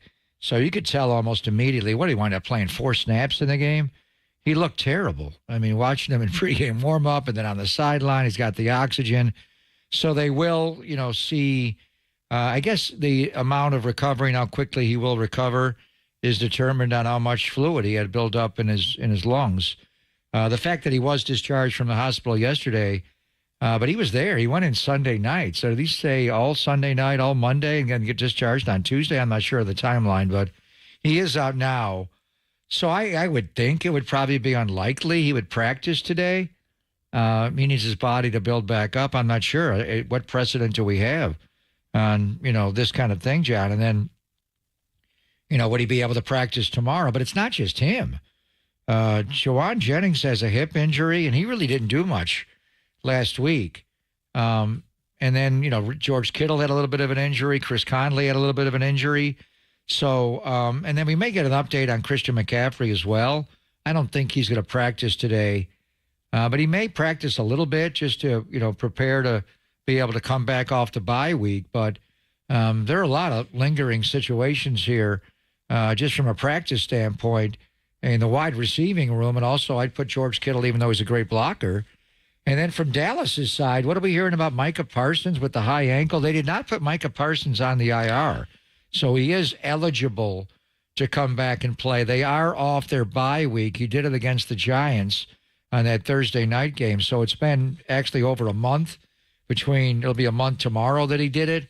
You got contacts in Dallas. I got somebody I can Frisco. text right now. I mean, that would be a huge part of their defense has fallen completely apart. They're not going to have DeMarcus Lawrence in this game because they did put him on IR in that same game against the Giants, so he cannot come back and play. But Micah, and the way they lost their last game, 47-9 to the Lions, and they're off their bye week. I mean, is Micah going to play? So some of the biggest stars in football right now are a question mark on whether or not they're going to be able to play in the game on Sunday night. Yeah, that's huge.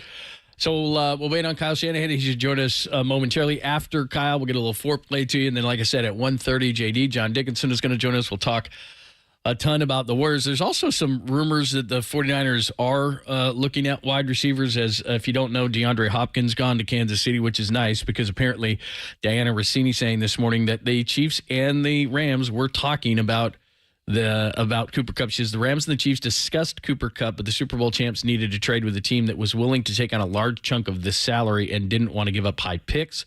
Tennessee is the team willing to play ball. So she did say they had conversations. And the Rams are playing tomorrow night. They're playing against Minnesota on a Thursday night game. Cooper Kupp's supposed to play. He is practicing. They asked Cooper Kupp yesterday at practice about the trade, and he said, yeah, I've heard about it. So I think Les Snead and Sean McVay are being honest, and he obviously has his own contacts in the media, but he was honest about it. I talked to Mike Silver, reached out to Mike. He thinks the offers are not as great. They would trade Cooper Kupp, but they need to get back a higher draft pick. You're not going to be what did Tennessee get for DeAndre? Like a third that can be a fourth. It's that a can fourth. Be a third. Yeah, fifth that can become a fourth. Yeah, they're not going to do that for Cooper Kupp. They're going to want more. So if you're going to go get Cooper Kupp, he's a whole different echelon wide receiver than I think any of them. And Devontae, certainly with his chemistry with Aaron Rodgers can be a great player, but Cooper Kupp, assuming he's over his health situation, and the ankle has been the problem this year, but he's had hamstring injuries. Remember last year, he had a persistent problem with his hamstrings in training camp. It kept cropping up, and we wound up playing him week 2 of the season last year, and he didn't play in that game. Puka Nacua, after his great debut the week before, went off. He had a big game against the Niners. And even when they came and played the Niners later the year at Levi's, although I saw him work out before the game hard, he was not over the hamstring injury. He was not able to play till later in the year. He played in the playoff game against the Lions, didn't he, Cooper Kupp? Yeah. And they had them both on the field. And then this year they don't have Puka and they don't have Cooper, but they did win their last game over the Rams. I don't think over the Raiders. I don't think they're looking to flush the season yet. They started 3-6 last year and made the playoffs. But they do look at the NFC West right now, and Seattle did win their game in Atlanta, so they're 4-3. Niners are 3-4. Get the Bills this weekend. They do. That's going to be a big one. But there's some injuries with Seattle. Is DK Metcalf going to play in that game with a knee? But anyway, as far as the Rams, I think they're open to discussing a Cooper Kupp trade, but you're going to have to give them more than what Kansas City gave up to get DeAndre Hopkins, and even Amari Cooper, maybe comparable to what the Jets gave up to get Devontae. I'm sure the media will nose around with Kyle about Cooper Kupp, but he's not going to say anything about that. He'll just say they may ask him about it if Silver's there or somebody else wants to ask, but he'll just acknowledge we talk about everybody and the trade deadline's a week from Tuesday. But I think it'll be interesting to see when the line of questioning goes to the Cowboys and how Brock needs to bounce back in this game. And obviously, what's going on with the injuries in the wide receiver room and George Kittle and Chris Conley as well. We talked about a lot of things. One linebacker that could have interested the 49ers, although he would be up after this year and they're going to have to re-sign him. Ernest Jones goes to Seattle today. And remember, he's a former Rams linebacker who last year had 145 tackles and 4.5 sacks. The guy's good. He's only 24 years old. And Seattle's had a problem with the run defense, so that helps them out. He's supposedly going to play, according to Mike McDonald, their head coach, against Buffalo. But again, that's a linebacker that, with the 49ers take a look at him, he'd be up at the end of the year. They had to give up a fourth plus one of their other linebackers, Jerome Baker, who they got from Miami in the offseason. So that's a pretty steep price. But Ernest Jones, both short and long term, could be worth it for them because they've got a really good, now that they got Byron Murphy back, they're good up front. And then they got the guy from Jacksonville. But they couldn't stop the run. Their second level defense was terrible, and so they get a guy who can get after it in the run game, and Ernest Jones. He's a good player. I wonder why the Rams, and every team has a different set of value on each position, and the Rams don't value linebacker. Ernest Jones' contract's up after this year, and when we played the Rams, I'm like, why'd they trade Ernest Jones the fourth when we had Kirk Morrison on and all the Rams people, and they weren't going to pay him? And they decided to move on. And Troy Reeder has gotten a lot better. The Rams are playing with Christian Roseboom and Reeder as their off-the-ball linebackers. Reeder was a guy the Niners attacked unmercifully. He's a lot better. He actually played really well when they came back to beat the Niners early in the year this year. As far as what Seattle's doing and getting Jones, he's going to help them. They did send Baker the other way. There was another linebacker they got. He was backing up Matt Milano in Buffalo, Tyrell Dodson. Seattle they ran all the linebackers out, Taylor and Bobby Wagner, and they brought in Dodson and they brought in Baker as a speed upgrade. Baker's gone now, and Dodson was a name that we were talking earlier about the 49ers settling on Devondre Campbell, and they gave him, I think, a one-year deal for $5 million. To the veteran Campbell, most recently with Green Bay. But they were looking at Dodson. There was a point where they were inquiring about Dodson. I don't know. I think, did Dodson get more money from John Schneider in Seattle? I'm not sure. He got a one-year deal. I know that. Well, so did Devondre Campbell here, but I wonder what the money was. Anyway, one question they may bring up today when Kyle talks in just minutes, and we'll take you there live, is the Eric Kendricks, Devondre Campbell. I'm not sure they've ever been asked about that point blank. And the reason you bring it up is Eric Kendricks was a Niner in the offseason very briefly for literally like half a day. He agreed to a deal here and then got out of it and wound up signing with Dallas. And it makes sense because Mike Zimmer coached him as his head coach in Minnesota for virtually his entire career there. And he wore the green dot. And Mike Zimmer runs Dallas's defense. So he has more of a relationship with Mike Zimmer. There's more of a pressing role. The role with the Niners would have been you're in our base and in the nickel until Dre Greenlaw comes back, and you're not going to wear the green dot because Fred Warner wears that. So you're going to have to play Sam or Will. And then when Dre comes back, you're not playing. You're only going to play in the nickel, so your snaps are going to be way less. So it probably made sense for Eric Kendricks to do that. But what was the nature of that? That's kind of you can do it when you agree to a contract verbally. Nothing's official till you sign it. But that's not usually done in pro sports when you agree to a deal. We understand why. But then just watching Eric Kendricks play, and I thought he was kind of in the same category as Devondre Campbell. Really good player a few years ago, but he's lost a little juice with his speed. Watching him now, John, he's playing great. He is flying around. He's stepping up.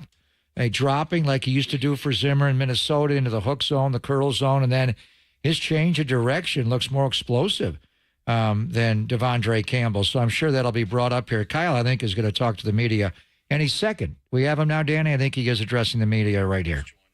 He's going to be there in just seconds. He's coming up. All right, again, Kyle Shannon, by guys, the way. Injuries for practice today. Jake Moody, right ankle, won't practice. Juwan Jennings, hip, won't practice. Givens, groin, won't practice. Kittle, foot, won't practice. Odom, knee, won't practice. Debo, wrist/illness, won't practice. Trent Williams getting a vet day. Chris Conley, ankle, limited. Nick Bosa, elbow, limited. Jordan Mason, shoulder, limited. Go ahead. Was Debo Samuel, in fact, pneumonia? Did it turn out to be pneumonia? And what is his prognosis? Pneumonia. He's out of the hospital. He got in here yesterday. Doing better than you'd expect with that stuff, and we'll see how he goes throughout the week. He's still got a chance to play on Sunday? Yes.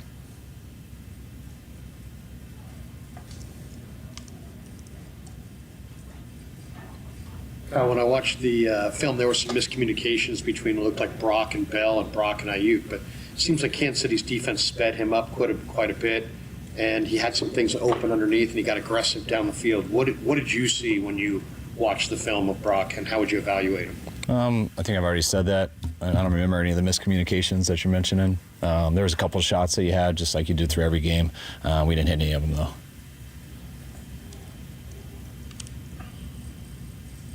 You had a number of rookies that have already played kind of prominent roles, and maybe more coming here with some of the injuries and stuff. What is your sense of just kind of the confidence level of that group as a whole, and maybe the way they push each other to kind of produce? I've really liked our rookie class. They've been strong since the beginning. The way they came to OTAs, I was real impressed with them through training camp. I am now. It was none of them really, with the thought of drafting him, didn't have starting roles. But we were excited how they practiced and everything. They knew they'd give us some depth, and now some are getting some opportunities because of injury, and I'm glad we have a good group there. I think they'll be ready for the challenge, and they seem like a tight group. When those other guys see a guy like Pooty who does step into a role pretty quickly, and do you get the sense that those guys are like, hey, there is opportunity out here for me, even on a team that has a roster like this? Yeah, I do. With Pooney, I don't think he thought it the first week or so, or at least OTAs, and then you have two guys go down in the first 4 days of practice, and it happens fast. So that's a perfect example for everybody. You try to tell stories like that all the time to these guys. Don't ever think it's a redshirt year. There's no such thing in this league, and it's not just rookies. It's the same for practice squad guys. Usually it's one injury away, but sometimes it's two, but it's a matter of time. Some guys can get lucky, and people stay healthy the whole time, and they can really develop the right way, but usually in this league, you rarely get that. How much room do you feel like there is to improve on maybe setting protections against the blitz? On what? Setting protections against the blitz. I don't know what you mean by setting protections against the blitz. There was one play in particular where there were two unblocked. Oh, yeah, when people blitz more than you have, you got to throw hot. In finding hot answers, do you feel like Brock did well, or the offense has done well? Yeah, we're usually pretty good versus the blitz. Sometimes they get you and they bring two to the back, and sometimes your quarterback doesn't see it and catches you off, and that's where you're hoping for, you don't have a sack fumble. But usually there's a hole right there and you get to it, and but I think we've been pretty good versus that usually. We had a chance for a huge one last week. It was kind of what we wanted, and we were just about 3 yards off on the throw, and the catch by BA. Probably would have been a house call if we got it. I know we've talked about special teams like every week for the last 6 or 7 weeks. So, what have you guys, going into this week, focused on improving? And it doesn't seem like there's one culprit each week. It's usually something different each time. Yeah, it's just continuing to work with all these guys. We've had to move a lot of guys around from our starting gunners at the beginning of the year, and now starting on defense. We've had to change our PP, our wings. I think our right guard, we've changed about 4 times. So there's a bunch of movement on those guys. So you just keep developing them. You keep working with the individual drills. You can't do all stuff full speed, especially tackling and things like that. But, we're emphasizing everything and trying to get our group better. We've seen from the Cowboys on film, they're coming off a pretty big loss. Yeah, they're coming off a big loss, right after their bye week, and they're in a situation similar to ours. They want to win and need to win as bad as us. So I see it a very similar situation. How has the mood been in the locker room and meetings? Have people pretty much flushed Sunday? Yeah, I felt good today. Monday's always a rough day, but we spend a long time on Monday. We do that from early in the morning till really right when I'm done with you guys. After that press conference is the first time we move on, and then we see the players today. So they do their own thing on Tuesdays, and they came in today, and we've had good meetings. We just had a good walkthrough, and guys are ready for the week. Malik Mustafa led the team in tackles, except for that one time where he kind of went head-to-head with Patrick Mahomes, and he dealt with that in a kind of comical way on social media. What have you seen from him and his attitude throughout his rookie Oh, he's been awesome. I thought he played a really good game. I thought he had one of the better games on our team. I thought he had some really good hits. He got an unfortunate position on the goal line, but that's what I like about him. He's not going to sit there and take a creative angle, even if he's not in position to have his legs under him. He's going to just throw his body out there and do whatever he can. And unfortunately, you got to deal with social media these days, but I haven't had to deal with it, so I don't know how bad it is for him, but I thought he had one of his better games. Pearsall said afterwards that, hey, I'm ready to go again, but it could have been adrenaline talking after he played way more than he thought. Have you talked to him? What's his bounce back been like after playing as much as he did? Well, I mean, he was healthy going into the week, so, it was just getting him back into stuff. And, I mean, the more he plays, the better he's going to get. So, I mean, he got that. You could see throughout the week in practice, and then it's only going to help him going forward, getting more reps in the game than anticipated with the guys going down. So I expect him to get more comfortable each week.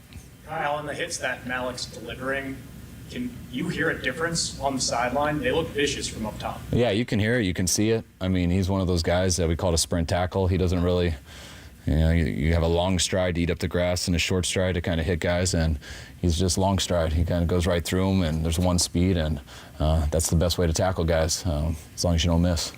Kyle, when you guys get off to a slower start than maybe you'd like, how much do you rely on the leadership of the captains to kind of keep the calm or keep you guys pointed in the right direction? I mean, we got great captains. We got a great team. I mean, there's not, we've been in this situation before where not everything's going perfect and you're a little backs against the wall. But our group, our culture, it's never really been an issue. I've never had to make a big deal about stuff. And anytime that there is, I'll call guys in and address it. But our team's we know each other pretty well. I think they know me pretty well. And we got a bunch of good people that don't blame each other and know what you got to do after stuff like this. There's only one thing. You can sit and talk and evaluate all this stuff, or you can get to work and find a way to be better the next week. Right now, special teams is ranked 31st overall in the league. I know numbers don't always tell the whole story. What's your take on the state of special teams right now? It's similar to what everyone's been saying, similar to the numbers. We've been struggling with it.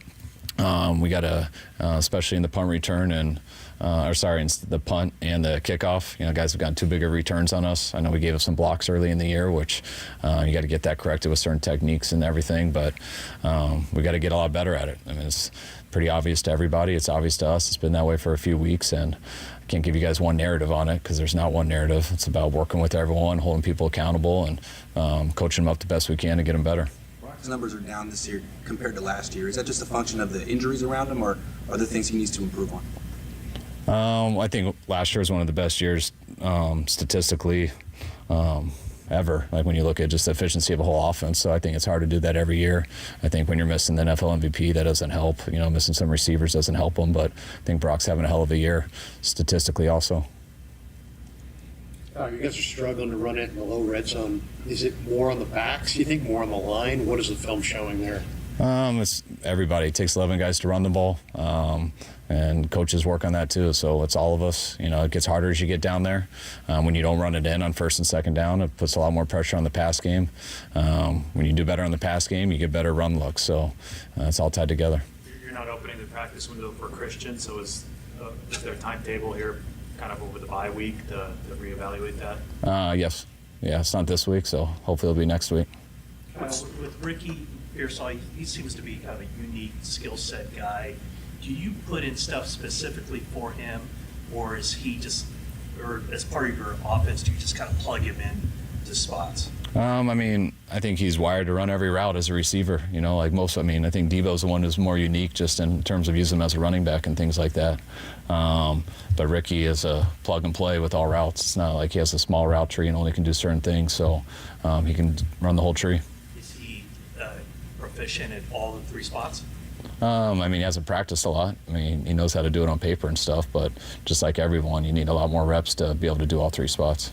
But he did a good job adjusting in the game. He went in the game only playing one spot, and a couple injuries happened, just like always. So you got to be prepared for next man up, and he didn't have any busts at the new position. So that's what you always do. You only get 5 up on game day, sometimes 4. We try to get 6 if we can, roster-wise, if we have some injuries. But that's how wideouts are. You got specific spots for guys, but someone goes down, and you got to roll everyone to other spots. I've got another special teams question, but on Hardman's long return, for those who caught it closer to your guys' sideline, were there like 8 guys on that side of the field, punter, and then like 2 guys?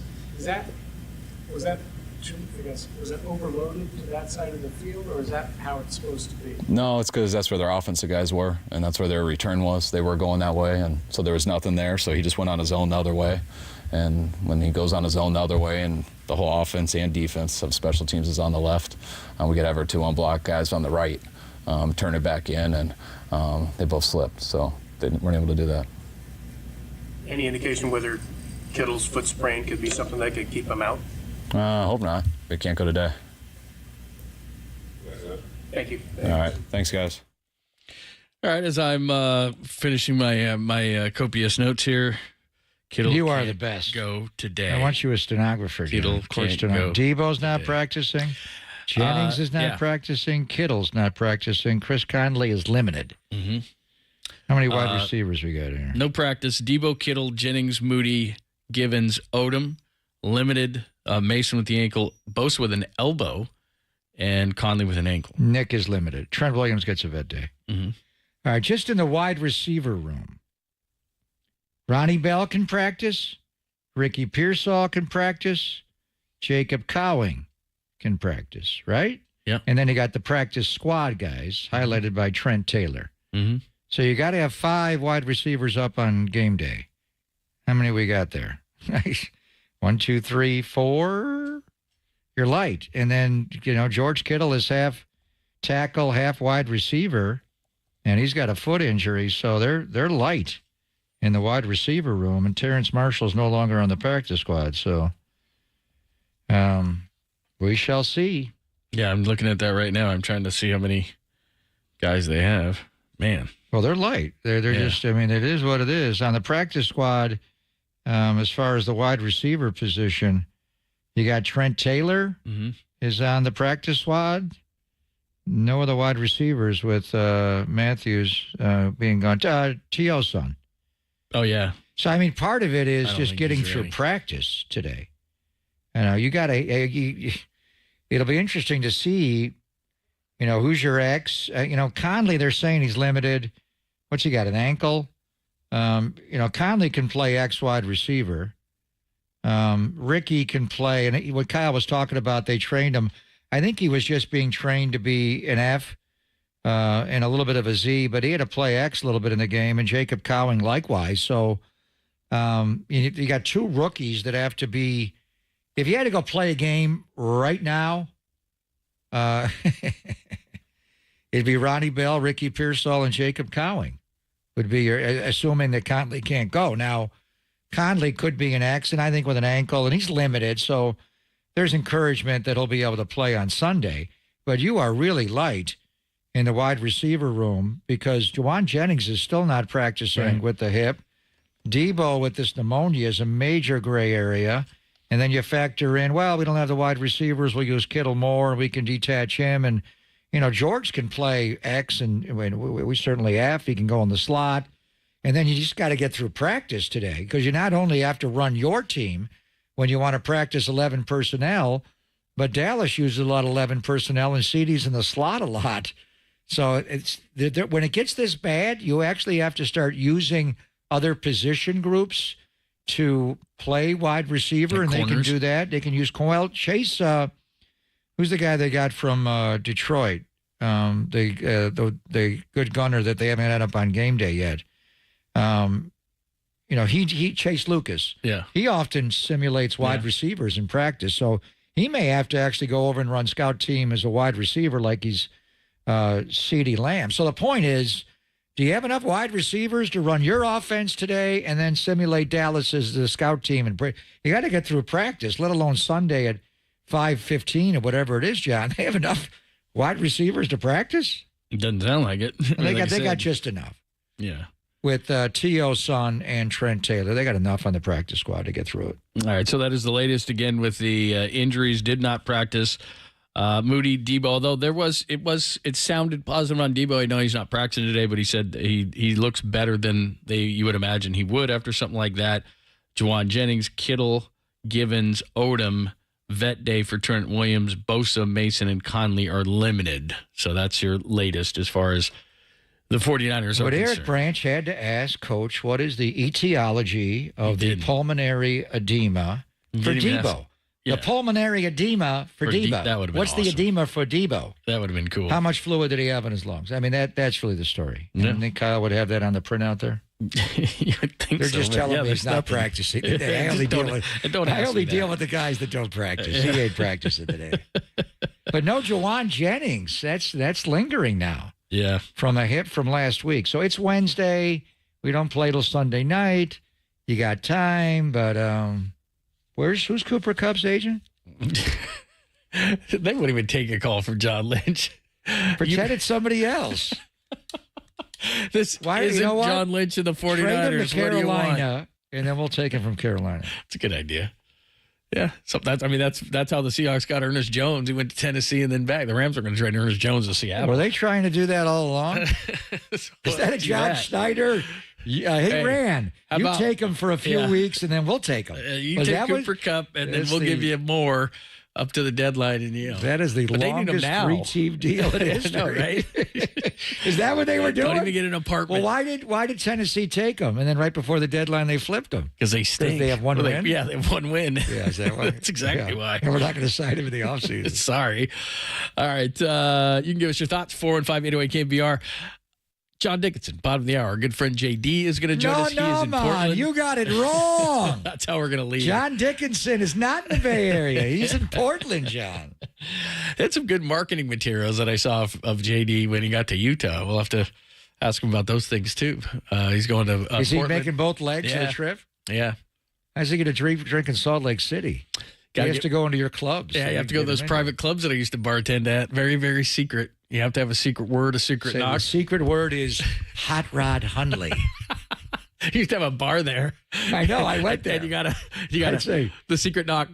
You take me out. Boy, Slick told me to take you drinking. Oh, boy. Oh, boy. With Hot Rod Udley? Wow. Oh, man. Wow. Yeah. Is that Marie Osmond over there? He's the whitest teeth I ever came across. And with that, JD from Portland, Is the that Rose Pat City. Boone? 15 on the Sports Leader.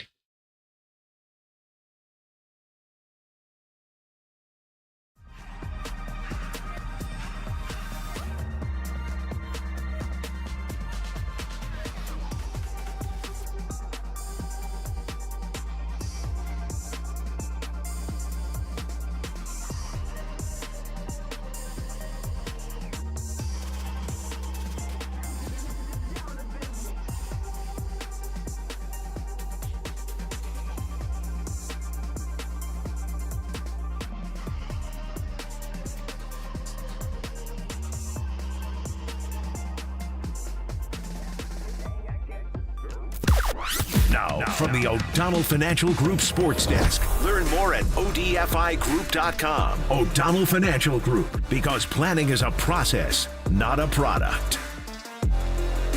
Marcus Thompson from The Athletic joined Murph and Marcus this morning to preview the Warriors 2024-25 season. Check out that podcast and more on the KNBR app, YouTube, KNBR socials.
And now, time for the Protect Your Assets with David Hollander Business and Technology Report.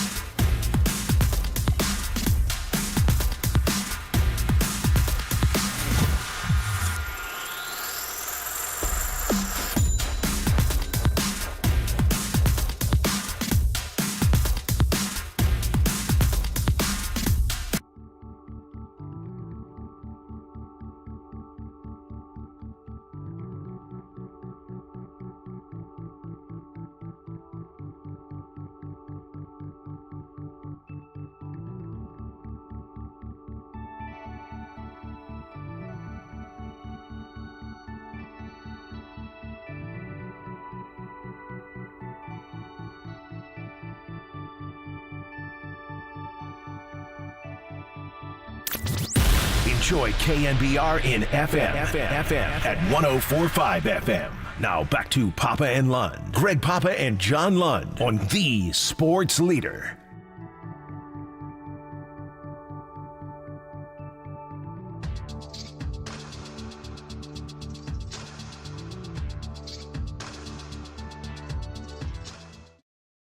What's happening? Thanks for joining us, Papa and Lund, on a Wednesday. This is the show. JD John Dickinson is going to join us at 1:30, and he is in Portland, so make sure that you stay tuned for that. Talking Warriors, and so we'll get into it tonight. Again, Vegas says 43.5. Seems light, but we'll see. I mean, I really have no idea. I would love to, but OKC, I think, is going to be up there. Minnesota is going to be up there. Dallas is going to be up there. Phoenix is going to be up there. And then to me, if you start talking like 5 through 11, 6 through 11, I think they could finish in a lot of orders. I'm not sure. I think the Warriors could finish as high as maybe 5 or 6 in my book. I think they could maybe even finish out of this thing because Houston's going to be better. Grizzlies going to be better. Spurs going to be better. Clippers going to be worse. So I was thinking of teams up and down. Utah and Portland are terrible. So it's bunched up. Yeah, it's going to be bunched up just like last year. You're looking at 82. I'm looking at tonight. How do they go 1-0? What is the spread? Get off the bus? What do you mean? Portland's terrible. John, this is their home opener. They want to beat the Warriors. They got DeAndre Ayton. They got Scoot. Scoot is not good. By the way, Tyler Ford, Trey Maddox, and Derek Collins are your referees tonight, with Mark Lindsay, Aaron Smith, Danica Mosher in the replay center. Joey Crawford. He was Steve was talking. Is Joey Crawford working for the NBA now in the replay center? Where is he with Monty McCutcheon? Anyway, what's the spread tonight? Let me check. How many are the Warriors favored? Robert Williams III not playing tonight for Portland. He's out with a hamstring injury. Shaden Sharp is out. Left shoulder labial tear. That sounds terrible. Matisse Thybulle's not playing with right knee inflammation. All the other guys are playing. Favored by 6. The Warriors are favored by 6. Yeesh. They cover tonight? Yes. You think they go in there and just have a rose garden? I mean, they may not, but DeAndre Ayton's a decent player. They got a couple of guys. Anthony Simons is not a bad player. There's a few guys, but they should handle Portland fairly easily. I like the kid Klingon from UConn. The other night he had like 14 points, 20 boards. It was a preseason game, clearly, but I mean, they got okay guys. But again, to just go back to Vegas, they're favored to be the worst team in the West. I understand that. 20.5. I understand that. Doesn't mean they can't win tonight, but that's not a very good. They do not have depth. They do not have. I understand depth. But it is their home opener. They love basketball up there. It's Blazer Mania. It'll be a full house. One thing we'll ask JD and get his thoughts, because Steve's being coy, and he does. He's not going to tell you the lineup. He told Tolbert and Copes last night that he is going to start Steph. So thank you. Thank you.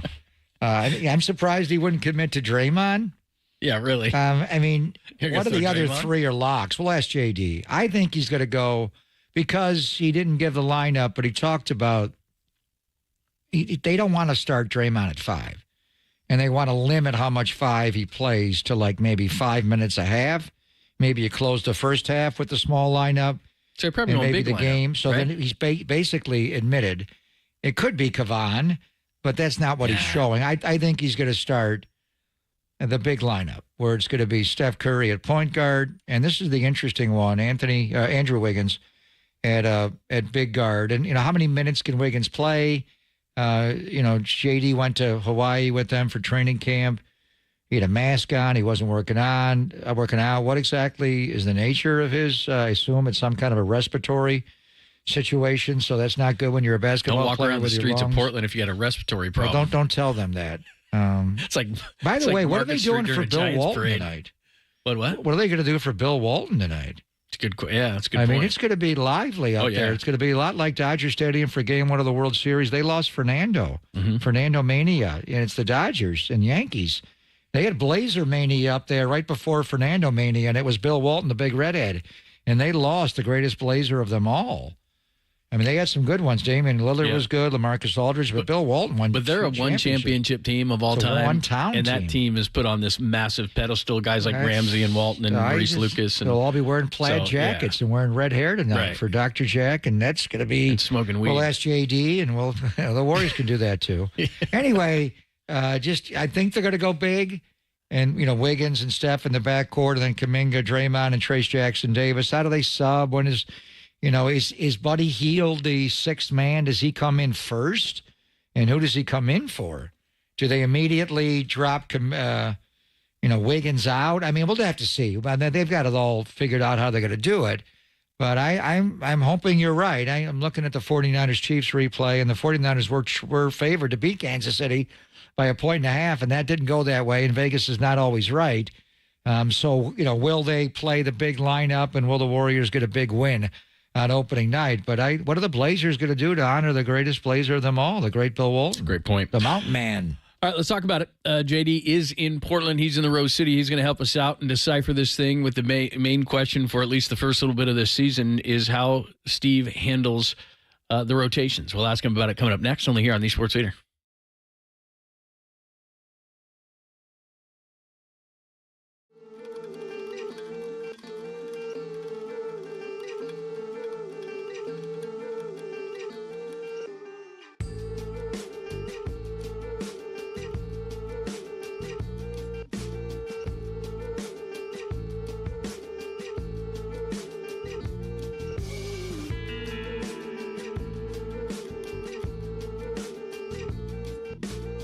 Hey, it's Greg Pop. I got a question for you. What if you could be debt-free by this January? I'm talking about all that high-interest debt you've accrued, pay off all your credit cards, your car loans, consolidate everything into one lower payment. If you're ready to stop stressing over bills, you need to call Loan Pronto.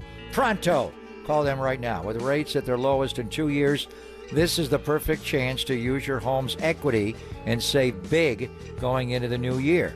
Loan Pronto's got rates with APRs in the low fives, and they're getting homeowners hundreds of thousands out of their home's equity.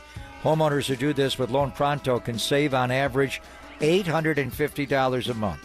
Loan Pronto offers a ton of options, including total refis or their express equity lines of credit. So call now, get a free rate quote in just minutes with no hard credit pull and no upfront fees. Call today, and you won't have to make a house payment until 2025. LoanPronto.com, 415-808-5721. Again, LoanPronto.com. Free rate quote now. Call 415-808-5721.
Papa and Lund continue live from the KNBR Casino Matrix Progressive Jackpot Studios. Casino Matrix, Progressive Jackpots are here. Where are you? Just drop in. Please play responsibly. 1-800-GAMBLER.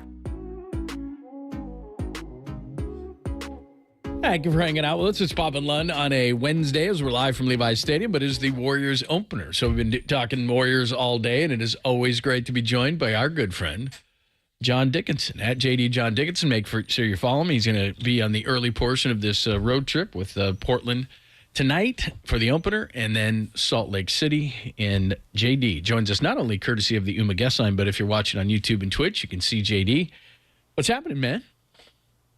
What's going on, fellas? Good to be with you from Portland as the NBA season gets rolling. Hard to believe. A longer offseason than the Warriors wanted, but I still think the last 6+ months went by in a blink, believe it or not. And kind of a new-look Warriors squad ready to roll here tonight over at Moda Center, just down the road from where I'm coming to you from. Yeah, they didn't make the playoffs technically. They were in the play-in, so they were done before tax day last year, and here we are on October the 23rd. So Steph obviously had a very busy offseason with Team USA, and likewise for Steve, but it starts anew tonight, October the 23rd. So what are you thinking as far as a starting lineup? Is he going to go big lineup with Steph and Wiggins in the backcourt and Kuminga, Draymond, and Trace Jackson Davis? Are those going to be the 5 to open? And if not, would Melton start, Pods? What do you think it is a starting 5 on opening night?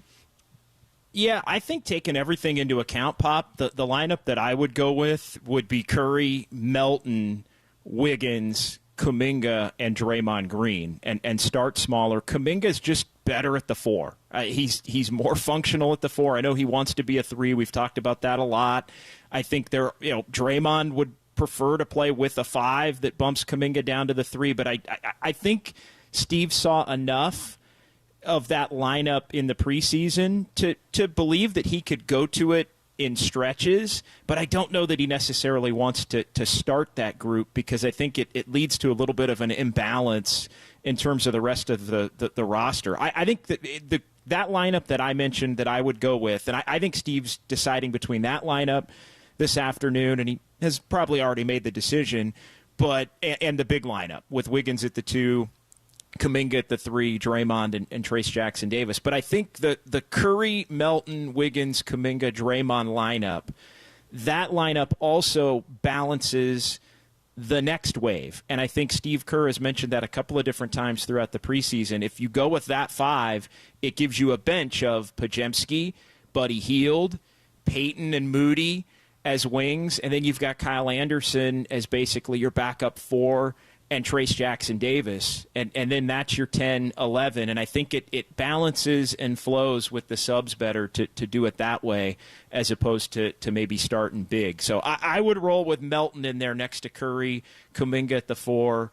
I think they've been pleased to this point with what they've seen from Wiggins, and roll Draymond out there at the 5, and you can always sub a big in the game quickly. Steve will make that first sub sometimes 4 minutes in, 4 to 6 minutes in, and then kind of go from there. JD, John Dickinson is joining us from Portland as we get ready for the opener between the Warriors and the Blazers. This is going to be a reoccurring theme, isn't it, where Steve's just going to be messing with lineups? We talked about it last year quite a bit, where he's still not figured out the lineup.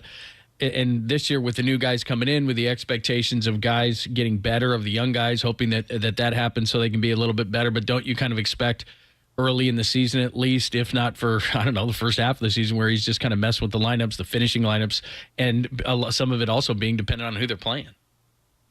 Yeah, the finishing lineups, I would agree. I think the finishing lineups are really going to be determined based on who's playing well on a given night. Obviously, Steph and Draymond would be out there if they're healthy and available, but I do think there are legitimately 3 spots open in the closing lineup, depending upon who's playing well and the needs of that night.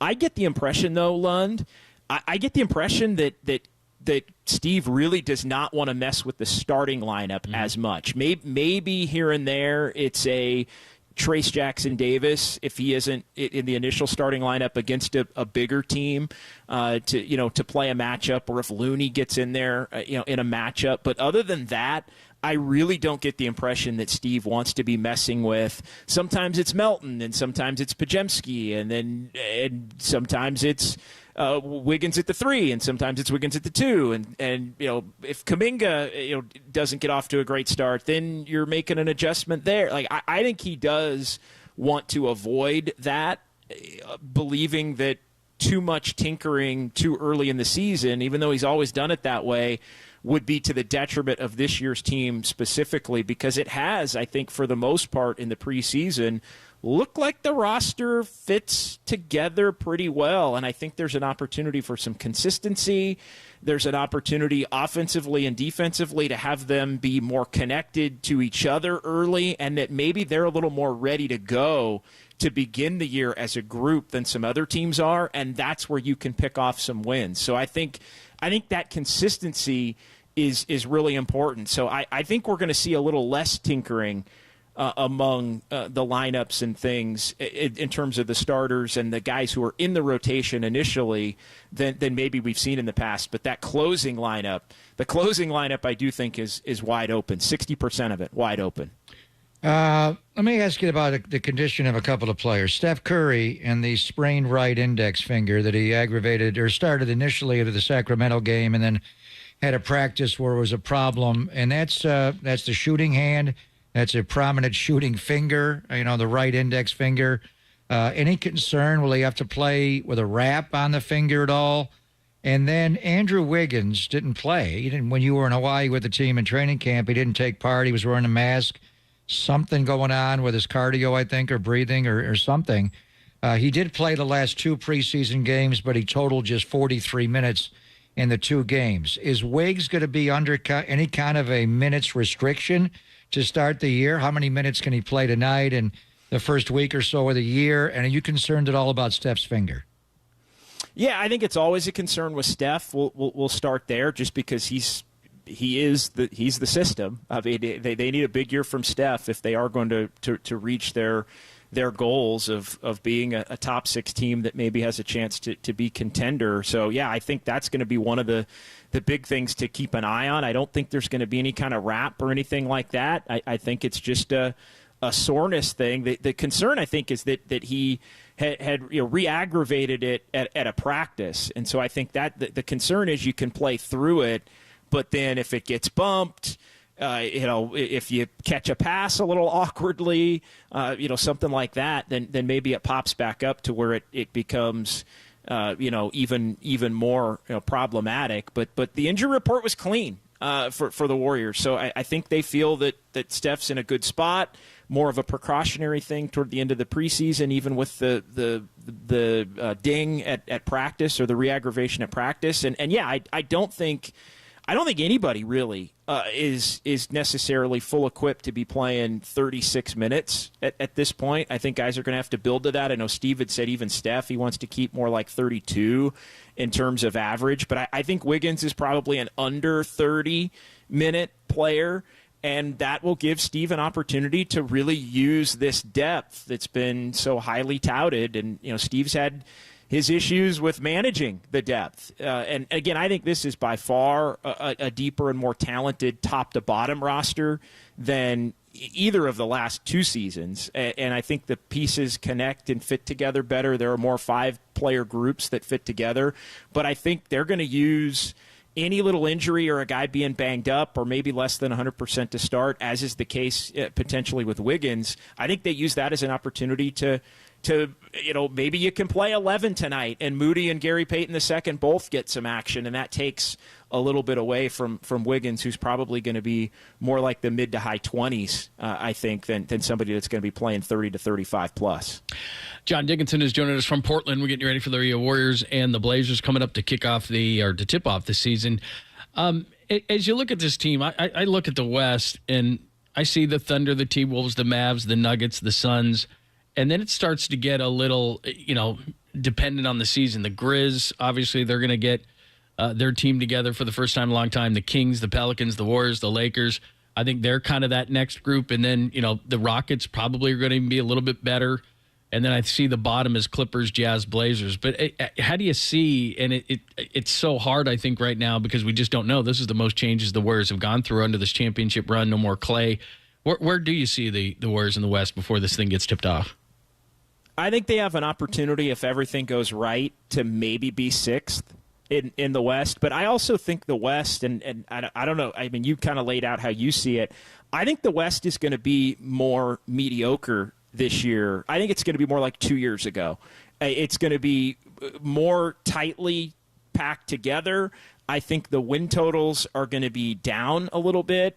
And in that 3 to 7 range. I think 3 to 7 is going to be maybe a lower total number and more teams in the mix. I think that is good for the Warriors. I think the Warriors have the potential to be a pretty good regular season team if they can stay relatively healthy. Now, regular season and playoffs, two different animals, but I'm kind of with you on, I think I joke about the give an F level. Mm-hmm. I think so much of the NBA regular season is based on that, and I think the Warriors are going to have a higher give a blank level than they've had these last couple of years. And I think there's some other teams, the Lakers got a win last night, but I think there's some other teams, the Lakers, the Suns, the Clippers are probably going to be incapable of doing it. I think even Denver, not as deep as they've been, and now 2 years removed from the title. Like I see a lot of teams in the West that are going to be more in the mid to upper 40s as opposed to getting into the low to mid 50s, and I think that opens the door, kind of like 2 years ago, for a team like Sacramento that won 48 but was the 3 seed. I think this year's going to be a little bit more like that. And I think the Warriors have an opportunity with their depth, if they come out on it, to actually put themselves in a decent position in the conference, because there's going to be some other teams that may be better, but just are not quite as locked in on the regular season, and maybe their final standing and seeding gets messed up or lowered because of that. But I do think, all things go right, the Warriors can be top 6. And I'm more optimistic about this team than I was when training camp started. Just in terms of the way they still don't have a true clear-cut number 2. We'll find out how that all shakes out. I think it's going to have to happen organically, but I do think they have a lot of really good players. They may not have enough great players to be in that top 4 in the West, but they've got a lot of really good players, and they still have Steph. Draymond seems more engaged. I think they're confident Wiggins is going to be better than he's been either of the last 2 years, and more available. And I think the young-old mix is probably a lot more balanced too. So I'm interested to see. And the schedule maker, I think, these first 2, you mentioned it, London. I would agree with you. I think Utah and Portland are probably the bottom 2 in the West. So go get a couple of road wins at the beginning of the year and see if it can't build some momentum. Well, they got 46 last year wins, and it was only good for, the tied with Sack, but they lost the tiebreaker. They were 10th. And, you talked about giving F. A lot of times the Warriors coasted through the regular season assuming they would be in the playoffs and what would be the seed. And they can't do that anymore. There's no margin there. So when John was away in late June and you and I did a bunch of shows together, we got into a long discussion one day about Buddy Hield. And here he is, a member of the Warriors. And we talked a lot. I've liked him. And they do love the stat that he's made more threes than Steph the last 5 years in the NBA, over 1,300. We know Buddy Hield can come off a curl, a pin down, a floppy, and make a 3. What else can he do? Can he guard? He's going to be at times a go-to guy off the bench, but will he be a go-through guy? Will he pass the ball? He's going to sub in early and come in chucking. What else does he do besides shoot the basketball, JD? Yeah, it not a lot. And I think, Steve wants that mentality of him coming in and loves the mentality that he's going to come in and he's going to be shooting. He's going to be gunning and they need that. And he's been a good fit from people that I've talked to. And again, I've been a little more down on him throughout the course of his career. I think he's been a guy that will shoot, but doesn't have a great handle. Isn't a great passer. Like, you almost have to keep him in that lane. Like, make the simple play if you're not going to take the shot and keep it moving. Defensively, he really struggles to keep his man in front of him. He also struggles in the team concept. He falls asleep, cutters. Guys will get to a corner on him and find an open spot. But people that I've talked to have been pretty impressed with the fit in the Warriors system both ways. One thing I'll give you, because I know, Pop, you're trying – he does tend to guard, I think – he guards bigger guys better than he guards quicker guys. Yeah, because of the big body. So I think he's sturdy, even for not maybe having the height. So I think that's the one area I was going to give you the one other positive.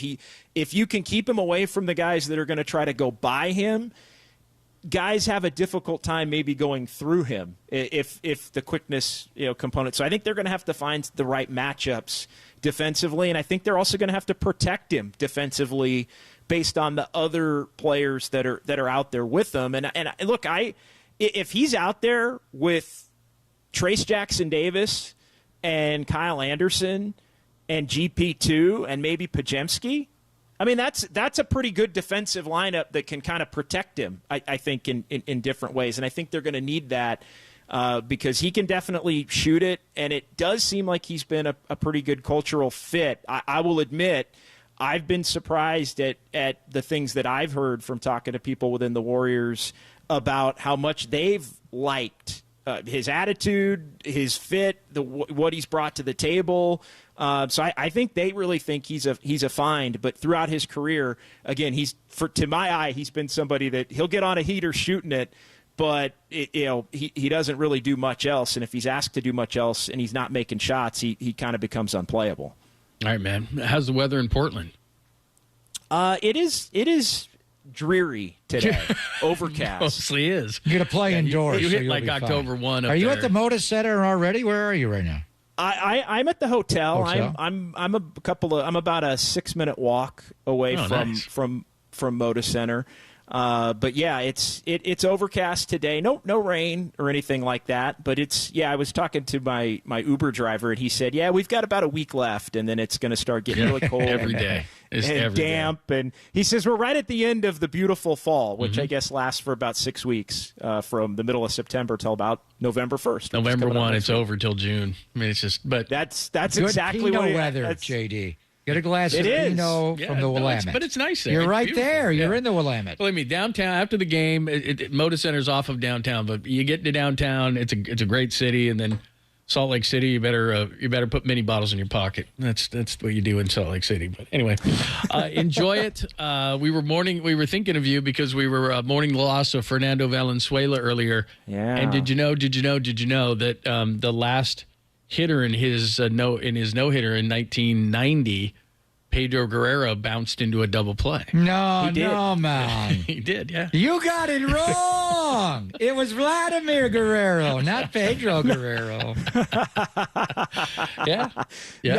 You guys had Saxy on, Yeah, right? We did. Yep, we did. John did not ask the question. Yeah, everybody was What goading are we going to me. say? You're mourning when you're at Fernando's it's not really the funeral. mood. At the time. What are we going to say? It's When not you're the at time. Fernando's funeral and the open casket is staring at you and you're talking to Pedro Guerrero, are you going to bring up the man? It was bad timing. Can't do that. Bad timing. Very inappropriate. No. Anyway, Even we have morals and scruples. we do. That's our. We don't have much of a line, but that was it. Yeah. That was was the it. line. So we just, we thought you'd enjoy that for some reason. Thought of you right away, JD. Yeah. So enjoy tonight. Enjoy Salt Lake City. We want to talk to you from there too and see how things are going and so forth. But enjoy the game. By the way, tonight after the game, right? It is back. Yep. Better than ever. Dubs OT. Yep. Right after the game, right? Just boom. Right after the game on YouTube and over the air. But you can watch the show on YouTube and you can listen to it, and we'll podcast it and all that great stuff. So a new year and ready to roll with the best Dubs coverage in the Bay right here on the Sports League. Yeah, you and Silver tonight. So make sure you tune in right after the final buzzer. JD will be there with Silver, and he's live in Portland. So awesome stuff. JD, you're the best. Thank you so much, man. We'll appreciate it, man. We'll talk to you from Salt Lake City. Thanks, fellas. There you go. That is the great John Dickinson, and you saw him yourself there, looking very good there on YouTube and Twitch. All right, we got a final couple of things. No, we cannot tell you the story. I know it's going to come in, but anyway. I could tell the story. You almost did one time. But anyway. Dave we'll give you a Stewart and couple Lucille are very much alone in that story. We'll come back, give you a little remnants, and then Tolbert and Copes at the top of the hour in the Sports Center.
Follow KNBR on Facebook. This is Papa and Lund on KNBR 104.5 and 680. The Sports Leader.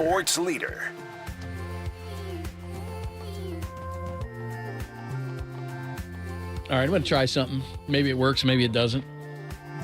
What are you trying? I'm gonna play this thing for you. So this kid, and most athletes are like, "Don't bother me with your fantasy football team. I don't want to hear it." but and they're right. But Debo Samuel actually responded to this kid. So obviously he's in the hospital, and this kid's crying in his backseat of his car. I mean, he's probably 7, 8 years old, and his dad's recording the whole thing because he's crying about all the injuries. The kid's 7 and he's playing fantasy football? He looks like he's about 7, 8, maybe 9. I don't know. Okay. He's not very old. And he's playing fantasy football and he's crying. This must be the first year that he's playing because we all know like injuries happen. You kind of get mad about it, but what can you do? And so Debo's on his team. So yeah, this kid's crying about Debo and CJ Stroud sucks and this guy's hurt and that guy's hurt. And so Debo actually responded to the kid and said, "I'm okay, buddy," on this thing. But this is pretty funny. So I'm going to play this for you. I think it'll work because we got the mic and everything here. So let me get it to the beginning. And I'll let you play. I'll let you. You're doing this right off your iPad. Yeah, I think it'll be fine. This is the way I roll. If it stinks, then don't hit the wrong button, John. Yeah, I know. This could be problematic. Wow. Bound, go wow, wow. Whoa, wrong video. Okay, let me see if I can do this. Buddy, what's the matter? I'm done with fantasy football. Why? What happened? Everything. All my players are getting hurt, and they're like some of the best ones. Who's hurt now? Chris Godwin's hurt. Now, CeeDee Lamb's Debo Samuel's in the hospital. And CJ Stroud can't do anything. CJ Stroud's sucking right now? And so is Chris. Cortland Sutton. Hey, we got to look at the waiver wire and keep it moving. That's all you can do.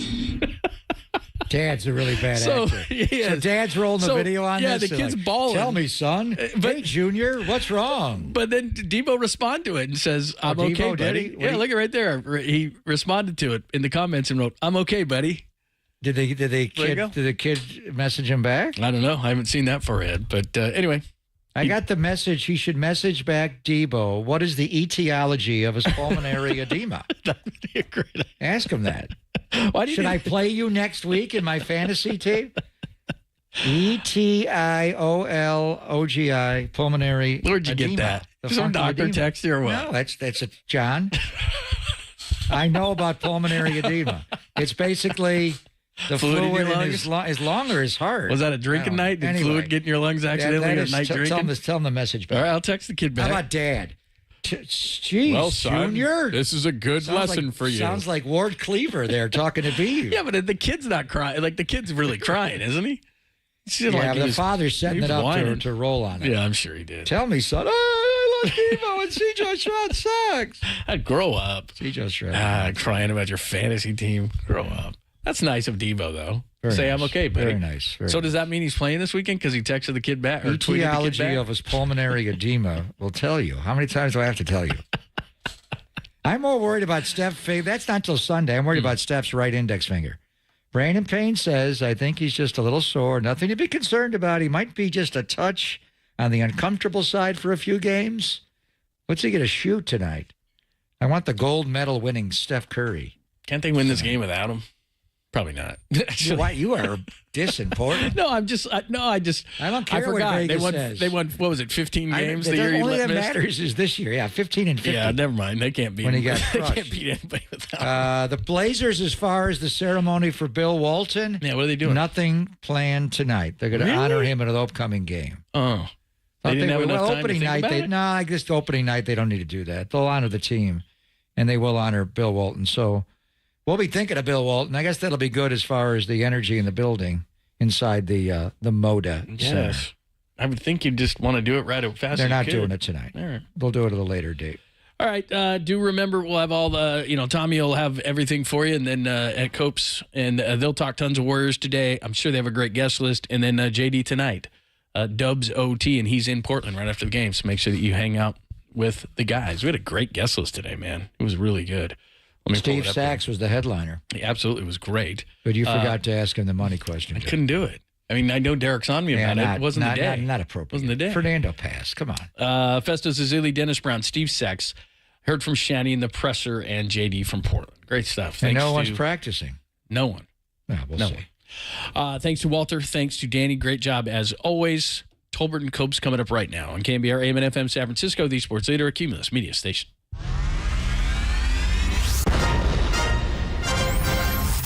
The NBA brought him to the Bay.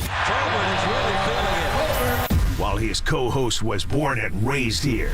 Adam, that is great co-host work right there. That is amazing. You're lucky to have Adam, Tommy. Oh, absolutely.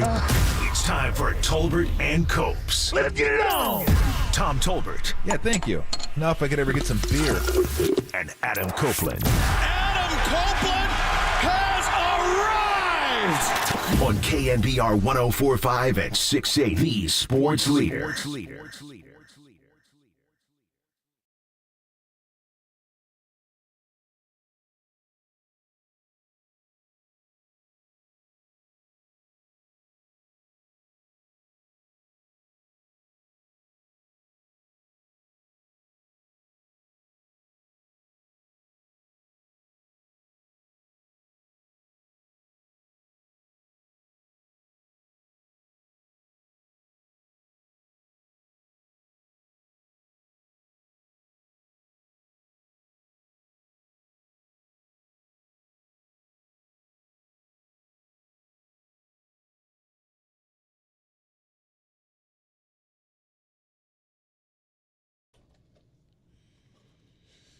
What is shaking? Adam Copeland, Tom Tolbert with you. Dante Whitner, 350. Number 8, the Hall of Famer. Steve Young, 5 o'clock. As we get you ready for the Cowboys and the 49ers this weekend, the Warriors lift the lid tonight in the Rose City, taking on the Trail Blazers. I think that's at 7 o'clock. So we'll see the new-look Warriors tonight. And we got Dodgers and Yankees in a couple days.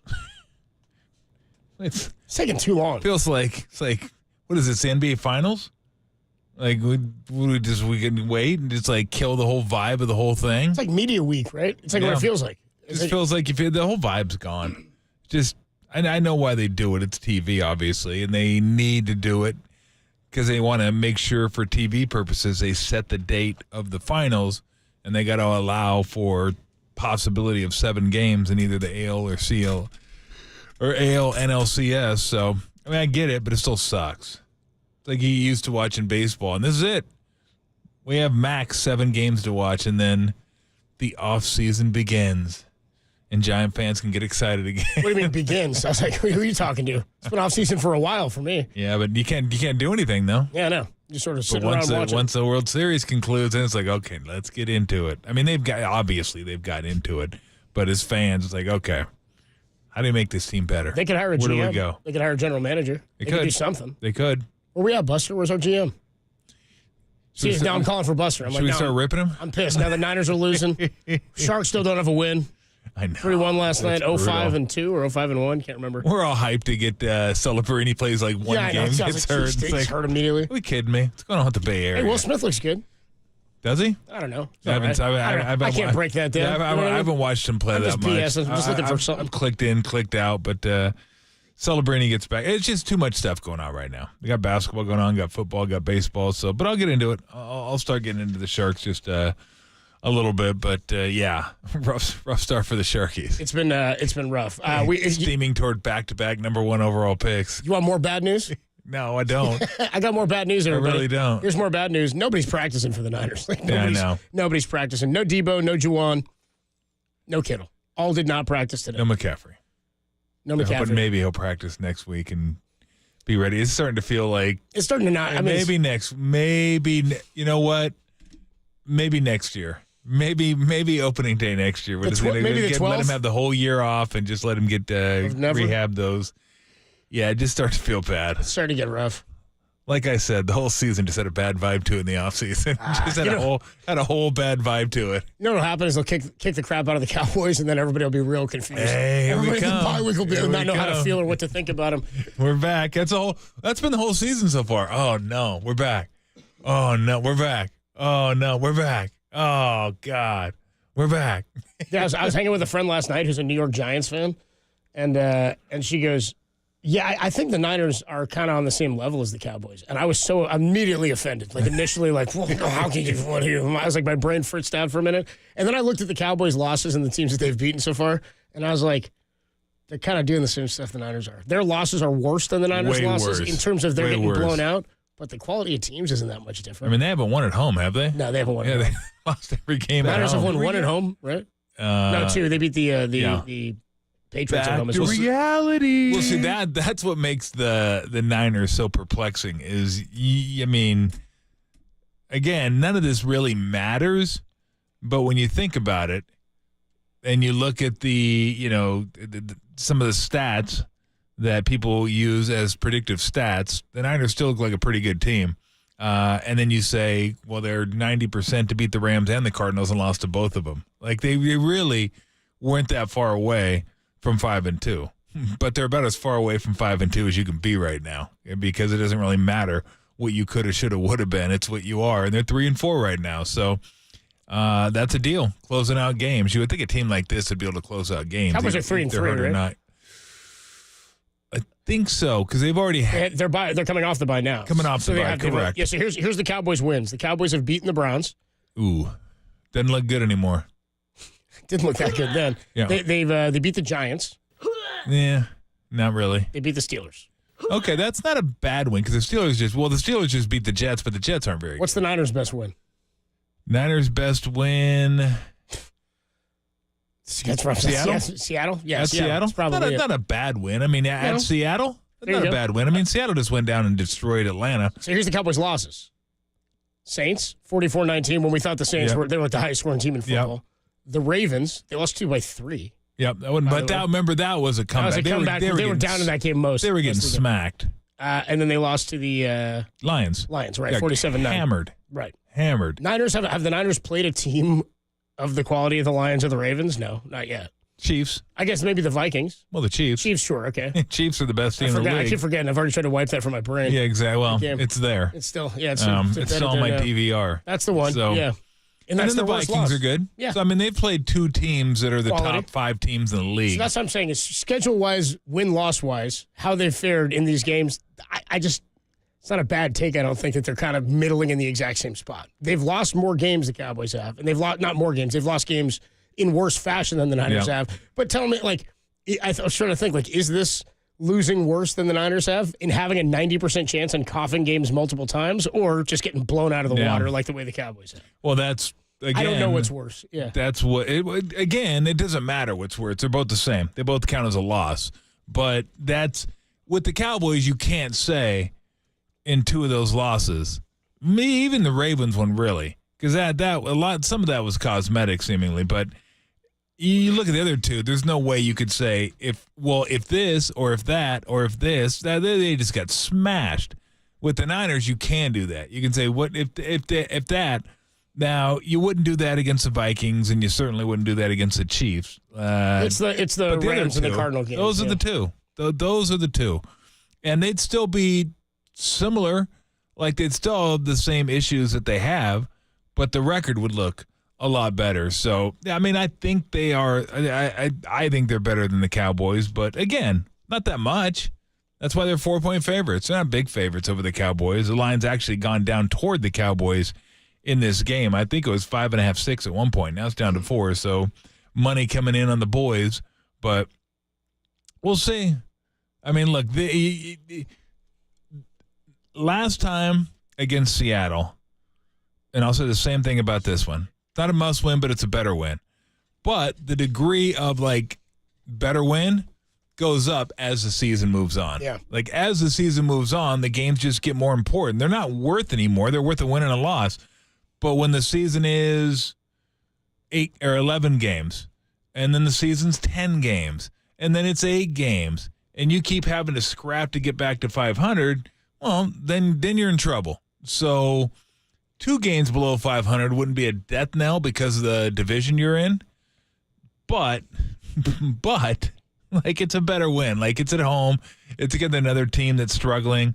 I have no idea if Micah Parsons is going to be back this week, if Lawrence is going to be back this week. Like, their defense is beat up, and the Lions just mauled them, diced them. Yeah, that's exactly what, because that's what Lions do. They maul you.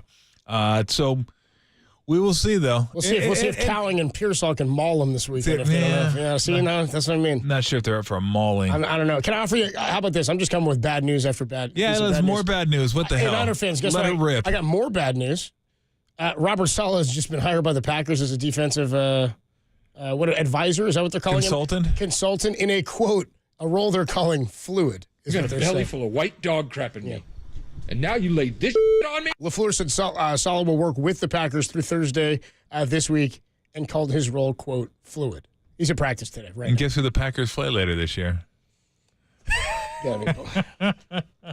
Hey, Tom, at least that game's at home, right, for the Niners? No. Oh, no. It's in Green Bay. No. It's like the Blues Brothers line. Well, I thought because we got the first round for free, all the drinks are free. Oh, no. For all your bad news, keep it locked right here. Tolbert and Coach, we got plenty more of it. Son of a GM, you know what I mean? Dodgers in the World Series. At least we got Steph Curry, huh? Don't do that. What did I do? Don't do it. I didn't say anything wrong. Don't do it. I can't talk Warriors now. He rolls an ankle tonight. It's all on you tomorrow. It's all on you. Well, Valkyrie, are they started yet? I'm just clamoring for something, dude. Yeah. Don't have a Sharks win. They're going to draft a player to be hurt later. I got one thing I can offer you. I got one thing. One thing. That's it. Okay, that's good enough. And let me say this real quick. Tim's like 1-1 on these sound bites, right, for the cue to call. Can we agree the first day was really good and yesterday was just yesterday was bad? Yeah. Tim's putting it on Derek now, but I'm going to make Tim wear it. Okay. Because I can see him right now. Right. Here we go. We're giving away 2 tickets to go see Tom Segura at Chase Center. Is that the good news? This is the good news. This is the best I can offer you guys. Wow. This is all I have is a giveaway. All right. Tom Segura. All right. Jeez. This is the good news. The good news is we're scuffling. Yeah, we're scuffling. The good news is Tom Segura. The good news is you're fired. And the best news is he'll be here in January of next year, January 24th of next year at Chase Center. Tune in all day long between 2 to 6 when you hear the cue to call. Be caller 10 to the studio, 415-896-KNBR, and you'll win. Furnished by Live Nation. Get the rules at KNBR.com. Tim, what you got today? I don't know if you're familiar with Atlantic City, but if you hate yourself and your family and your friends, take them to Atlantic City. It's basically like if Las Vegas had diarrhea, but then when you went to wipe it, you didn't use toilet paper. You just found like old cups and torn up shoes and other things you find in a dumpster, and then you were to throw it down, and then it grew lights. Getting a little long on these cues to call. We're stretching this a bit. Hey, don't blame us on Tom Segura's material. This is.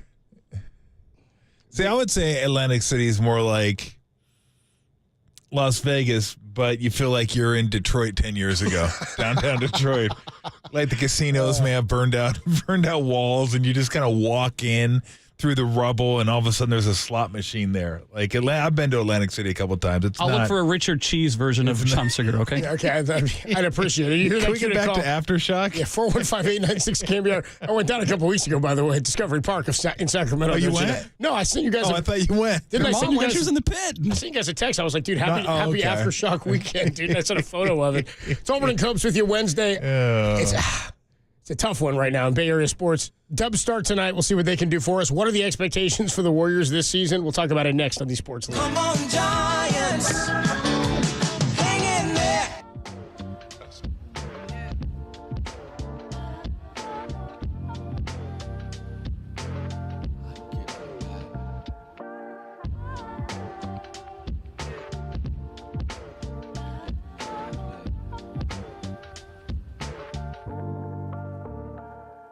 Steve Young joins Tom and myself later today to react to the 49ers' loss to the Chiefs and what they will need to do against the Dallas Cowboys to turn things around. Tune in at 5 or check us out on Twitch or our YouTube channels.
And now, time for the Protect Your Assets with David Hollander Business and Technology Report.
Catch KNBR at your crib on your Amazon Echo smart speaker. Now back to Tolbert and Copes on KNBR 104.5 and 680, the sports leader.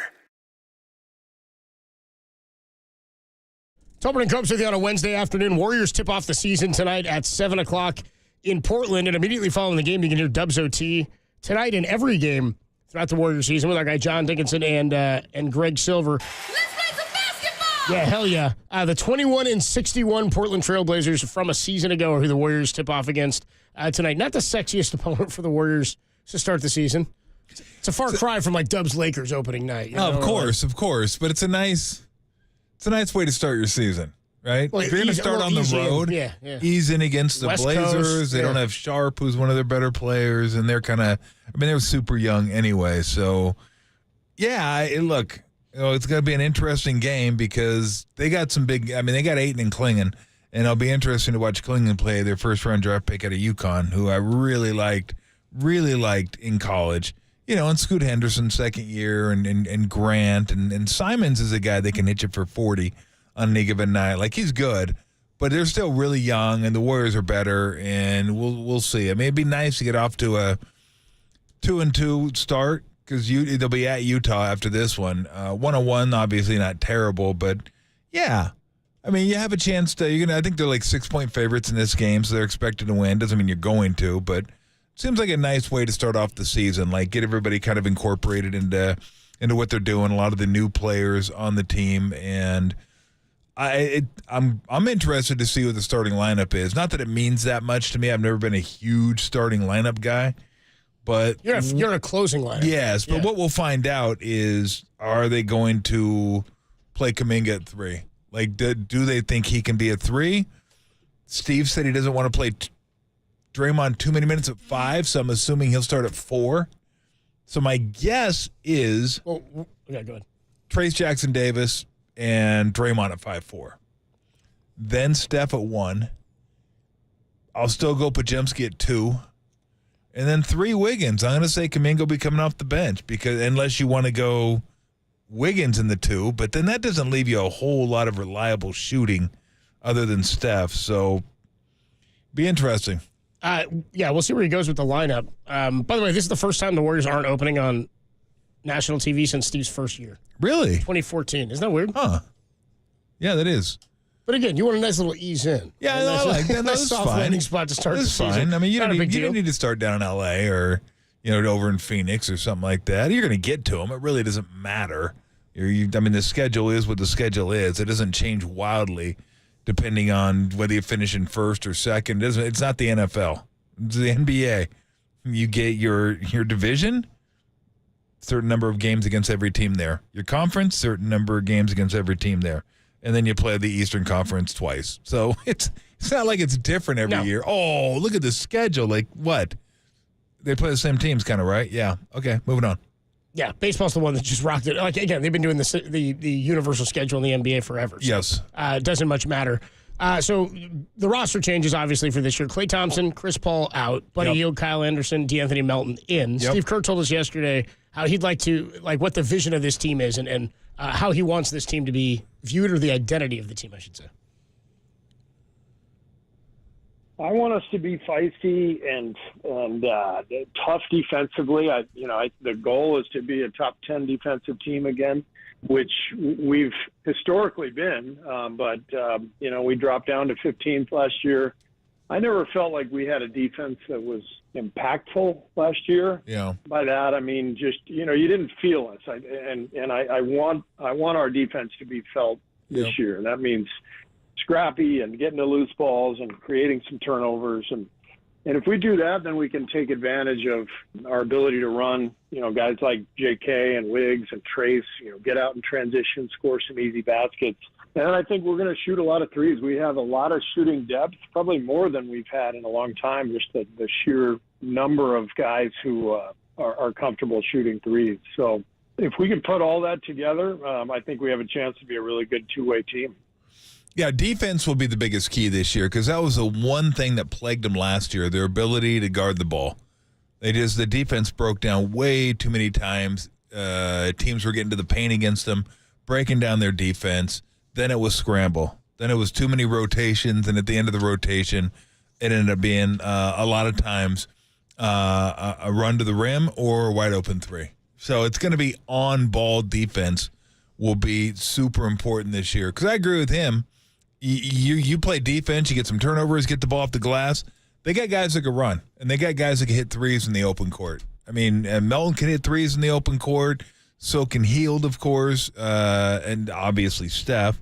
And then we'll see what Wiggins offers this year. I'd like to see Bajemski shoot a few more times this year. But they have guys that can shoot. Even Kyle Anderson, if he gets a set shot, he's more of a kind of a corner three guy, but he can even knock down that shot. Their defense should be better. Like, they should have guys that could guard the perimeter this year. I mean, Hield's not a defender. He's not a defender at all. Anderson's solid. Like, he's more solid than his athleticism belies. Melton's a really good defender. Pajemski can be an on-ball pest. Sometimes he can be overpowered a little bit, but he'll get into you and defend. If Jonathan Kuminga doesn't take too many chances and get too aggressive, where he's like getting all ball, he gets all frantic and stuff, ends up committing a foul. Wiggins is very solid. Steph's a better team defender than an individual defender, but he can still guard a little bit. I mean, Draymond's obviously Draymond. But here's the thing. You can have a really good team defense and be average individually, but you can't be below average individual and have a really good team defense. Because a lot of times it just comes down to, as they say, the Jimmies and the Joes. Like, how good is your personnel? When the Warriors had their top 10 defenses in the NBA when they were winning championships, I mean, look at the first championship they won. They had I think it was number one in the league efficiency-wise. Clay, premium defender, like one of the top twos in the league defender. Bogut, one of the top fives in the league defender. Andre, one of the best guys, defender, multiple positions. Harrison Barnes, fantastic defender. I mean, they had really good defenders. So, of course, they're going to be pretty good team defense because all the guys on the court were really good individual defenders. And then when you get into the Durant years, it was still Andre, KD, Draymond, Clay. Like, when you have those type of defenders, you're going to be good defensively as a team. That has fallen off recently, and it's not so much the offense, although the offense hasn't been as good either, but really the defense is what set them apart back in the day. I remember when they won their first couple of championships, people still thought of them as a run-and-gun offensive team that shot jump shots, and they weren't. They were a team that took mid-range shots. They were a team that got to the rim. They did shoot a lot of threes, but mostly it was Steph and Clay that shot those threes. But really what people missed was this was one of the best defensive teams in the league. I don't expect them to get to those levels, but if they could get around 10, that'll give them a chance this year. Warriors open against the Portland Trailblazers in Portland tonight at 7 o'clock this evening. You just mentioned the lineup a couple of minutes ago. You asked Steve yesterday about all the tinkering he may do. Will he tinker with certain lineups and certain matchups early in the season? We'll get a little bit of a taste of that probably over the next couple of weeks. We'll talk a bit about that next. And then, by the way, later today, Dante Whitner at 3:50, Steve Young for his weekly conversation, the best half hour in radio at 5 o'clock. When we come on back, more on the Warriors starting and closing lineups on the Sports Leader.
Tolbert and Copes continue live from the KNBR Casino Matrix Progressive Jackpot Studios. Casino Matrix, Progressive Jackpots are here. Where are you? Just drop in. Please play responsibly. 1-800-GAMBLER. The over-under for starting lineups for you before the new year would be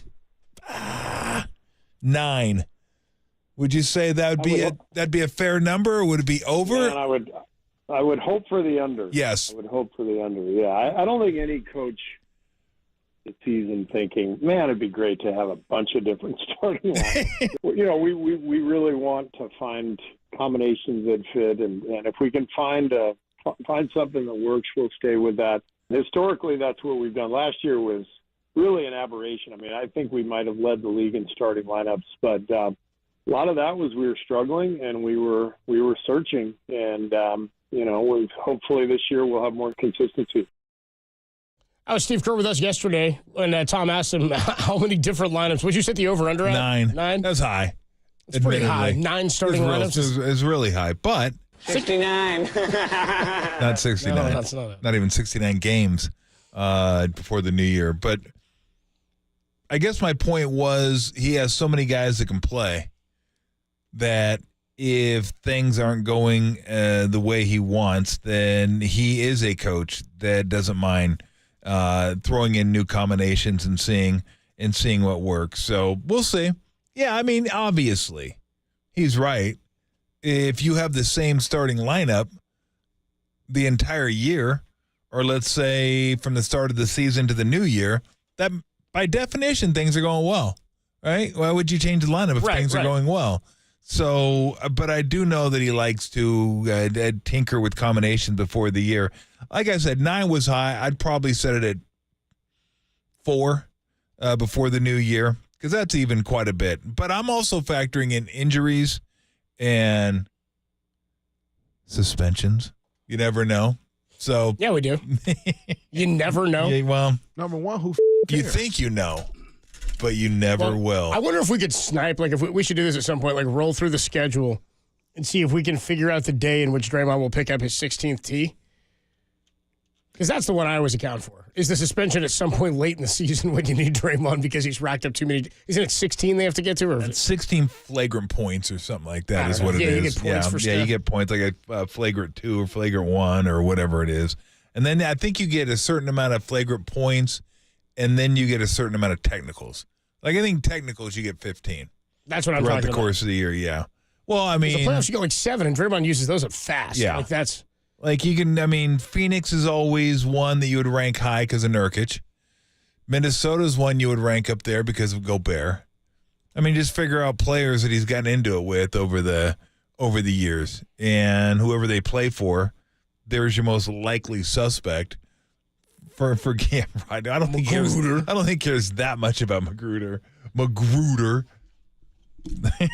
Yeah, so you get 16, then for every 2 additional, you get another. So 16, then you get 1 game suspension, then for every 2 additional, you get another suspension. And does it say how many flagrant points you get? I thought it was another flagrant thing you get. I mean, he's mostly on the technical side of it, though. He usually racks those up fairly quick. So he's a habitual abuser. But I know ain't nobody scared of no damn Rodney Magruder. Magruder, with the emphasis on the Gruder. So the only thing ain't nobody scared of Rodney Magruder. Only thing we could get out of Steve yesterday was that Steph Curry is going to start, which is nice to know. Yeah, for tonight's game. You were saying before, what do you think the best starting lineup was? I don't know best starting lineup. It just seems to me my guess is Trace, Draymond, Wiggins, Pajemski, Steph. Because that leaves you with a pretty nice second unit of Melton, Healed, Anderson, Kuminga, and then who knows, Moody. I mean, I don't know if all 5 of them will be out there at the same time. I would think Healed will be one of the first coming off the bench because him and Steph being out there seems like a pretty nice combo to stretch the court and free up Steph for maybe some more shots, or Healed for some more shots for that matter. Anderson's a guy I could see coming off the bench early just because they could use him as a 5, as a 4, even as a 3 sometimes. He could come in there. He could be in there when Steph's not in there to help Melton or Pajemski run the show. He can do that like Draymond can do it. I don't know if he's as good as Draymond doing it, but he's very capable of handling the ball and getting you into your offense, stuff like that. So the second unit is interesting because you have a lot of guys. You don't have like the guy. And that's going to be like who takes over that second unit. There's a lot of guys. I'm not sure. Gary Payton's back there. Yeah, exactly. I'm not sure who it's going to be. Now, if he wanted to try Kuminga at 3, he could have Wiggins come off the bench. I mean, that's a possibility as well. But having Steph out there makes it a lot easier for everybody else. When he's not out there, you want someone who's attacking and getting after it. And I could see having Healed on the court and Kuminga on the court at the same time be a nice complement, where Kuminga's the guy that gets to the rim and really attacks the rim, and Heald's the guy on the perimeter. So I'll be interested to see how many minutes they share on the court together. But it wouldn't surprise me if Hield came off the bench first to play with Steph. But again, here's the problem you have, unless you think Kuminga is a better three-point shooter than Wiggins, and I don't know, maybe he is at this point. Is he? If you start that lineup, Trace, not a shooter.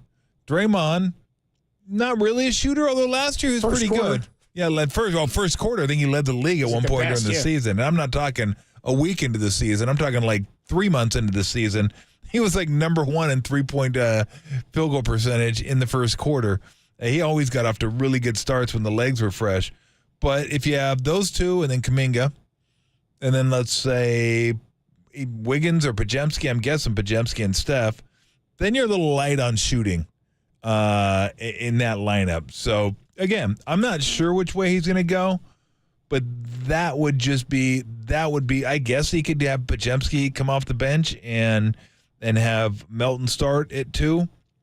But I think it makes sense to have Podziemski and Steph together to start out. So that would be my guess. Obviously, I'm going to get 2 right.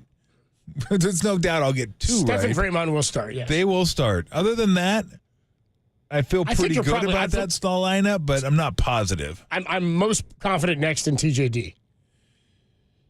Yeah, I think so. Just because Steve has said he doesn't want Draymond to play too many minutes at 5, and if you start him at 5, you're already locked into probably, I don't know, 6 minutes at him at 5. To start the game, yeah. Yeah, I don't know if he wants to do like 15 minutes a night at him at 5. Yeah, so TJG's the one I think probably most likely next. But you're right. It's in terms of the bench, like I don't know which combination they go with, and there's probably a lot of tinkering here, which is why in terms of guys who could slot in, there may be a lot of lineups prior to the new year. I mean, it's as you pointed out, Melton, Hield, Anderson, Kuminga, Moody, Gary Payton, and Looney. That's your 12 right there. I mean, that's 12 guys. Yep. So I can see a lot of these guys playing. Yep, and who knows? I mean, depending on what Portland tries to do, I mean, they could go Ayton and Klingon in the lineup together, because Klingon's a guy who's going to be around the rim, right? He's a shot blocker, rebounder, dunker spot, lob guy, offensive rebound guy. He's like what Ayton isn't. And Ayton is what he isn't. He's like a 15-foot face-up, kind of finesse big guy that can run the court, hit shots. He's a face-up guy, little jump hooks and stuff. But he's more of kind of like a finesse offensive guy, where Klingon is a power 5. Like he's going to be around the rim and bodies are going to be flying. That's just who he is. So I don't know if they would do that, but they complement one another. So if they do that, who knows? Maybe you see Looney and TJD out there. Although Draymond can handle big guys, that isn't a problem. I mean, you could put TJD on Klingon and then just put Draymond on Ayton, where he's had pretty good success against Ayton. So, yeah. No, I'm excited to see just kind of what they look like this year. I know how they want to play. They want to play faster. They want to shoot threes. They want to get after it and be, when Steve says we want to be felt on defense, that means bumping cutters. That means getting up into guys. That means having your forehand on them, just getting into them, making it tough for them, not letting them run their offense. I call it dummy offense mode, where you're just passing, cutting, and there's no pressure on you. Like, you're denying the pass. You're making them work hard, coming off screens just to receive the pass. And then when somebody cuts, you get in their way and bump them a little bit. You can't chuck them anymore because it's going to be a foul. But you get in the way, bump them a little bit. Big guy on big guy, you're getting into the guy, bumping it, not making it easy for him to come set screens. Rebounds, you're boxing out, you're putting a body on a body, just stuff like that, where it's going to be tough for him. And they didn't do that a lot last year. We will talk more about this in terms of the rosters. We get closer to the tip-off, I guess, 7 o'clock tonight, the Warriors tip up in Portland. I'm looking for the spread on this game? They don't list it. Oh, there it is, 6.5. Is it 6.5? Yeah. By the way, tickets still available for $18 up at the Moda Center for opening now. I was like, man, they really did just win 21. Not a hot ticket, huh? 21 wins last year. Not a hot one. And I guess Warriors don't bring that with them a little bit still, where people want to fill in arena to go see Steph? Maybe not. Not in Portland. Maybe not. No. It's not Steph against Dame like it used to be. Yeah, that's true. Where do the Warriors rank in the Western Conference? And after what we saw last night, is it Boston's Eastern Conference to lose? We'll talk about that next on the Sports Leader. But I know ain't nobody scared of no damn Rodney McGruder.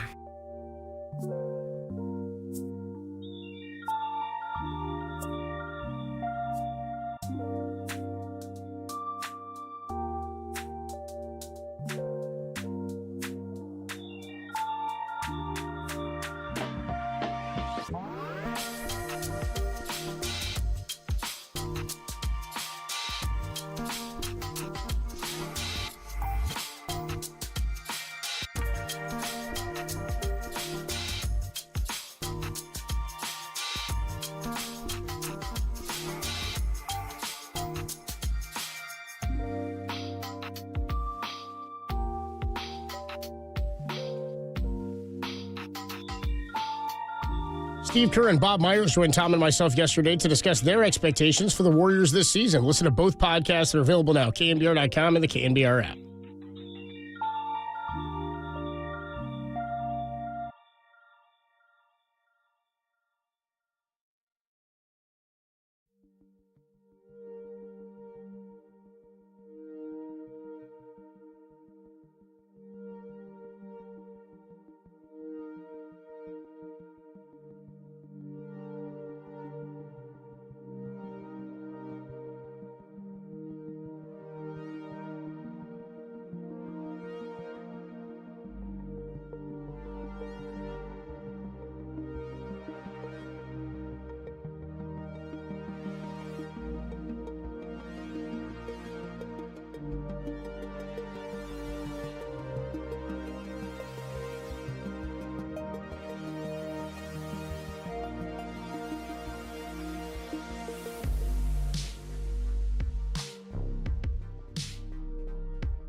Tolbert and Copes continue live from the KNBR Casino Matrix Progressive Jackpot Studios. Casino Matrix, Progressive Jackpots are here. Where are you? Just drop in. Please play responsibly. 1-800-GAMBLER.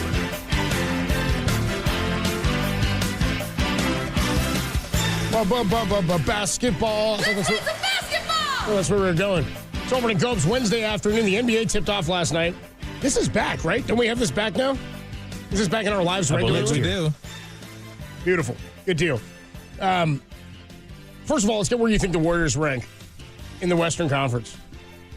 Okay. Among the powers that are in the Western Conference, how do they stack up? Let's start off with number 1, OKC. Yeah. In fact, if I had to right now, which I don't, I would pick OKC to win the championship. Will you make that pick now?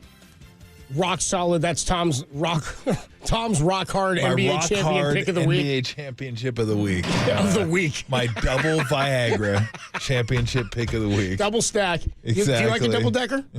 Triple decker. Triple decker. Yeah, triple decker. Do you ever go triple decker? I don't know where that soundbite's so funny. Yeah, I got OKC winning the championship this year. They are loaded, absolutely loaded. Once they get Hartenstein back, and I forget who we were talking to yesterday. We were talking about Hartenstein. He kept saying Hartenstein. I'm like, okay, we need to figure this out. We've been through this. Just get together and figure it. Just tell me which one to go with. Stein or Steen? I mean, just pick one, okay? Doesn't have to. Can we just pick one? You're just gonna make it easier on everybody, okay? Everybody will be down with that. And Caruso to go along with their cast. I just think they're fan. Dagnall's a really good coach. I really like them, and they're fun to watch. I talked about them a couple years ago, how they're just fun to watch. They just keep coming at you in waves. They got a bunch of young dudes on the team, and Shai Gilgeous-Alexander is an absolute stud. Jay Williams, it's just a really, really good team. After that, I'd say at the top it's a little muddled, but I would go in no particular order. Let's say top 4 who gets buys. I'm going to put Memphis back in there. I'm going to assume that John Morant's going to come out on fire. A little revenge tour from him. It'd be great if they could keep him on I hope it's not a revenge tour. If they could keep him off his phone this year. Sure hope for the safety of everybody it's not a revenge tour. Oh, it is. Trust me. Oh, boy. Not in the traditional sense. Oh, you meant the basketball sense. But it could be. I got you. Who knows? Careful. Who knows? Don't cross No them. phones, no scopes. Yeah, and I think he should be good. He should be good to go this Stop year. playing with guns, bro. That's all. Yeah. So they got a deep team too. So I think Memphis will be in the top 4. I'm going to say Dallas will be in the top 4. I think the addition of Clay is going to be really nice for him. But more than anything, I just love their center combo of Lively and Gafford. I mean, they're really good and really good for that team. Set screens, rim roll, offensive rebounds, and occasionally Gafford will shoot like a little jump shot or those 5-6 footer. But Lively is strictly dunker, rebounder, runner. And that's perfect. That's what they need. Well, yeah, one spot left for your top 4. You're saying OKC, Memphis, Dallas. OKC, Memphis, and now Dallas. I'm wondering where you're going between Minnesota, Denver, and New Orleans. Those are the other 3 where you'd be like, damn, I was like Denver out of the top 4, you think, this year? Minnesota, I think, makes the top 4. I'm going Phoenix. You're going Phoenix. I'm going Phoenix. 4. Yes, I'm mixing it up a little bit here.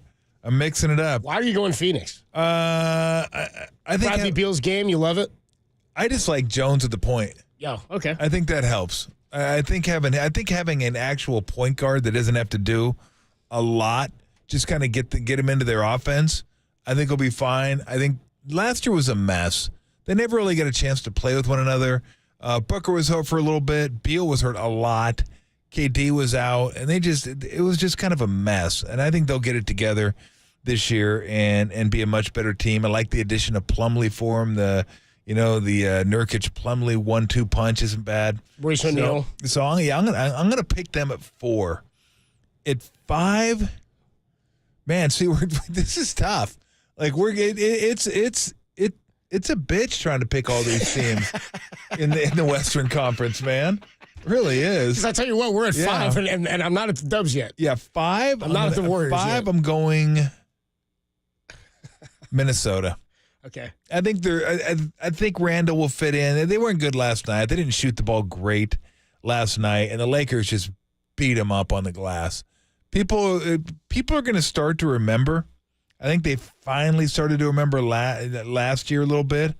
When Anthony Davis is healthy and plays, he is a top 5 guy. Like, he's amazing. Yeah. He owned that game last night. Like, LeBron was totally second fiddle in that game, and I think LeBron's totally cool with that. And we had a really, really touching moment with him and Bronny, wasn't it? Didn't everybody think that was really, really cool? Yeah, it's always really cool when father and son play and they're just trying to get it over with so they don't got to answer questions about it. Let's get it over with, play him 2 minutes, and then send him down to the G League. Is that how long he played? Like yeah, 2 it was minutes? like 2.5 minutes. And Did he clank any shots? Yeah, I clanked one. Nice. 3-pointer. Clanked one. And it was, I didn't really care one way or the other. Because people were like, oh, that was totally fabricated and totally fake. And I'm like, well, yeah. They just wanted to get it over with so they didn't have to answer a whole bunch of questions. Trying to win a ball game. Yeah, it's like, to me, it's like, whatever. Because I would have done the same thing. Get it over with, move on, and that's it. Did I make a big deal out of it? I think it was like, oh, this is like super cool. Not really. It would have been super cool if it would have been like legitimately an NBA player and they'd have been playing together. So you thought, oh, we're going to get to see this pretty much nightly. They'll be playing together because his son's good. Not the case yet anyway. So, but Anthony Davis, watch out. He's going to get some MVP votes if he does, not just what he did last night, but if he just stays healthy. Minnesota had to settle for mid-ranges all day, all night, it felt like. Yeah, they just couldn't make a shot. They could not get anything to go, and obviously they're going to miss Cat in that regard. But Randall will be better. He didn't really get into the offense, but that's the problem I have with him is when he catches it, he stops, he pumps, he dribbles, he pump fakes. It's like it just kind of kills the whole flow of the offense. And the Lakers, the same story. They won, but they've been the same team for the last 3 years. Can they shoot? Last night was a resounding clank. No, they can't. They'll shoot better than that, but they were not good last night shooting. But it didn't matter. They owned the paint, and owned the glass, and owned the night. Good movie, by the way. I was on cable last night. Not bad. Own the night? Yeah. Joaquin Phoenix and Marky Mark and Robert Duvall. Also in the movie. Cast. Have you seen it? No. Yeah, it's pretty good. Pretty good. I wouldn't say great, but it's a pretty good movie. It's worth cast for sure. Worth a watch on cable. So I got 5 Minnesota, 6. I'll go Denver, but I worry about Denver. KCP was really, really good for them, and I don't know that I love the bench, the additions of Sarge and Westbrook. I don't know exactly how they fit in. Now, Westbrook should be amazing on the offensive end if he cuts, and he cuts at the right time, because he's still explosive getting to the bucket, and the big fellow will find you. Jokic is going to find you if you're open and you cut. Like, he's just a wizard when it comes to that type of stuff. But how are the young guys going to be? Really, that's ultimately what it's going to come down to. How's Straw they're going to be? How's Brown going to be? How's Watson going to be? Like, those are the three guys, like young, athletic, wing guys. Can they shoot enough? Brown, athletic, really good defensively, can't shoot, at least consistently. Watson, same thing. And Strother was a shooter at Gonzaga, but he didn't shoot the ball great last year. He didn't get a great look. So we'll see how he is this year. But, I mean, you still got Joker and you still got Murray, so I think they could be really good. 7? I'll go Warriors 7. I go Warriors 7. Pels 8. Lakers 9. And what am I missing? Oh, Sacramento. This is rough. God dang. It's like really rough. It's dude, every time it's like okay, let's put Kings 9, Pelicans 10. So we're the Lakers. I thought so I had Lakers 7. No, you had Warriors 7. Warriors 7. Who did I have 8? New Orleans. Okay. Lakers 9, Kings 10. Okay. How's that? That's good. And I'm leaving out Houston, who I think is going to be a lot better this year, too. Yeah, you left Houston out. I left Houston out. So I left Houston out, I left Portland out, I left San Antonio out. Utah. Utah out.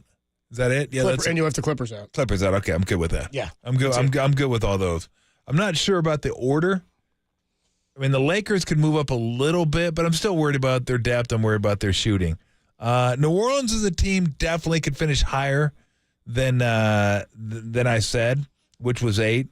And we'll see how DeJounte Murray fits in. They're going to miss Najee Marshall, who went to Dallas. I didn't even mention him in Dallas. Like, that was a good signing for them. I really liked him coming off the bench. So we'll see. Can Zion stay healthy? You know, do they get off to a good start so they don't feel the need to maybe trade Ingram? Kings can be better. Kings can be way better. Kings could be a top 6 seed possibly.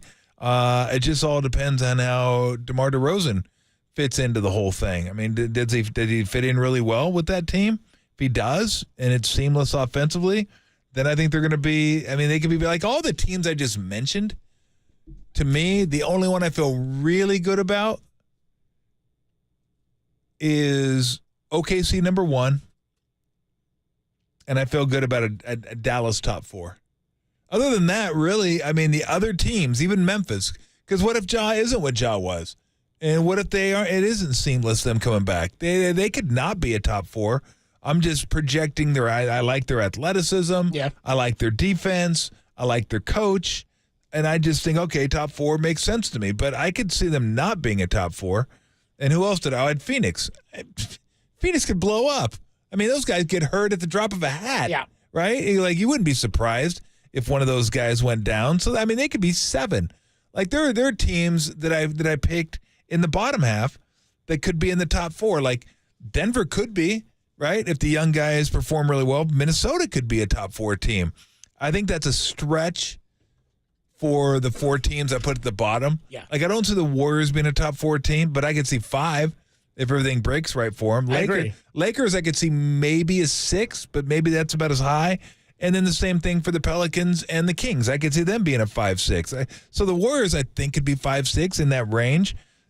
It's all just, I mean, it's going to come down to a lot of it's going to be health and just did you get off to a good start?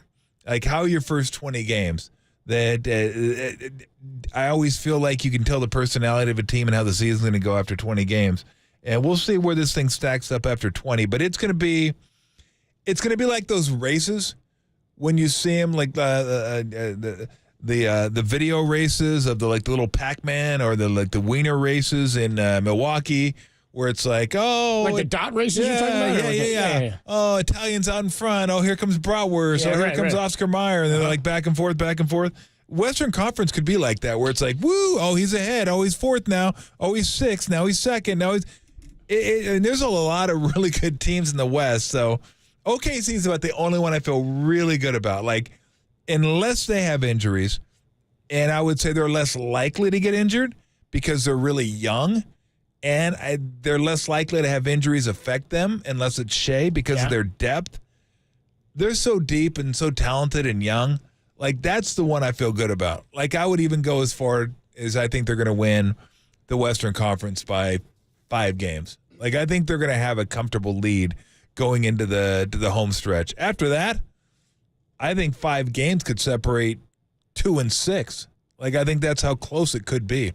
Yeah, it's kind of how it was last year, though. It was. It came down to the wire. Well, the even Warriors the top, had to, right. Remember the top spot? We didn't know it was volatile. They were jockeying back and forth. It was like, oh, okay, who's going to get it? Is it going to, Denver has it. Oh, Denver lost. Minnesota has it. No, Minnesota doesn't have it. OKC has it. OKC lost. Okay, who's got the tiebreaker?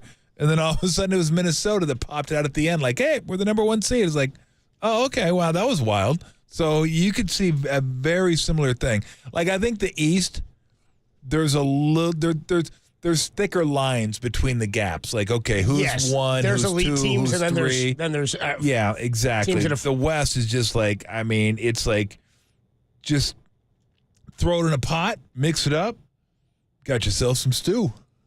Yeah, Eastern Conference is it's top heavy. Basketball, give me the ball because I'm gonna dunk it. Nicely done. Beautiful. In terms of the Eastern Conference or something else going on in the Eastern Conference, so the 76ers, by the way, are being investigated now by the NBA because of Joel Embiid's participation or lack thereof in tonight's game. How about that? Being investigated. NBA is likely to begin an investigation later this week into Philadelphia 76ers. Into the Philadelphia 76ers surrounding the player participation of All-Star Joel Embiid. This is what sources have told the NBA. He didn't play in the preseason for what the team called left knee injury management. That just, is he hurt or is he not? It's just left knee injury management is what it is. He's going to miss 3 games this week, they're saying. Wednesday's opener against Milwaukee, Friday against the Raptors, and Sunday against the Pacers. Good start to your season. That was incredible. 76ers say Embiid's responding well to his individual plan and will ramp up his return to play activities later this week. The NBA's investigating Trust the process, baby. This is ridiculous. Trust it.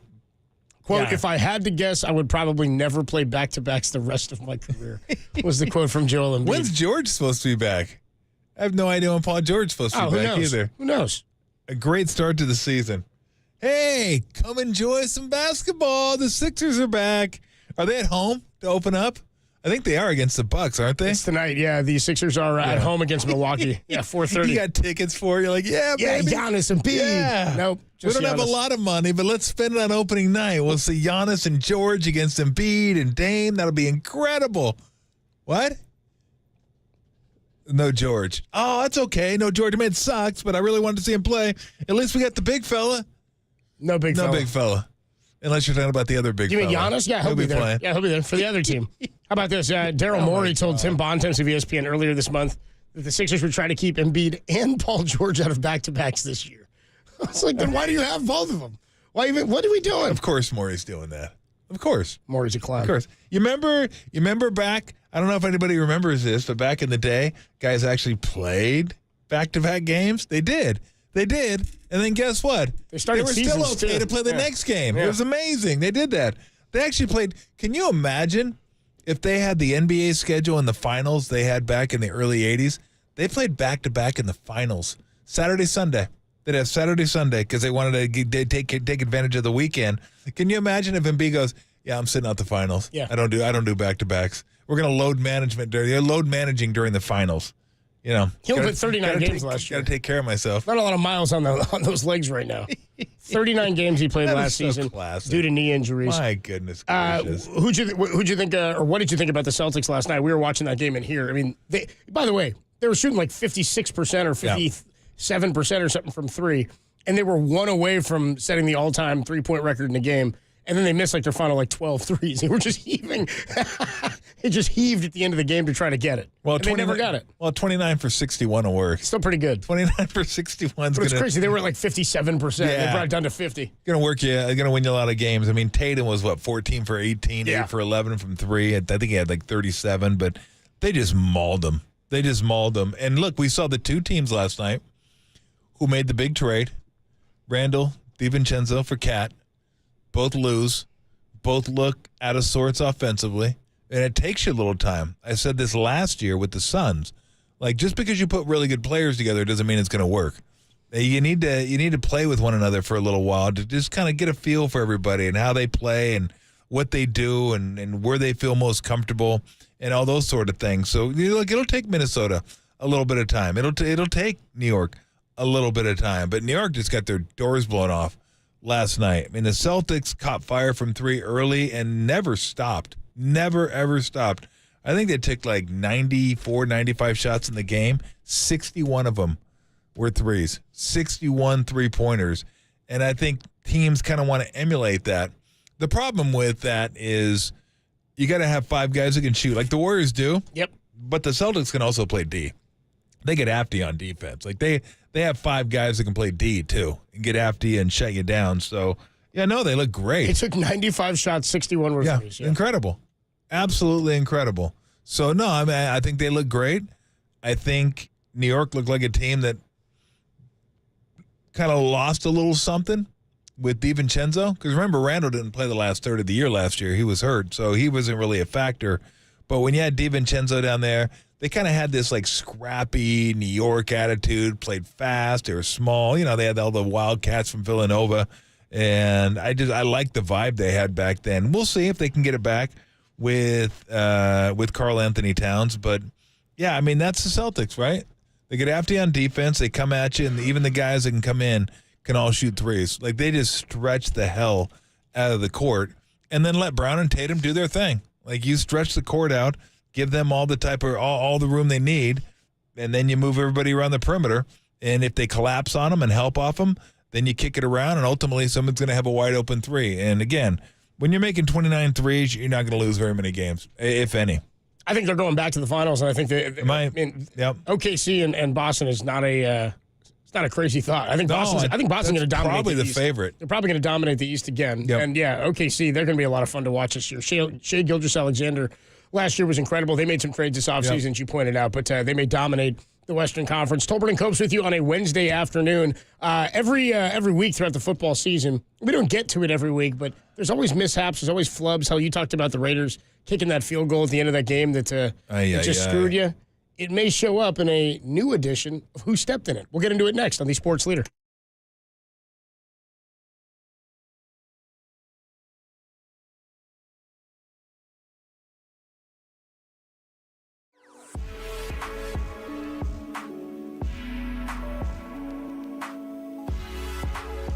Warrior season is officially back, and so is the return of KNBR's Dubs OT. John Dickinson and Greg Silver recap tonight and every Warriors game right after the buzzer sounds. Tune in tonight on KNBR, or you can stream us, KNBR.com, KNBR app, YouTube, or Twitch right after the Warriors game goes final.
wherever you are. We're streaming 24/7 at KNBR.com. This is Tolbert and Copes. Tom Tolbert and Adam Copeland on KNBR 104.5 and 680, the sports leader.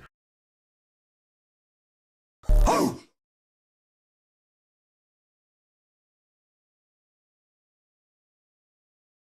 Tolbert and Copes with you Wednesday afternoon. We're going to get into a little bit more on the 49ers later this afternoon with our guy Dante Whitner, who will join us coming up at 3:50, so about 35 minutes from Dante Whitner, and then Steve Young at 5 o'clock for the best half hour on radio. But every week throughout the football season, guys make mistakes. They step right in it. Why don't we get into our little game? It's America's fastest growing game show. Who stepped in it? Today's contestant. He was a rap superstar back in the 80s. I put it up and it goes in there. Tom Tolbert. And your host, the world's biggest Survivor fan.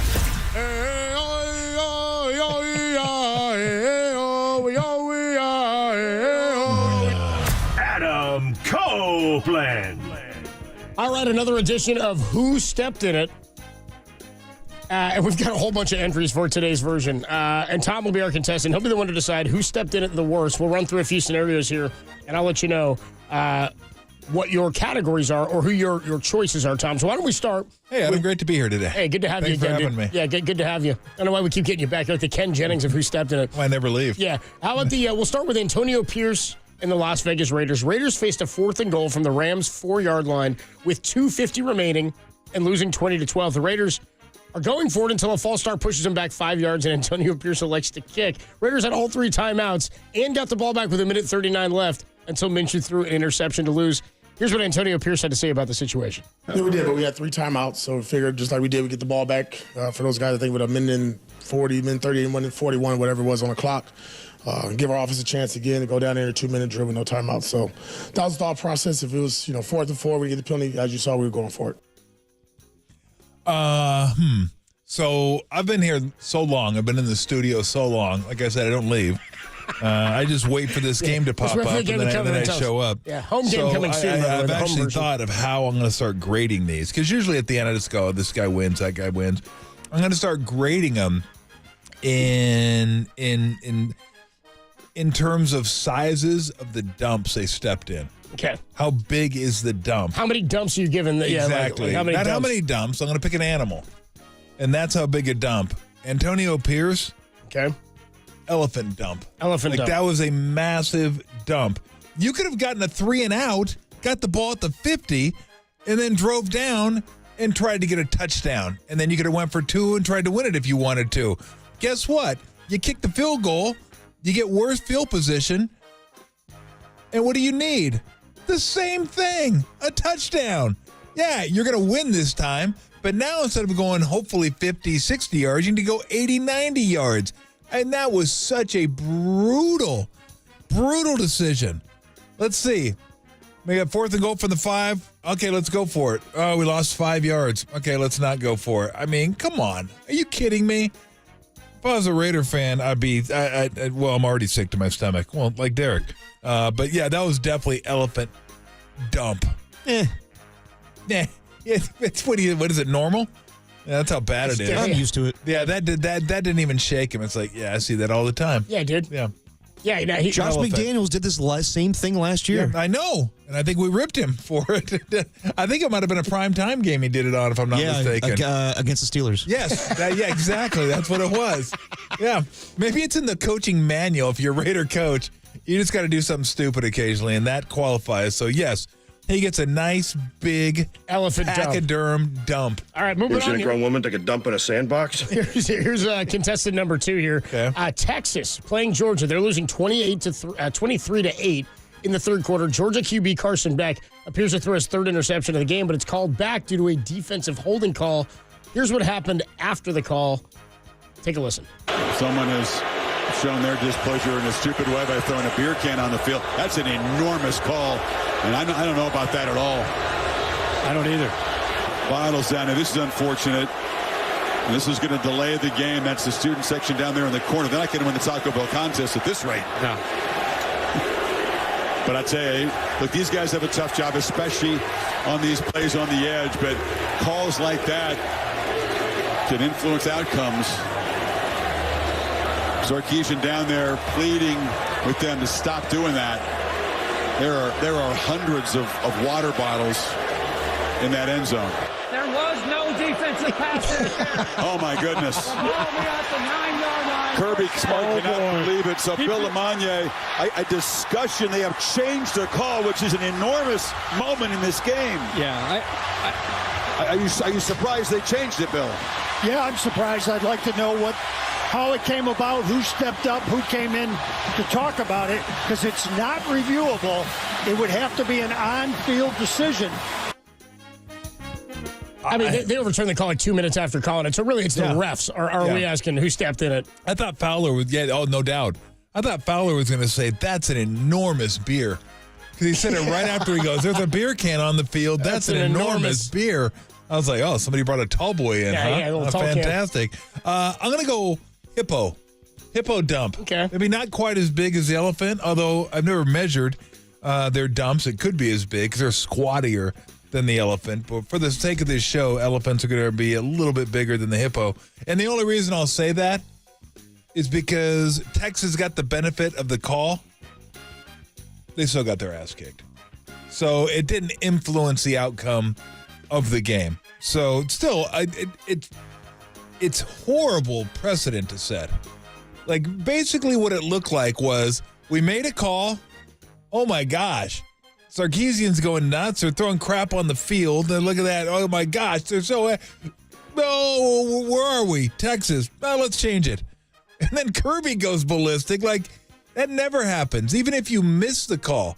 I'm not saying it's right or wrong, but I'm saying once you make the call, you got to be able to back that up, because then you look like idiots. You're like, yeah, I made a call. Why'd you make it? I don't know. Which supports my theory that on stuff like that, like block charge or the ball goes out of bounds in the NBA, pass interference, stuff like that, bang, bang play at first base, these dudes are guessing. It's like guessing half the time. I mean, well, at least in the NBA, you can review some of those. Not all, but some, unless it's the last 2 minutes. Baseball, you can review the first. This one you can't review. And then somehow they decided to change it. I'd never seen that before. I've never seen 2 minutes just dissipate and then them come back and go, yeah, you know what? That was a bad call. We changed it. An enormous call. Texas bought the 8 going in. It was like, what are we doing here? So, yeah, they get a nice hungry hippo dump.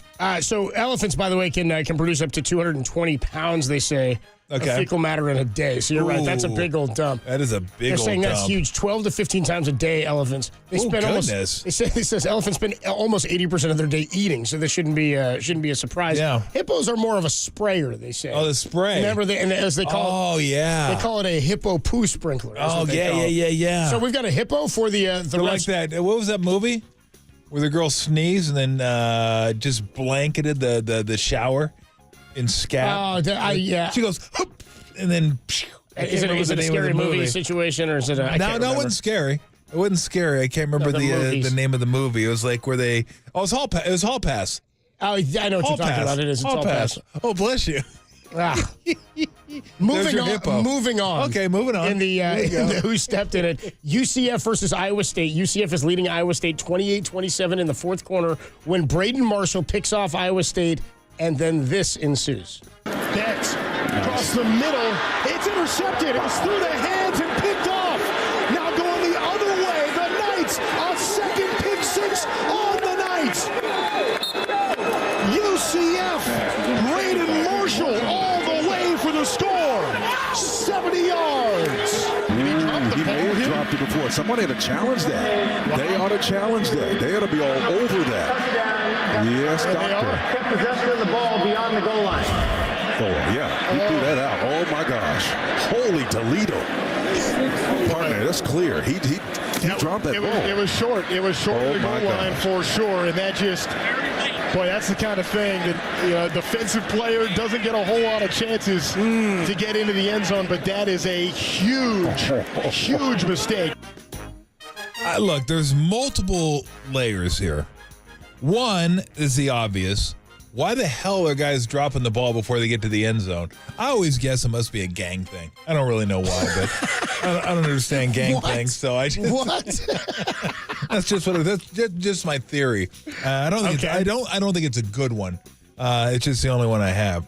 I don't know why it's cool to drop the ball before you get into the end zone. I don't even know why it's cool to drop the ball right as you cross the goal line. I don't know why that's cool.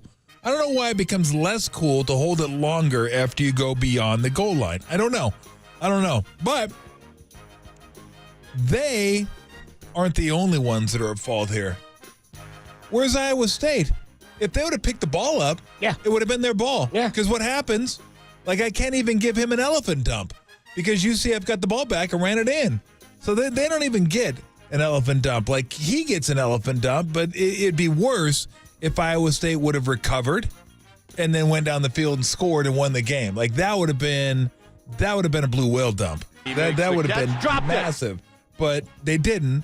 Iowa State screwed up not as much because they don't look as foolish, but a guy drops the ball near the goal line, just go pick it up. Yeah. Someone's got to clearly recover the ball. You had a chance to clearly recover the ball. Just go up there. Just walk up to it and grab it just in case. Hold on to it and then give it to the ref. Then when they replay it, they could say, well, there was a clear recovery. Cyclone's ball. So the player's at fault. Iowa State's at fault. But I can't even give them a hippo dump because UCF went on to win the game. So I'm going to go wildebeest dump.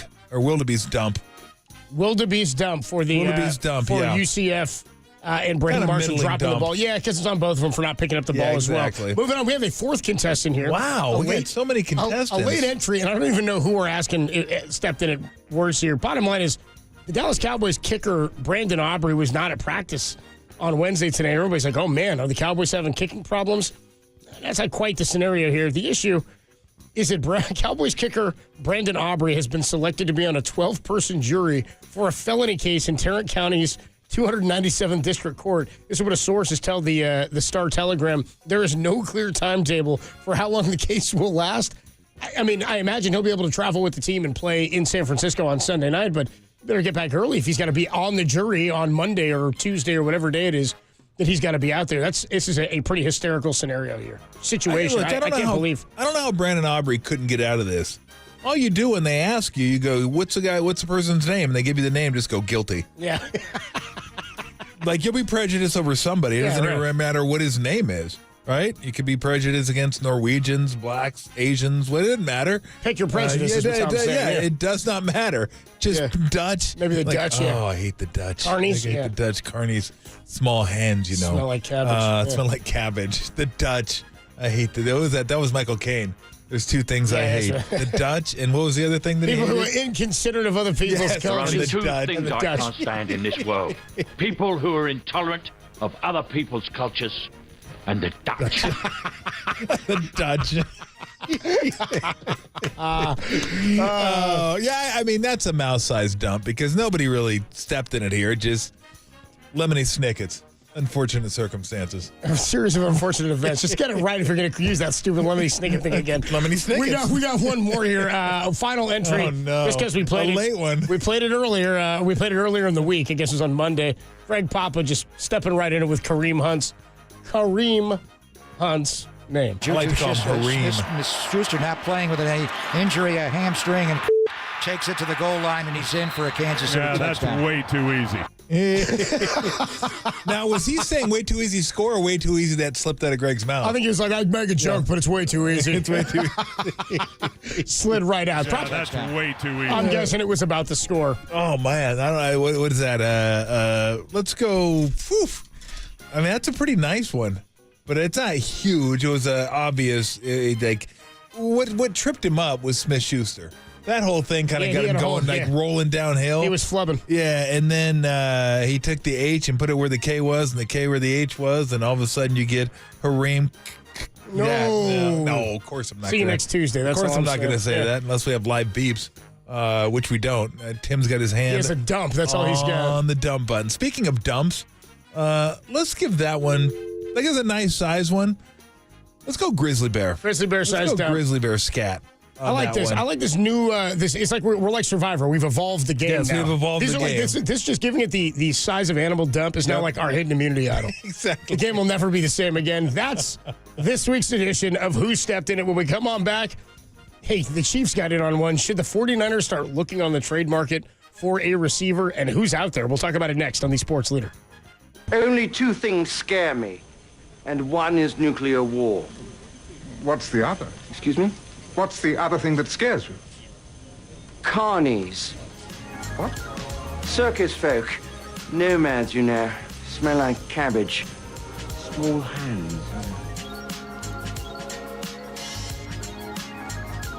Hey, what's going on, everybody? Adam Copeland here for O'Donnell Financial Group, where you can declare your retirement independence today simply with a call to O'Donnell Financial Group, because having the proper investment strategy in place can allow you the freedom to do what you want and when you want, potentially for the rest of your life. Look, you've worked hard, you've saved hard, and the folks at O'Donnell Financial Group are here to help you avoid common mistakes when it comes to retirement. Having the right investment strategy for the future could make all the difference. You can reduce what you owe to the government and keep hundreds of thousands more in your pocket, especially if you've already saved a lot. So don't wait. Declare your retirement independence and call O'Donnell Financial Group today at 866-496-2300 and learn what it means to truly achieve retirement independence. Again, call 866-496-2300, or you can learn more at o'donnellfinancialgroup.com. That's 866-496-2300 or odfigroup.com to learn more. O'Donnell Financial Group. Let us help you retire confidently.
Tolbert and Copes continue live from the KNBR Casino Matrix Progressive Jackpot Studios. Casino Matrix, Progressive Jackpots are here. Where are you? Just drop in. Please play responsibly. 1-800-GAMBLER. John Lynch has to get on the phone and make a trade. And they have to beat the Kansas City Chiefs to the punch. And the player that I'm looking at bringing in to replace Brandon Ayuk is old wily veteran DeAndre Hopkins of the Tennessee Titans. With 79 touchdown grabs in his career, he instantly upgrades the 49ers offense in the red zone, and he gives Brock Purdy a downfield threat, an experienced wide receiver that's good after the catch, and he instantly gives the 49ers wide receiver room a veteran leader and playmaker, something that they'll definitely need to go on a run and make this playoff push. Well, they're going to trade with the Chiefs to get him. Since DeAndre Hopkins is a Chief now.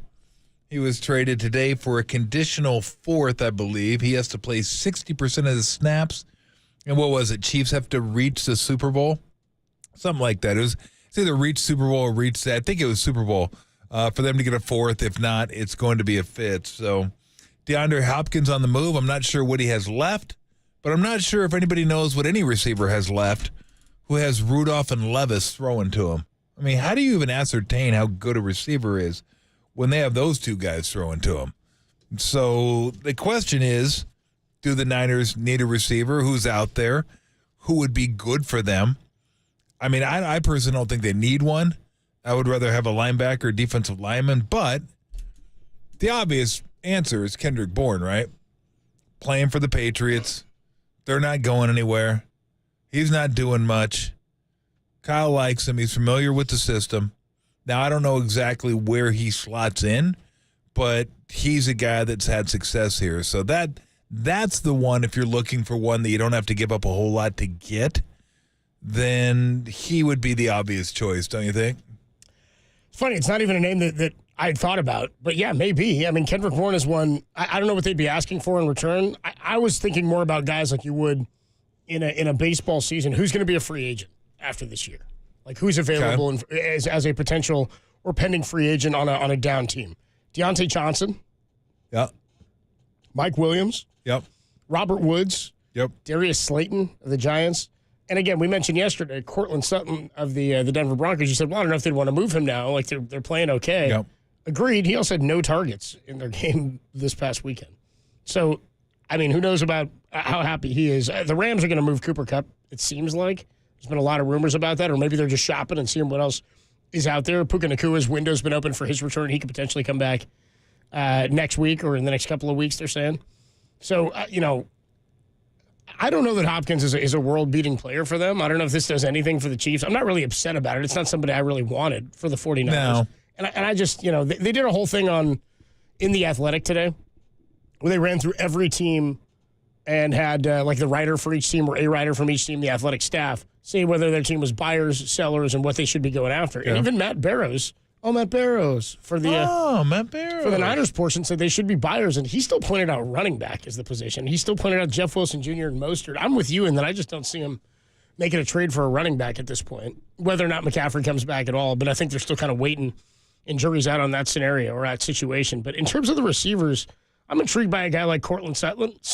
Deontay Johnson is interesting to me. Mike Williams seems to be injury prone a lot to me. Like he's been around for a while. He's a vet. He's a good receiver when he's healthy.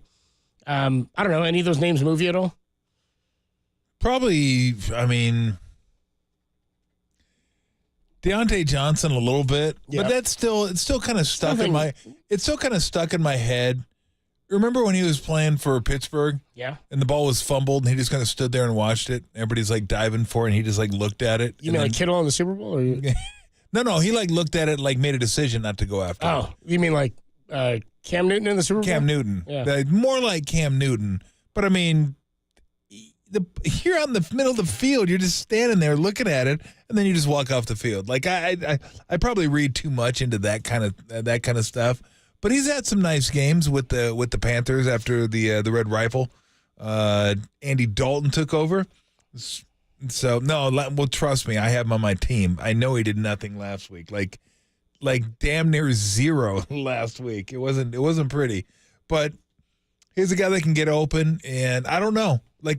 It's interesting because I think he's a guy that would fit because he reminds me a little bit of Ayuk in the way he moves, body type, all that kind of stuff. Mike Williams, not so much because Mike Williams is a bigger guy, and I think you already got your physical receiver in Debo, even though he's not big. Yeah. You got Juwan Jennings, who's a physical receiver. Oh, I want somebody that has a little more speed. I think Slayton has some speed. Yeah, he's a guy that may fit. But again, I still, to me, it's not about receivers.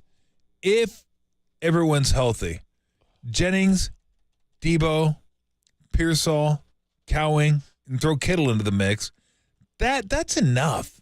Like that's enough to win with. Like that's still a really good receiving core.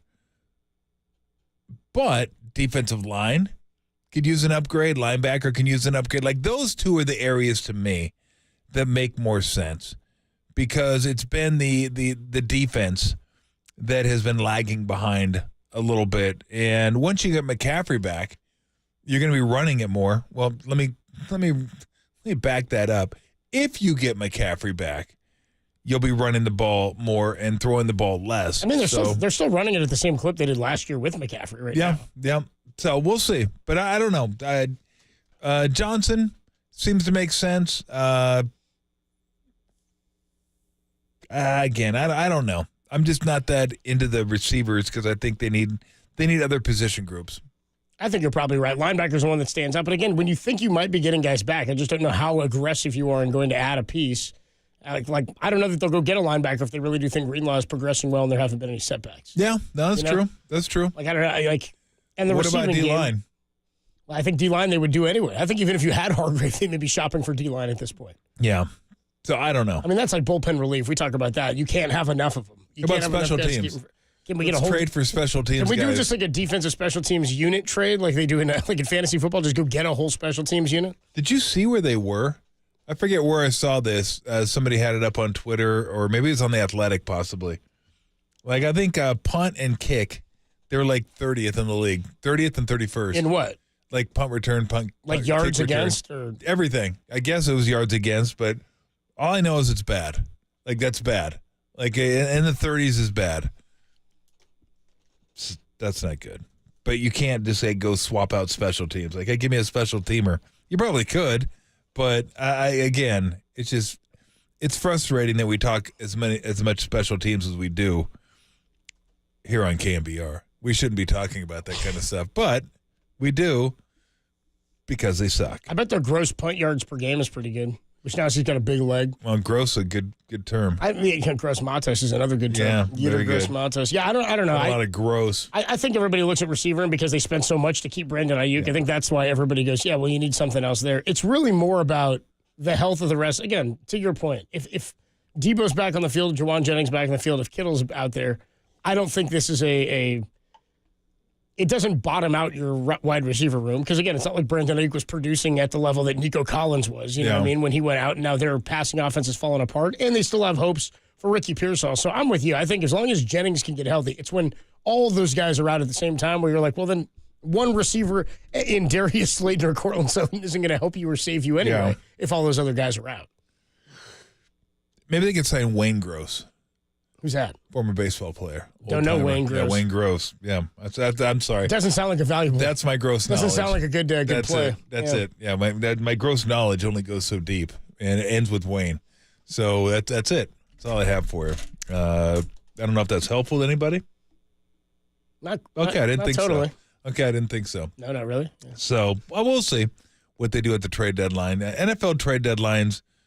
Probably one of the weaker trade deadlines. It just kind of comes and goes, and not a whole lot happens usually. I mean, every once in a while you get a McCaffrey, and you get some guys that are like impactful players. But we'll see. We'll see how much they want to give up, right, for a team that is right now flawed and injured. A bad combination to have. Like, we don't even know if McCaffrey is coming back. We have no idea if he's coming back. We know Ayuk's not coming back. We know Hargrave's not coming back. We're pretty sure Greenlaw's coming back. In what shape? Don't know. Don't know how the Achilles is going to affect his quickness. I suppose Hufanga's coming back because it's a hand. He's probably the most likely to come back. But I'm not really sure. But again, line's probably number one, linebacker number two for me. Tolbert and Cubs with you on a Wednesday afternoon. We'll catch up with Dante Whitner here momentarily for his weekly conversation. Where do you think Cooper Kupp goes? Who needs a receiver? Tampa. They need two. Tampa needs a couple. They need a couple receivers now. So that would be the obvious choice, would be Tampa. Of course, you would think Chiefs. They got Hopkins. That doesn't mean they won't. But you got to remember, I think Kupp has one more year left on his deal. So you're probably going to be eating some of that money. I don't know how much the Rams would want the teams to eat when they send him off. But I don't think he's a free agent going into next year. Supposedly they're willing to take some of his money. Yeah, so I think he's got a year and a half left. It depends on how much money you want to take on. Buffalo was an obvious choice. They went out and got Cooper. Jets weren't really an obvious choice, but they got Adams anyway because he loves Rodgers and Rodgers loves Adams, and whoa, didn't that work out well for him. But Tampa's the one that just jumps out to you, right? Yeah. Tampa's just like, boom. No Godwin. Hamstrings can be tricky. That could be a couple weeks, could be 6 weeks with a hamstring. Like, you have no idea. Could the Lions get greedy? Reunite him with Goff?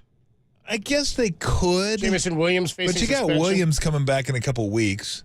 It's only a couple games, right? So, 2 games. and look, not that if you're rich, you shouldn't aspire to be richer. Lions are doing pretty good right now. I don't know how much they want to give up for a wide receiver. When they got Amon-Ra St. Brown and Williams and then Laporta, who really hasn't done a whole heck of a lot this year. Minnesota has Jefferson. I read where they maybe they're looking to get in Thielen who's going to be healthy, bring him back to Minnesota and let him just be a, kind of a slot guy for him to go along with Naylor. Don't say it. I'm trying to think who else. Who else is up there at the top that could really No, the Packers do not. That's one thing they don't need is a receiver. They have like 5 of the same guy, I feel like. They're like good in receiving. Yeah. They got receivers on top of receivers on top of receivers. So I'd say Vikings no. Packers no. Lions no. Niners ain't happening. I can't imagine the Seahawks. The Eagles, says Derek. What happened? What do the Eagles need him for? They've got Smith, yeah. Yeah, so I can't imagine they would be interested. You're going to put Washington, maybe team him up with McLaurin, possibly. Yeah, okay. I could definitely see that. I like the Tampa call. Yeah. Well, the Tampa is just the obvious one, right? We just watched him play, and like wide receivers are like just falling, boom, boom. Both of them are out. So that's the one that they have a good chance to get into the playoffs. Baker's playing really well this year. The division still isn't great. It's winnable, and so yeah, I could see that Tampa. Other than that, I mean, Baltimore is really good. They don't really need anybody. Like they're just kind of steaming along, doing their thing. But again, I'm not opposed to just doubling down. Like I always love when teams are really good and then say, "Screw it, let's get better. Let's just get better." Yeah. I know sometimes you worry about chemistry and stuff like that, but I just love it when, like in baseball, you're the number one team in baseball. Like, let's go get the biggest fish out there and add him to the mix. Then we'll really be dominating. So I just because you're really good, I wouldn't be afraid to go out there and add someone, but it's got to be for the right price, and maybe you're a little bit deficient in that area. But yeah, Washington and Tampa, I guess, are two that kind of popped to mind a little bit. Like Cincinnati, they got receivers, and I don't even know they even. I don't think they're. I wouldn't say they're in it, but they're not out of it. But I don't know if you want to start spending, future assets on a year that you're not really doing a whole lot. I mean, Pittsburgh's always a team, right? Pittsburgh's always a team that's looking for receivers. I mean, you got with 14 Pickens, and that's it. That's really what they have. So you put him next to Pickens, that's not bad, especially if Wilson's going to be your quarterback and he can throw a little bit more. That would work. So, yeah, that would be interesting to see him go. I mean, God, he's been with the Rams so damn long, too. I'd like to see him go to Washington. That'd be fun. Him and McLaurin and then Jaden Daniels. Kingsbury offense. Yeah, that'd be pretty cool. That would be pretty cool. Well, Dante Whitner had suggested the other day, we just played that sound on the Niners postgame, that they pick up the phone and call about DeAndre Hopkins. Let's see who Dante Whitner thinks the Niners should go after at receiver now. Dante for his weekly conversation. He joins us next, and then Steve Young, the best half hour in radio, comes your way at 5 o'clock. Keep it locked right here. Dante's next on the Sports Leader. Oh, it's Matt Barrows.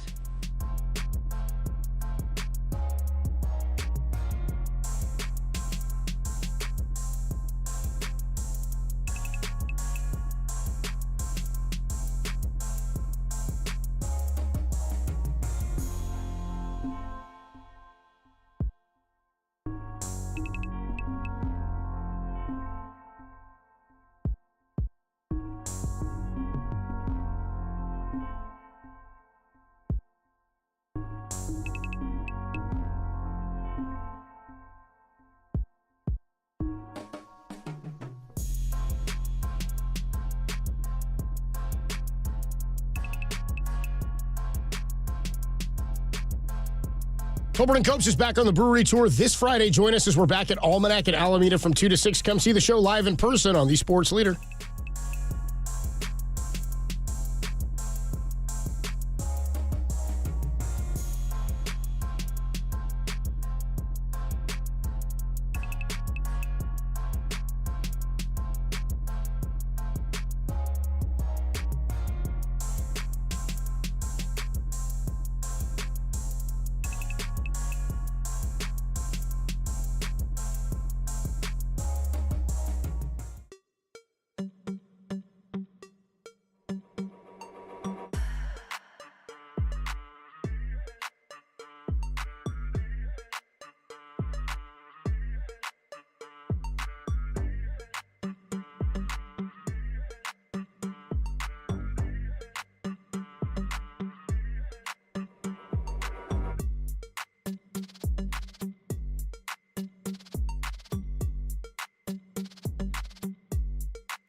Dante Whitner joins us every week. You see him as part of NBC Sports Bay Area's pre- and post-game coverage of 49er football, and he joins us courtesy of the UMA guest line.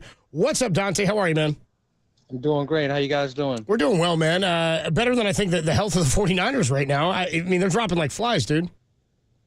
They are, and when you look around the National Football League, I think a lot of teams are dealing with these injuries, and I think it's a byproduct of not having those hard training camp practices. Guys' bodies, they really aren't holding up right now with the physical contact and the collision. So I really think the NFL needs to look at that and the way that they handle the preseason. How you feeling right now about the Niners? Where you at with them? Well, I have to look at their track record. I have to really think back to how I felt last year around this time and the year previous. And, you know, after the first 8 games of the season, they normally don't do well. And it's almost like they're collecting data. I know that this year is a little anomaly because they have so many injuries.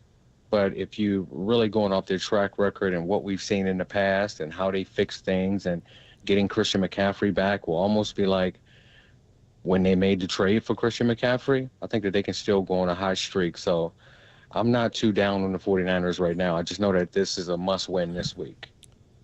We played a soundbite of you from the postgame show the other day on NBC Sports where you were suggesting that John Lynch pick up the phone and call the Titans about DeAndre Hopkins. He was then traded to the Kansas City Chiefs. One, I don't know how much he still got left. We were saying it's always tough to tell with a receiver when he doesn't have great quarterbacks for the last couple of years throwing him the ball. So he may still have enough in the tank to help them out. But are there other names out there? Are there guys that you would target if you were the 49ers right now? I don't know if there's other names. When you look at DeAndre Hopkins, he's always been exceptional in the red zone. So I felt like he could have helped their red zone woes immediately, especially with the back shoulder throws, a lot of the contested throws. He has 80 touchdowns in his career.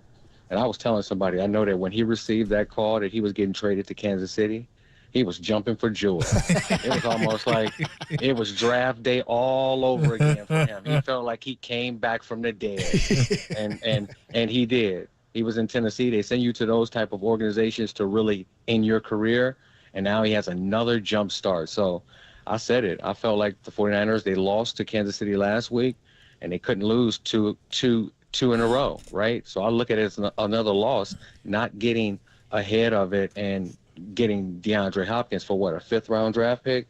I think it's worth it. Going back to last week just for a second, obviously Purdy really struggled in that game. The red zone, or I guess it was in the end zone pick, was probably the worst of all of them, where he was staring right at him and tried to really thread the needle, but there was no needle to be threaded. I mean, there was really no hole there. What'd you make it? Did they speed him up a little bit? Was he trying to take on a little bit, like shoulder a little bit more the load than he needed to? I mean, what'd you kind of make him last week? Naturally, as a quarterback, if you don't have your top 3 weapons, you're going to press a little more than you're accustomed to. So I felt like it was a little bit of pressing, but it was also some of the play calls could have been designed better, and a lot of it was predetermined throws. That first interception over the middle to Justin Reed, there should have been an option for a deep post behind that safety jumping down on George Kittle like that, so that you give Brock Purdy an option. Either George Kittle was going to run away from the leverage of the defensive back and he's going to be open on the over route, or that safety is going to jump down on George Kittle, and then you have a deep post for Brandon Ayuk across the middle. Every time I played against a Kyle Shanahan coach offense, they had that type of combination. I don't know why they decided to not do it on this one. He predetermined that throw, by the way. Mm-hmm. And then the one to Ronnie Bell, that's one where he was reading man zone. In zone, Ronnie Bell was going to run the route as if Brock Purdy threw it. Versus man, he's going to give you 2 pretty much breaks at the top of his route and break it flat. And that was just Brock Purdy, miscommunication, but Ronnie Bell did the right thing. And then the other one in the red zone was the most egregious, where that's one of the staples in defense around the National Football League. The middle field safety down there doesn't have to play the deep middle of the field, so whoever's the slot receiver to the nickel side normally gets the double, and everybody else plays man-to-man with no help. So I think that he predetermined that throw as well.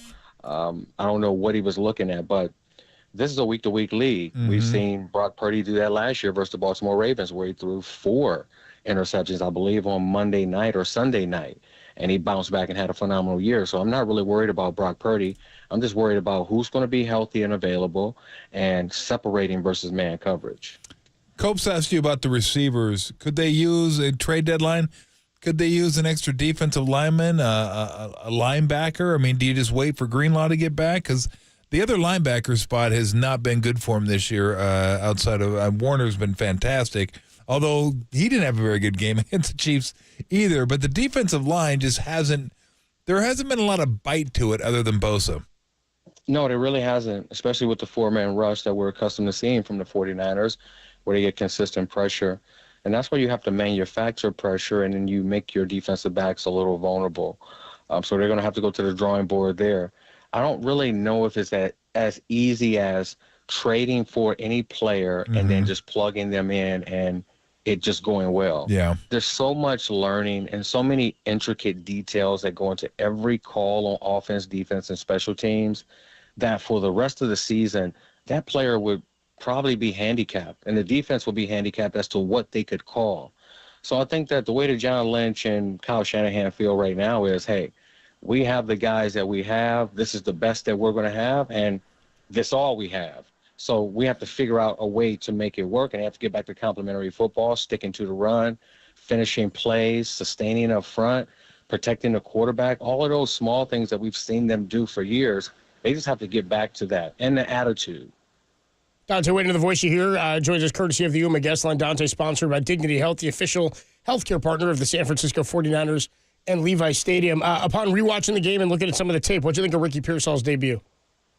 I thought it was pretty much what I said on pregame, that we were, we should pump the brakes a little bit. Remember when Brandon Ayuk came out of training camp, and this was a rookie in his first game. The game moves so much faster on game day. There's going to be so many things that you haven't seen that you have to adjust to that only comes with time and repetition. So I felt like he would have the game that he had. He had 5 targets. I felt like that was a lot, but he came through with 3 of them for 21 yards. But this week they have to take the training wheels off. When you're really the only option, we have to see what you have. And I saw multiple times out there where he separated very well on the outside, and he looked like the Ricky Pearsall that they drafted in the first round out of Florida. So it's all about game planning a lot of times when you have these guys that are equal in attributes and ability. So I think that if they give him the opportunities this week versus a Dallas defense who can't stop anything, he could have a great game. So it's all about how they game plan and the opportunities that he get. What's happened to Ward this year? I don't know. Maybe he doesn't have confidence in the pass rush. He's trying to press like everybody out there. Even on the play he got the PBU on Kelsey, his eyes was in the backfield and he was beat. Yeah. So a lot of times when things aren't going well around you as an individual, you try to take it upon yourself to jump outside of your technique or what you're taught, and then that's when things go haywire for everybody involved. So I think that he still has the athletic ability, the attributes, and he's still the same guy. He just has to get back to the things that made him an all-pro player, and that's fundamentals, that's great eyes, that's great technique, and attitude. So, if they get a win this week and go on the bye week, I think we can wipe everybody a clean slate because they'll probably be tied for first in the division, and guys will correct those mistakes throughout the bye week. So it's just about getting there at 500. I hope that Malik Mustafa's career isn't defined for a while by that play that Patrick Mahomes just sort of bowled over him, because I thought he had a pretty good game, Dante. I thought he laid some really hard hits. I like the way he comes up aggressive and will hit guys at the line. Just in general, what have you thought of Malik Mustafa's play over the last couple of weeks? I thought he played amazing. Yeah. You need to give that guy to number 31 and bless him with that, man. Yeah, we got to get him to Hittner. Yeah. Running full speed, no fear, contact courage, great tackling ability, and you see him knock guys backwards. Yeah. That's something that's been missing since Dre Greenlaw hasn't been out there, the knockback. So I think he's played phenomenal. He just had one play that I wish he could take back, and this is something that when we meet, we do talk about, is recognizing formations along with personnel. So when they try to get the deep ball on him, if you're to the side of Xavier Worthy and you know that he's running 4-2 and you're probably a 4-6, 4-5 guy, you don't need to be at 12 yards. You probably need to be at about 15 to 17 yards to safeguard yourself from the deep ball. And then when he gives you the sting post, you have to keep your shoulder square because the 7 route goes to the corner. You're responsible for the one up the middle. So it's just small things like that. He's going to continue to get attacked like that. But, you know, with the athletic ability that he's shown and the awareness, I don't think he'll have a problem with adjusting to just those simple techniques. But I feel like he's played phenomenal, and he's added a extra bit of physicality to this defense. One of the biggest plays of the game was Patrick Mahomes skirting down the sideline, pump faking Kurt Warner, and then tiptoeing past Winters, and then moving on down the sideline. Like, if you're Winters, you're kind of in a tough spot, aren't you, where you think he's going to step out of bounds right before he hit him, so you pull up, and then he takes off. He was in bounds, so I think if he would have blasted him, like, it would have been a legal hit. You're just not sure if he's going to stay in bounds. He may see it coming and take a step out and try to get that foul, but I'm wondering if it isn't better sometimes just to say, look, I'm drilling the guy on the sideline here. If he's close, if he's in bounds, if he steps out of bounds right before I hit him, I'm still going to hit him. But then, I don't know. I mean, you tell me. You're a defender. I mean, that's always a difficult thing because when you hit him out of bounds, everybody's like, oh, what are you doing? He's out of bounds. You know you can't. Anyway. Well, it was never difficult for me. I'm gonna hit you first. I know you are. Last, right? So we'll clean all of that up, you know, afterwards, you know, and get coached up on the film. Let me ask you guys a question. Yeah. What would Dre Greenlaw have done? Destroyed him. He would have knocked him into the 5th row. Yeah. Absolutely. So that's the reason why he felt comfortable doing that. You don't have that enforcer out there on the field. Yep. You don't have anybody that's going to come and tattoo you if you play around like that on the sideline. Right? And that's what you deserve. If you play around and don't go out of bounds after you picked up the first down and you want to put us on the highlight tape, then we're going to blast you and knock you under the Gatorade. So one thing about that play is when you watch very closely, Kareem Hunt did a really good job of getting a small touch on Winter's shoulder to throw him off balance. Yep. But he was out of control anyway. If your knees aren't bent and you're not coming to balance on the sideline as if Patrick Mahomes is just going to let you run full speed and blast him, then you deserve to be on his highlight tape. So that's a young guy, just overzealous, trying to make a play, giving full effort, but there's a way to give full effort as well, and you have to be under control. And then I saw a lot of change of speed lopes is what we like to call it out there. When you see a guy coasting to the ball, and he's like, oh, they're going to make the tackle. And then the guy break, and then they all of a sudden change speeds. There was 2 or 3 people on that play. That's not championship effort. So that's something that I'm pretty sure that Kyle Shanahan brought up in the meeting. The change of speed lopes is what was, most disappointing. A few more minutes with Dante Whitner here on the Yuma guest line. Just your thoughts on the Dallas Cowboys coming into town off a bye week. I think this is the right team for the 49ers to come to face after being beat up by the Kansas City Chiefs like that. And when you look at this team, they can't stop the run. They just can't. They don't have the personnel. They don't have the system. They don't have the mentality. Baltimore ran for 275 yards. That's almost unheard of in the NFL. And then the New Orleans Saints, 190. Detroit, 184. And you saw how Detroit made a mockery out of that defense, didn't you? Yep. They had every trick play called and executed. They were running the ball. They were throwing it deep. So if the 49ers can just get the run game going, get the Dallas Cowboys behind, you can have some fun because they have, 2 rookie starters on the offensive line and left tackle number 60, Tyler Guyton. He struggled tremendously. And then you have a center, number 56, Cooper Beebe. He struggled. Zach Martin is not the player that we're accustomed to seeing Zach Martin be. So the 49ers, this is a game where their defensive line can really come to life and help the defensive backs. They have CeeDee Lamb, who's really their focal point.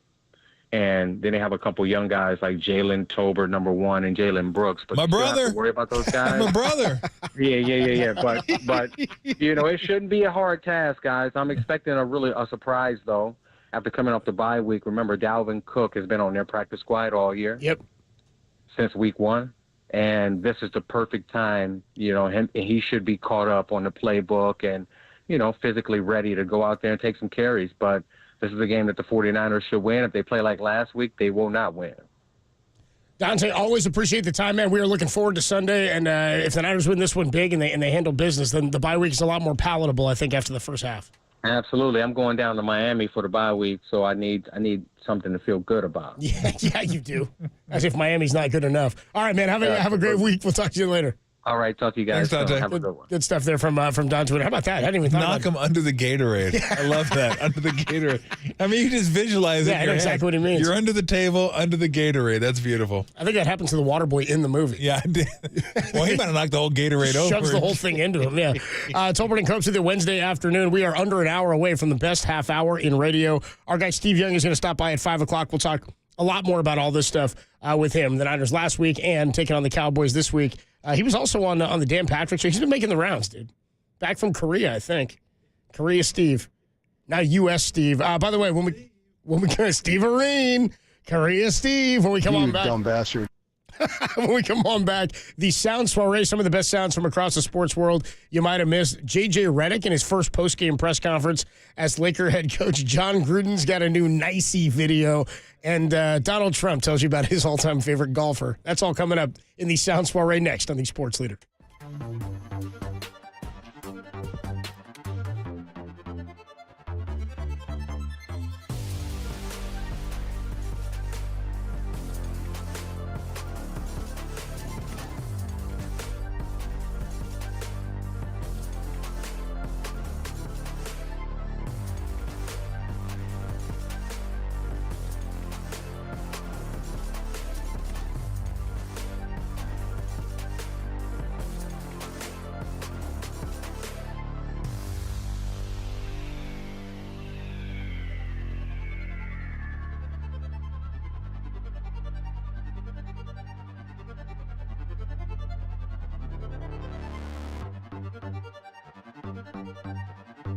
Steve Young joins Tom and myself later today to react to the 49ers' loss to the Chiefs and what they will need to do against the Dallas Cowboys to turn things around. Tune in at 5 or check us out on Twitch or our YouTube channels.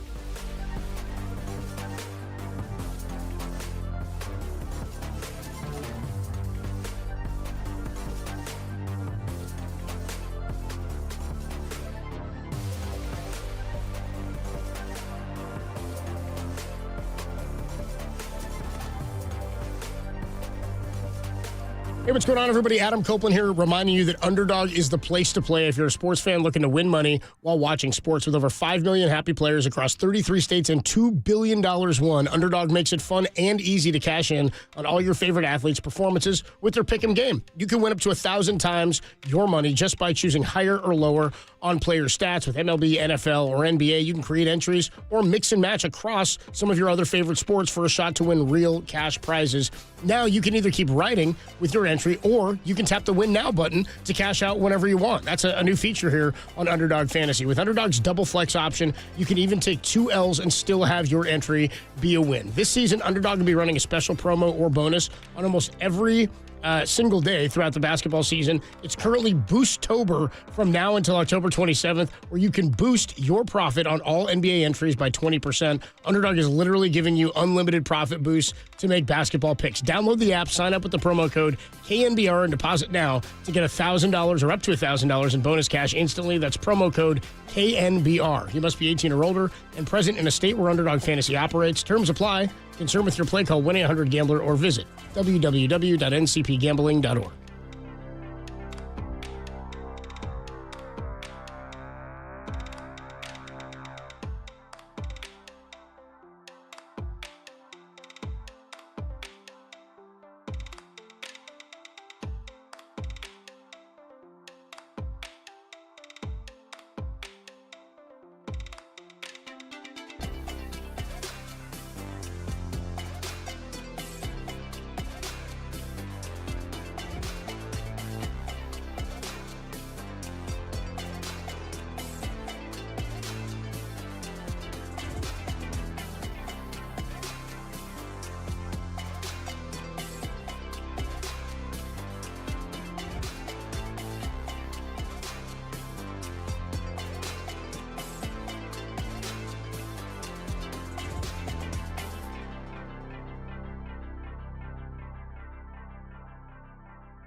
This is Tolbert & Cope's Sound Soiree. No, I've whipped up this nasty little soiree.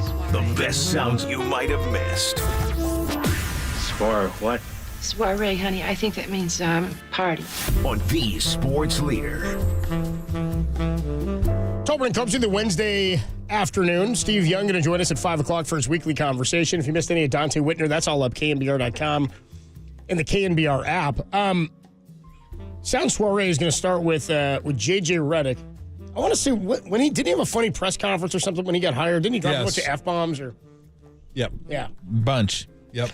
We were like, dude, very classy. You're on TV like every day. We know you're capable of not doing this for a period of time. Anyway, Lakers win.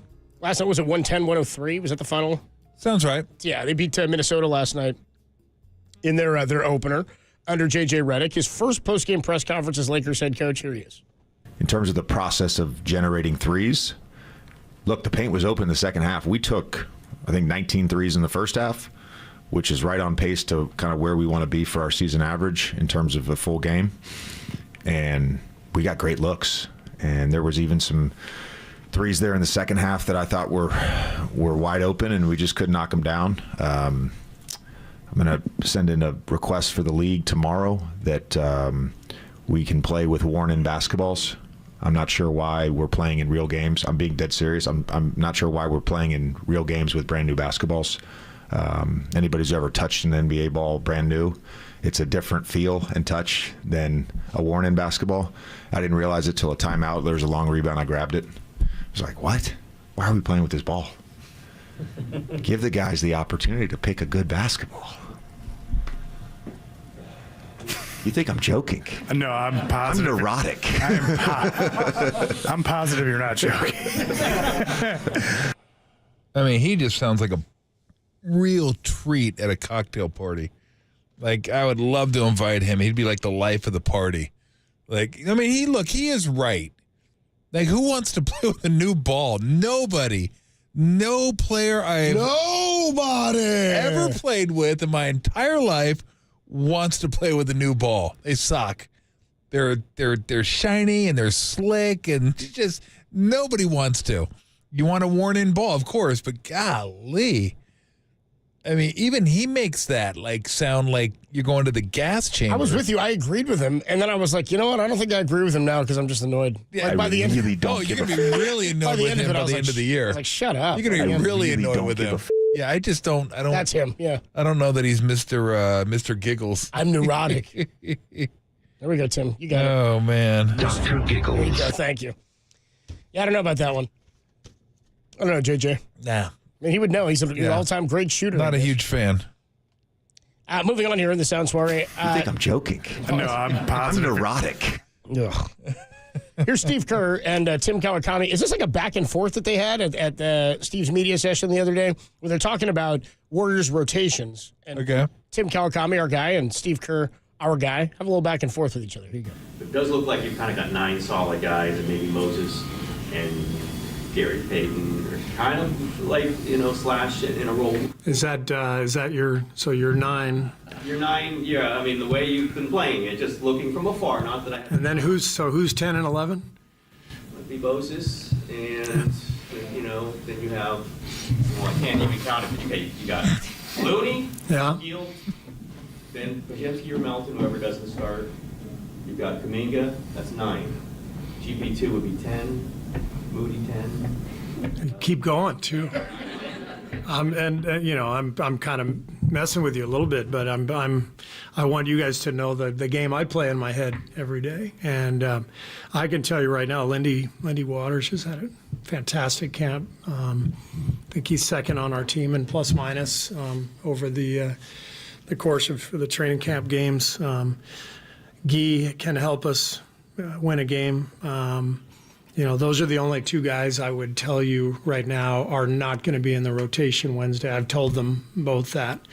They know that. That leaves 12. Yeah, I forgot Kyle Anderson. Yeah. So there's 12. So we have a great problem on our hands. We have an incredibly deep team.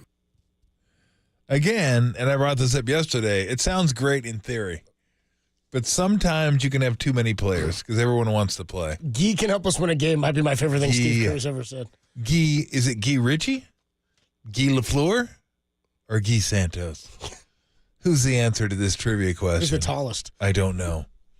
Or Guy Pierce. Stop. Guy Pierce. Memento. Let's go. Guy can help us win a game. But he won't be in the rotation today. Or neither will Krug's guy, Lindy Waters. Or Terrence Marshall won't even be in there. Terrence Marshall won't even be in the practice squad. Won't even be there. Not even hanging around the organization. Raider wide receiver Terrence Marshall. Did they sign him? They did? Nice. Oh, Krug's going to be pissed. Practice squad. See, I don't have as much problem with Guy as I do Steenstein.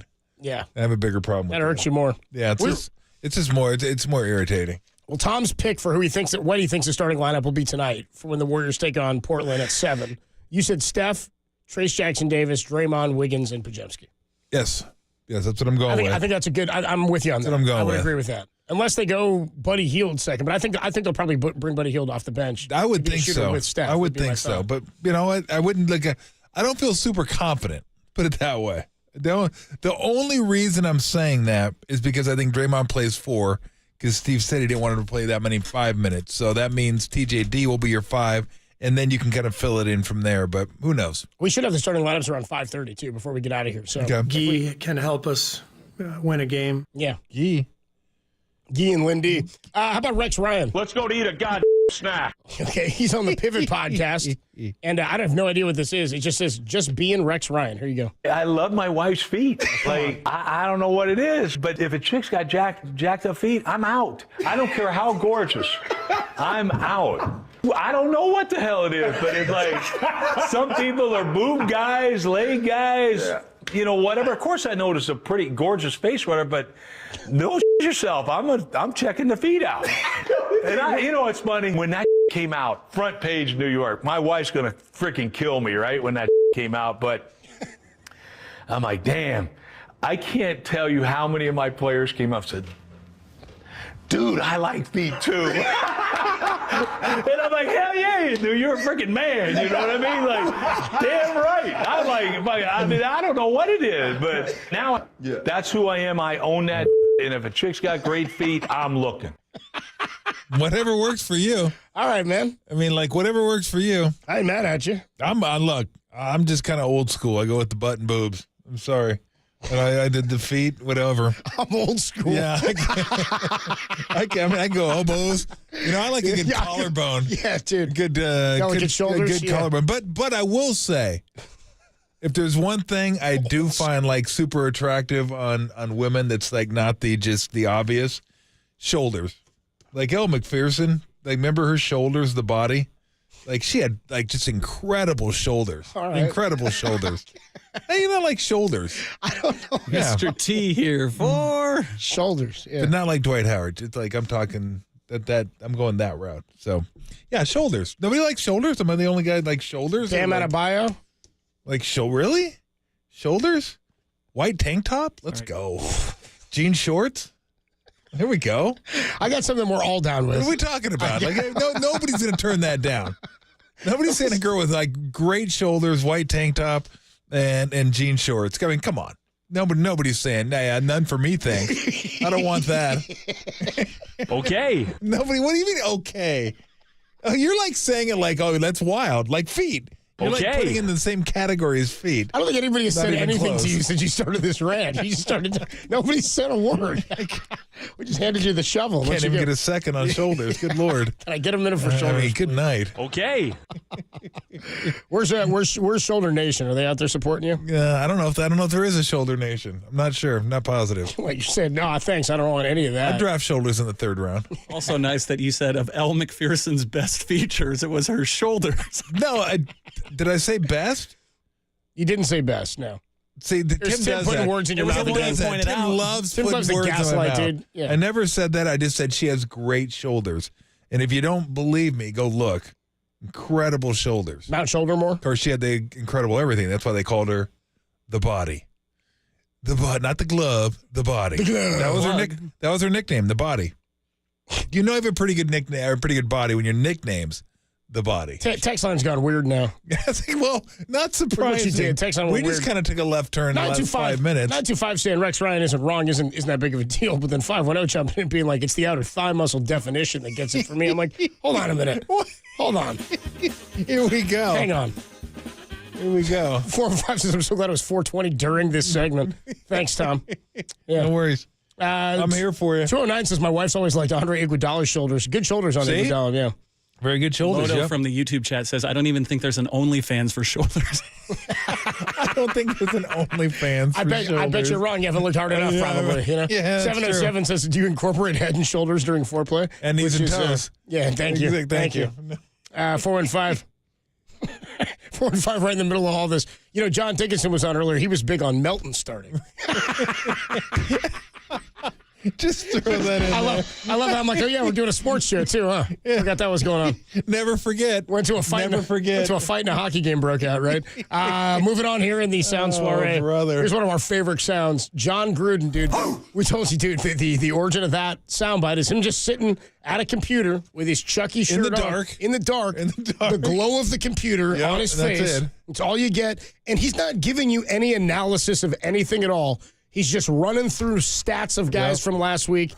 And this time he's big on running backs. Here's John Gruden. You know, there's a lot of people that don't think running backs are very important anymore. Don't pick up their fifth-year option. They're not worthy of a first-round pick. Well, I disagree. And last week proved it. And that's what's got me feeling really nicey. Like Ray Davis of the Buffalo Bills. 20 carries, 87 yards. He did it on Monday Night Football. Just a rookie. Najee Harris, Pittsburgh Steelers. They didn't pick up his fifth-year option. 14 carries, 106 yards. He did it on the road in Vegas.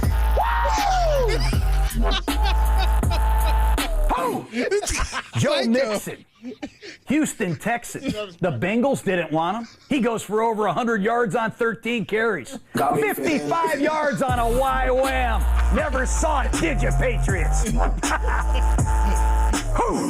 Derrick Henry, Baltimore Ravens. Tennessee Titans let him out of town. 24 carries, 132 yards. You're the king. Sean Tucker, Tampa Bay Buccaneers.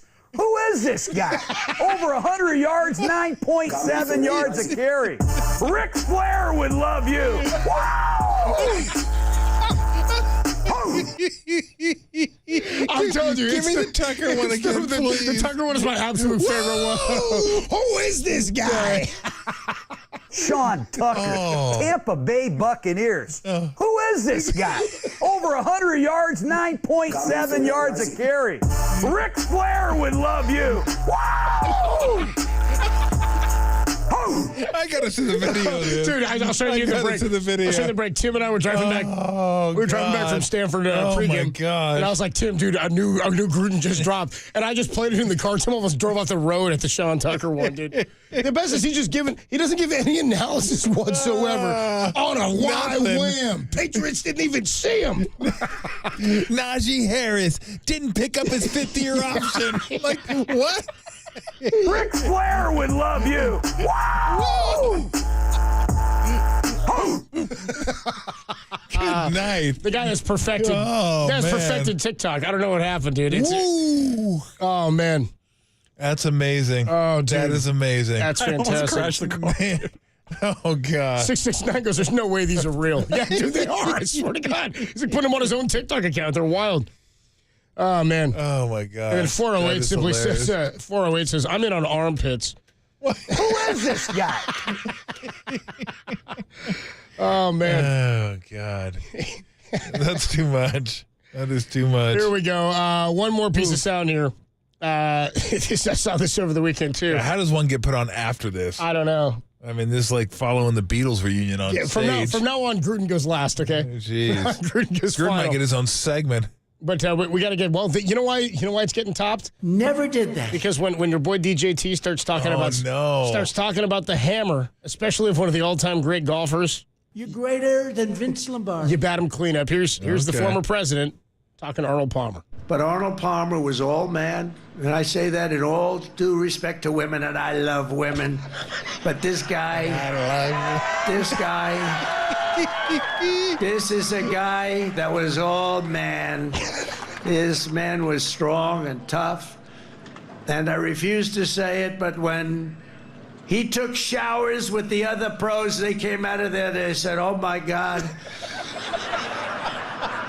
That's unbelievable. I had to say it. We have women that are highly sophisticated here. What are you talking about? What does it even mean? Dude, he just went into a diatribe on his hammer, bro. Would you went right from the gutter into? You got some sophisticated women here. I love women, man. And I love them. Let me hear that again. That deserved to be last. That was pretty. That was pretty good. But Arnold Palmer was all man, and I say that in all due respect to women, and I love women. I love women. But this is a guy that was all man. This man was strong and tough, and I refuse to say it, but when he took showers with the other pros, they came out of there, they said, oh my God. That's unbelievable. That's unbelievable. I had to say it. We have women that are highly sophisticated here. I love that his account is from the account of other pro golfers. Yeah, exactly. You know what I mean? I didn't see it myself, but it's unbelievable. Trump on cranks. They said that's unbelievable. We're going to talk about all kinds of them. Yeah, I'm sure they walk to the shower and go, that's unbelievable. Yeah. They say he's all man. I was like, I thought he was half lemonade. Tolbert and Copes with you on a Wednesday afternoon. When we come on back, a little bit more on where the state of Bay Area teams are right now. Giants not looking good as we look up at the Dodgers in the World Series. Niners trying to get back to 4-4. Warriors start tonight. The Sharks have yet to win a game. The state of Bay Area franchises is next on the Sports Leader. Who is this guy?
Tolbert and Copes continue live from the KNBR Casino Matrix Progressive Jackpot Studios. Casino Matrix, Progressive Jackpots are here. Where are you? Just drop in. Please play responsibly. 1-800-GAMBLER. People checking out on the Golden State Lumber and Building Materials text line. I'm just still laughing at the Gruden. The Gruden sound is insane, dude. This guy always looked like he was out of his mind. We all acted like he was out of his mind. He was great as a Monday Night Football analyst. Came back, and those emails got leaked, and he just got sandbagged out of the league. He got blacklisted after all that. I hope he finds his way back because the guy's maniacal, but he's hysterical. I mean, they're having breakdowns. He's just running through stats. And that's what's got me feeling really nicey. It's so dumb. Oh, man. On the Golden State Lumber and Building Materials text line, people still checking in on body parts. 408 goes calf muscles. I love them. Somebody else said I dated a swimmer in college. It is all about the shoulders, Tom. And then 408 checks in on a breakdown of the Trump sound on Arnold Palmer. Just goes, dude, there's no way that the PGA locker rooms were featuring these massive showers. It's like a regular locker room, right? It's hysterical. Oh, man. Oh, boy. And that's what's got me feeling really nicey. 209 says, I don't know much about these two candidates, but I would love to vote for Arnold Palmer's hammer. Oh my gosh. Where are we right now on all Bay Area teams? I was talking to Derek about this because Monday Nighter fans came in and we were like, oh boy, here we go again. 3-4. Losing players left and right again. No Juwan, no Debo, no Kittle at practice today, which isn't a good Wednesday thing ever. Thursday will be far more indicative. If none of them are out there tomorrow, I'm not feeling great about statuses for Sunday, but we'll see what happens because that would be 2 straight weeks without Juwan Jennings out there. And Debo, the timetable's weird because of an illness. But in general, this may be the lowest point, just with where the 49ers are right now and how fans feel about the team as it stands right now, knowing that the goal should be Super Bowl and that the only thing that's going to make this team successful at the end of the year in the fans' eyes is having won a Super Bowl. It's not about, oh, look how great it was. They turned things around and got to the playoffs. That would just be more of the same. The Giants are looking at the Dodgers going to another World Series, and they've just had to fire their president of baseball operations. They've got a manager on a 1-year contract. You've got no general manager. Things aren't going well for the Giants. The Warriors are, I mean, we talked about it yesterday, projected at 43.5 wins or something like that. That's got to be the lowest projected win total maybe since the 2015 season, or prior to the 2015 season. We're talking over a decade. It's the first time they're opening not on national TV, which is fine, but it does tell you something about the status of the franchise and where they are in terms of, had they landed a Karl Anthony Towns or a Lauri Markkanen or who else did they try to get? Paul George? Warriors might be playing on national TV on opening night just because of the additions, and they didn't really have any big ones. So the Sharks are in the middle of a rebuild, but they don't have a win at this point. So for me, this feels like in last decade or so, maybe a low watermark for where Bay Area professional sports stand. I was just going to look real quick because you mentioned 43.5 being the... I believe that was the total. The totals. What I wanted to do is look at the other teams in the Western Conference, and I'm just curious where the Warriors were in terms of ranking. Having a hard time finding it. I'm wondering 43.5, would that put them 7th in the West, 8th in the West in terms of I don't know why I can't find NBA futures on here. It shouldn't be that hard to find, but anywho, be that as it may, I'll try to find it later. Yeah, I mean, it's not great. I mean, the Giants have been down for a while, but while the Giants have been down, the Niners have been up. And the Warriors were up too. And then they've kind of started, they plateaued and then started heading the wrong direction. I shouldn't say wrong direction, the other direction. By the way, it puts them 10th or 11th in the West. Does it really? Yeah, because I'm just running through the teams and their projections. What's the Thunder, 59, 58 probably? They're 56.5 or something like that. 56.5, okay. Yeah, 58.5 is where Boston's at. Okay. Then you go Minnesota, 51.5, Denver, 51.5, Dallas, 49.5. Okay. Phoenix, 47.5, Memphis, 47.5, okay. Sacramento, 46.5, Pelicans, 46.5. Lakers and the Warriors are right down there together. Wow. 43. Wow. Okay. Yeah, I mean, I think you're probably right. But we're not sure where this Niners season's going to end. We're not even halfway through. No, it's just kind of like how we're feeling about this team. I mean, this like is right now, yeah, I would say so. This was the king of Bay Area sports right now. Because the Niners have been kind of up at the top for a while now, where everybody's felt pretty good about them and where they are. Although there's been some dark first halves of the season for the Niners, and they usually get it turned around. The Warriors last year was probably them kind of going, got to the crest, and then you started to come down a little bit, and it started the year before that, and then a little bit further. But, I mean, they were, like, pretty dominant other than injuries for about 8 years. And they took off where the Giants ended, right? Because that was 10, 12, 14, and the Warriors were 15. Yep. So it's like they connected. And then the Niners are really good during the Giants run, and then kind of tailed off a little bit and started getting really good around, 19? So by the way, 16, the Sharks make the Stanley Cup. Correct. Right. So, I would say that. I would say that it's been hasn't been this barren in a while, which, you should be thankful for if you're a Bay Area sports fan. That was an incredible decade where you got, what was it, three Giants titles. Yeah. You got 6 world championships and 3 other finals appearances, 2 by the Niners, 1 by the Sharks. So, I mean, it's a pretty good decade for a sports fan. If you're a Bay Area and you like all the sports, you're a Bay Area sports fan. I mean, you had 6 championships and you lost 3. Actually, you lost 5 because the Warriors lost 2. So it seemed like every year somebody was in the finals, World Series, Super Bowl, whatever, Stanley Cup. So, you could be right that this is kind of because the Giants have been trending this way for a while. We're only midway through the season, so let's see where the Niners end up. But the thing about the Niners is we're now starting to, like we talked about before the season, the whole last dance thought. Yeah. I don't know that the window for them is closing. When you have a great quarterback and a great coach, I think your window's usually there. It doesn't mean you're always a Super Bowl contender. But yeah, although I don't know if I'd put the great label on either of them. On either of them yet. They're really, I think they're both good. very good. I like both of them a lot. You have potential to have a coach and quarterback here that are potentially head-to-head with other opponents, the best. In the conference we've talked about it. And again, they've got to execute. They've got to continue to win or that shine goes away. Yep. But does it feel at all like, again, we're midway through the season, so to say the window's closing or it's closed, I think is probably a little overstated.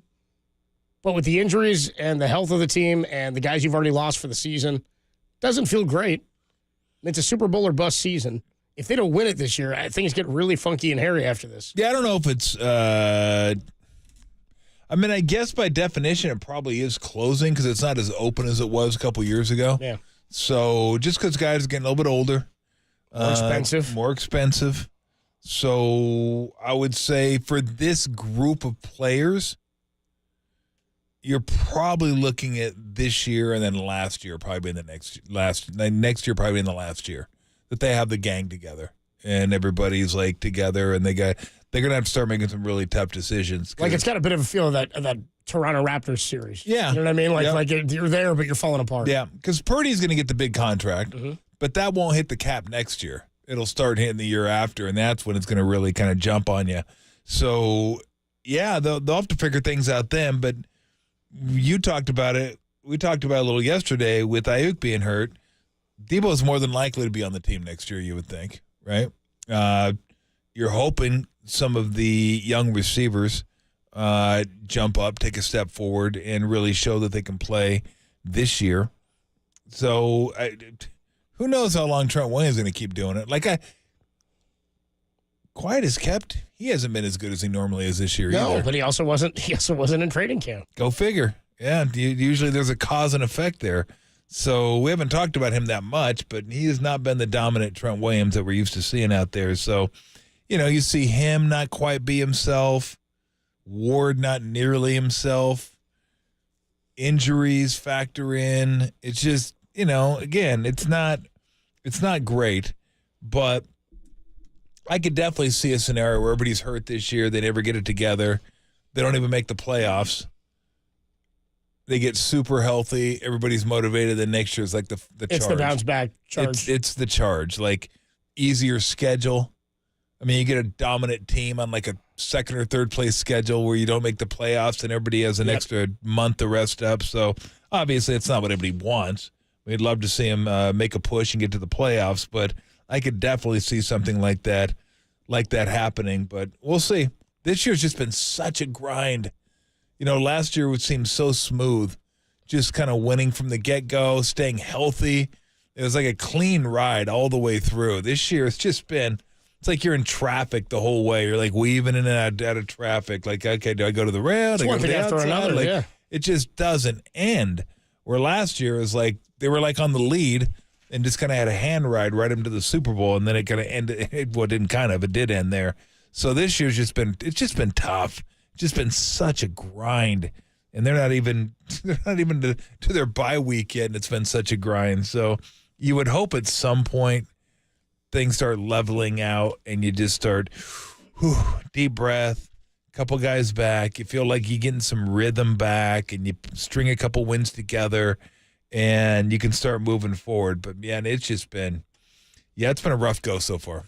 By the way, a note Tim just sent me on the Sharks. I know they're in a rebuild, but still, the Sharks are the first team to go winless in their first 7 games in back-to-back seasons since the California Golden Seals in 1970 through 72. Go Sharks. Big fan of that team. The Golden Seals. Big fan. I bet John Miller caught some seals. Golden Seals. I might have watched them. Yeah. Isn't like Golden Seal like a drug masking agent or something like that? Isn't that? I don't even know. Is there like something like that? Tim would know. Tim, is that like a? I don't have any thoughts on that, Tom. You don't? Okay. So it's not? Okay. Seal. Shower. Go Sharks. Stop. We got it. Knock it off. No. It was inevitable you were going there. Yeah, come on, stop. Yeah. What are you going to do? What are you going to do? I mean, sometimes you like to pay it off. Just because everyone's expecting it doesn't mean you shouldn't go there. Love to see it. In terms of Warrior expectations, higher or lower than they were entering last season? For you? About the same. I mean, I was going to say higher. I don't know that they're any higher. They don't have Clay. But they're more interesting. Yeah. Just because there is no Clay, and they got a bunch of players that I like, but I'm not sure exactly how they're all going to fit together. I think it's a little more intriguing than last year because we're entering a new era now.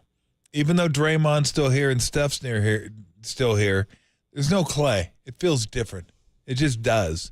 And you got a lot of young guys here. And at some point, as sad as it is, Steph is not going to step on that court for the Golden State Warriors. We're a ways away. Don't shed any tears yet, but you're hoping that a new generation of Warriors kind of takes over and picks up, and they're the ones that, will go to an All-Star game or two, and they're the ones that are the leaders of the team, and you hand that baton off, and that's how you get, what the Spurs had for 17, 20 years, where you just consistently. I mean, think how good the Warriors were for 10 years. Incredible. The Spurs didn't do quite that, but they had that level of excellence for 17 years. They won 50 games. I mean, it's insane that you can stay away from injuries. You can be that good. Your organization could be that smart. Your coach is really smart, and he's really good. Like, it's really hard to think you can do that for 17 years. But that's what the Warriors are trying to accomplish. Not the 50-win part. That's already out the window. But just stay relevant. Keep yourself in contention and try. I still think they need more pieces. Like, I don't look at this team as a championship team, but that's what they're trying to do. Like, they want to be, I think Joe Lacob even said in an article one time, he wants to be Dr. Buss, where you go to 16 finals in 32 years or 33 years, something like that. Like, that is not easy. I mean, it took Magic and Worthy being 2 first-round picks to be there for him when they drafted, and then they were smart with their picks after that, yes, and then they got back to it with Kobe and Shaq, and then Ori and Fisher and God, why can't I think of his name? The third starter on the fifth starter for the Lakers. The actor for Oz. Oh, Fox. Fox, thank you, Fox. I don't know why I blanked on him. I was envisioning him, but it wasn't. Maybe I was caught in his dreamy eyes. I couldn't come up with his name. But and then they had his shoulders. They had the run. Good shoulders too. Big shoulders on Rick Fox. Yeah, no doubt about it. I mean, not Dwight Howard shoulders, but big shoulders. Or Bam shoulders. Yeah. Oh, Bam. Bam Adebayo's got good shoulders. Bam's got some big ass shoulders. Okay. Yeah. Woo. Haven't you said in the past it takes about 20 games for you to know how good a team is? Well, it definitely takes 20 games to figure out if a guy has good shoulders or not. I like to watch him work on there. You like to see how the sinews move. Yeah. Nice lats. Yeah, I always say quarter of a season. So 40 in baseball, 20 hockey, 20 basketball, and then 4 in the NFL. 4 1/4 now in the NFL. They kind of screwed up the schedule. But yeah, you get a good idea of what their personality is after 20 games. Kind of who they are. Are they a team that likes to play with pace? Are they a defensive team? Are they a physical team? Are they a shooting team? Are they a team that, tries to get to the rim? Are they a team that can keep you from getting to the rim but has trouble on the perimeter? Are they really good defensively on the perimeter? Do they have a good bench? Who are their best players? Just stuff like that. I think you have a really good idea. I mean, everything's not set in stone, but you have a good idea of who a team is after 20 games. Does that mean that's who they're going to be toward the end of the season? Not really. Injuries, trade deadlines, stuff like that. Rookies could come on at some point during the season that you don't see coming. So it's not set in stone, but I always felt like give me a quarter of a season and I'll have a pretty decent idea of who a team is or at least who they're trying to be. Tolbert comes with you on a Wednesday afternoon. The Warriors open tonight, 7 o'clock in Portland against the Trailblazers. And as soon as we get the starting lineups, maybe in about a half hour, 40 minutes or so, we'll get those to you for tonight's game. Steve Young, the best half hour in sports radio, joins us next on the Sports Leader.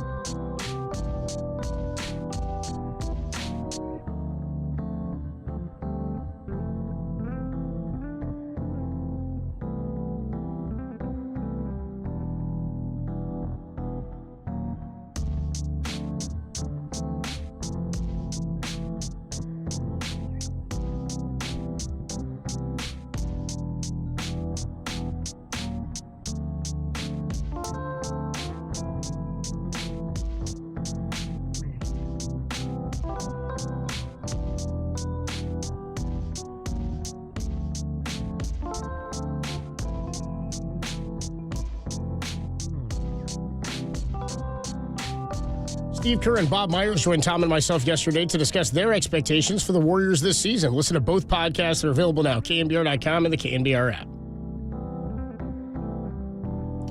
Hey, what's going on, everybody? Adam Copeland here, reminding you that if you want to play a role in deciding the future of your country, and maybe even more importantly, your city, you have a powerful tool to do that. It's your vote. But remember, you can't vote if you are not registered, and now is the time for you to take some action on that. And it couldn't be any easier. Simply visit sfelections.gov/register. It only takes a few minutes to complete that registration application. It really does go quickly. It's a fill out, and you're done. That's sfelections.gov/register. Participate in the upcoming November 5th election and encourage your friends and family to do the same.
Now back to Tom Tolbert and Adam Copeland. Tolbert and Copes. Download the KNBR app and listen anywhere, anytime. We are KNBR 104.5 and 680, the sports leader.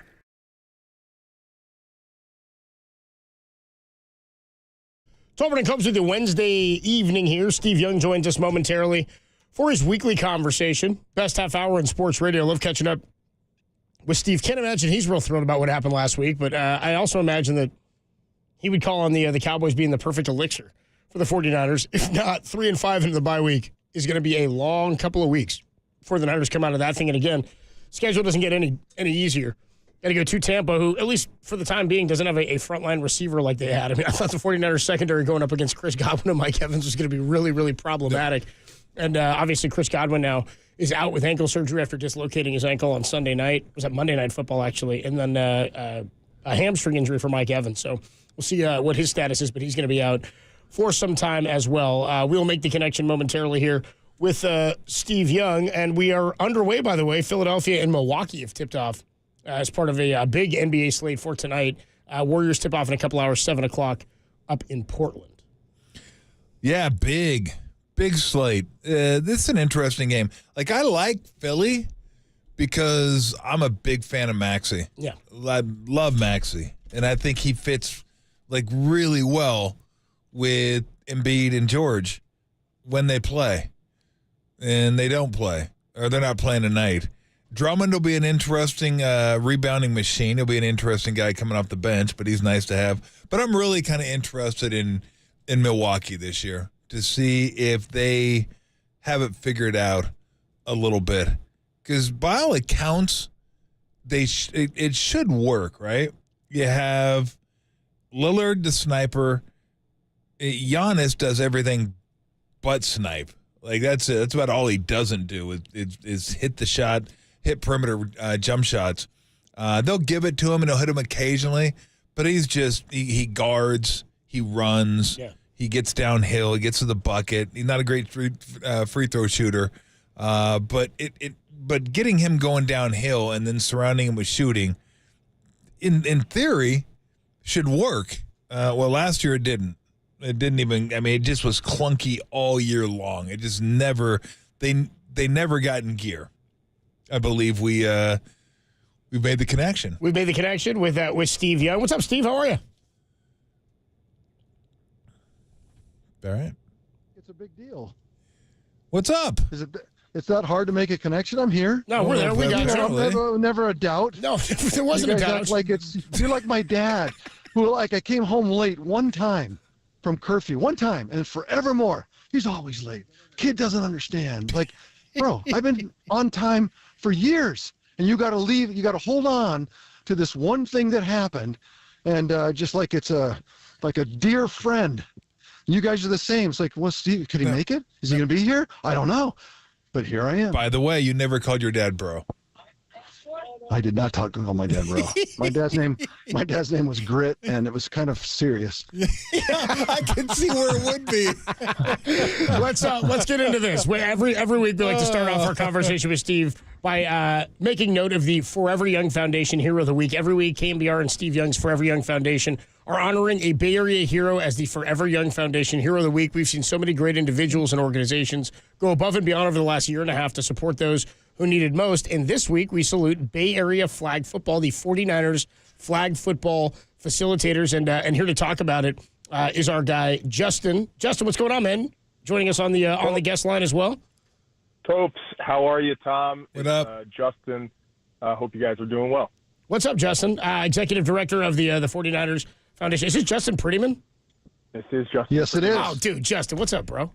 How are you, dude? Look, I should give a little preview. What we're doing here, we feel like this is the week to bring this forward because we need some, all hands on deck. All hands. So this is the 49er Foundation and their efforts in trying to develop flag football, in particular women's flag football. So, Justin, take it away. Yeah, absolutely. And there's no better person to introduce me than I think a lot of people know Steve for his Hall of Fame career and everything that he's done on the field, but off the field through the Forever Young Foundation. He's been a leader in our community. And last year, he kind of stepped back onto the field, and I don't think he gets enough credit for that as a coach of his daughter's girls flag football team. And we are so grateful for this spotlight and this opportunity, Steve. California was just 2 years ago, 2023, we became the 8th state in the country to make girls flag football a varsity sport. So for all of us who have daughters like myself and Steve, this is a game changer. This is revolutionary. In 2023, we started with 120 teams at the high school level that were certified to play girls flag football as a varsity sport. Fast forward to this year, and you can see the thirst is there. We're at 270 teams in one season. That's overnight. We saw an increase of over 150 teams join CIS because girls are banging down the doors saying, like, let's level the playing field. This isn't just for the boys. Very cool. And by the way, Steve gets enough credit. Don't kid yourself. I know, yeah. I say, Justin, don't come on this show. Don't, Justin, do not come on this show and say anything positive about me. I don't want to hear it. I don't want to hear it. They don't want to hear it at all. Yeah. They don't want to know about it. I've heard it over but I will. again. I need to say a little commercial for women's flag football. Please do. Flag football was made for women and for girls. And people say, "What are you talking about, Steve?" I have now coached both. And I can tell you that at its core, football is timing. It is a glorified dance step. It is choreography. And if you pay attention, and I was telling the girls the other day, I couldn't get the pros to pay attention to the detail. And you guys are thriving in it. And that's why I say at the core of football, at what it really is, it's made for girls. It's made for women. They take to it in a way that, I begged the boys for years to go on 2. Just go on 2, It's on 2. Hut! They'd go. The girls, they go on 6. They go on 8. They don't care. They're like locked in. So the game is made for them. They are loving it. I'm just leaving Priory right now. We just won 36-6, and Ava Allen is ripping balls like literally. It looks like Brock Purdy, man. She's just ripping balls down the field, catching them. But anyway, keep going, Justin. No more talk about me, Justin. They're averse. They do not. I'll try to stay. They're sick of it. They don't want to have anything to do with it. All right. So just blocking and tackling here, Justin. Give us the facts. Give us the basics. What I'll add is that what a lot of people may not know. So everybody clearly knows enough about Steve. I'll stop talking about Steve. About flag football. Thank you. In the Olympics, it's in the Olympics in 2028. So when the Olympics come to LA in 2028, flag football for women and men will be an Olympic sport, and that just shows you how quick it's coming at us. Within 5 years from it becoming a varsity sport in the state of California, we're only the 8th state. Fast forward 5 years later, it's going to be in the Olympics.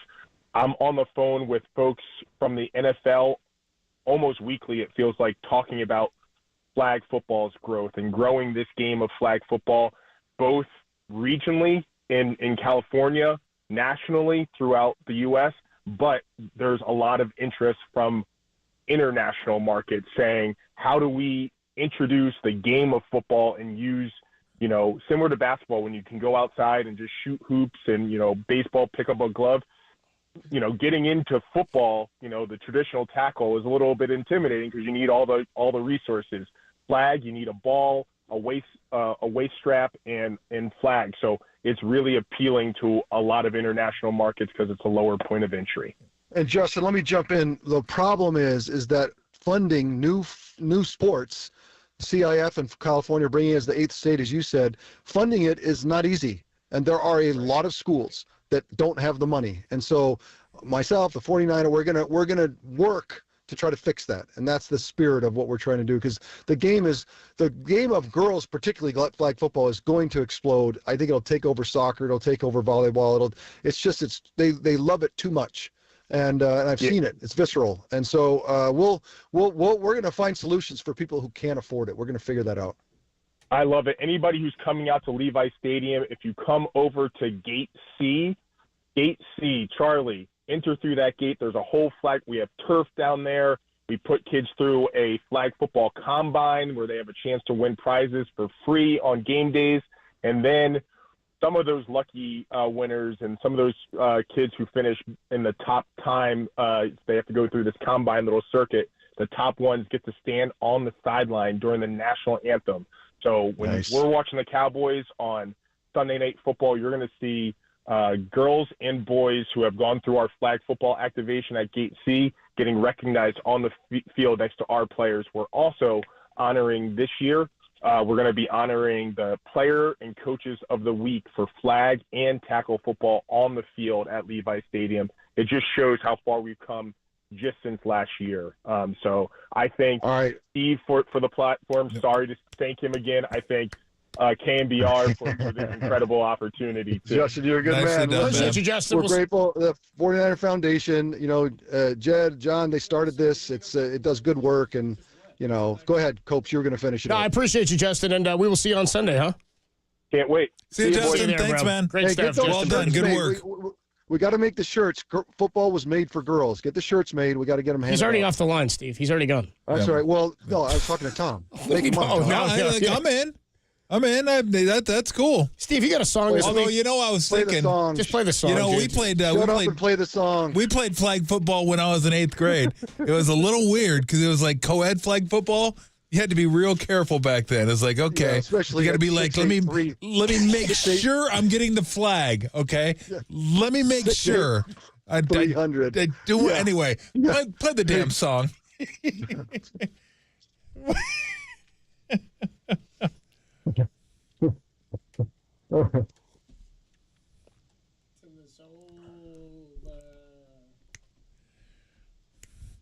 Damn, we're at that point of the season?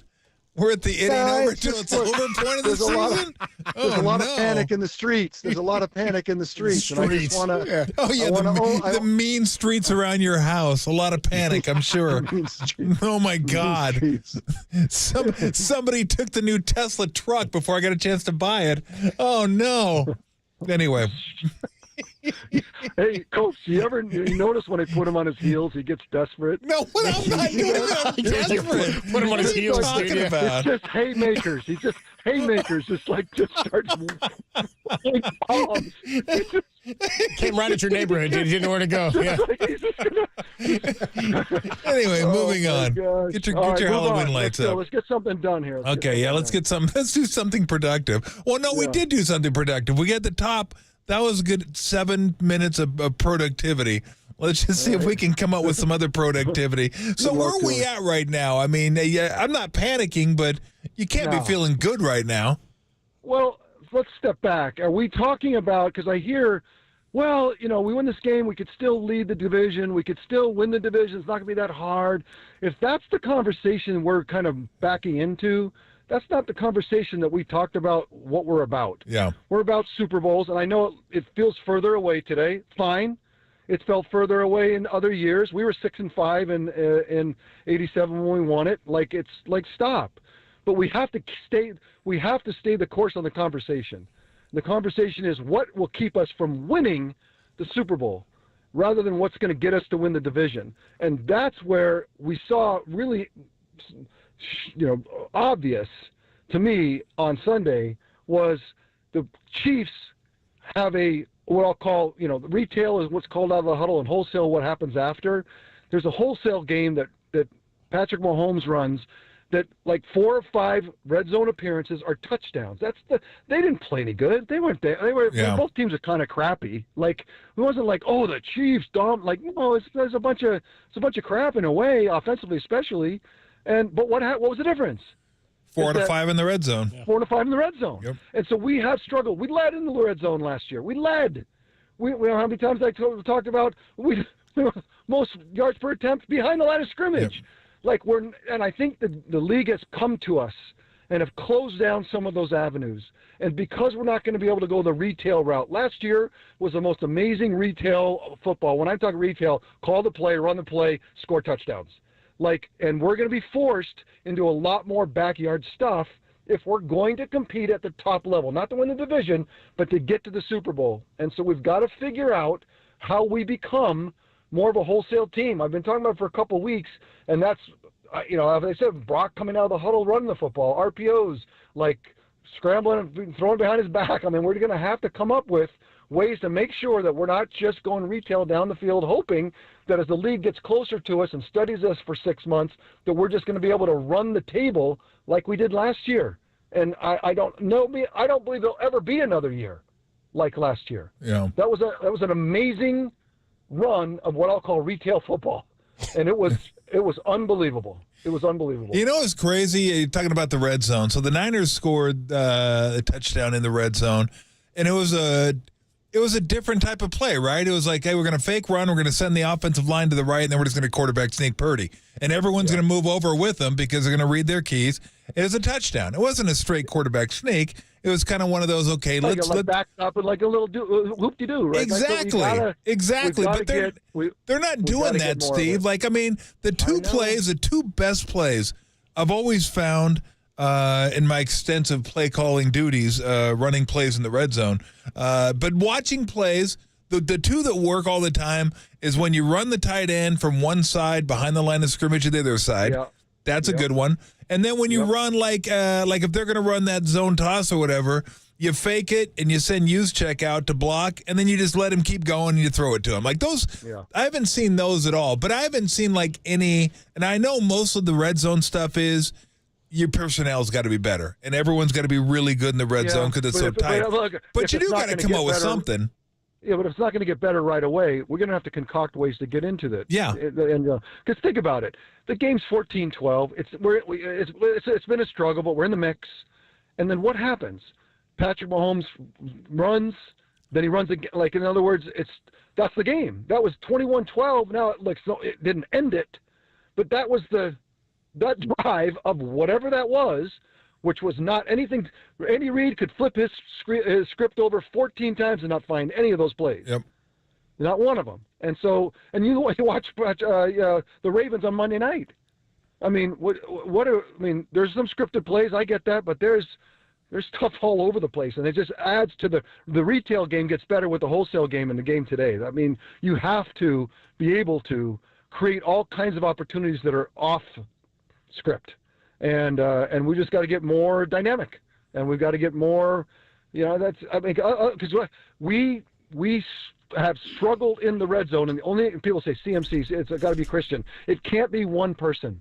There's no way you lead the league in red zone. It's one guy, and so the leagues come closer to us. They have more of our number. We're going to have to come up with, frankly, crazier stuff to try to get in the end zone and make sure we get there. So you may or may not have gone through this before as a quarterback, but I know some have posited this theory. I don't watch the All-22, so I can't really tell. But is Purdy doing too much, and is it kind of natural to do maybe a little too much when your forces are depleted? It's hard because I have thrown into the chest of many defenders. Right? And when it happens, there's a feeling on the field from the players, my teammates, that go like, honestly, did you mean to do that? Because that was freaking obvious. Like, did you do that on purpose? Did you do that on purpose? And it's hard to explain how that's possible, that you could throw it into somebody's chest.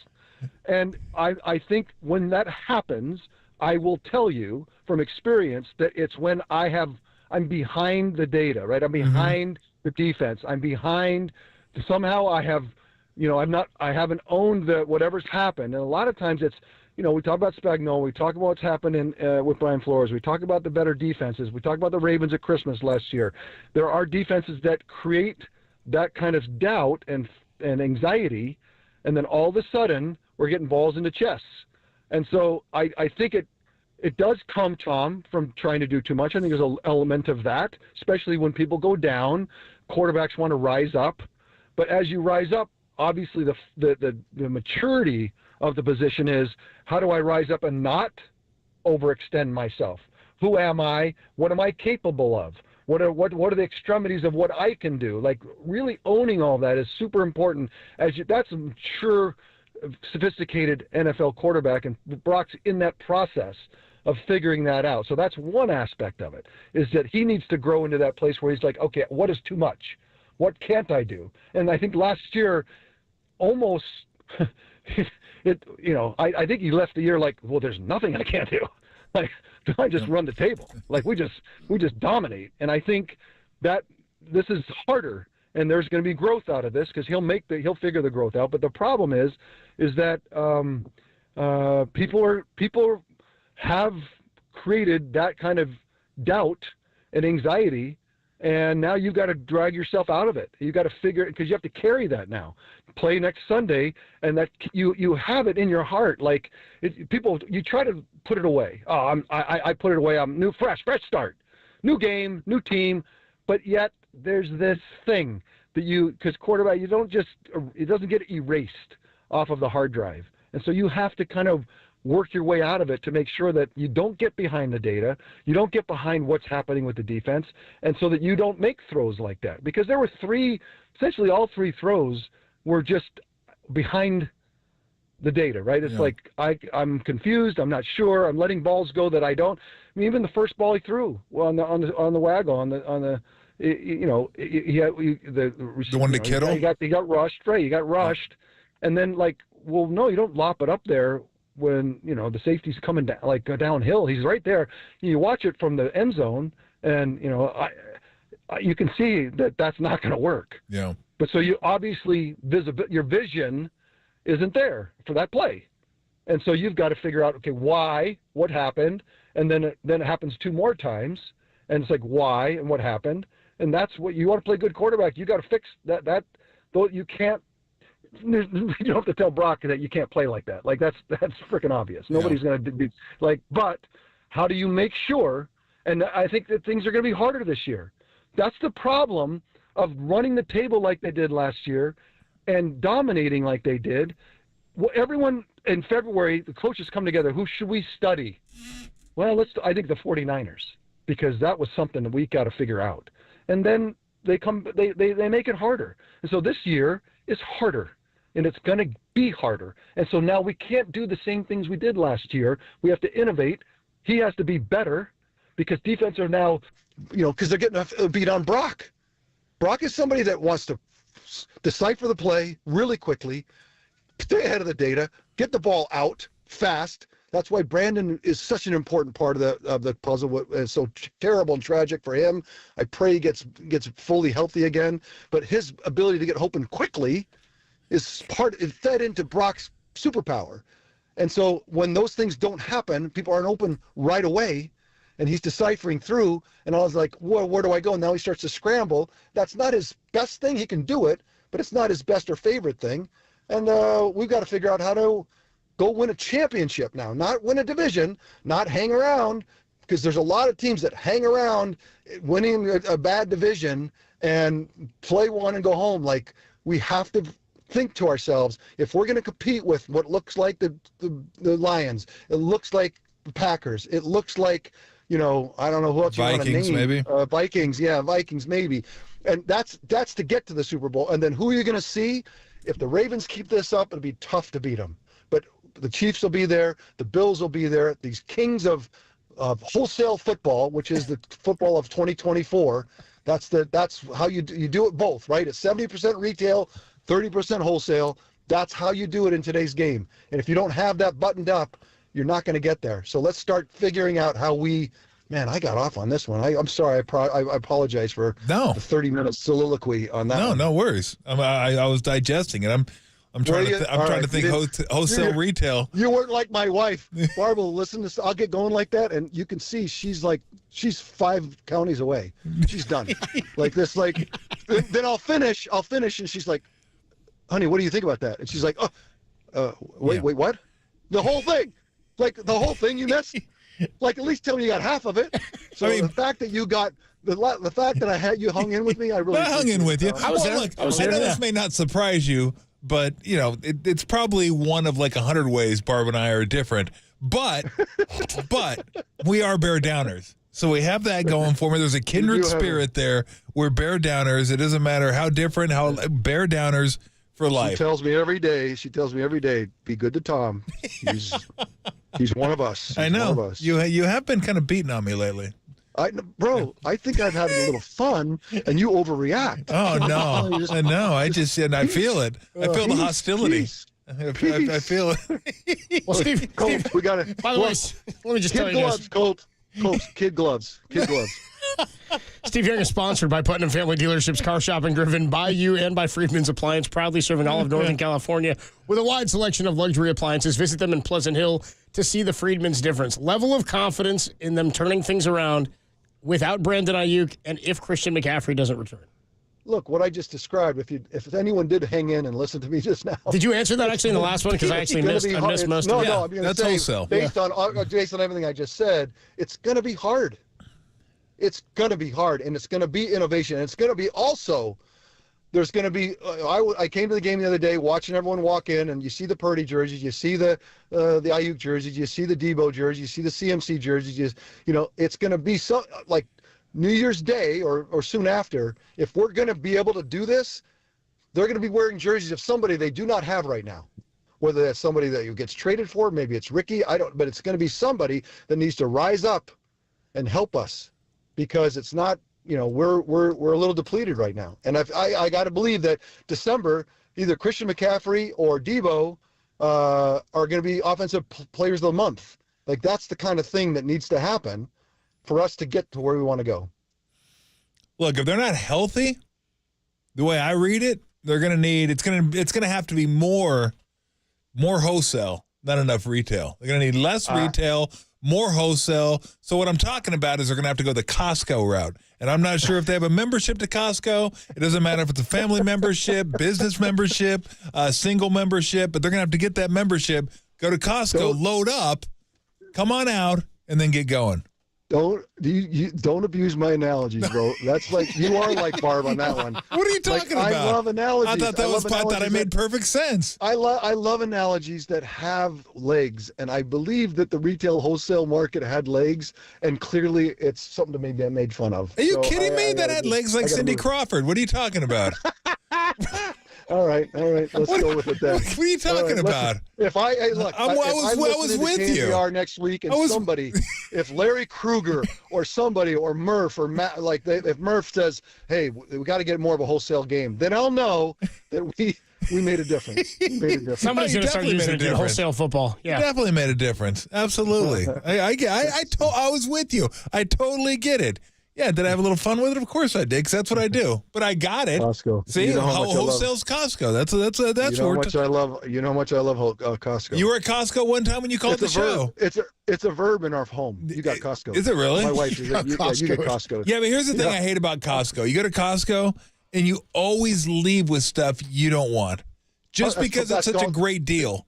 That's being Costco'd. You got Costco. Yeah, you got Costco. I come out and she goes, "I gave you 2 things, bro. 2 things," and you come up with 70, and not only 70, but 70 of like Kleenex. I'll come up with 30 Kleenex boxes. Like, where are we going to put them? We got to get a new storage unit. Okay, what's the one thing that when you go to Costco, you can't pass up? Like, I can't pass up the muffins. Right, they got the chocolate muffins, dude, the box of muffins, the blueberry muffins. It's a box of muffins that are like it's like a whole flat, and they're incredible. Yeah. It's like, oh, I'm killing myself by getting these muffins, but they're too good not to get. Poppy seed in there. And I hate it that I always get them, but that is my kryptonite when I go to Costco. Those muffins. Is there anything when you go to Costco, you're just like you can't stay away from? Like the whole cheese thing. I kind of like cheese a lot. My cheese is my thing, and they got some.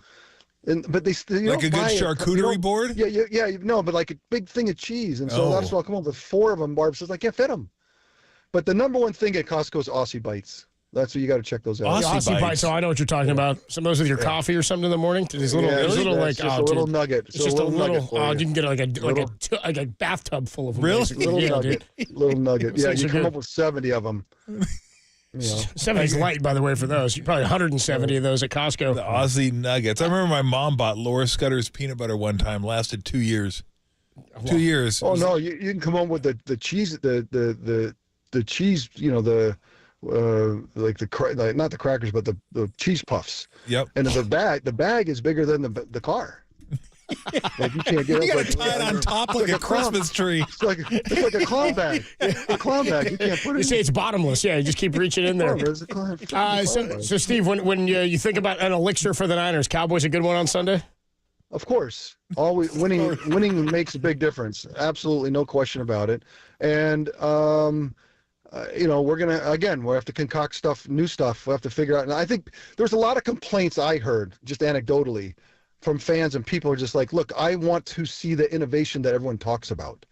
And so there was a game last week that felt like we weren't as innovative as we usually are. And I think it's a fair commentary around our whole wholesale retail commentary, is that we've got to figure out new ways to put the ball in the end zone, because we will move the ball. We will be between the 30s. It'll be rank and file. We'll play, especially the rank and file teams. But we got the Bills coming up. We got the Packers coming up. We got the Lions at the end of the season. And the Cowboys, I call them rank and file, even though it's more emotional. But we still got to. I want to see the things that are going to help us win the Super Bowl, which is red zone. Get from this day forward, can we be top 5 red zone efficiency? Can we, because that's going to be, if you're going to be a Super Bowl champ, from this day forward, we got to be that way. We got to be that team. So it looked to me, and you would have noticed it more so than I, but I use this analogy when Clay was here and the Warriors were rolling. They would guard him. They'd call it a top block, where they'd sit on they'd just top, and they would not let him get to the 3-point line. They'd make him go backdoor, make him go inside the 3-point line, no matter what. That's just how they'd guard him. It reminded me of the game this week where the Chiefs were doing that to the Niners receivers, except instead of being on the top side, they were on the inside. And they just stood on the inside and said, look, I don't really care where you go, but it's not going to be here. It's not going to be in the middle of the field. If you notice that, the obvious adjustment to the layman is just go outside then. Break it outside. Right. You don't got to go, and don't force yourself to go inside. But did you notice that? And are more teams trying to take the middle of the field away from Kyle? And I think it's it's like we're going to man you up, and we're going to take away the inside. Yeah, right. We're going to take the inside away of the field. Nobody can come inside. Mm-hmm. And everything's going to have to go outside. So, it's like you have to be forced outside. But the truth of the matter is, and that's why Spags does it, is that, it seems simple, but then you just chase them down. What you've got to do is beat them at the very thing. Like, what was I heard last week? Walk in the trap and beat the trap. Who said that? Harbaugh, somebody. It's like you got to, if they're going to take that, he's like, we're going to beat you even though you've taken the position. We've got people that can come in and take, because that's when the defense has no solution. If you give them a solution, in other words, we're going to take that inside away. You don't have a way to get out of it. You have to almost beat people back. You don't get to take stuff away. Yeah.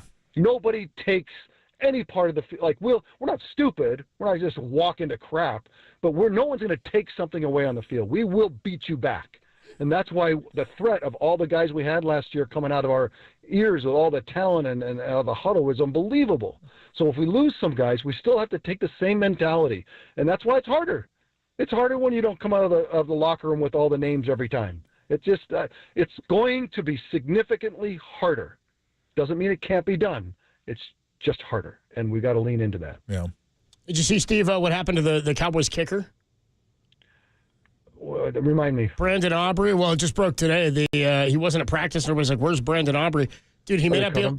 No, they didn't cut him. He got selected for a felony trial as a juror in Dallas, dude.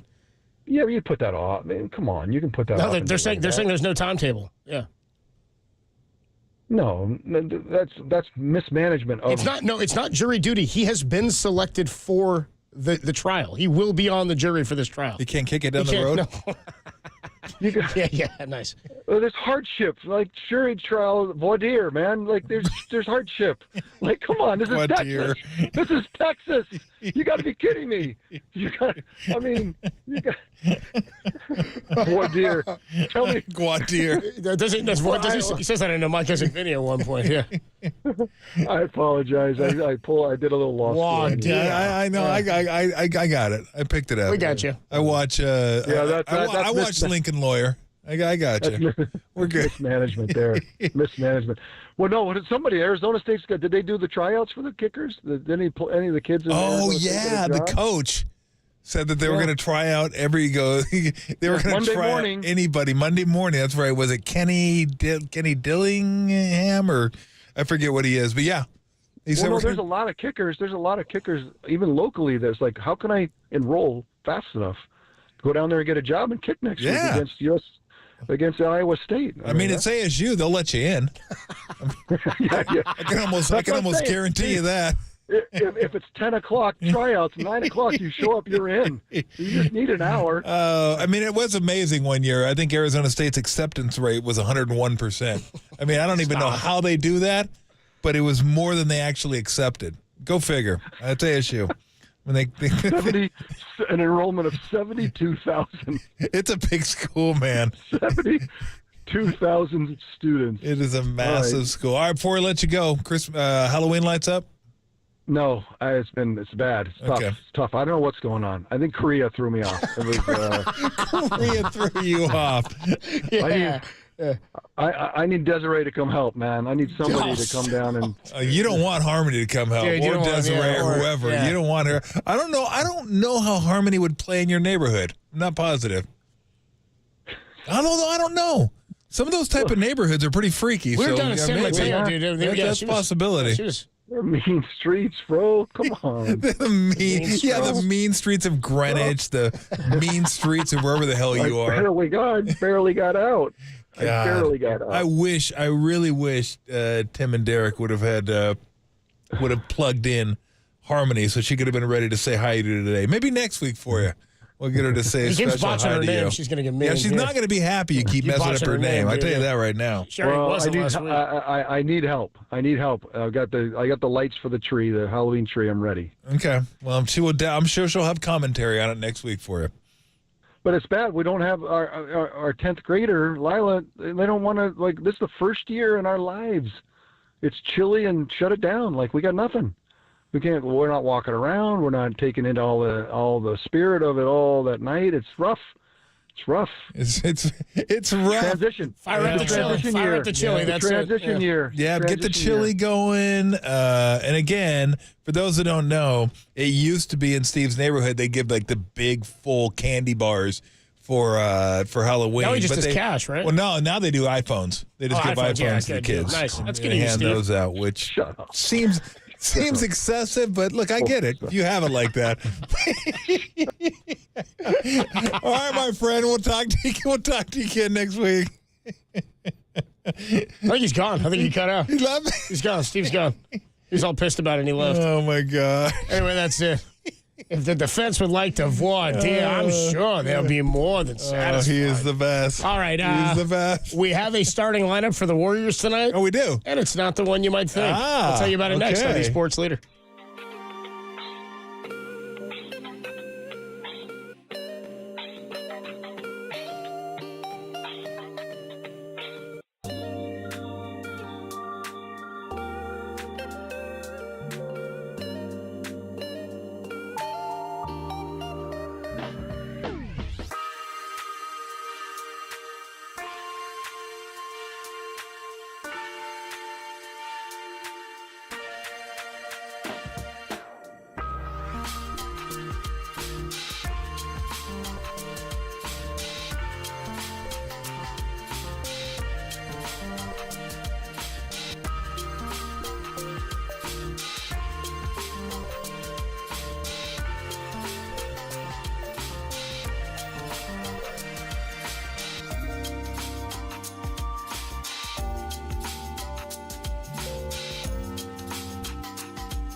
Hey, what's going on, everybody? Adam Copeland here. My good friend Steve Moskowitz is hanging out on the line. And, Steve, we've talked about this in the last couple of days. People have their tax problems. They also just have accounting issues. What can you help with?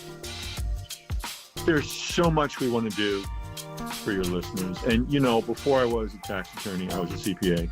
And our law firm is different than most. We have both tax attorneys and CPAs. And accounting is the foundation, not just for the tax returns and tax savings, but running your business. You wouldn't drive your car if your gas tank didn't work, but so many business owners run a business and they don't know if they're making a profit or a loss.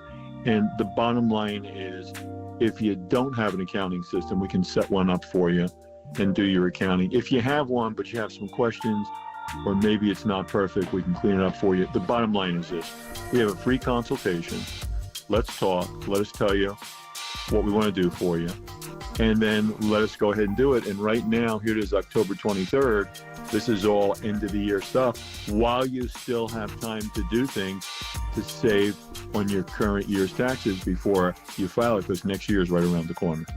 Let Steve Moskowitz help you out. All your accounting needs, 188-TAX-STEAL, or find him at MoskowitzLLP.com.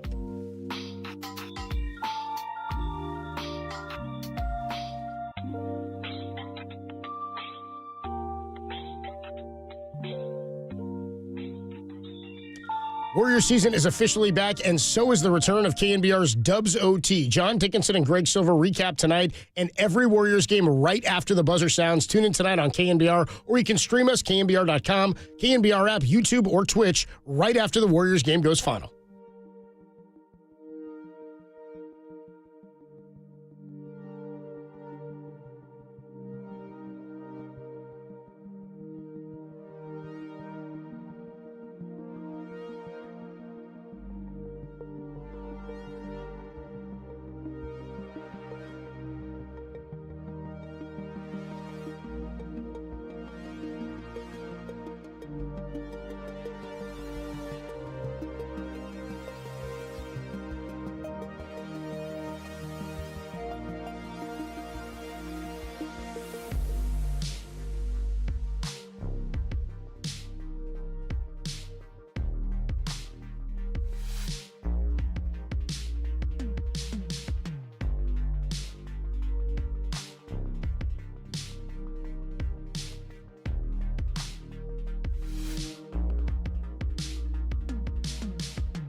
They're Tolbert and Copes, or Tom Tolbert and Adam Copeland if you want to be formal about it. Got Google Nest? If so, listen to the sports leader at home. This is KNBR 104.5 and 680. Well, we were wondering where the Warriors were going to go with their starting lineup. They open play at 7 o'clock tonight for the 2024-25 season in Portland at the Moda Center. Your starting lineup for the Warriors: Steph Curry, Andrew Wiggins, Draymond Green, Trace Jackson Davis, and Jonathan Kuminga. Wow, He's so going they to play did the 3. have Wiggins play the 2. Yeah. Okay. I thought maybe they, but that's still not a lot of shooting. We'll see how it goes early on. So, okay. Interesting. Be interested to see how that one goes. So, whatever. Doesn't make it, again, who's closing? That's the lineup I want to see. Who is closing tonight's game? Hopefully it won't matter. Hopefully they'll be up 15 points at the end of the game, and it won't matter who they close with. Or they'll close with not necessarily a closing lineup because the game will be in hand. But, okay, interesting. How many of these guys end up being closers? Steph, Draymond, and who else of the 3? Well, Trace Jackson kind of depends on who the lineup is. I mean, it could be tonight because they got a pretty big lineup. They got Ayton, they got Klingon. But they can play a big lineup if they want to, but they can keep a center on the court. So, oh, man. I would say the one that probably there's 2 in there that I think could come out of the closing lineup, Kuminga or Wiggins. Because I like having Pajemski out there. Yeah, I think he'll be out there, yeah. He makes the right play.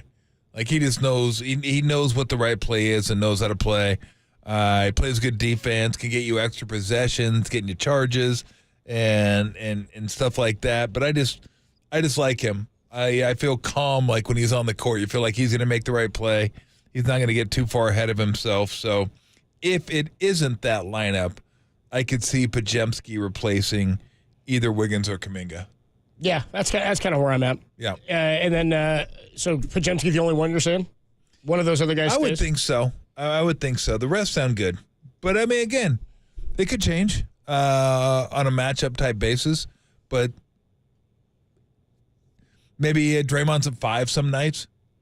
And then you can slide Kuminga over to 4. Or you could have Wiggins at 4. And you could have, like, Melton, Pajemski and Steph, or maybe even Anderson could be out there. Yeah. It just kind of depends. They definitely have that type of versatility where they can mix and match a little bit toward the end. Just switching gears here momentarily before we, on the other side, we sign off and get out of here. By the way, Larry Krueger at the top of the hour, 6 to 7 tonight, Niners Nightly, and then immediately following the Dubs game, as soon as the game goes final and that buzzer hits, you can turn on KNBR for Dubs OT with John Dickinson, who is, by the way, up in Portland, live from Portland, and Greg Silver giving you Dubs OT. But switching gears just briefly, we didn't talk about this at the top of the show. Fernando Valenzuela passing away yesterday. Too young at the age of 63. Yeah, it was.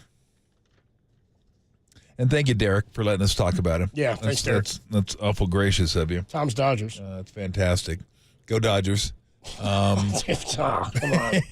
Come on, man. That ain't cool. I don't think people like up here would understand what it was like for a Fernando game day down in Los Angeles. It was incredible. Absolutely incredible. Like, you think Lincecum game day was something up here? Lincecum days were big. They were big, not even close. Wasn't even close to what Fernando Mania ended up becoming. I don't know if you're aware, there's quite a few Mexican people down in the Los Angeles area. I've heard, yes. And it was like a holiday when he pitched. It was like Cinco de Mayo is what it was, like another Cinco de Mayo, which, by the way, is not Mexican holiday. It's Independence Day. That's September 16th. Good knowledge. Cinco de Mayo is when the Mexicans beat the French at the Battle of the Puebla, I believe it was. So, something like that. Anyway. So, Fernando Mania was as big as those on game day. I mean, it was massive. He was just so big, right? I mean, a young guy, and the comparison I'll make to Lincecum. Tim just said, is Lincecum a good comp, maybe? Yeah. Thanks for listening, Tim. We haven't been talking about that already. Why don't you just go back to doing whatever you were doing? Here's what I'll say. The comparison there is the way they pitched was different than anybody else, right? Lincecum had the funky windup, the long hair, threw 98 miles an hour when he was $160. And here's Fernando. He looked up in the sky, rolled his eyes back in his head. He like did one, like one of those lizards in the Galapagos Islands. Right? That's not what Annie's voice says? Yeah, exactly. That's exactly what she says. The Louis Tiant, almost where you turn the back. Right. And he wasn't an athlete. No, dude. At least you didn't think he was. He didn't look like an athlete. He could field. He was a pretty good hitter. I don't know what his average was in his career, but he could handle the bat. Like, he was just so much fun to watch. And then he had a ball, the screwball, which you don't really throw anymore. But not many people had a screwball anyway. So that kind of added to it. Like, he has a screwball? You kidding me? That's cool. And he would throw it, and it would break away from righties. It was just like the weirdest thing because not a lot of guys had it. And then the most important element that him and Lincecum had, they won. And they won, and the crowd loved him. Absolutely loved him. I mean, I'm telling you, that place used to go absolutely bonkers when he was pitching. Fernando Mania. I remember it well. Cy Young and Rookie of the Year, right? Yep. I used to watch him on TV, and kind of by that time, I'd moved into being an Angel fan more so than a Dodger fan, but still. It was, I mean, Fernando Mania, you couldn't help but get caught up in it. Like, it was just fun to watch the dude pitch. He had so much joy. Again, he could hit, he could field. What a silver slugger! He won a couple silver sluggers, by the way. Yeah, I mean, so, he could hit. He was like a little bit like, I guess Lebo was a little bit like this, but I was thinking of Kung Fu Panda. Pablo? Yeah, you know how he's big, but he's an athlete. Yeah, that was him. He's big. He doesn't look like an athlete, but he's an athlete. Yeah, Levo wasn't an athlete. Yeah. A little bit more than you give him credit for. I won't give him credit. Well, just because he bloused his jersey, I mean, that doesn't mean you can't be an athlete. Well, he lost 16 games. Yeah, that doesn't have anything to do with it. 2002, I wasn't real happy with that. Well, Pablo. I mean, a guy that you look at and go, oh, boy. And then you watch him, you're like, ooh, that guy's like an athlete. He was like nimble. Yeah, he was absolutely nimble. I mean, what'd you say, Golden Glove, couple silver sluggers? Like, he could do a little bit of this, a little bit of that, but it was really just the way he pitched that was so different than everybody else, and the screwball. That Dodger fans loved him. I mean, brought so many new fans, especially Mexican fans, to the ballpark. And again, I kid you not, I'm not going to say every game he pitched was a holiday, but a lot of them were. It was crazy. When Fernando pitched, there was a reason they came up with the term Fernando Mania. Like, it did really sweep through Southern California. And it just, I mean, everybody, how'd Fernando do today? What'd Fernando do today? How'd Fernando? I remember going to a basketball game, and in the bus, my buddy bought a radio so he could listen to the Dodger game on the way home. So we had the little transistor radio on, and we were listening to the Dodger game. I can't remember who they were playing, but I remember listening to the game. And he was a Dodger fan, but if it was just a regular Dodger game, he wouldn't have listened to the game. But because Fernando was pitching, he wanted to listen to the game. And that was back way, way, way, way, way before VHS, DVR, or anything. So either you watched the game or you didn't watch the game. There was no getting back to it. It's like you watched it live or you didn't watch it. But, yeah, it's just sad to hear that he passed away, because it brings back such – again, I wasn't a huge Dodger fan at the time, but it's still good memories, because just watching him pitch it brought joy watching him pitch, much like Lincecum did. It was just something about guys that are really good, but they're different than anybody else in the way they do their stuff. Yeah. And Lincecum was like that. Fernando was like that as well. But think about this. As much as Timmy was beloved around here, he was beloved, like, I won't say by a whole race, but again, the Mexican community down there, man, he was like a god down there in Southern California. And then Dodger fans also loved him. So, yeah, he was definitely king for a while. There's no doubt about it. Tolbert and Copes Wednesday afternoon. Larry Krueger coming up at 6 o'clock at the top of the hour. Thank you, Derek. We appreciate you letting us talk. And Tim, thanks for the Lincecum contribution. He still doesn't even hear me. KNBR, the sports leader.